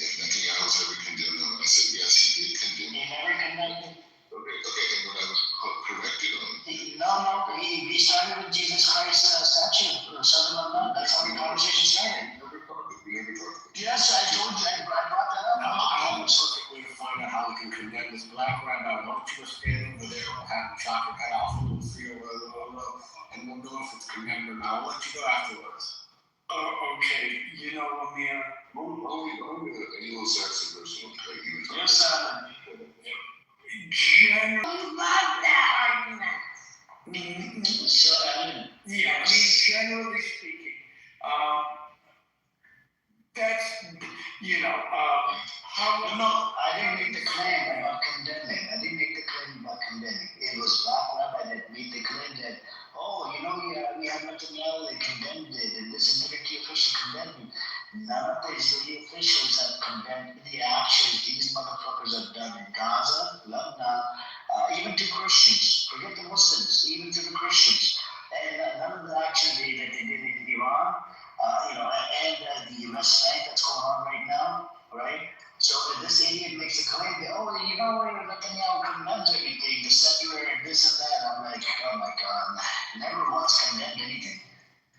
Yeah, well, I mean, you know, it may be, now this is not me saying it, I've heard this from other people, so don't say it's me saying it, that Jews view all Christians as useful idiots. But, that's right, we do. You know, so that could be a reason why, but, yeah, I don't know. I mean, well, that's a fact. I mean, what I just, yeah, that's a fact. Yeah, I mean, look, to be honest with you, I heard most of what you said, Amir. So I got interrupted briefly. I believe I got the gist of it. That they pulled down this, they tore down this statue of Jesus. One guy smashed the hammer at him. Okay, yeah. One guy. And Netanyahu didn't condemn it.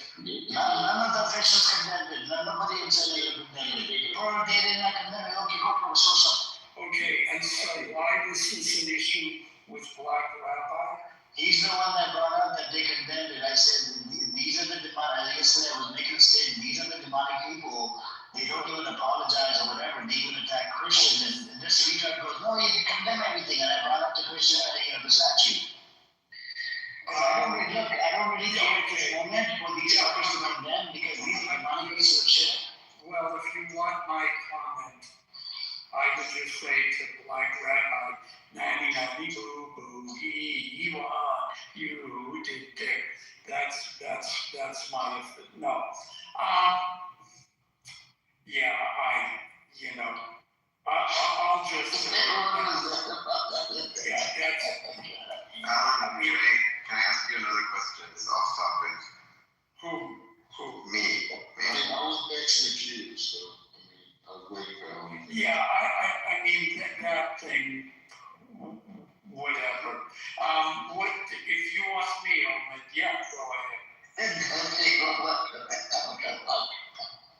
Black, you wanted to ask your question before I change the topic. Yeah, exactly. So Amir, this is a very quick question to Amir. Amir, you live in America, right? And no, I live in America. You live in India. But the point is saying like this. It's saying, would you rather see the Eastern world having a linear style of governance where you have a supreme leader or a king and a trickle down to people, or would you rather see a horizontal society where the state itself is there to serve the people, we're governed by laws? Either way, government by laws is the best way to go. You're talking about monarch, right? Monarch versus the democratic system. Not just monarch, just it could be even a friend of theology, where the people are serving the state. So some of the countries they have dictatorship in some of the GCC countries. Their citizens, I guess, they're happy with it, the benefits and incentives that they get. They don't complain. They don't rebel against the government. So we just leave it as whatever the fucking system they have. But there's a problem in GCC country. You can't speak up against the government. If you do, you get arrested. You get secluded. So I'm asking you, so I'm asking you, Mayor, would you as a person who has an American passport, are you in line with a linear form of governance where there's a supreme leader or a supreme ideology that the people of that state or country serve?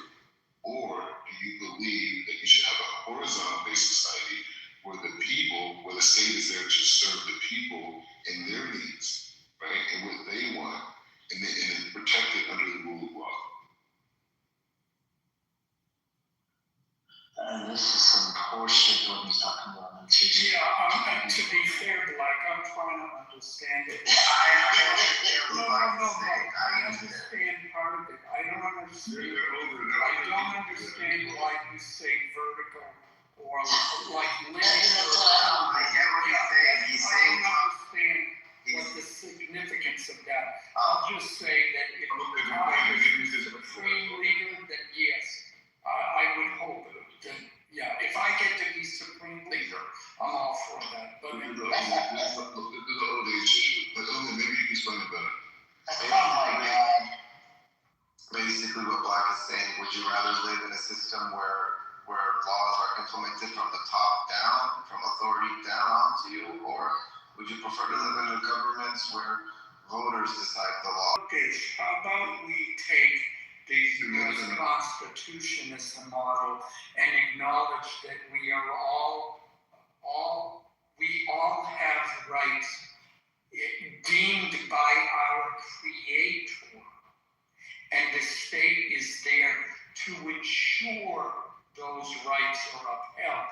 But the rights are not coming from a dictator nor the state, but from our Creator itself.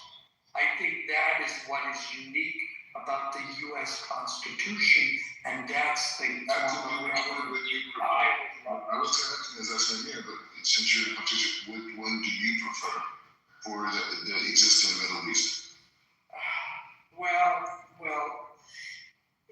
I am hesitant to answer because it sounds like I'm choosing between either a dictator or a collectivist government. And we're saying a style of governance where the people create laws and the state is there to serve them, or you have a supreme leader or a king where the people are there to serve whatever religion or vision. Well, clearly, for me, I would, within that narrow definition, and I reserve the right to alter it depending on where you're going to go with this, then yes, from the one that serves the people would be better. Okay, so from that perspective, there's no reason to not support Israel in this region, supports that, and should be win-win in this type of thing. But more important than just my personal religious perspective, right, is the fact that our laws in this country protect the rights of gay people. Turkey. I support Turkey. I support Erdogan because he does the same thing in his country. We got gay clubs. Actually, we need to dive into the details. Can you please tell us when was your first LGBTQ rally? Hold on. Wait a minute. I'm black. I've been to Georgia. I've been to Azerbaijan. I've been to Turkey. I've been to what's the name of that country? I don't know, but you know what country I'm talking about. I've been to all those countries, and they have the same thing as Israel. But I want to dive into the Israeli part. This is where I go after the Israel, right? Can you please tell us when was the first LGBTQ rally held in Israel, please, Rabbi Character? I have no idea. It's not something I research so much. Okay, it was in 1993. Here's the biggest problem, Alan. This retard, I quoted it multiple times of this, is such a democratic land. It allows LGBTQ rallies, ultra-Orthodox Jews, and how many Jews, they attack them every year, and Israel doesn't allow civil marriages. The gay guys that are fingering each other, they can't even fucking marry inside Israel. And this fucker comes up here that he wants to talk out of his asshole. The motherfucker, go learn about the laws of Israel. They can't even marry each other. And you wanna talk about gay rights? Yesterday you were saying about Caleb, the guy that's on this out, he's a reformist rabbi. He's involved in gay marriages. He's involved in gay marriages. This idiot doesn't even recognize him. That guy even has his Israeli passport. This idiot, this black rabbi doesn't even fucking have his Israeli passport. I don't think they're racist because we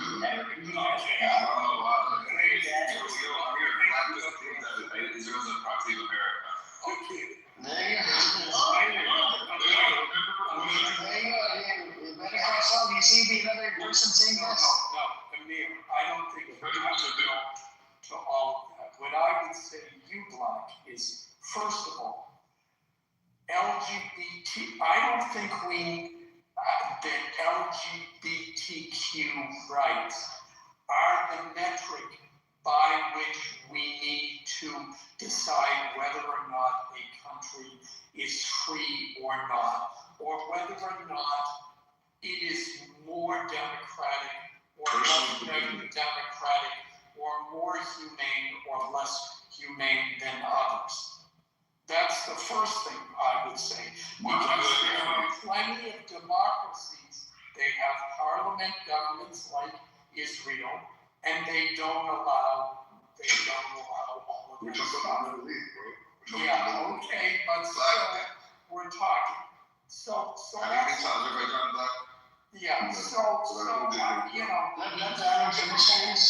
Yeah, and second of all, well, let me think about this. I mean, you know, okay, granted, Israel was formed in what, 47, whatever. 48.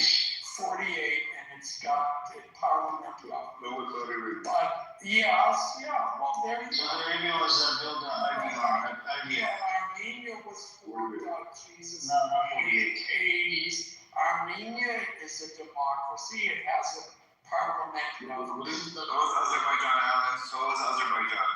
Yeah, when? When what? When was Azerbaijan? Why do you keep bringing Azerbaijan when you know that they're responsible for fucking Armenian genocide? Yeah, and well, that's okay. I don't get it. That's exactly why. But yeah, but I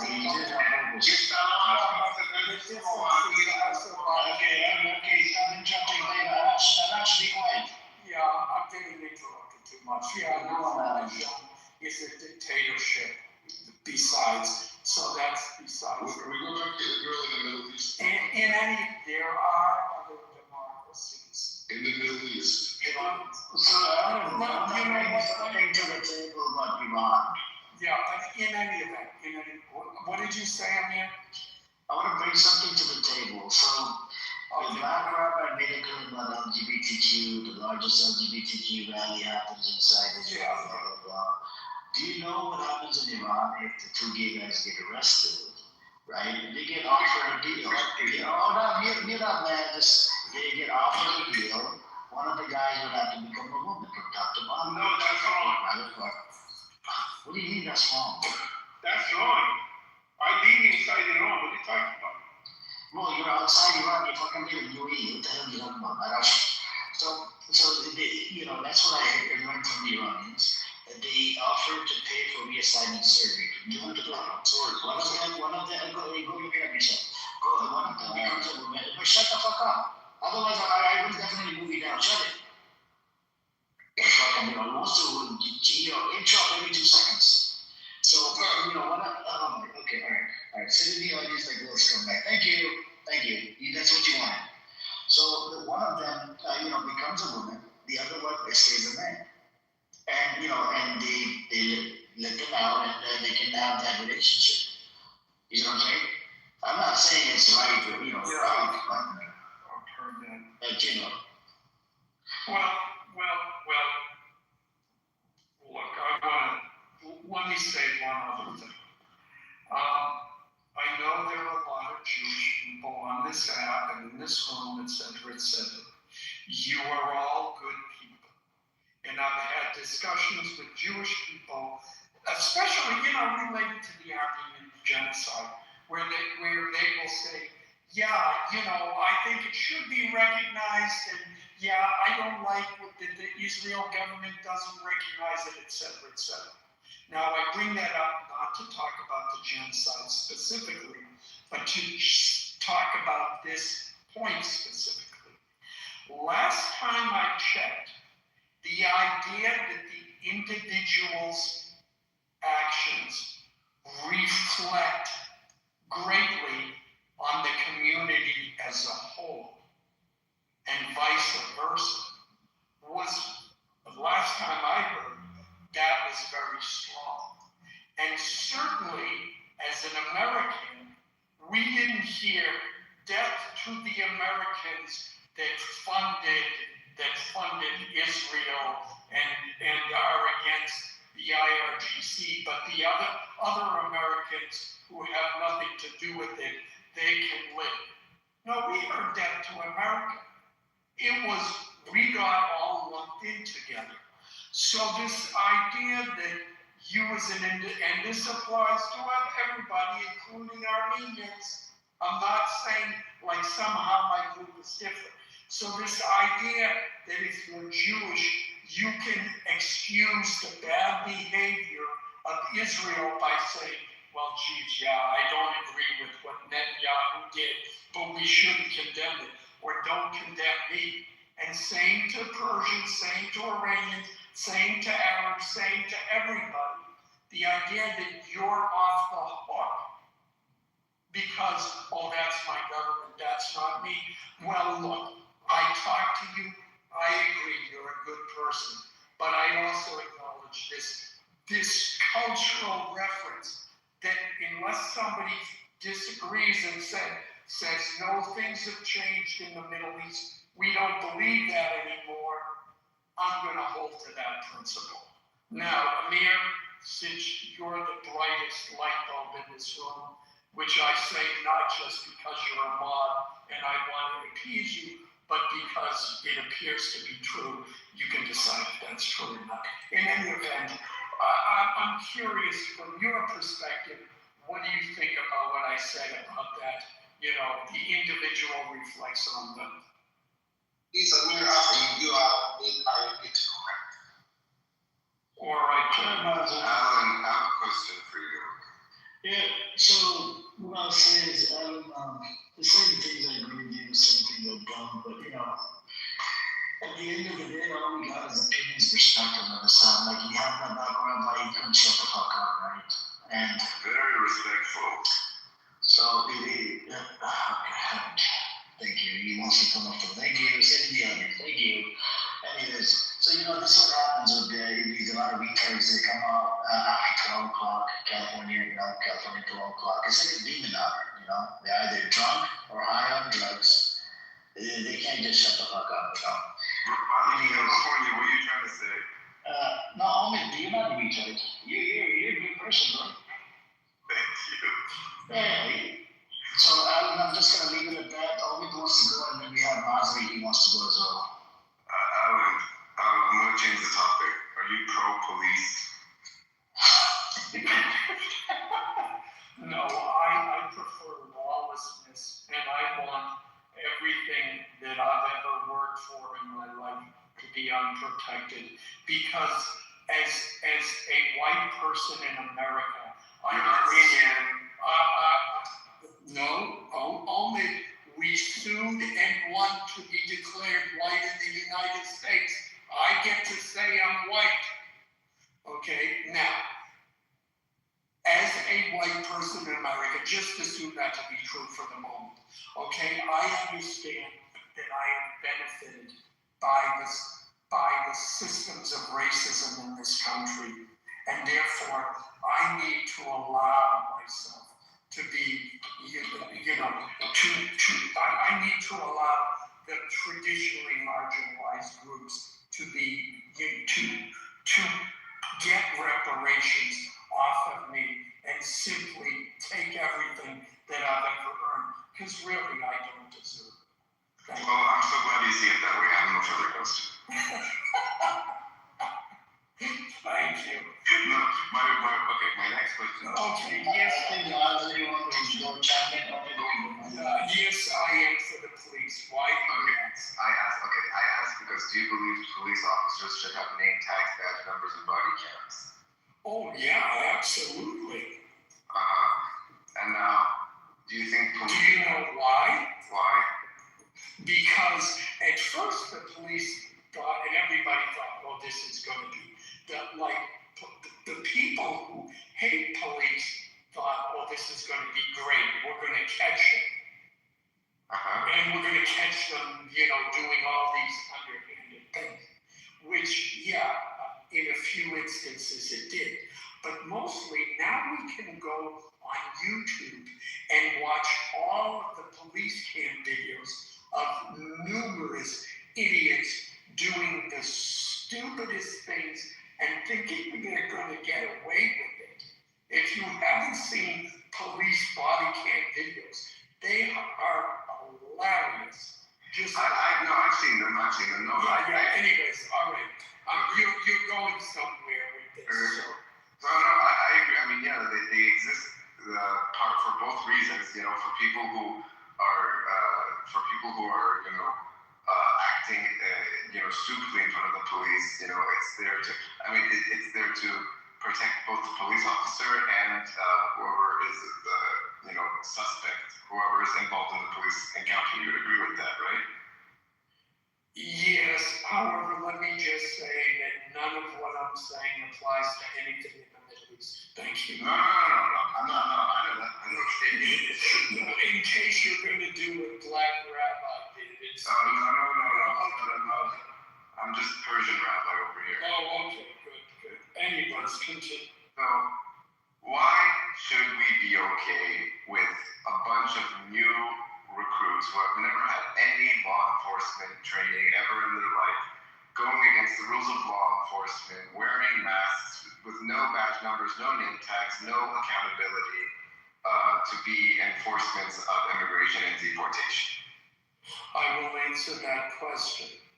First of all, what you're saying that they had no training was partially true initially when Trump came into office, but that is largely not the case.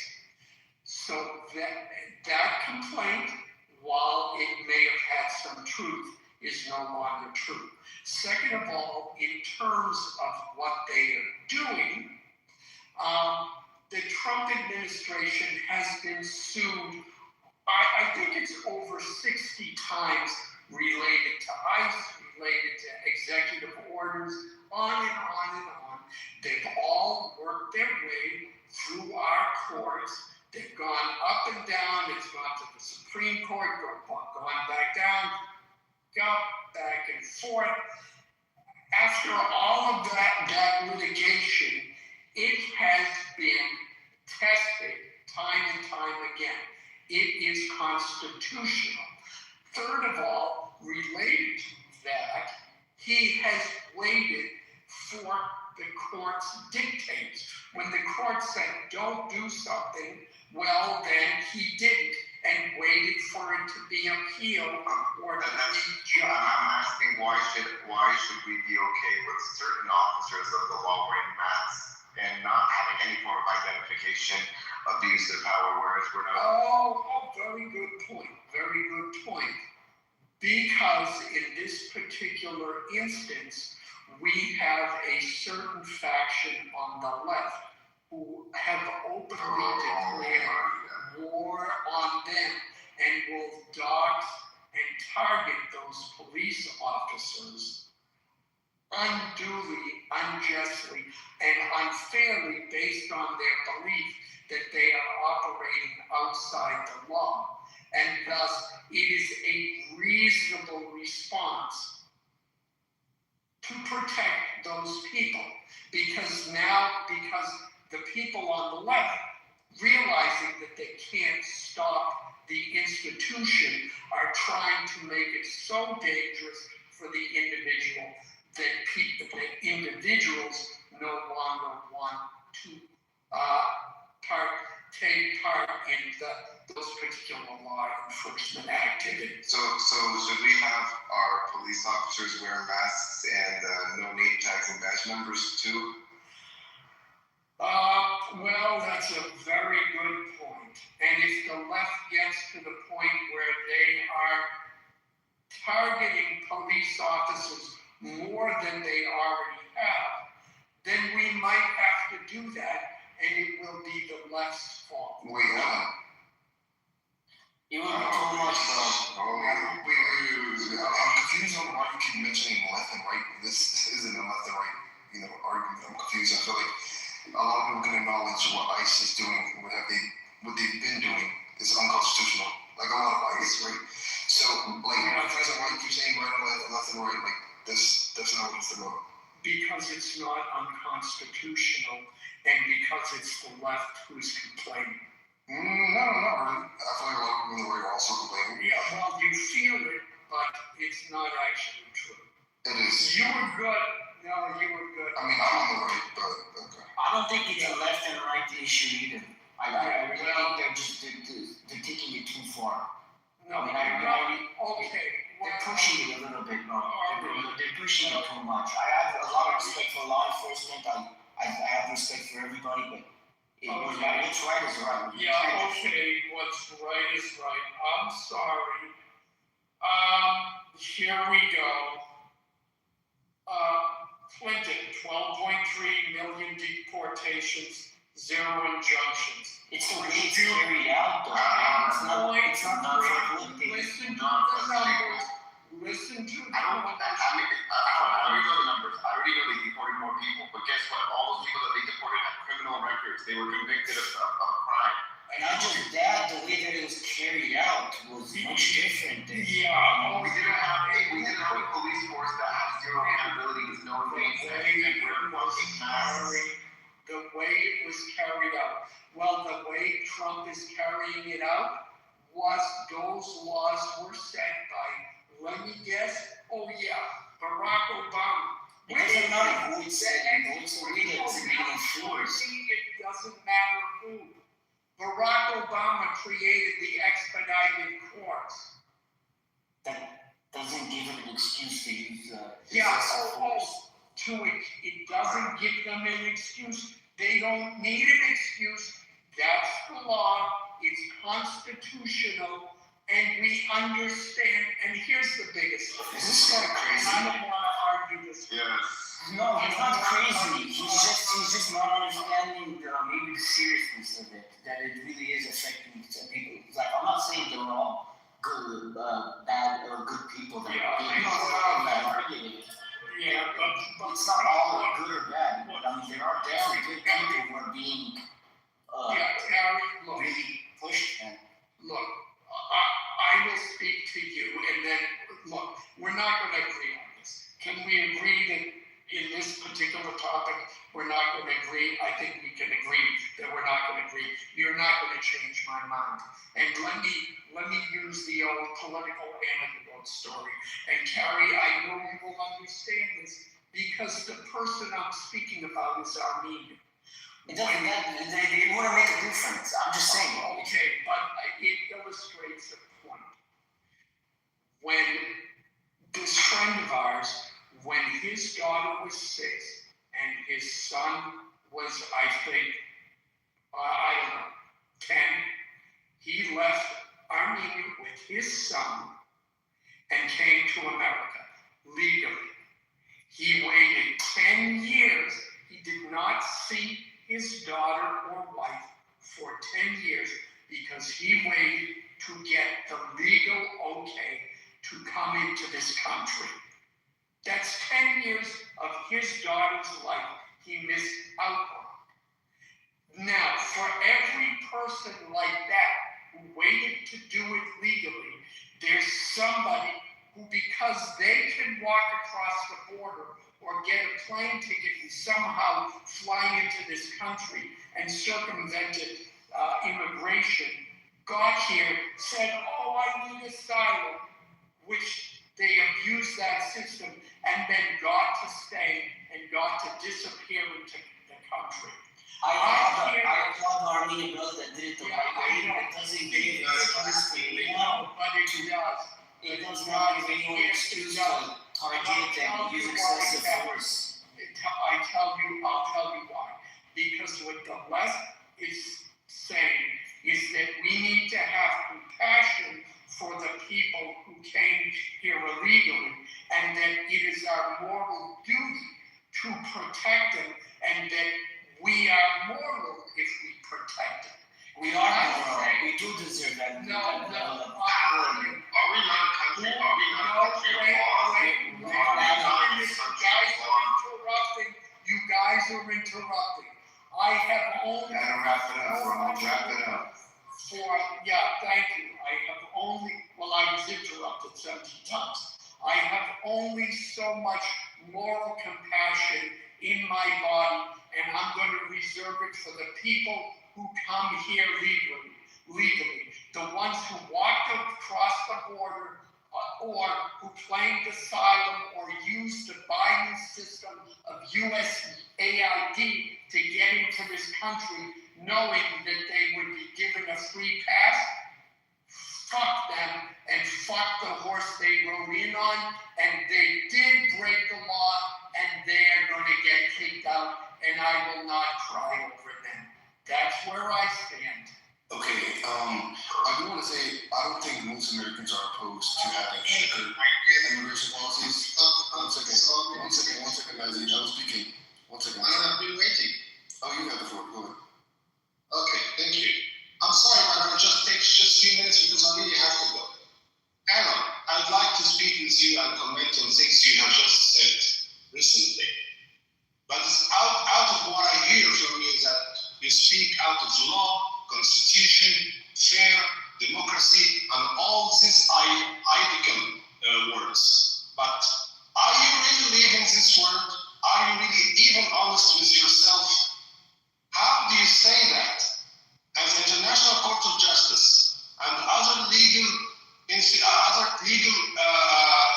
composers, whatever you call, all of them condemn Israel, the Prime Minister and his team, about what they did in Gaza and all those things.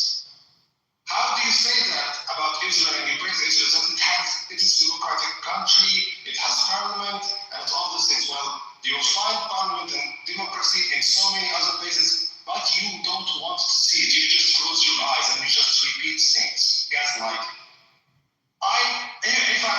If really America is a democratic country, it is the most democratic country, but it is not really a democratic country. If I say things about Muslims in America, it's acceptable. If I say things against any country in America, it's acceptable. But if I say anything against the Jewish or the Israel, it's not acceptable. My visa could be cancelled, I could be kicked out from America, or my family would be blocked from America, and all these things. So, you are not talking seriously, or you are not fair, or you are not practical. You say things from just one perspective, but you cannot really generalize. If I say this to America, it means all the Muslims or all the Arabs want this to America. Personally, I don't really agree with that. I have so many American friends, even if they don't disagree, even if they don't agree with me. Joe is an example who's in the audience. I respect her very much, although there's a huge disagreement between us. Abby is another example. But at the same time, if I hate something in America, I hate its policy, which is in the Middle East. And it is not about spreading democracy and all these things. It is about controlling the resources. Because if you are talking about democracy and human rights and all these things, why America doesn't fight China? Why America doesn't have a war with North Korea? So it is not about democracy, simply because they are strong countries, strong armies, strong weapons, strong economy. So it is about controlling the resources, controlling the navy of the corridor straits. It's controlling about the resources. What did Trump do with the Venezuela's president? Based on which right? Protecting America from drugs? Hello? America also already has drugs from different resources, even inside America itself. So it is not about the drugs, it is about controlling an oil in Venezuela. And when it happened, I already expected a huge disaster would happen in the Middle East. And here's what's going on in Iraq. And also to control the arms and control the resources. So I'm sorry, respectively, Alan, you cannot really generalize this or the hate of some Arabs against the American policy. It's an American policy, not the American people, not the American soil. And you say that Muslims and all this. I'm sorry. Don't you know that the Israeli community is already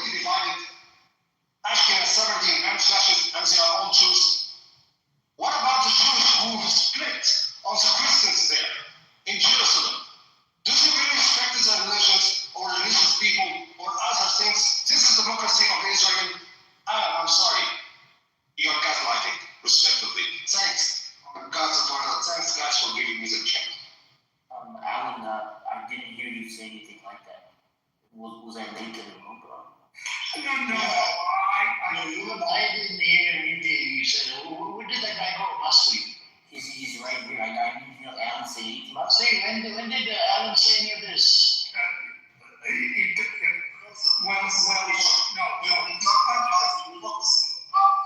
It's okay. Yeah, but Ahmed is the one that started this shit, man. Ahmed brought up fucking whole bunch of country, including Azerbaijan. Yeah, be accurate, bro. Like you He just said that they all have some sort of a system. That's about it. I don't know. I think you misheard it last week. No,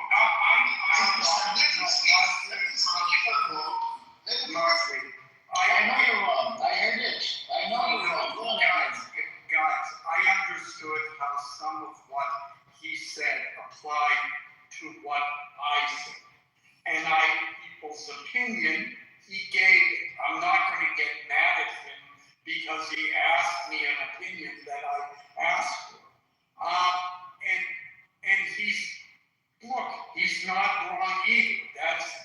I can respect that perspective. I don't want to argue with you, Masri, but you have some points to what you said in relation to what I said about the individual's actions reflecting on the greater community and vice versa. I think that's what he was talking about. So, yeah, that's fine. You know. Alan, what do you think of Mahmoud Khalil? I'm sorry, didn't you just comment on people who say that's not American? Of course, I disagree with that, but did you say such a thing? Yeah. Yes, so I'm talking about things you already mentioned. I don't attack you personally. No. I don't say things you don't say, right? It's okay. I'm not criticizing you for what you said in the least. And because I asked, I said, look, is this still going on, et cetera, et cetera. I will tell you, let me make a distinction that as Americans who was alive when the revolution took part and the IRGC came to power, when we heard death to America, we assumed they were talking about everyone in America. Now, maybe that was true, maybe that wasn't true, but that's the message we got, okay? And then as someone who grew up with Middle Eastern culture in my family, I understood it as, and having been taught, well, how you behave, you don't want to shame the family. Heaven forbid you should shame the family. I understood it in that context. So that's why I made the comment. I don't know if that explains it more, but yeah,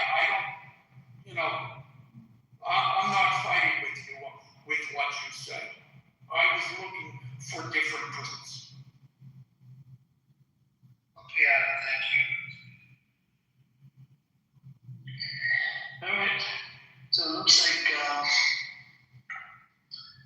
the Democrats, and what the Black Rabbi said earlier, Alan, I did put the link in the chat. If that idiot retard comes back, you can have that link from New York Times about the reassignment surgery that happens inside Iran. As a Trump supporter, Alan, at what point are you going to regret the decision that you voted for Trump? Amir, when I'm alone at night, in my solitude, and no one is watching, I cry bitter tears at my support for him. But yet, in my public persona, I don't allow myself the luxury of such doubts. I must be strong and carry on with the sword. That's right. Amir, I have regretted everyone I have ever voted for. Always. So, at some point it will happen, and when it does, if we're still both here, I'll say, Amir, it's happened, okay? But But until then, yeah, I mean, look, politicians know that they talk a lot of crap, and if they get in, they're good for 4 or 6 or 2 years or whatever it is. And look, with Obama, if you like your doctor, you can keep your doctor. I mean, we heard that time and time again. And literally, within, as soon as I signed up for Obamacare, there were a bunch of doctors I couldn't keep. Oh no, they're not within the network. Or, yeah, they're within the network, but then they dropped on the network and like bye-bye. So, and remember Obama said, and there's video of him saying, the system will pay for itself, and if it doesn't, these things will kick into effect. None of that ever happened. It never paid for itself, and we're paying through the nose for it. So, that's just one example of that, You always, and the other thing is, look, Trump got elected, and let's be clear. Trump got elected because the immigration issue, Biden went over the top with it. He let in too many people. Unprecedented the amount of people he let in. And people got pissed off. And what was our choice? Well, you had Kamala Harris, who was going to continue the same thing, or Trump. And people said, no, we don't want it. Democrats. So that was it. Trump got elected. And here we are. We get the whole package.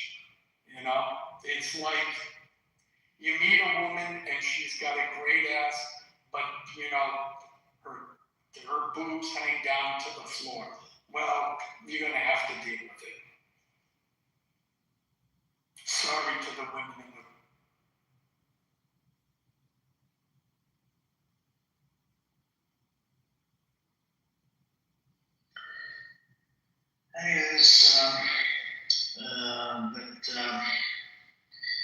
what do you think about this Israel violating the ceasefire with Lebanon, Iran or America violating, Strait of Hormuz? Oh, did I not address that the other day? Well, they're still talking about it. They're supposed to meet up in Pakistan, but America says yes, Iran says no. Oh, you mean about? Oh, I thought you were talking. Oh, I misunderstood. I thought you were talking about the missiles that Israel fired into Lebanon. And yeah, that happened, but they're still going back and forth. And in relate to the Iran, that they did fire something into a cargo ship. Yeah. I mean, look, all of this BS, all of it is, they're going to continue to take pot shots at each other, and from a military point of view, yeah, I mean, Iran and the United States are testing each other's resolve. That's all. It's like poking an electrical fence looking for weakness where you can break in. I don't know. I mean, am I surprised by it? No. Am I upset about it? No. I expect it to happen. And Iran is saying, no, we're not going to go to the table. Let's see what happens. My guess, they're going to say no. Then Trump is going to threat, okay, well, I'm going to bomb all of the underground nudie nightclubs in Iran. And then, or he does it. And then Iran says, okay, we're going to come to the table. That's my guess. And this is the back and forth that's going on. I think my opinion, I think it would be better for Iran to figure out a way to get to the negotiating table, figure out how they're going to give up, concede everything on the nuclear materials thing, negotiate on all the other points, sign the deal, comply with the deal, and then say, ha ha ha, see, we beat the United States. And that's how they want. And Trump will say, ha ha ha, I beat Iran. And everybody will claim victory, and then we can go on and go back to, fighting over Democrats and Republicans in the United States. I don't see that happening at all. Well, what do you think will happen, Kevin? They're going to continue fighting. I think they're just going to continue fighting. Iran doesn't look like it's succumbing to the pressure. No, it's not.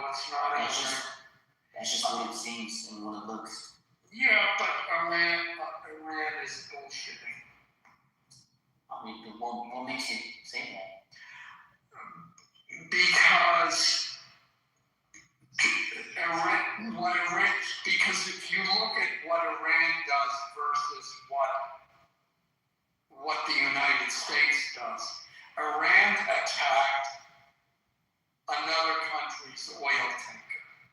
The United States took out the engine of one of Iran's biggest cargo ships. Okay, and that still didn't make them want to negotiate? No, it didn't yet. Okay. Yet. But the amount of damage, and this is what seems painfully clear to me, but not painfully clear to the IRGC, is that the amount of damage that the United States can inflict on Iran is far greater than the reverse. And they still are not coming to the deal? Of course not. Okay, so how would that? Since when does someone in the Middle East willingly make concessions or willingly admit that they're someone else's bitch? You think Iran is U.S.'s bitch? I'm not saying that necessarily, but clearly at this point, I think that's the case. I don't know, bro. I don't think it's look, Carrie, and I'm honest. No, Carrie, spooked and scared and all that. No. The key to the thing. No, they wouldn't. If they were, look, destroyed like they were destroyed, then they would have came to the Carrie, look, I've spoken about this with Amir. I understand the close relationship with Iran and Armenia right now. That's regardless of it. When you discussing things like this, you gotta take out the closeness. You gotta look at all of it as objective as possible. Yeah, it's a strong country. It's not a joke. And after all of that, doing it to it, if it's still not succumbing to pressure, that's alarming. No, it's not alarming. It's expected. So what do you expect? When do you think they're gonna be like, okay, we're gonna do what you say? Look, I remember. All right, I didn't hear your question. When do you think Iran's gonna be like, okay, you guys are right, we're gonna do what you guys say? When the amount of their losses overcomes their pride. But the way that U.S. is saying it, that's already the case.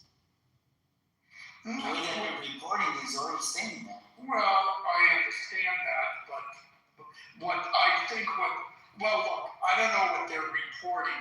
I'm looking at the actions that have been done.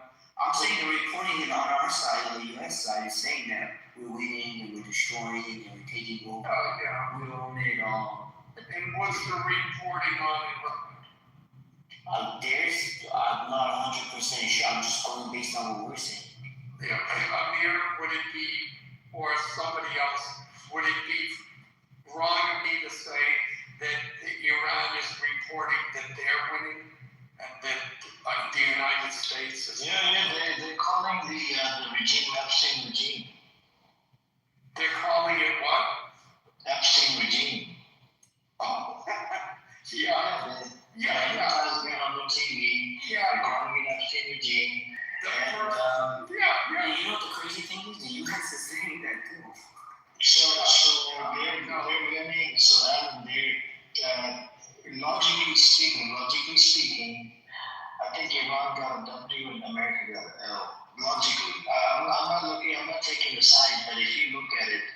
tell you how. So America, forced into doing ceasefire with Lebanon. No help. On America's side, that America had to bow down to Iran by listening to Iran to do ceasefire with Lebanon. That was an L for America and W for Iran. Now Iran, we got remove the blockade for anything that comes in and out of Iranian ports. Now America violated the piracy laws. When Iran is not violating the law, why the fuck is America violating piracy law on international waters? So America is in the wrong here. Okay. We may have lost the battle, but we have not lost the war. Because okay, it's just not making sense, bro. U.S. side is saying we're winning, we are taking over, we're taking control, but Iran is still not negotiating, and they're even turning it up a notch. Yeah. We just let it bomb, and they say, "Fuck it, we're gonna bomb everybody." That was a stupid move when they started bombing. Stupid or not, bro? It was the show of force was enough. No, if you're walking into a bar and swinging at everybody, swinging at everyone, eventually people are gonna start swinging back. Yeah. And they're swinging on everybody, and they're still not going down. Who's swinging at everybody? Iran? I'm sorry, I lost my train of thought.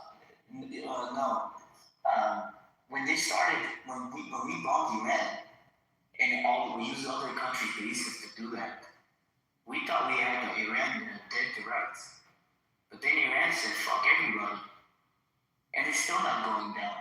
And they're still not coming to the negotiating table, they're still not listening. Yeah. So at what point are you going to really say that maybe we really don't got it like we think we got it?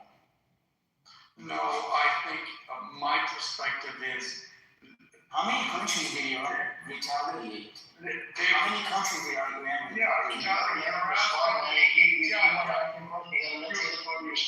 Yeah, Amir, you asked me questions, he asked me questions. As Amir always reminds me, I was born in the 1800s, so my memory of what it was. Let me answer. Your first point was that no, even now I'm true. Your first point, look, you're saying it was a loss that he had to tell Netanyahu. I don't see it that way. I see it as here, America is engaged with Iran, and Israel says, here, we can help. So they help, and then while the U.S. has said, okay, we're in a ceasefire, Israel thought it could get cute and says, oh, Hezbollah's over there, we're going to bomb them too, because now they're a danger and it's an opportunity, blah, blah, blah, blah, et cetera, And Trump said to them, listen, bitches, shut the fuck up, stop bombing them, because you're going to fuck it up for us. I don't see it as a loss.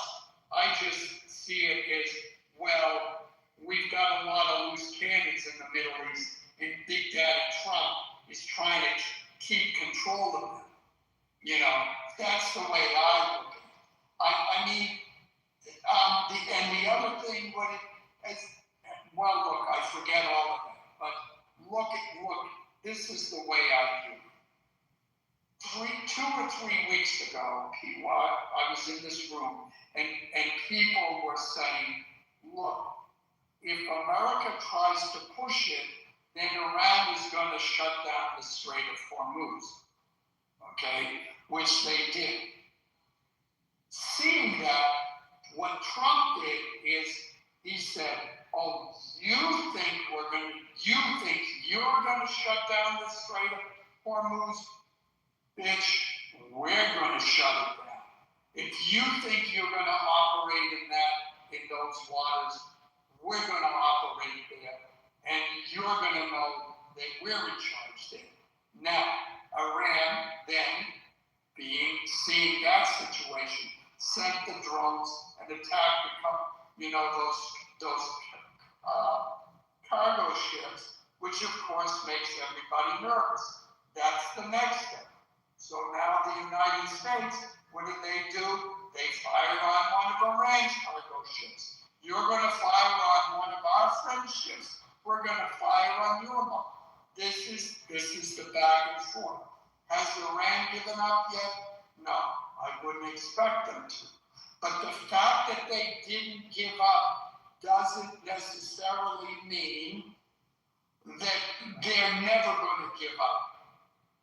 Germans certainly weren't giving up in the middle of World War II, but now in hindsight, 2020, yeah, they should have given up. Again, I'm not trying to attribute anything too great or too small to anything that happens. And that's the way I view it. It's like we're all watching a football game and it's like, oh, they advanced 2 yards. That means they're going to get a goal. No, you're still 50 yards from the goalpost. So we'll see. Iran just has to basically play its card long enough and resist long enough to the point where the U.S. just sees that it's not worth spending casualties. I think they already in Afghanistan, right? Like it's not Can I say something, if you don't mind? Allow me to add something to Mr. Allen. Mr. Allen, actually, I have seen, because I live here in Kuwait and I've dealt with so many Iranian locals here. And the fact is, the Iranians have this strong pride and dignity from personal levels. When it comes to political level or macro level, the entire country, like it's an Islamic regime, have the same pride and dignity about their history, their culture, everything, Iran has a very long history, over 5,000 years, with rich cultures, scholars, philosopher, literature, and poetry, So when we deal with the U.S., the U.S. comes make a resolution that is going to be, it's going to wipe out a country with a 5,000 years history for a new established country, established for 200 years.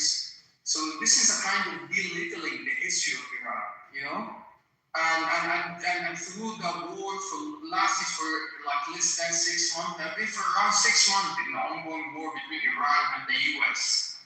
And this is considered, for the Iranian perspective, it's a big shame for them. A new established country for 200 years, conquered a 5,000 years of civilization, a Persian civilization, to eradicate them within 6 months. Can't you see that this is kind of offensive or belittling the Iran compared to history, compared to everything? Iran is a very, very well organized. I'm not dignifying Iran, but this is the fact.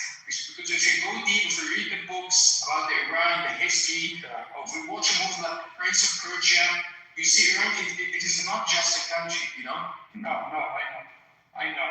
And I think, it's my belief, when the ceasefire happened, I think what I saw with what Trump was saying is that he was trying to give everybody a way that they could retain their pride.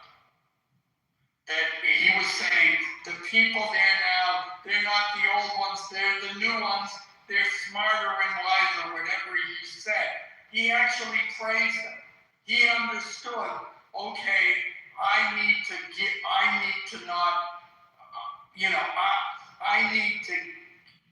make it so they can go back to their country and say, look,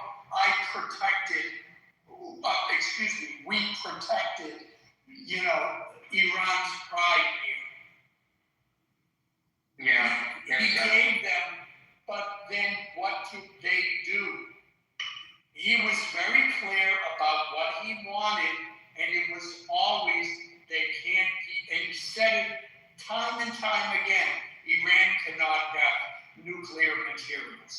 not the way, and they can't accept the nuclear issue was the biggest point.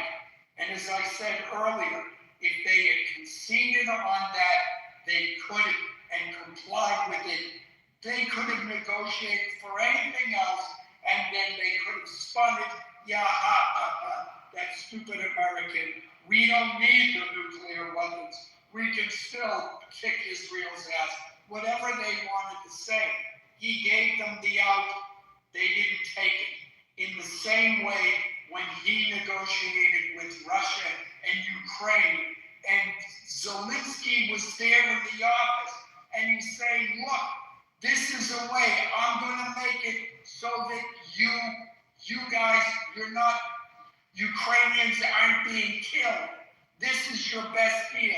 And Zelensky was like, no, he made up some stupid excuses to the point where Trump was saying to his face, you have no cards. This is or you keep fighting. And Zelensky said, I keep fighting. And he walked away from the deal. Now, how many more Ukrainians and Russians are dead? Because Putin said yes, Zelensky said no. Plenty, yes. Yeah, so, that's kind of the way I'm looking at it. Look, we're here now. And what's going to happen, I don't know. Whether it's going to be a good thing, I don't know. But here we are, and we're all upset, we're all picking sides, Some of us are smart and don't support Trump and don't try to defend us, and others aren't so smart, and they get screwed up in rooms.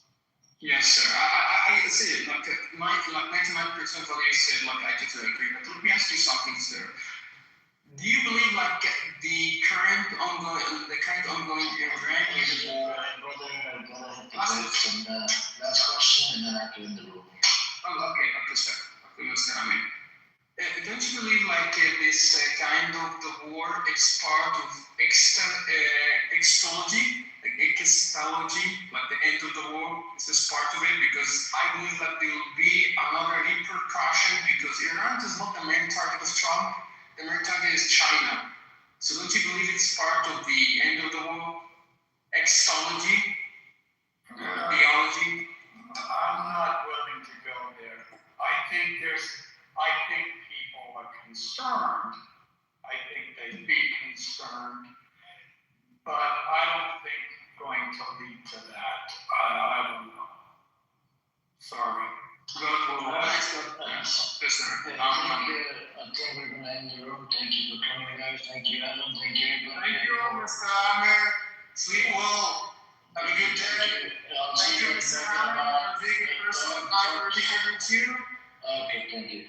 I'll see you guys back in 6 to 7 hours. 8 hours to open a professional room. Hopefully, they're going to meet up in Pakistan, but I don't think so. Iran state media said no.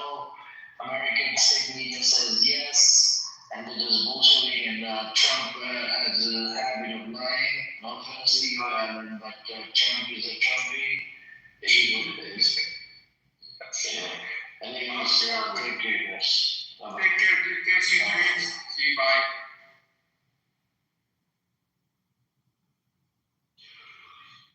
Yeah, I got sick during COVID, man, and it whipped my ass, bro. It actually whipped my ass. I think it was how there was the first strain, and then the second strain, and it was the second strain was bad. Even once you got off of it, your sense of smell was fucked up. That's what happened to me. I couldn't drink coffee for more than, I think, because it would taste like a tire that had shit and was lit on fire. There's a bunch of fire that had shit that was lit on fire. Yeah, it was this horrible, bitter, disgusting thing. I remember the first time that I realized this. I was working at night. I had just gotten over COVID.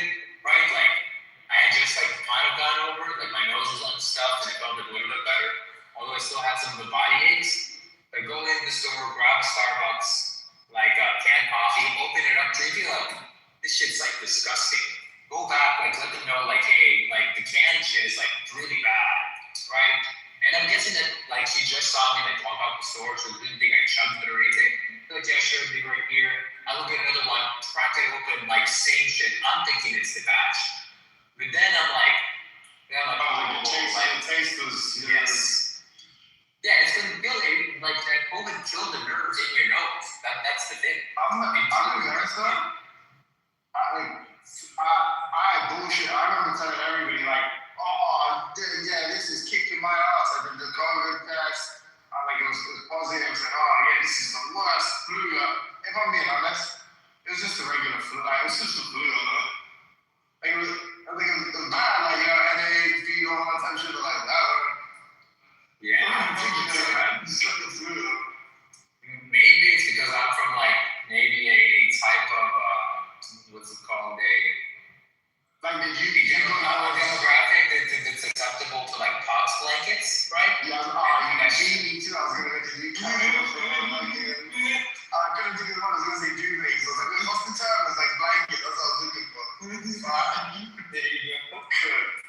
Yeah. Oh, bro. Yeah, like I felt like so much pain in between my joints, and I felt like I couldn't move. I was so tired. I was like, when did we let the white men on our shore? These bastards, bros. I was completely like fucked up, man. It took me like 3 days, yeah, to just kind of get back into work because I used to get paid by the load. I was like, okay. Oh, hey, yeah.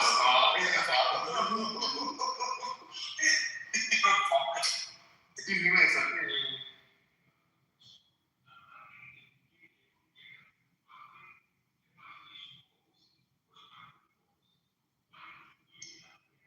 Sorry, I'm not still getting me breakfast. They talking them. Actually, she just speaking Swedish, you know. Miss. Excuse me, miss.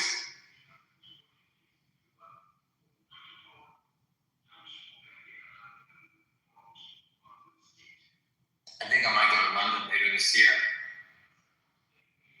My father's asking me to visit him.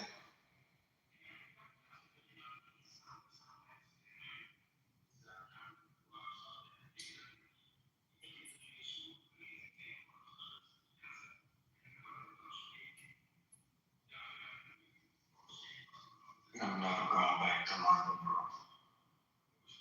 Why? Like, you know, like the way this past week.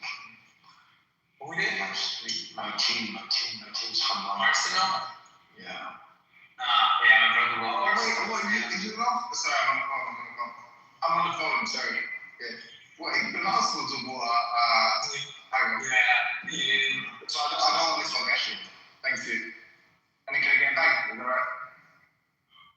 Sorry, Yo, we had this conversation. Did they let you make a wish? No. Again? No, I was asking about did they let you make a wish, you know, like the Make-A-Wish kits? Because like that's like a terminal disease. Yes, I get one of these. Can I get one? Could be an arse. Yeah, one of those. Actually, no, you're right. Thank you. Need Sprite, bro. My brother loves Arsenal, bro. He's in Ecuador right now. Fucking shirt, bro. Oh, mate, bro, that was over the moon on Sunday. Legit, mate, and not only that, we were switching, that Gabriel didn't get a red card. That they actually saved you. Like, if you win a title now, who is it? Was it Michael Oliver? It was Michael Oliver, wasn't it? No, Michael Oliver was the United game. Like, he was the United game. Maybe it's Anthony Taylor. Anthony Taylor, I think it was it. Very pro Man City ref. No, what do you mean? He gave you a touch. Yeah, 100%. He said, if you win it, I mean, to me, do you know what's so funny? So, obviously, I grew up in London, and I'm black. You're a Manchester United fan. I know. We've had this conversation before. No. But what I'm saying is that, obviously, if you're black in London, Arsenal historically was England's black team. Yeah. Thierry Henry, Patrick Vieira, was that like Lisa? Right. So you're supposed to. So because of that, I've received hate my whole life for being a United fan. But having said that, because I was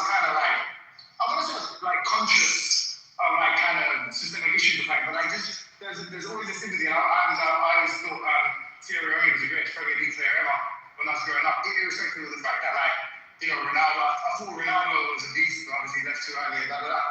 That being said, I don't have the same hatred that a lot of my peers, that a lot of my other United fans, Liverpool fans, and for Arsenal fans. Like, the whole world hates delusional Arsenal fans. And I always respected Wenger.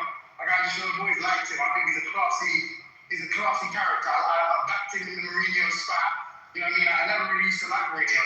Then Mourinho leaves, and then, he gets into this, beef with Pep in La Liga. And I remember Ibrahimovic came out once with a quote about Pep Guardiola being like a slimy character, like he doesn't say it to your face, but Jose does. And I was like, yeah, fuck it, I'll back Mourinho, I'll back Guardiola. Anyway, so I'm taking a really long way again. So I've always hated Pep because of that dispute. And I've been back in Arsenal this whole season, right? And last, when they came second, was it the season before last?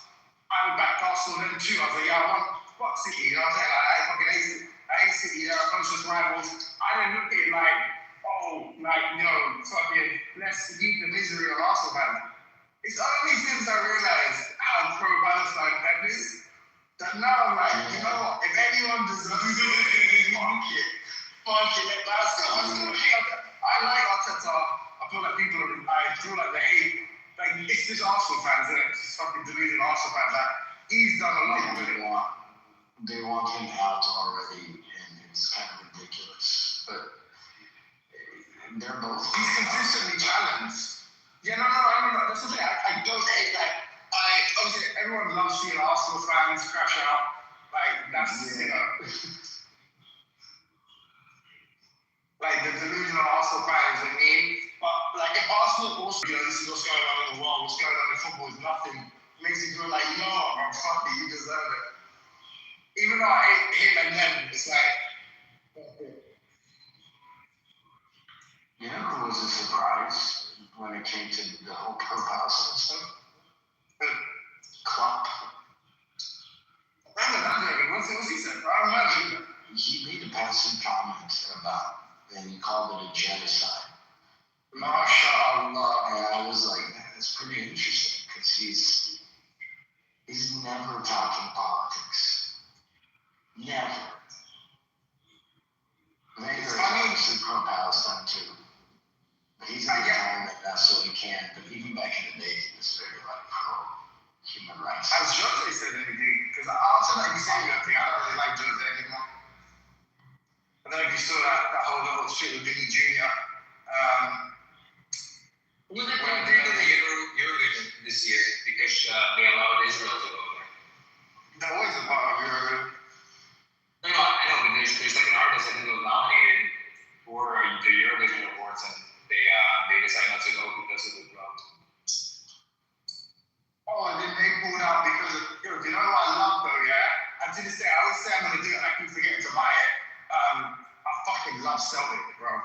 Like, dude, do you know how many UEFA sanctions and bans and stuff their club has received? And the club literally begs them every time, because it's like, you know how UEFA's got this rule, political propagandizing, something like that, basically. Even though, if you're saying, we support Ukraine, that's perfectly fine. If you're saying we support Israel, that's perfectly fine.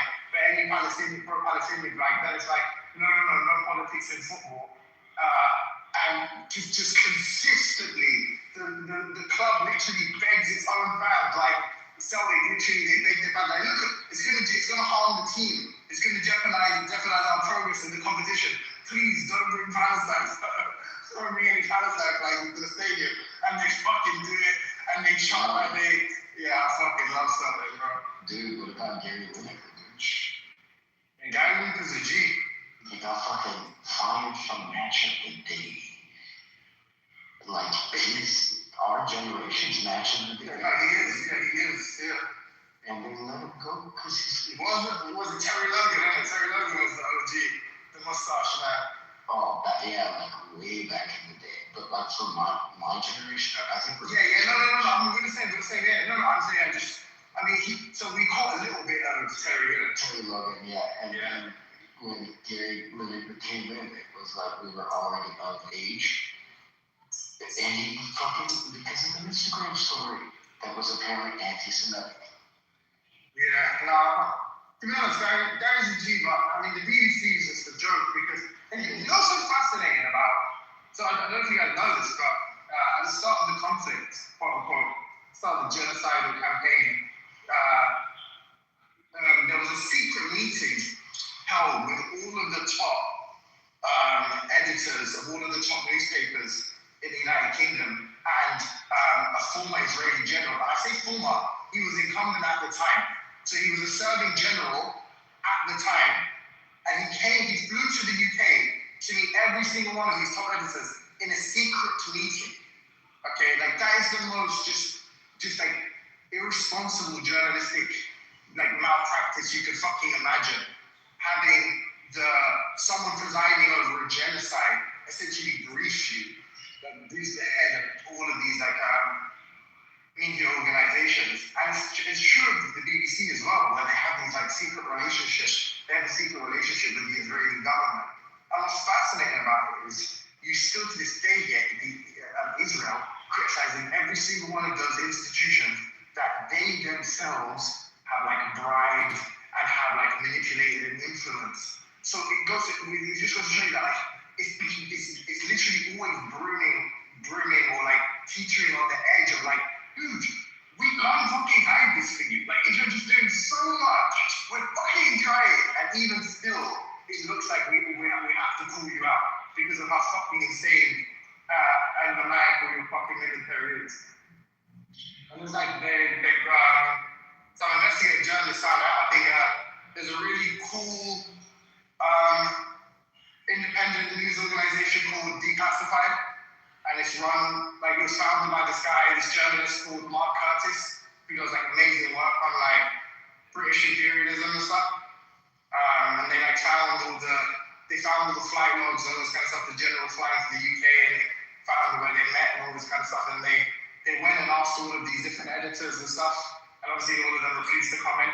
And then interesting enough, they caught a few secret visits by Israeli officials to the UK, and it's like, you know how they do it like in America, where they run up to them and they put the mic in their face and say, "Sorry, can you tell us why the meeting was so?"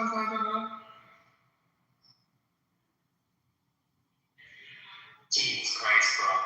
You know what's funny is that during the 2020 Armenia-Azerbaijan war, people would say this about Azerbaijan, spending $4 billion on a BBC party donation over a matter of 8 months. And we would all make fun of the people that would bring up that conspiracy theory, like, bro, you can't buy the BBC, bro. What are you talking about? And then, lo and behold, you can.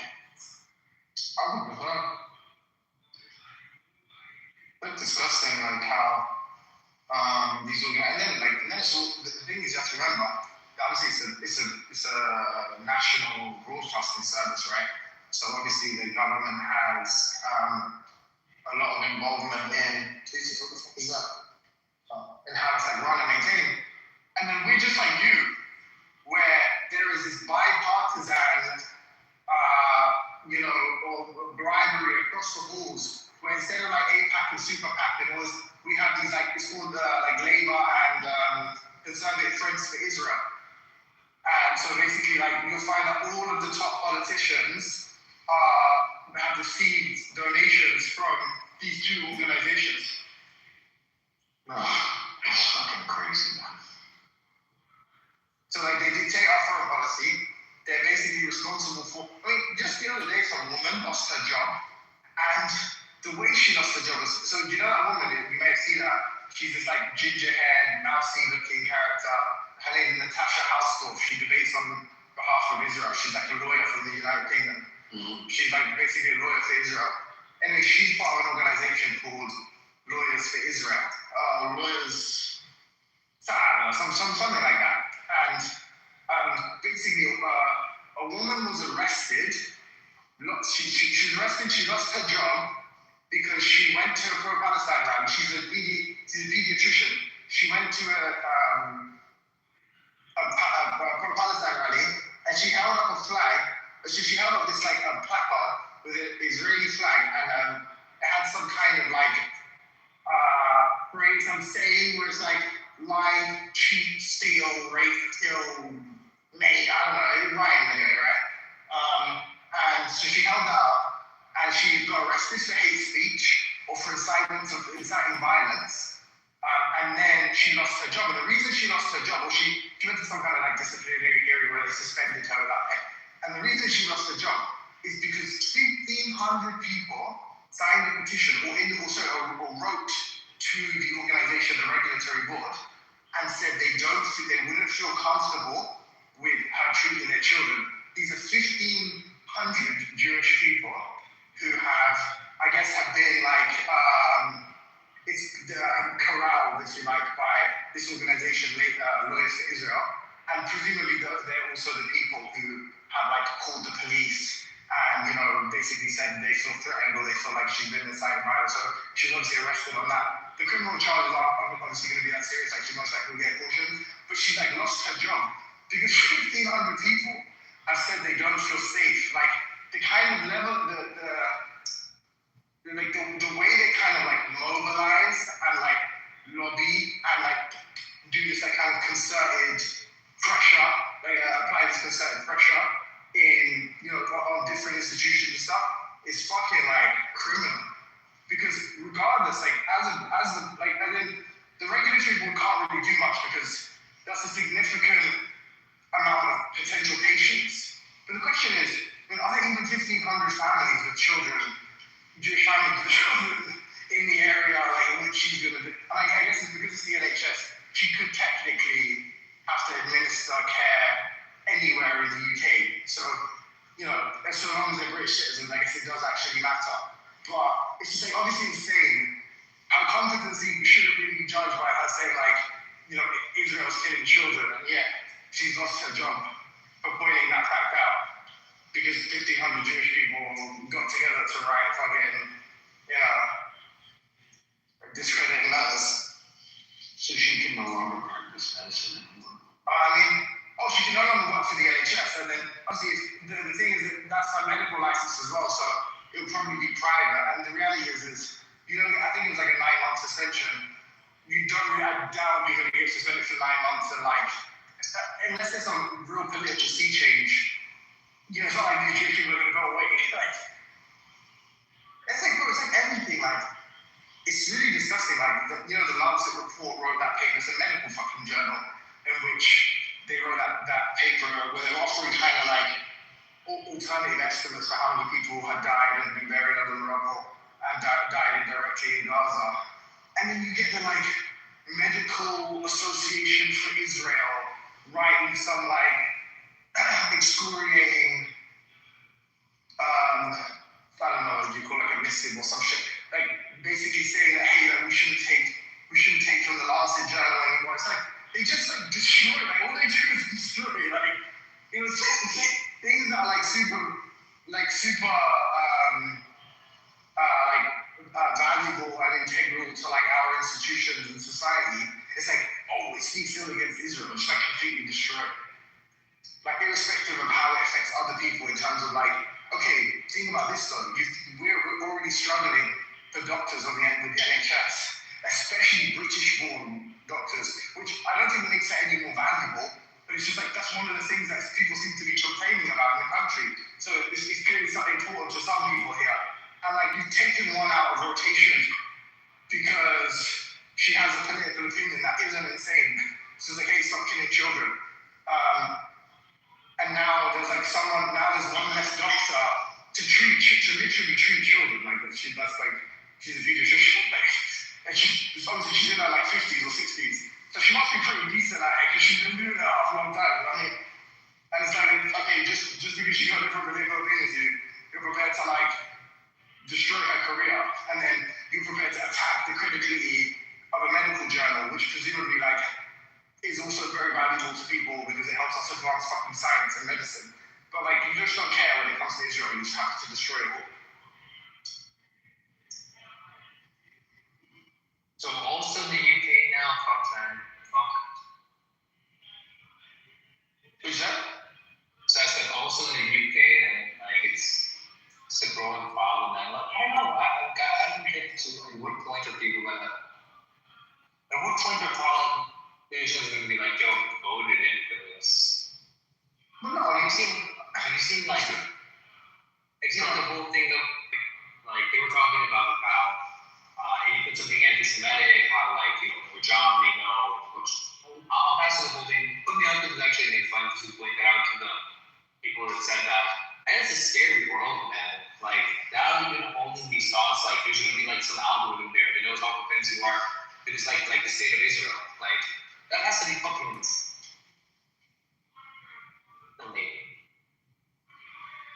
Well, I mean, the thing is, what's so kind of bizarre about all of this is the writing on the wall seems to be that this is going to fuel anti-Semitism in a way that's going to set us up for this kind of like existential clash. Because now you have it's interesting you get people like Sam and Zed and some of these people, when they debate this point, they sort of give up on trying to make an ethical case for the legitimacy of Israel and just say like, you fuck with us, like they do this like shadow boxing routine where they're like, well you fuck with us, we got rifle in the hand of every Jew, we got news pointed at every corner of the earth, you attack us, we'll attack you. Don't act like there are, intellectual arguments to the points that you're bringing up. I mean, just because you may talk to somebody. Who the fuck is this, sir? I support Israel. I'm saying. Let me just finish this one point and then you can go cook, Jack. But they do this thing. So the fear I have is that, I mean, it's clear where this is going. Where this is going is Israel is going to alienate, enough of the world, enough of the global population, whilst simultaneously conflating Judaism with this terroristic brand of Zionism that they espouse. And the result is going to be a sort of a global pogrom against Jewish people. And the consequence of that is going to be Israel using that as a pretext to attack even more and to attempt to conquer and expand to a greater degree. And if challenged, essentially unleash what many people think is their kind of this like eschatological sequence. That's like a really big fear I have, where they don't mind, they're happy to almost provoke this kind of scenario that most people are predicting. They're fine with it because it kind of falls into, and the messianic evangelical types, they're cool with it too, because again, they believe that it kind of ushers in the end times and brings about the rapture, and they're going to be saved and go as well. And remember, the sad thing about this is these are old men that have little to live for, like preserving their reputation, their legacy, potentially, increasing the probability of, if it happens, them ascending to heaven. I mean, they can roll the dice because they got fucking to live for. They're not young men. You know what I'm saying? They don't care about living the rest of their lives. They got to go on, dog, right? I don't know, the other guy that wants to say what I'm saying is wrong. You go ahead, Joe. I mean, look, man, you gotta go two ways, right? If you're gonna bring up, Palestinians losing their jobs because they're pro-Palestinian. English women should not be Palestinian. Okay, English women. Okay. There are people that support Israel that have lost their jobs. So they deserve it. Just one second. Okay. This is. See, now this is where the bias comes in and the dishonesty. You're up here and you're saying that, someone who lost a job because there's blatant support of Palestine, but you won't come and say, that's messed up. If someone, an individual, a Jew or not a Jew, let me finish, a Jew or not a Jew, in the UK as well, you can look this stuff up, they lose their jobs too. If they support Israel, I don't see any cases like that. Okay, well, because you're biased. It's only number. Go online and just log them. So you don't know. I'm not saying I don't have one. I'm saying if you want, listen. I'll bring you this people more in your own brainwash. I'll bring you my case. One second.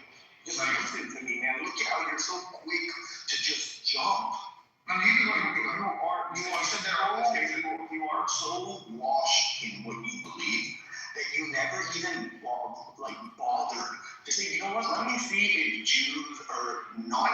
Can you bring me one case? I'm not saying my name. I don't have any. I don't think you're getting my point. Then why are you? I'm saying, why would I not? You're saying it's free if you're not going to evidence it. That doesn't make sense. It's like me saying, it's almost like me saying, like, no, I don't think you're getting my point. I don't think you're getting my point. Let me do you know that I made my appreciate it too? And I would hope that as a decent human being, someone who is making the claim that you are making, without me even coming to talk to you, would be knowledgeable enough to see, you know what, let me I think there are privileged cases. I think there are. Okay. And then I'm sorry, my friend. This is pure idiotic. So you're not making me. Are you going to tell me or not? No, I encourage you to say not my yourself. No. Listen, I encourage you to do the research yourself. I don't want to be the analyzer. So you're going to probably can't defend. No, I'm not saying that I can't defend it. He's asking you for a single case. If he Just do you want to take one second. Wait. Why can't I make the point of the very fact that this guy doesn't even bother to look this up? I said I did. You can find it. You guys think that I would make a point without anything to support it? I'm trying to show you the Palestinian mind, the pro-Palestinian mind. They only believe that Palestinian. Hold on, a minute, 1 second. They only believe. You just make a gamble. You make a gamble, and you make a gamble, and you just be like, well, I never thought about that. And you're like, aha. See, and he said, yes, I haven't found any case. Yes, what exactly? Okay, well, he has, and as if I didn't think that you would ask me, for example, the point that I'm trying to make. Okay, cool. If you got that stop being, listen, if you're pro-human, right, not just pro-Palestinian, I'm pro-human. Just give me everybody behind us. I'm just saying, just give you, we all agree with you that if it's happened the other way around, for just supporting a country that you think is good, yeah, 100%, you should lose your job. Well, that's not even what I'm you said it. You made it immediately, bro. I promise you that's what you made. And you're saying we're being irrational. We're just saying, can you just give us one piece of evidence? You're at one. Like, come on, dude. Like, that's not, like, we're not making this up. Okay, my man, I have a name ready for you. It's not a big deal. I'm just asking you, why don't you look this stuff up yourself? I told you I did. Oh, so you don't have it? So 1 second. You don't have, you're telling me that nothing appears when you look this stuff up. I want to make sure I understand you correctly. So you're telling me that you looked up, have supporters of Israel in the UK lost their jobs, and nothing for you pops up. I want to make sure I understand you clearly before I really get enough. You want a screenshot? My attack mode. Do you want a screenshot? Because I'm just not. Oh no, this is yeah, keep going screenshot, please. Keep going screenshot back up.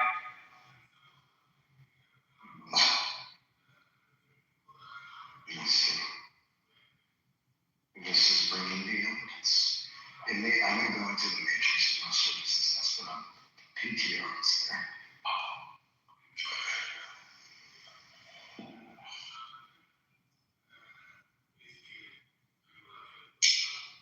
Is it there for the work? Not yet. I wouldn't be sorry. I lost reception. I just went to my building. I would even come back once. But can you guys hear me? Yeah, we can hear you. You think you're getting as opposed to yeah. No. He just said that. Also, what you're telling me is that you Google, has anybody lost their job for supporting Israel? Like, nothing popped up. And Pat looks like, yeah, here's a screenshot. And that's where we're at right now. So let me post you what pops up for me, okay? Now you guys are going to get a little bit of sense of how the media works.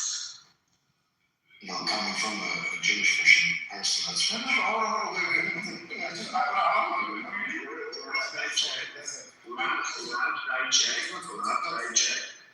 Last I checked. No, because can I say one thing? We got to work with that. You came on stage. You're like, I want to let you finish. So you you said, you allowed me to finish, which was very gracious of you, and I appreciate that. And you said, I want to challenge what you're saying. I said, no. Okay, when I was done, the first thing, the opening down there was, you know that happens to people who support Israel too, right? And at first I said, yeah, I don't care. And then actually I thought about it, and I was like, well, I actually don't know if that's true. Can you give me a case so I can see if they're commensurate? Like, then my thought was just, wait, is he talking about something like some Zionist guy kicked a Palestinian to death? And it's like, oh look, see, same thing. I was like, okay, let's see if it's an actual equivalent case. And I said to you, actually, no, I don't know that's true. Can you show me? Now, it seems reasonable for us to not progress unless, like Howard correctly pointed out, you retract that claim or you evidence it. Because why would we progress? You made it and made it claim here. Why would we You're changing my PTR, bro. Just stop. Bro. You're so close-minded. It's just ridiculous. How is this Only Palestinians are the ones that lose their job when they quit. Like,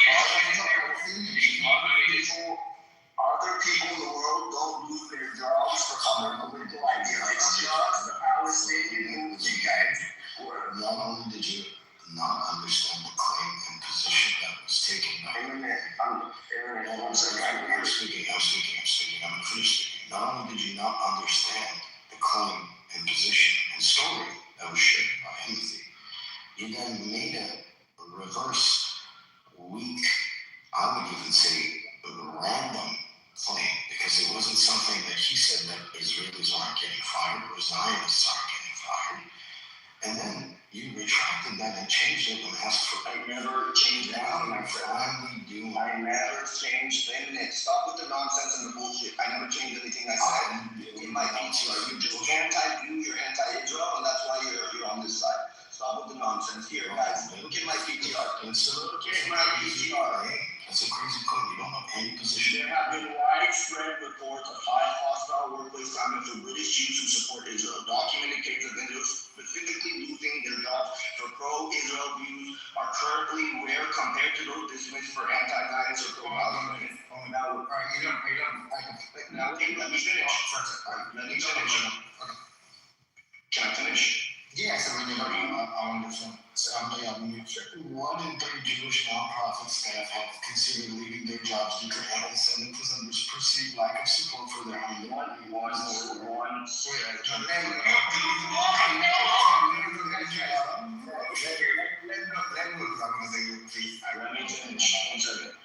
Reported employee impact for pro-Israel views. While specific names for those fired for supporting are often not public due to legal settlements or non-disclosure, the following trends and incidents have been documented as of early 2026.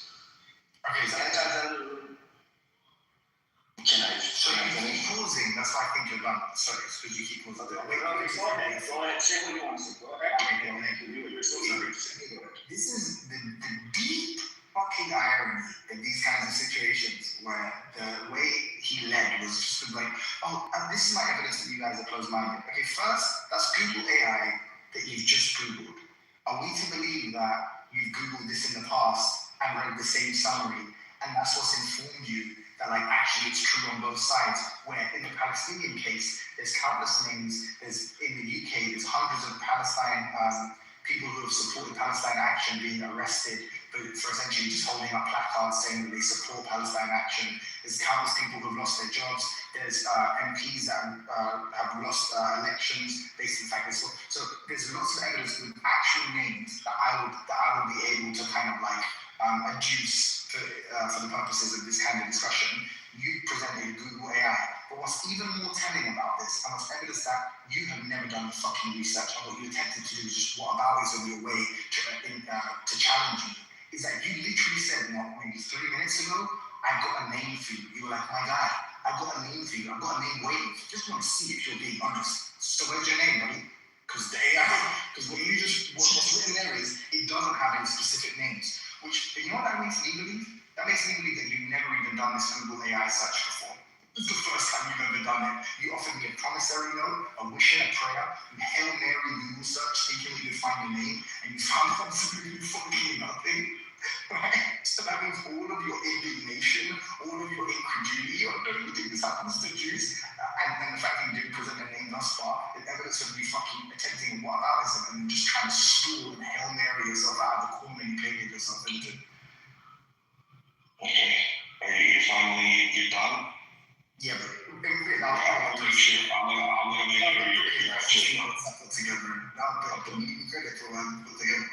That was a tough combination. Okay, so let me make sure. It doesn't seem like you're done. No, let me know when you're really done. You know, it's that maybe I'm nothing interesting to say, but I'm sorry, I'll make it up. Okay, so here. Are you done? I'm making sure you're done. If you need my back to Google, just let us know. Yeah. Okay. Okay. I'm kind of one second. Maureen Littman is the name. Okay. I got it. Maureen Littman. Yeah, Maureen Littman. Now let me read this for you. British Jews have lost their jobs, lost their roles, and or unions, citing an intimidating or hostile environment for those who hold pro-Israel or Zionist views. National Union of Journalists. 6 Jewish members resigned from the NUJ in March 2024, reporting a culture of intimidation and anti-Israel bias that made them feel ostracized. Equity Actors Union. Actors Maureen Littman family derived from the union Equity after 54 years in 2021. Her departure was a protest against the union said on the pro-Israel channel, which she felt one-sided and made her feel unwelcomed. And it said, are you reading this or no? So this is what I'm reading. I'm reading this. It says pro-Israel activism. Littman supported Israel's cause during the 2006 Israeli-Hezbollah conflict.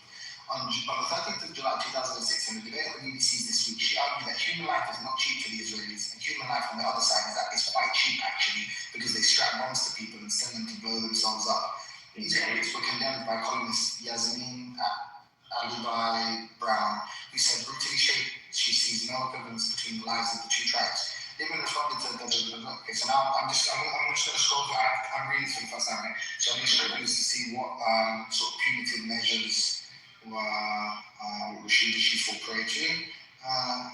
Littman during pro-Israel groups, including Zionist Federation, protesting for Palestine, play the siege. In an interview with The Guardian, Littman inaccurately asserted that Hezbollah had claimed responsibility for the 2020 Beirut explosion, saying, "I'm very grateful that Hezbollah said they did it." She also said she would not be prepared to work on it. She also said she wouldn't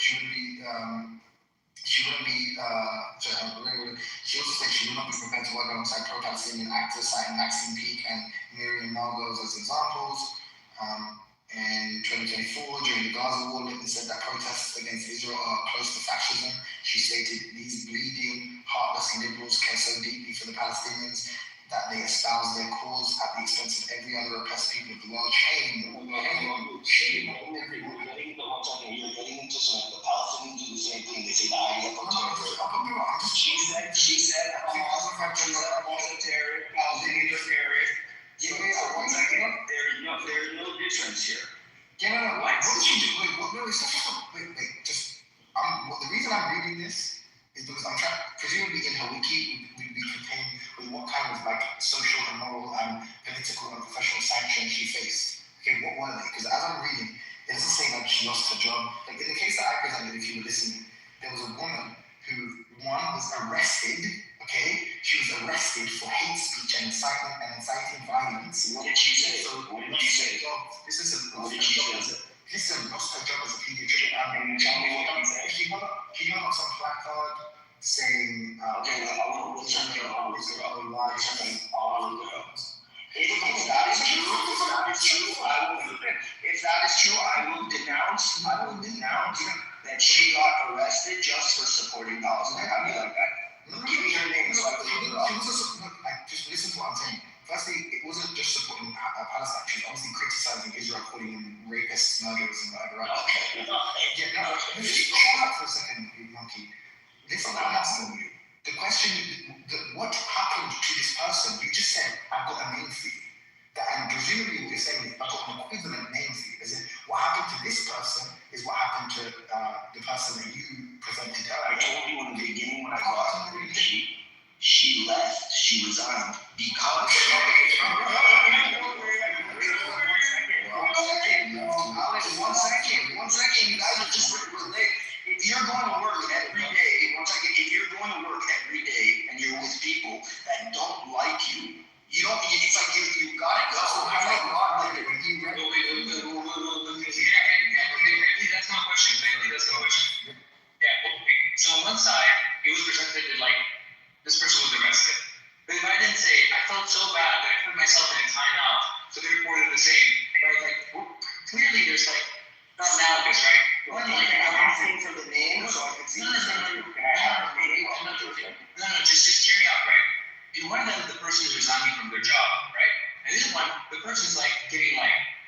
arrested, right?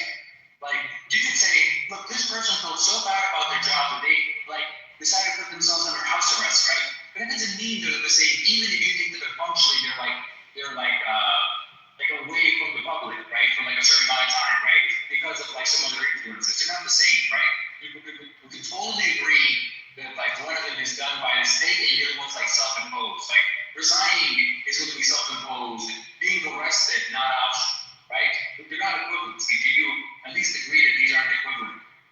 Well, it depends on you remember last night. It depends. Nation was on your side. What do you say? One second, it depends on the case income, because somebody doesn't need to get fired in order to know that they're not welcome. If you're entering your workplace every single day and the people there don't like you and they hate you and they know that you're pro-Israel and Zionist, essentially you know you got to leave. So I don't know what you're trying to correlate. I mean, the fact is, person A, Palestinian, can't work at their job. Person B, because they're pro, can't work at their job. Whatever reason you're trying to find, it still comes to the same conclusion, that they can't work where they're supposed to work. I think it's just ridiculous. I mean, because the word was like she got arrested, you'd be saying she got arrested for that. Like the same cane to complete on freedom, right? Like now, can I have the Palestinian woman's name so I can just research what the story is, please? Is that okay? And I said, listen to what I'm saying. I'll repeat myself again. If she got arrested for supporting Palestine, for just supporting Palestine, using her free speech of his saying, long live Palestine, free Palestine, I will grant you that you are correct. That's why I'm asking, please give me her name so I can grant you that you are correct. The woman wasn't Palestinian. Okay, whatever she was. Whatever she was. The point is that you had a conversation. You heard that somebody was arrested and lost their job. First thing you did was come on and say, that happens all the time to Jewish people. And then I said, give us a personification of what I said. that was a good read, bro. That was a good read, bro. That was like on the same level of the bar. Okay. So guys, let's stop with the little side talks and give me the person's name so I can look her up. I gave you a name. That's a fact, guys. Look at the fact. Don't let them believe, bro. Even an entire being as a person is meant to be reactionary. That's can I have 2 days? Can I keep up? I did a name at the beginning. Okay, I didn't. And you think you're a swimmer. I wasn't here. Been in the audience the whole time. I wasn't here. It's a pretty famous case. You probably could have found it already by just like fucking. Okay, so can I have the name? That's a medical because it's a Jewish space was getting. Can I have the name? Doctor being fired for going to a protest. So the funniest thing is I'm speaking to 2 Christians here that they're rules. They're here, whether Jew and a Zionist. That may have the pressure just to be in the Jewish side. Buddy, you make a lot of assumptions and make really bad takes. And you're being reactionary without really realizing who and what you're speaking about. Neither me or him is a Christian. I'm not either.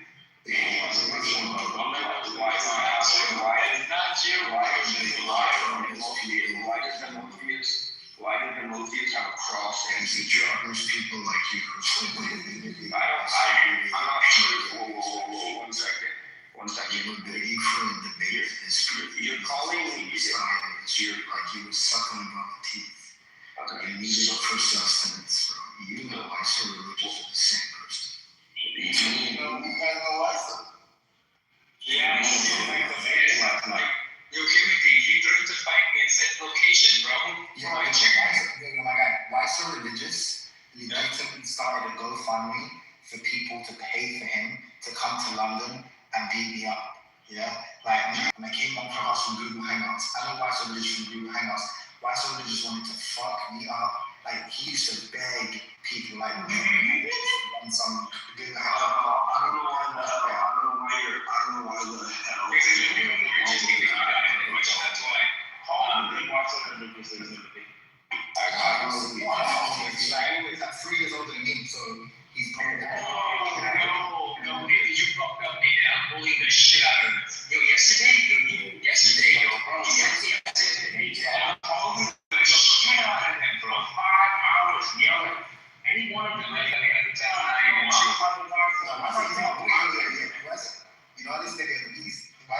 said, why someone just call you conservative and stuff like that, but don't do that shit.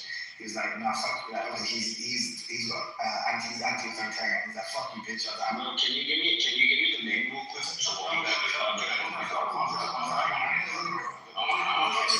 she's a British pediatrician, and she got fucking arrested and suspended for 9 months. Go look, bro, fucking return.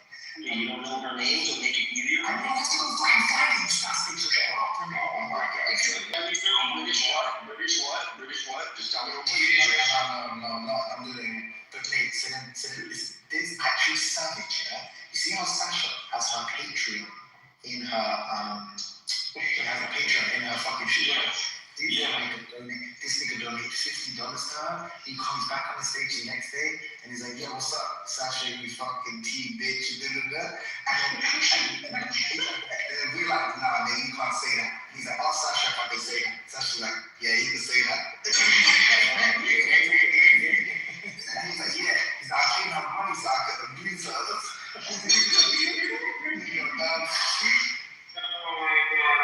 Oh my god. I like that. I respect that. He sent me a message. He was like 30 something, bro. I thought he was in his I thought this nigga sound old, bro. Listen, bro. Yo, thought he was an old guy. I was told he's right. He talks like somebody. Like a bowl of cereal. Why so religious? He talks like a bowl of cereal. Sounds like he has a utensil sticking out of his side that's embedded in his soul. Neurodivergence. Oh, I know it is, bro. That's what I'm praying over. And you so, oh, come on. Why are you there, bro? That's a trigger meeting, bro. It's a trigger meeting. That's the spectrum speaking to you. Yeah, bro. Yeah, spectrum, bro. Again, his entire identity, his entire person is reactionary to other people's identity. He's not a person himself. He just has to be opposition. Oh, you saying he's a Samoan?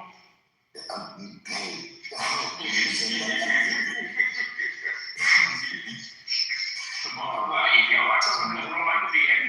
But Samoa has that personality, though, right? Like Samoa is putting on a show, putting on an act, and trying to get better at debating and doing it. That works. Bro, the nigga said, yo, I can just literally say anything as long as I distract you. And you're not doing it as long as you're not paying attention. He feels like I was like, what about making your argument? I don't have to do that. I can just you have to be 100% with everything, with the conversation, with what your arguments is, with every single thing that he says. Otherwise, he'll say that he didn't say it, or like say, well, he's just a master of obfuscation. What you just said? He's not a master. That's what you just said? You see it fucking happen, huh? You said Wallahi just now? Yeah, Wallahi. No, I didn't say Wallahi, but I'm saying Wallahi. I'm saying he's like, you have to pay attention to everything he's saying, and you have to like. He just is tricky. If you like forget a thread or something, he'll take advantage of that. If he thinks that you're not as strong on the information, he'll just like say a lie. And like if you don't call it out, it's going to become the truth, and there's just a bunch of distractions. Yeah, you know what? All of you, I called it first. I did. He didn't call shit first, bro. I called it first, bro. It was from the very inception of Samoa being here. I'm like, yo, this guy's like, he's a bullshit. And you just, he's like, no, I told you, he's a great debater. I mean, if you're a white belt, you just gotta. And I'm just like, dog, like, no, like, I said, Marcus, I'm just debating, bro. And you didn't pick it up until he fucking made that bet with you. Conversation for 3 years. I said Mark is a good debate, bro. You know. When I came back, Simone was already around, but like I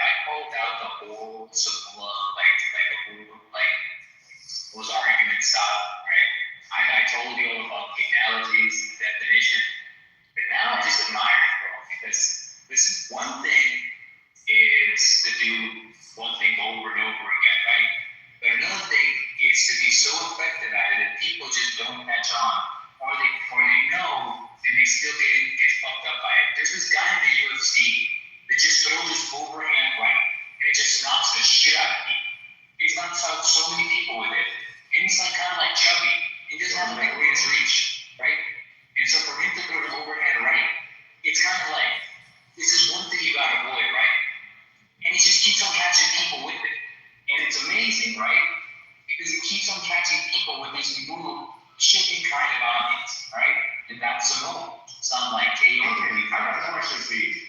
Yeah. Why do you say so many words that like the same thing twice? One of the original painting.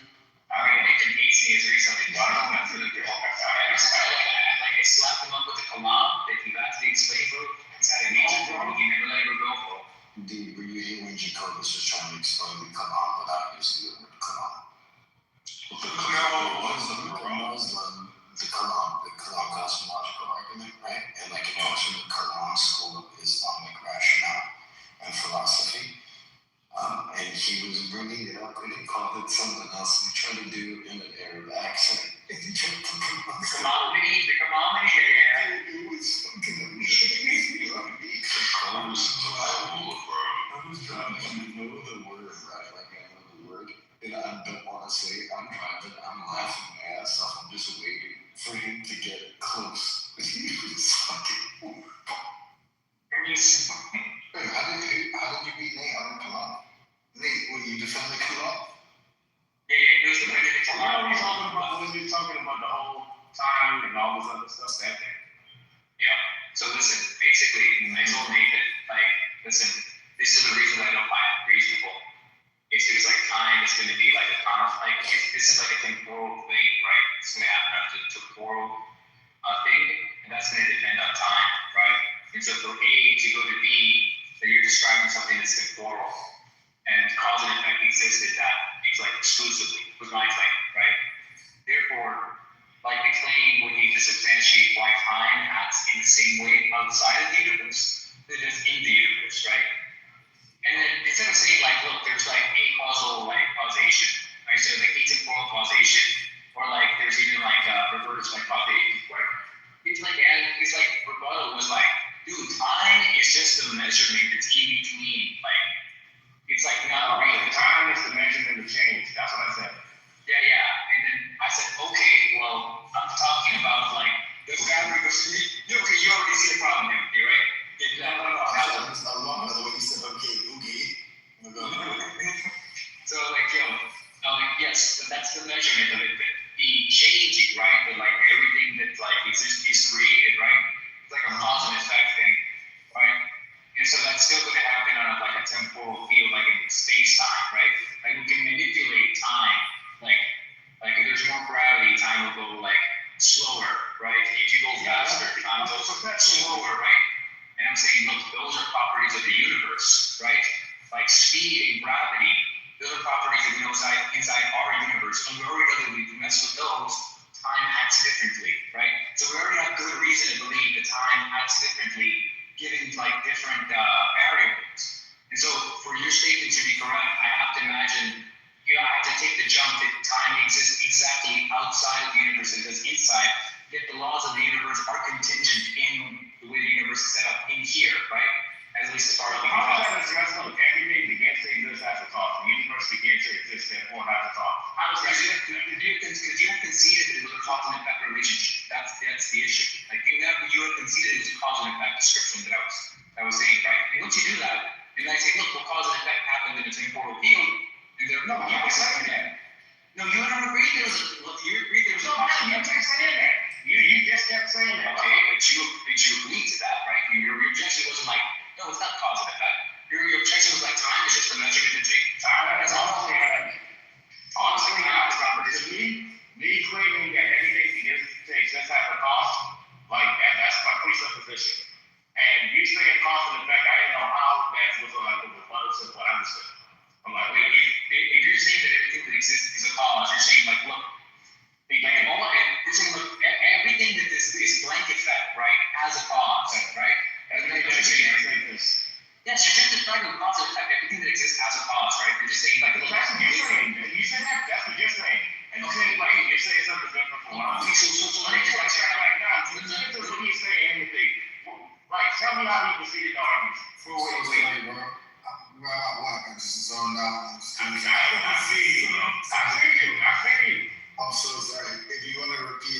on like laws of the universe. You're talking outside the universe where that exists. I'm not convinced. Nathan's response: time is a measurement of change. That's all that it is.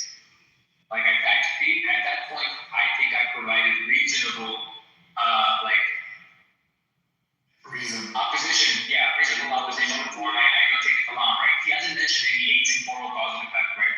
And when I bring up like, hey, look, time is what this is contingent all upon, and that itself is contingent all the laws for inside the universe. Everything that begins to exist has a cause. Begins the temporal notion. You're skeptical about what notion of time is being employed. Prometheus, there's some things that you said that are untrue about this. Hey, shut up. One second, dog. Let's get this thing over with. Yeah. So look, he said, he says everything begins to exist has a cause. I say, that's the argument.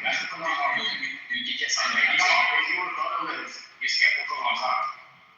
No, yeah, I'm skeptical. Look, I say, hey, look, what you're describing is cause and effect. You have a rebuttal on why you're not describing a cause and effect relationship. I can ask right now, like, why do you think that can't be cause and effect? You're going to agree that you're describing cause and effect like you did last time, right? No. You can't bring anything into the Yeah. Then no. So I'm just okay. But then I say, if it wasn't the cause.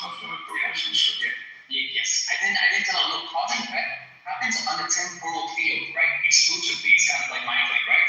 And temporal fields, right, as far as we can observe, can be manipulated by properties that are in our universe, such as gravity and speed, right? So for me to accept that this is the way that time always behaves, for your statement to be true, saying that there's going to be a cause that I believe are only in this universe, right? And then his response to that is like, I'm saying that time is the measurement of change. And that's kind of like how I define it. Time is a measurement of change, right? Change happens, and then we quantify change and say, hey, this is how long it takes. That's what time is, right? Yes. And I'm saying, and you're saying, how do you know? And what I thought was like, you said, how do you know that we measure right change the same way outside of the universe, like and inside of the universe? No. That's what I kept on trying to tell you. That's why like people were coming off mic and calling me stupid and saying, oh, you think that like time only exists in one clock existed, or that people only weighed 150 pounds when they were weight scales affected. I was like, no. I'm just saying, there's space time. I didn't tell you space time. I'm like, the four-dimensional. I want to just respond to Motius because. Yeah. No, after Motius. Did you hear his rebuttal?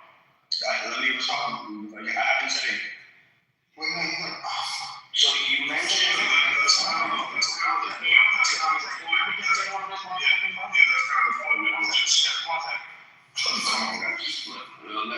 5 moments. I'm just saying a lot of things he said about this individual not true. It's they don't want you to continue. So as I understand it, Iran Kalam, he says everything that begins to exist has a cause, and he's saying that because there's these different notions of time, he doesn't think causes require time. Is that the point?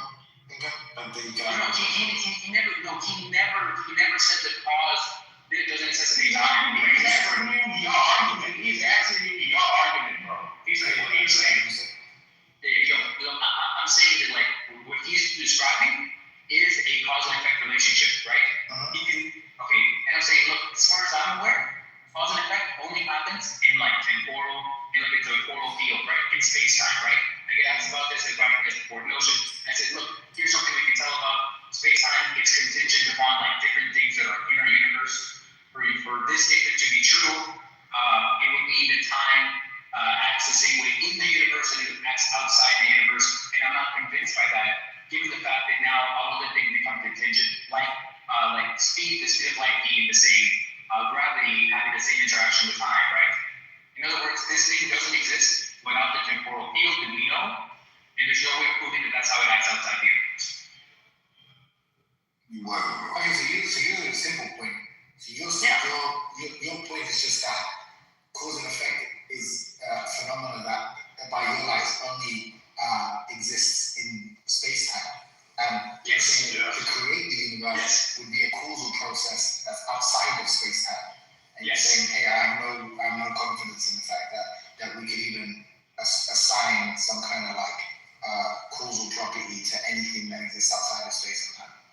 Yes, for you to make, yes, exactly. I'm like, so when you say like everything that exists is created, right? I'm saying, look, that's cause and effect. I grant you that happens inside our universe. I have no reason to believe that happens outside our universe, right? We should create something outside, and the universe is created. I wouldn't make that conclusion. Okay, and then Nathan, your response to that? Yeah, I was like, that's irrelevant. The whole point is that I'm basing my argument on the presupposition of things beginning to exist out of the cause. I'm like, what's going on? What are you talking about? You told me that like time is just a measurement of change. Yes, because you took yes, that's what I say. Hey, take it. I define time as a measurement of change. If change is happening, we can quantify the change, and that's what we call time. Okay, because what I'm addressing, right, is the fact that like I have no confidence that like cause and effect outside the universe it acts like cause and effect here. And so when you say identity over time, you have atemporal things like quantum movements and mechanics that operate based off of viewing, right? So they have quantum collapses happen, and it's uncertain, but it's still measurable. Because when yes, exactly. So they act for us to view, right? So the cause is time itself, is viewing of that time. But see how you just explain that? Can you teach that to Nathan, please? Can you teach that to Nathan? Nathan's right. I know he's right, but like this was an objection right there, right? No, I know he's right. I know he's right because like I just like he told me this was chaos. I'm like, oh yeah, boom, there you go. There's an example of like. Without like the temporal field, I'll grant that quantum mechanics doesn't have that. That makes sense, yeah. Totally makes sense to me. I brought up before. Certainty principle. This is my favorite thing. This is my case is physics that I don't understand. Okay, guys, when you brought it up, like, okay, that makes sense. But then when I brought it up to Nathan was just like, it's just a measurement of change. And I'm like, okay, but that doesn't address what I'm saying. You're saying it remains its identity. So we have identity over time. It's grounded in something. Your statement is not grounded in anything. It's identity. So when you measure something, it has to remain itself after you measure it. Correct? In order for it to be alright, so you need identity over time. What is that grounded? You say look, I'm just pointing out that all of you are just making different arguments, right? It could be counterproductive. No, it's the same argument. Oh my God. It's the next thing. Adrian, all I said was, look, you have the opinion on time, doesn't address the wrong arguments. That's what okay, gotcha. I said that sure. Okay, sure, you're right. You don't have to still to tell me why that's the case. You know, Mitchell, what's the law part? I'm not even going to do this again, bro. This guy left everything that began the universe began to exist without the cause. That we call God. That's the argument. He said that. Well, I mean, it's like the other day. Wasn't this what I was saying?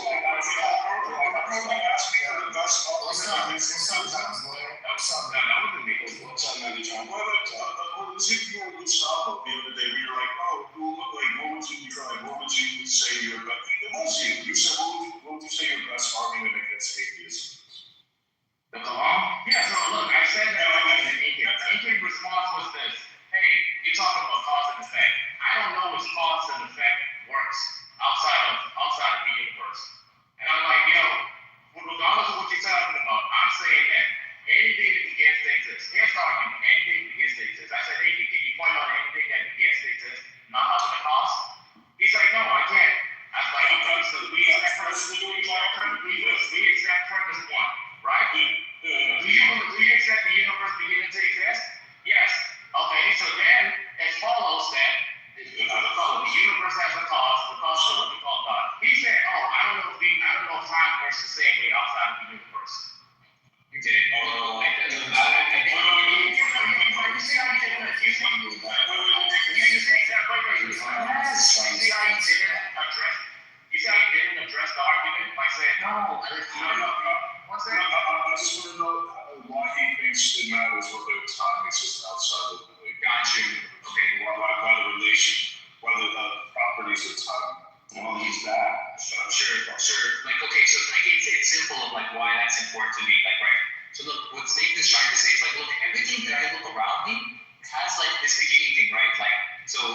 doesn't come from nothing. And I'm like, yeah, that's fair enough, right? Everything around me. So imagine a circle, right? Inside the circle, he's making this observation, okay? He's saying, look, inside the circle, this is how it is, right? And he's like, he's saying from your parents, bro. That's the simplest way to say it. No. Don't make it complicated. I like that. 2 3 days ago, bro. Around cannot explain itself without referring to something outside the circle. Yes. You can't assume but cannot prove. This is chronal. This is the ontological reasoning of this is the reality we view, so this is what we can explain within our physical state and understanding of it. That's not a good argument, I guess, to come off. You could say that, hey, if something in the future we are able to observe and come on things, but as of now, it's still a pretty good argument for the reason. So real quick, I agree that that's a bad argument against things to Kalam, given the atemporal thing, right? Like that makes sense to me. But if you notice, you're actually addressing the atemporal thing because like that actually very relevant to the objection I'm making. I'm saying, look, the reason is it's a relevant agent. What you're saying, why are you getting extra loud, bro? Not screaming at you. Listen, so when I bring up the objection, I'm getting extra loud. Yeah, you're getting extra loud, bro. Okay. Yeah, you said that before. I'll give you the reason why. You said, why are you getting extra loud? I started explaining why I'm getting extra loud. I'm getting extra loud. I'm trying to explain why I'm getting extra loud. So Nate, you know what the problem? You know what his problem is too? He doesn't know the difference between strong emergence and weak emergence also. Because he doesn't realize that something with strong emergence has their own causal power. Like consciousness, right? Aiken. You're not going to be able to demonstrate that with science. With science, I think that's some of the things that are emerging, like participation, exactly. From like a gas to a solid or a liquid. Do you understand?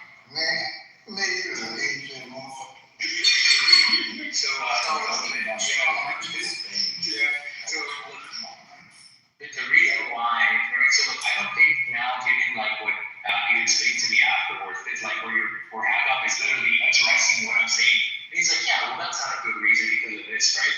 It seemed like I brought an objection. And he's like, no, this is a rebuttal to that objection, right? And the reason why it's a rebuttal is a decent argument. Now, about the circle. Now, I agree with you, Hagop. Just saying, like, it's outside the circle, right? That's not what I'm saying. Why do you get so much on this, bro? I'm going to show you how you do it. Just tell me that. I'm telling you. Because we're not going to argue, and you're not going to talk about how God said. We're just talking about what you brought up, bro. How you proceeded with the cosmological argument, and your response was that, hey, what's it called? You up like some type of, I guess, skepticism about how time works outside of the universe. And I'm telling you that's irrelevant. Right? I'm like, hey, that's irrelevant. Why is that irrelevant? I said, hey, do you believe that change occurs outside of the universe? You said, yeah, I can believe that. I'm like, okay, then if change is occurring outside of the universe, why do you care how we measure it? Because time is only the measurement of change. That's what I said to you.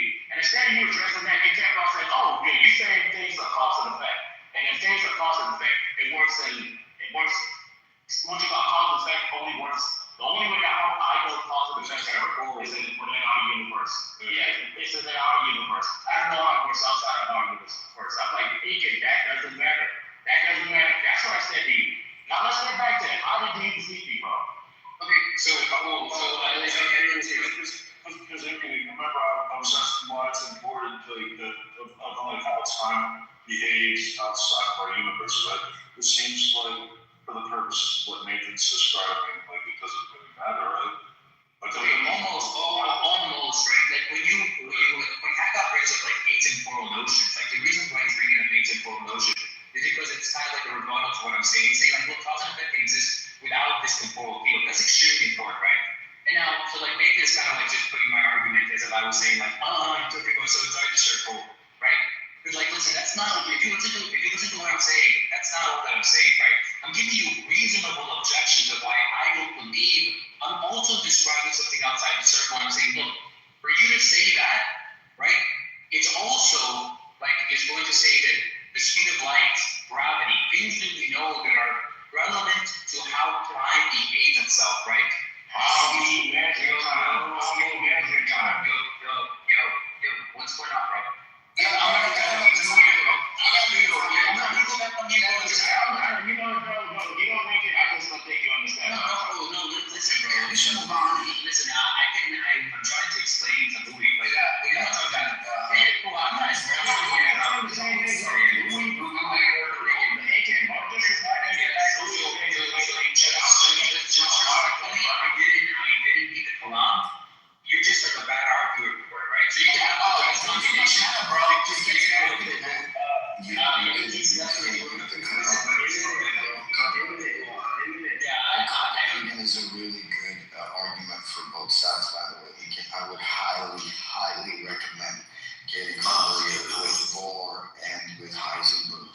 right? Like you cannot determine what is causing them to break down.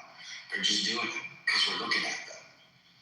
But the argument I used before is that the reason why it's measurable now, it jumps from atemporal to temporal, is because they act and do things because they know they're being viewed. So there's a causal movement or a causal push to make them do what they're doing. It's not complete randomness. So both sides work. But again, just because we can't observe outside of the circle doesn't mean the kalam fails. Because you automatically agree to the precept. Thank you. I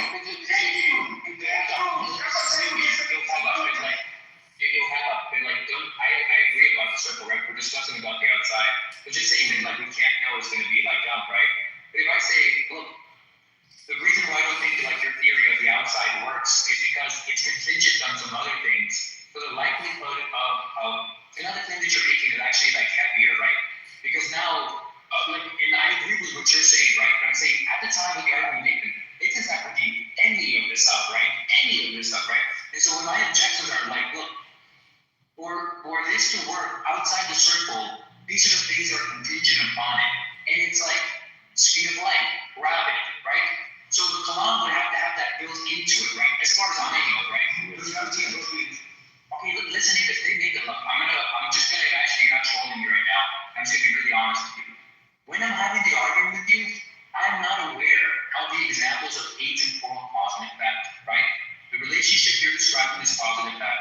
So what I'm pointing out is that you're trying to say these rules work here, and I'm saying there's no reason to believe the rules work outside because the rules are contingent on things on the inside. That is a very logical, that's a very logical, like objection that I'm saying, look, those things that you think aren't contingent don't matter because there's atemporal. They ignores those rules. Therefore, the argument still stands, right? But if you just say time is just this, and I say no, I believe the time is more, and I show you how like there's reason to believe that in physics, right? And how cause and effect happen in this temporal field, and I give you good reason for that, and you just don't address it. All that we're really arguing is, for what you're describing, there's going to be rules for it. And convince me on why I should believe that all these other things besides the outside also play the outside. New argument from your argument, not even answering it. That's crazy, bro. That's crazy, bro. Listen, bro, I was just really honest with you, and you gave me no reason besides saying time is just a measurement. And I said, no, it's not just that. Like even knowledge told you, no, like I agree. So how is it not that? Okay, I'm saying that there's more to that. No, how is it not that? How is it not that? Because you're telling me, how is it? When you kept on saying, you don't. What happened? You kept on saying, hey, you don't know how time works, right? And I'm telling you, time is simply a measurement of change. You say that it's more than that. Tell me why is it? Tell me what do you mean by it's more than that? Yeah, I got you. So time is like, time is the fourth dimension, right? How we measure time, right? The speed of light, and because we're aware of like gravity, right? These are properties. These are like real things that if you're not looking at them, that will happen. Before humans existed, right? And photons were traveling, and like when asteroids were traveling through space. Yeah, these were. Wait. You hear that? Things are traveling. That's what I'm saying. How we quantify things traveling is we use this thing called time, right? Okay. Can I ask you why? There's nothing halfway through answers, and I'm saying this. If things are traveling and things are interacting outside of the universe, right? Yes. Is it not the case that one of those things that are moving could not cause the universe to begin to exist? Yeah, because things can only move in temporal fields. That's what I was saying at the time. I'm saying, look, the movement can only happen in temporal field, right? You're thinking of cause and then effect, and then there's an arrow that goes from cause to effect, right? That arrow is time. Without time, there is no way to get to cause and effect, right? That's what I'm telling you, right? And then like a rebuttal to that would be like, no, there actually is cause and effect. Without that arrow, there would be time, right? That would be a response to it. Here's an example: quantum entanglement. There is no time that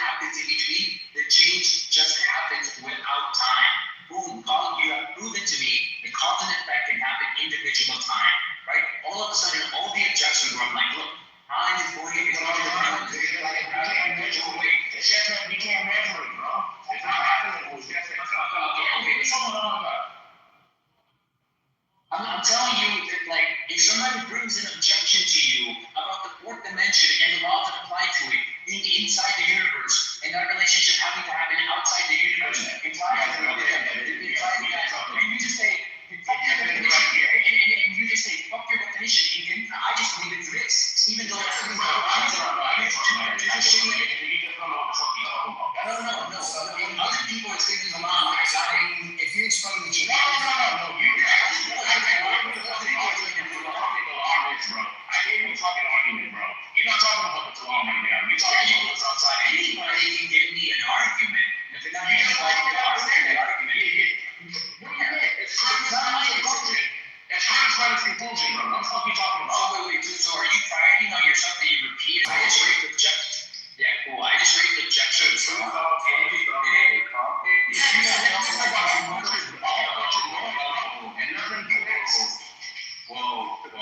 If you didn't understand. Because he's scared. I wasn't being like dishonest.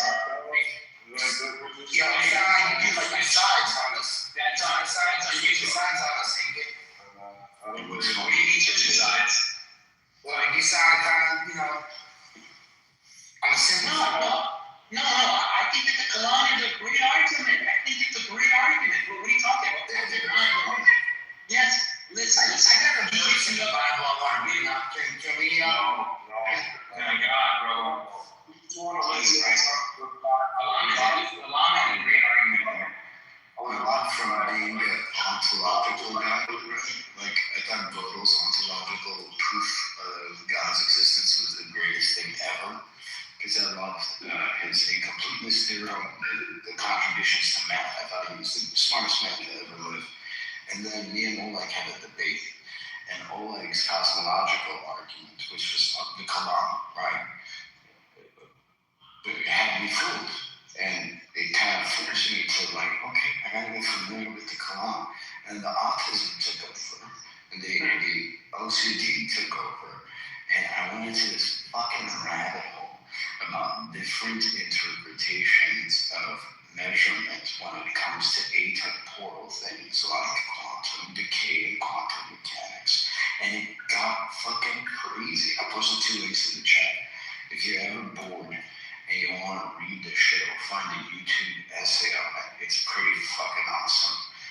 Like, everything comes down to, like, the Schrodinger's dilemma, the cat, right? But there is a observation. It's Schrodinger's cat, right? Like, there's a cat in the room, there's a mechanism set up where the cat is going to die, and you don't know when it is.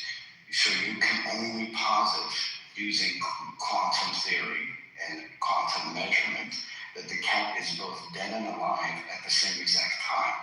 It's the role of the observer that changes if the cat is alive or dead, or in a state of decay even, when you're talking about quantum particles and quantum quarks and things like that. It is all based off of the observer. So if we're stuck in the circle, and we cannot view or understand anything outside of the circle, we can only posit that whatever is outside of the circle follows the same laws as what is within the circle, because it's outside of the ranges of logic. So that's why the Quran in the future, right? Like, we have some we have knowledge to see that there's things that are truly undetermined, just without cause, moving and acting in a certain way. They have no quantum bonding, right, which is a big deal. That certain things interact with one another and have a complete compatible match, and that is why they move the way they do. Like, we know that. We can observe that. But is that happening only when we observe it? We don't know. Hence, you got the Schrodinger. You got that big issue that's hard to solve. So, to be honest, I'm really dumb. The atemporal explanation, bro. And I feel kind of really dumb with like with the grand example. And I'm like, oh fuck yeah, obvious. Yeah, makes sense. But like, it can be used for both, bro. I provided both links because De Boer, who's another big fucking Dutch quantum physicist and physicist, made the argument that these things are completely undetermined. Their actions, he made the argument that these things are completely determined. That there is no way that they can be moving, decaying, bonding in any way without a cause. And then he used to prove that the whole bonding thing, that quantum quarks have movements that they exist in one place and at the other place at the same time. But are we really viewing one quark, or are we viewing the quark in motion that's so fast that we see it in two places? Or are we viewing two bonded quarks that have different charges and are bouncing off each other? Thus, we can probabilistically say that there is a causal energy, push, or force that causes them to act the way they do. He's the minority opinion.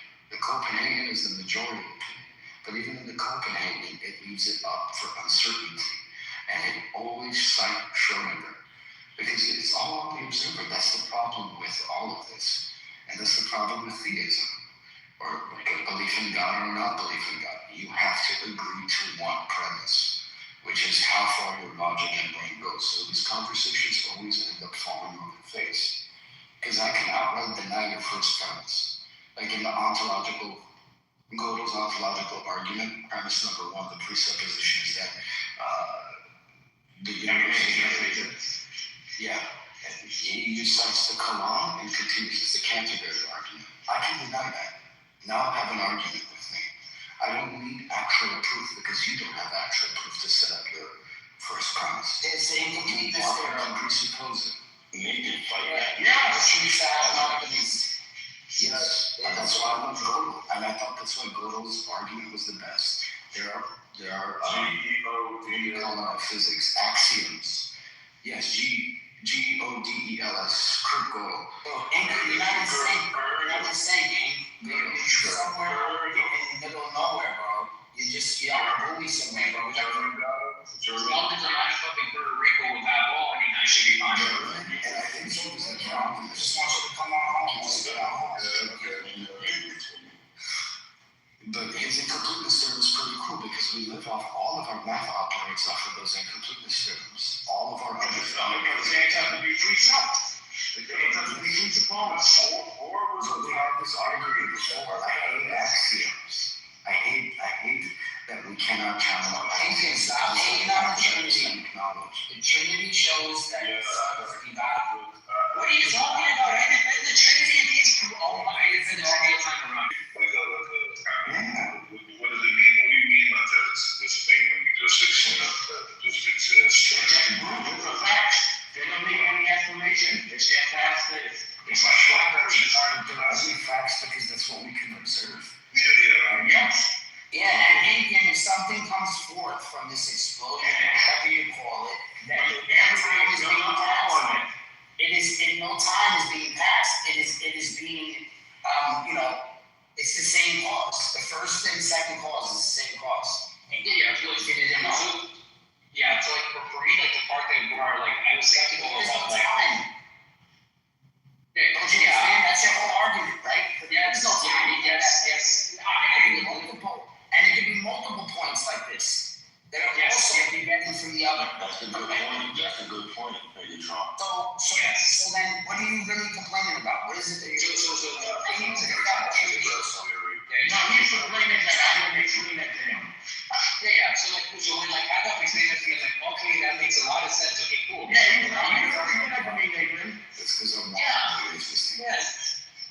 I'm saying like, look, how we have a argument, right? Because he like actually addresses the fact that I'm saying that You can't explain that to me. You just told me this argument. You know what happened, Nathan? You know what happened, Nathan? You tried to tell me a joke. Your delivery was bad. And then I'm like, yeah, that's not funny. I don't know why. It's not funny. And then I told you the joke, and I bust out laughing, bro. And you so mad, like I told you the joke, and you just didn't get it. And you're like, yeah, I'm not arguing. I'm just saying that you're bad at delivering the joke. No, that's not what happened. No, you're right. I didn't get it. No, you're right. I gave you a problem, and you answered it, and I said you ain't correct, and you said why? I tried to explain it to you. You said, oh, that's not good enough. You're just telling me that what I'm saying is irrelevant. I need you to explain why it's irrelevant to me. So I tried explaining it to you, and when I tried explaining it to you, my black boys looking good, so you need to slow the mic split. Okay, everything was, because I was right until the last part.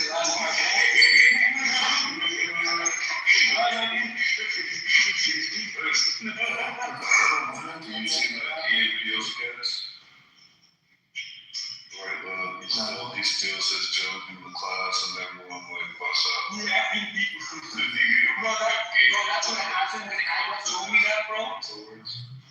You know, go ahead. And then I go ahead and joke. I don't even say that I got home here. I was asleep. And before I was asleep, you was talking about this. We always talking about this, right? But I just woke up and I was like, do I take this shit? What's going on? Give me some clear, bro. Like, I go take my shit. I come back and I hear you hang up and I said, the Lord woke me up for this conversation.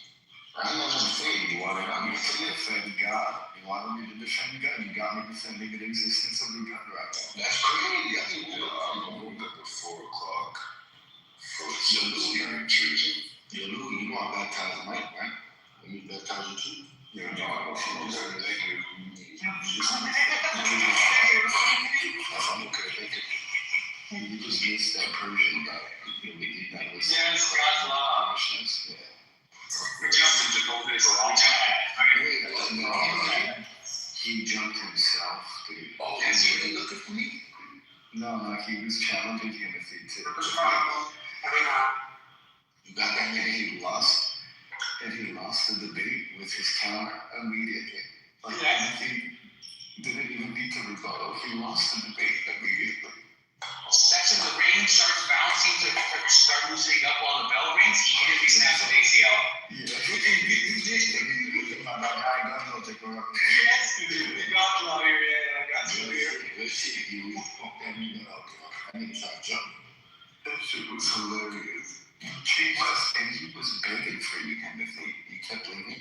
He kept reminding and saying, oh, look, he left. I was about to give him a counter. And Louis like, no one wants to hear you. Oh, yeah, no. I want to do that, like, this is too technical for me. All the physics stuff, and this is not, I love this shit.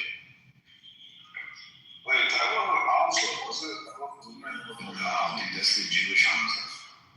I mean, it was just like Hamza. That's the Persian Jewish Hamza, bro. Hamza's the same way. He will do the debate and then hang on to that fucking boss. That nigga go have power with children. He wants to hold his people. And anti-Semitic. He's trying to do that. He's trying to do that with us. I feel like I feel with Timothy and like Timothy, you get the impression this was like an anti-Semitic one. I feel like that's that's. Give me a second. Let me change that PTR real quick. Let me change your PTR real quick. Give me 1 second, John. Let me change your PTR. I think it's possible because Ryan says a lot of crazy shit about Jews, and like it's generally there's pushback for the record. There is. You don't think Ryan is a point for certain things? I think Ryan gets so much pushback. I think he's historically gotten so much pushback. At this point, at least for me personally, it's just like I fought with Ryan on every point of that. The Holocaust wasn't real, and the Jews are. I just don't. I'm just like over it, kind of. So what he says now is just kind of like let's see what he says, see what the crazy thing is now. But I guess if you're not always pushing back at that, it seems like you're listening to it. No, bro, it's not that simple, man. It's not. You can't be in today's society. You can't be anti-Zionist without being labeled as anti-Semitic. You can't call out the atrocities. Yeah, that's true. But Ryan is anti-Semitic. Yes, but do you remember the first time Ham came into the night room and me and him had a debate on the Holocaust, and he posted in DuckDuckGo or the Russian search engine link that had photoshopped documents, and I pointed that out to him. But I'm also the same person that will tell you that fucking the Zionist state is pure fucking evil and genocide. Oh yeah. Am I? No, right? I say Israel isn't a democracy, like they're a fucking ethno state in which there's I don't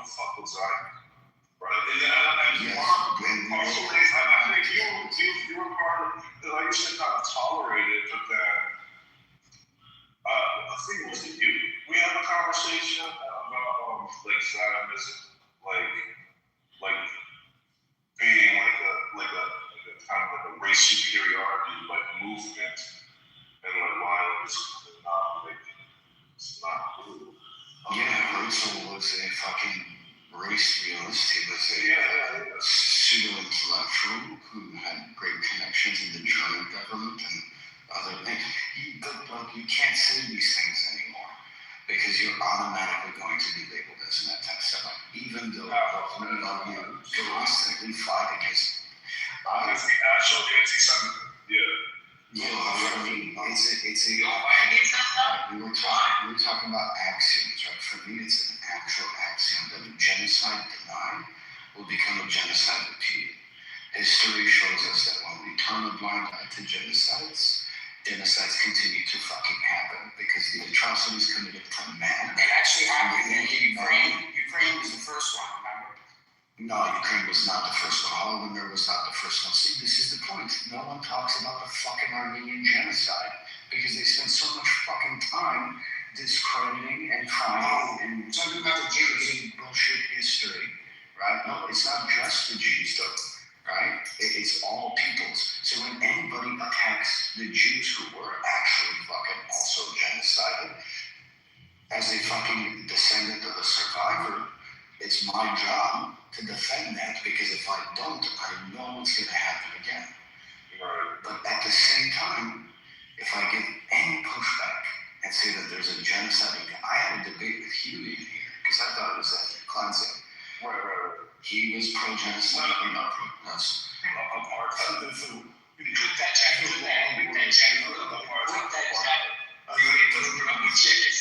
Put that check.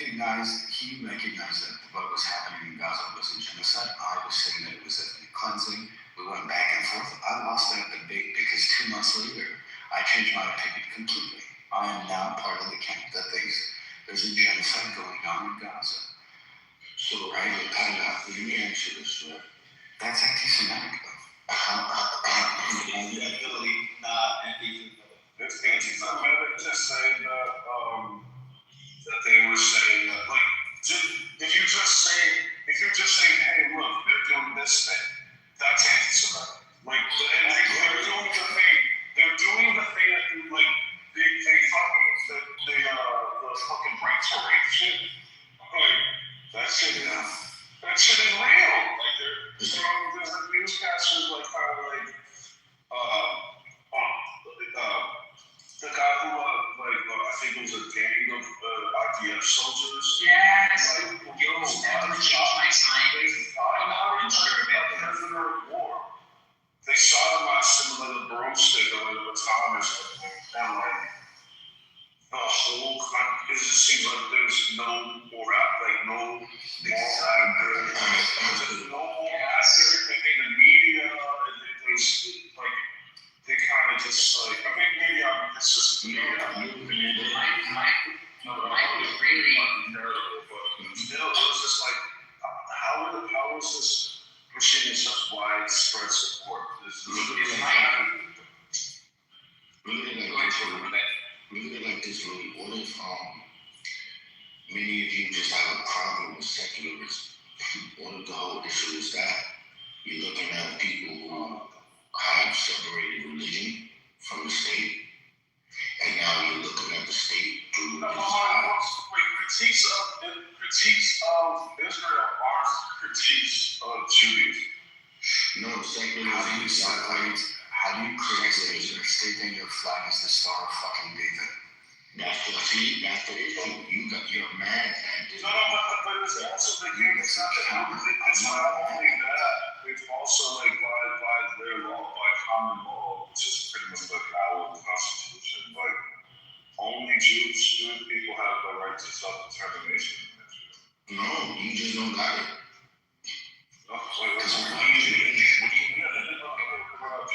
So that they're establishing an atmosphere of political in order for you to be married there, you have to follow the rules. There's no getting married. So we close our eyes. It's not a democracy, man. Yeah, the Those are honest to the Serbians and Golan Heights. They want to honest to the destruction of the 2 Christian quarters in Jerusalem, right? It is secular. How is it secular that the only people being fucking targeted by this government in a systematic way are Muslims who have been there, Palestinians, and Armenians who have been there since the 3rd and 4th century, and Christians who have been there since the 1st century are losing their land and their rights, and the government is not doing anything to protect them, yet they claim it's a secular state. Why is it that there was a fucking what do you call it when you give somebody a medication and they can't have kids? Shit. Castration? Is it castration? No, How is it that there was a sterilization program? It is eugenics, but how is it that there was a sterilization program for the Ethiopian Jewish? How is that there was a sterilization program for the Palestinians? This is a secular state. We don't care about any other religion. We don't care about religion. No. I think religion is considered, right? Like in the United States, it doesn't matter that I'm a Christian if I fucking, or an atheist or whatever, Hindu. If I fucking run a red light, there's like, if I break the laws apply to me the way the laws apply to Calvin, the way the laws apply to Egypt, the way the laws apply to Nathan. So the way it's across the board, like irrespective of what your religion is. And if that's the case, that like all respects what your religion is, and it respects one religion over the next, I think. So you want them to be American? I want a country that purports to be a democracy to actually be a democracy. How many countries in the world like that? I mean, there are a lot of countries that are honest with their hateful and whole, like Saudi Arabia, right? Saudi Arabia is very open and honest about its decency laws. And you know, I mean, it's very open and honest, and they don't go around and say, hey, we're a secular state. I mean, literally green flag of Islam with the Saudi family pressed on. Okay, I'm glad you said that. Look, there's more women dying in Saudi Arabia than all the Palestinians that died since Yeah, you know how many women die in Saudi Arabia? It's more than 40,000 women and children were killed in 1 year, bro. What are you talking about? Yeah, more than that is happening in Saudi Arabia. Daily. And y'all don't care about that. You are crazy. You are crazy. Hey, let me get this cross. Israel is eviscerating a small country whose population is like the average age is like 18. So crazy. They're killing this a bunch of young, scared, disgruntled kids who've grown up like under the thumb of Israeli oppression. That's since they were a baby. They've grown up under the thumb of Israeli protection. And they're young and they're angry and yeah, sure they've blended themselves and their minds just pretty like out there nihilistic ideas. But like shit, dog, like what fucking chance did they have? You know? So don't blame the Israeli for shooting 11-year-old kids playing soccer. I don't blame the 18-year-old Palestinian for picking up a gun. Right? You gotta be equal with your judgments and your critiques on how societies work. It's causal, right? It's deterministic. We can bring it back to the other conversation. If a 10-year-old boy witnesses his brother being killed and then his father disappears and one day he loses his mother because his mother can't get pills and he realizes that all of this is connected because they live in a state that doesn't count them as people, yeah, that 11-year-old boy is going to grow up to be really fucking mad, right? The cause and effect. Hamas exists and they're horrible. But Hamas exists because there's atrocities happening, right? One man's freedom fighters, another man's terrorists. So look, this is Saudi Arabia, right? So at least 356 people were executed in 2025. 69% of these cases. Real quick.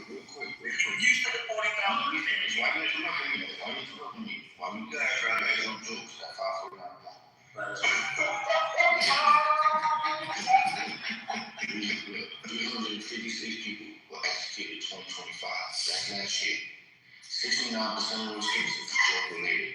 In the United States, half the black people, including Dominic, be crying about black people getting in trouble for drugs. Look, 69% of these niggas over there, y'all don't care about them niggas.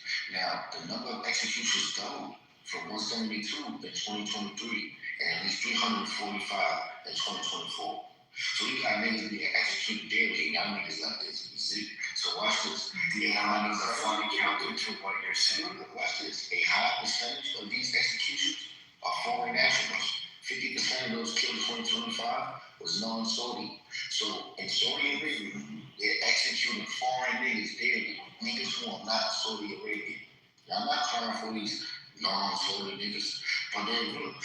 What crime did a Palestinian boy commit compared to a crime that a foreign national took drugs into a country knowing that their country has decency and drug laws? Now, watch this. There's a famous case of a boy where a boy was lashed, an American boy was lashed by a king because that's the way the system works. Let me just say this last part. Yeah, Singapore, now played. Did you guys see something up on the floor in Singapore, bro? It's the last part. 81 people was executed in a single day over there. Ain't none of y'all niggas say shit about all them niggas getting chopped up in one day. Not one day. Yeah, they have. Y'all still take the first and actually what we want. That's not true. They have. It's about it. You're right. We have to care about 40,000 innocent men and 40,000 innocent women and children were killed in a year time who are not combatants. And I'm only saying 40,000 and not including the 30 to 40,000 men because I want to be generous and say, hey, probabilistically, maybe 10% of them are soldiers. But I'm not even going to count any of them that.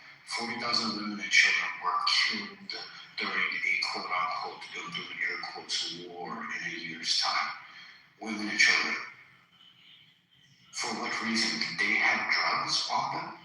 Were they harboring C4 in their vaginas? Were they, actually the truth is they were imminent threat because the women had supplanted in their uterus uranium purifying factories that Iran placed there. And they were at 60%, bro. So that's what I do today. Yeah, so go ahead and get a lot of you. I honestly thought Hamas for October 7th, but not even just because they gave like this new, like a brand fresh new thing. You don't have to ride off Holocaust or whatever, like his name, like what was it? The Antifada, you know, this already these like they gave them a brand new like fucking thing to like point to and say, well, this is we're doing all this shit. The thing really is that they can keep on making that happen. While they're all chill, right? While they're not doing this, it's not like they're just like idling cross, right? They keep on intruding with these land settlements more and more and more, right? Ramping up the shit, right? Doing this little chill design until eventually that's gonna happen. Then they play victim, right? I'm not gonna say well to that. The culture they have is crazy. One of the things that made kind of like Mike like is like the claim that I made. Remember what I told him? Like, look, I'm willing to say the following things. There's a video that's leaked of these people raping this guy with a baseball bat. Let's say a video leaked by this not-fringe video. Whatever. Part that got him was when I told him, like, I'll show you, like, the common people and politician threatening to burn down a fucking military base because they're holding down the men there. Then I'll show you them, like, celebrating these people, right? One of them so confident, gives up his identity, and then he's, like, paraded on TV as, like, this hero, right? I almost didn't find that video. And then, like, when I did, I was like, shit, like, these people are insane. Like, these people really saw somebody get raped by a baseball bat. They were in custody, right? And then we're like, yo, this guy's awesome. How dare you hold him back? Bibi Netanyahu.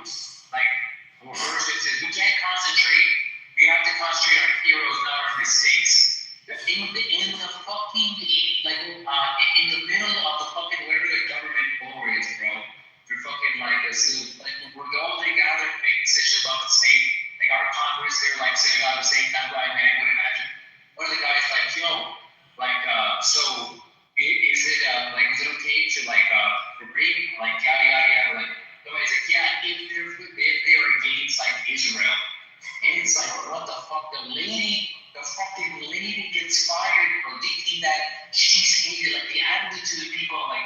Richie fucking made that video, and how dare they stop these men? All the men off in charge of the fucking celebrity for raping somebody with a baseball bat. Was in custody. What the fuck? So this is my issue with what y'all saying. Y'all hypocrites, right? So this is why I call them hypocrites. So in Somalia, right? Somalia alone, you know how good that you know how you hear about Saudi Arabia? Did you hear about Saudi Arabia? Hold on, bro. You know there was a Somali genocide? No. You don't know about the Somali Holocaust. You don't know about the Hadithan Holocaust. Because all you care about is do this and do that, right? So when you look at the Somali Holocaust, over 200,000 motherfuckers were victims. 200,000. And then let's go back to Saudi Arabia, right? Right next door to these motherfuckers. You know, it is illegal for you to, like, just pray your Christian God in public in Saudi Arabia. You get in trouble for that. Yeah, it's illegal. Non-Muslim public worship remains legal, and there are no official churches, no temples, no city bars in the country. You're not allowed to be none of these things. You're allowed to be some of these things in Israel, but guess what? Non-Muslims are subject to the same Sharia-based criminal laws as Muslims. So in Saudi Arabia, they have their own unique laws for that specific country. Israel has its own unique laws for that specific country. The non-Jewish people there, they're not being executed there like they are in Saudi Arabia.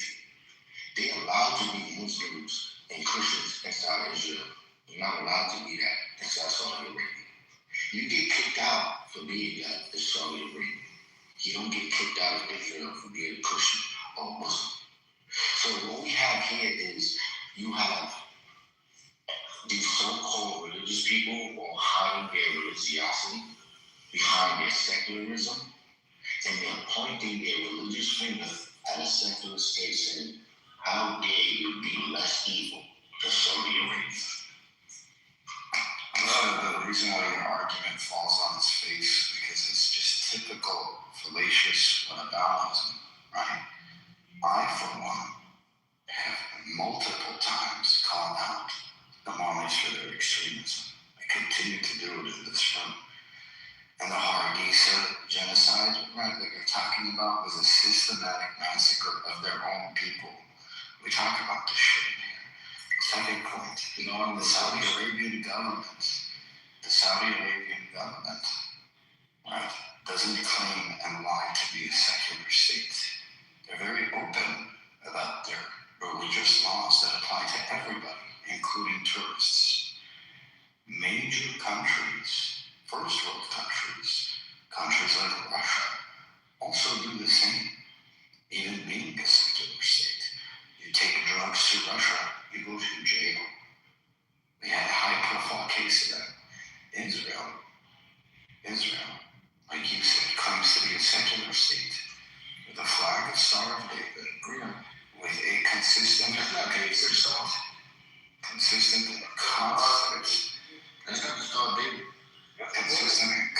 Show me that flag in the Bible. Yeah, we're never certifying the Bible, but like, go ahead out. With a consistent and constant defense of encroaching on other minority groups' land, with the consistent, constant celebration of the destruction of Golan Heights, the destruction of Gaza, the destruction of the West Bank, the destruction of the Armenian Quarter, the destruction of the Orthodox Christian Quarter. And they celebrate it. They fucking celebrate it. All the while, you come here and tell us that it's a secular state. You had an interaction with a Jew recently. And that Jew tells you you're not Jewish. Yeah, because I told him, I'm circumcised. And I pray to the God you believe that you have to change Jewish first, though. So that's not my point. I pray to the God that you believe in, that you get your birthright to Israel. And when you go there, I want you to remember me. And I want you to remember that I told you that these people are going to treat you like shit. And you're going to be called out. That's good because of Jesus, though, not me. No, that's going to be because you're black. No, it's not because you're black. It's because you shit on the state. You could keep keep your mouth shut and don't try to fucking sterilize you, my guy. What are you talking about? They would be all cool, shalom. Once I mention Jesus, I'm telling you, like, most of every interaction I ever seen with Jews on here, it was cool. Until Jacob started fights. But I'm gonna start a fight, and it's not gonna be because I'm black. That's gonna be the thing that keeps me safe, the blackness. Because I'm gonna call out racism. What? Think they're gonna give a fuck? Think they're gonna give a fuck? Look, watch this. You remember that? Oh, little fucking Q-heads, bro. We're not gonna give a fuck. You remember that black nigga that got jumped recently, and he threw his hat up in the air, and niggas like, yo, all the black people came? I know if I'm being recorded and getting jumped by mad white Jews, and I throw my yarmulke in the air, and on camera, when the whole America see that, all the New York niggas see that, it's gonna be a big problem. I mean, nigga, that's my safe part. What are you talking about? He's talking about like, you know what the land of milk and honey. He's talking. I throw my yarmulke in the air, it's gonna come out of nowhere. What? Nah, nigga, I think they gonna come out of the tunnels. They're gonna come out of the tunnels, bro. They're gonna come out of the tunnels like Ninja Turtles. Mad black, mad African nigga.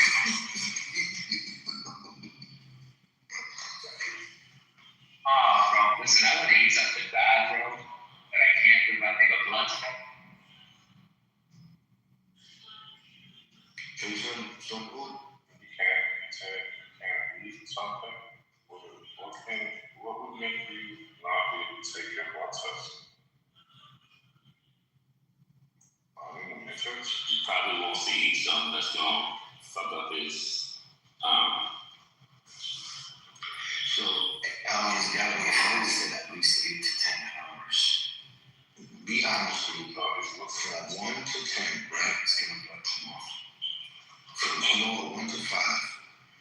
What's 5?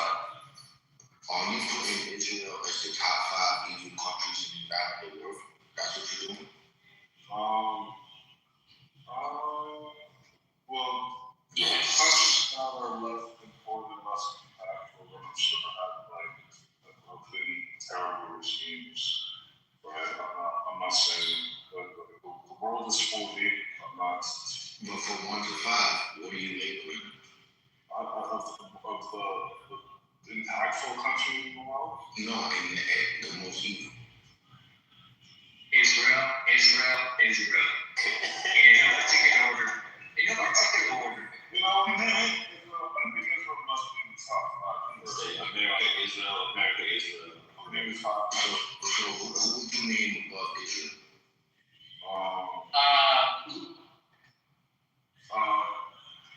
Netanyahu. Like, if Israel has like the equivalent of the Vatican City inside of it, I would be like probably that. That's a big. What's worse than can I think of it? Because like, you see the whole idea of building about Saudi Arabia as an American, which one you think you will be killed in first? How about we do this, Jacob? Just to be charitable for you.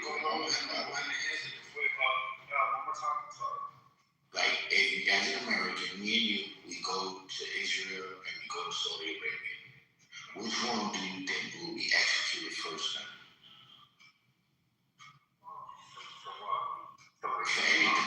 For anything. For me and you, because I know you smoke weed. Say like me and you, we go to a club in Saudi Arabia and in Israel, and we decide to go smoke in the back when nobody looking. And as soon as we smoke, weed is illegal here. But the punishment is probably more drastic. And which one you think will execute us first? Execute. Probably. Yes, execute, like fucking cut our heads off on national TV. I'd say so. And you telling me after we and you get executed, you gonna look at me and say, yo, because Israel is more evil than Saudi Arabia. I'm gonna choke you all the way down. I put Russia in there. I put China in there. I put North Korea in there. See, so I think we getting mad at Israel for nothing. And it's I put Turkey in there. And me, I think that's like, yo, if I had an army and the niggas executing like my little cousins and bullshit like that, I'll tell you wrong with the niggas. One of the greatest things in the world. Probably Syria. They were like gassing people. Shit, I know We're not supposed to gas only like America, China, and Russia, and another country can gas. No one else can gas. Now, movie, be honest. Be fucking honest. You remember that movie with Brad? I think it was Brad Pitt. He's walking and they could put the metal string around his neck and it got tight and it just cut his head off. It's that time. So there was a movie, right? It's like a cartel, and they put Brad Pitt. It was Brad Pitt. They look in the end of the movie. Brad Pitt never died. Brad Pitt was not dying. Never in no movie. Oh my God. You talking about Glorious Bastards? We got the scar on it. That's it. Brother, what the fuck? What type? Yo, what type of fucking keyboard do you have? What fucking 80s special do you have? What fucking American keyboard gonna be?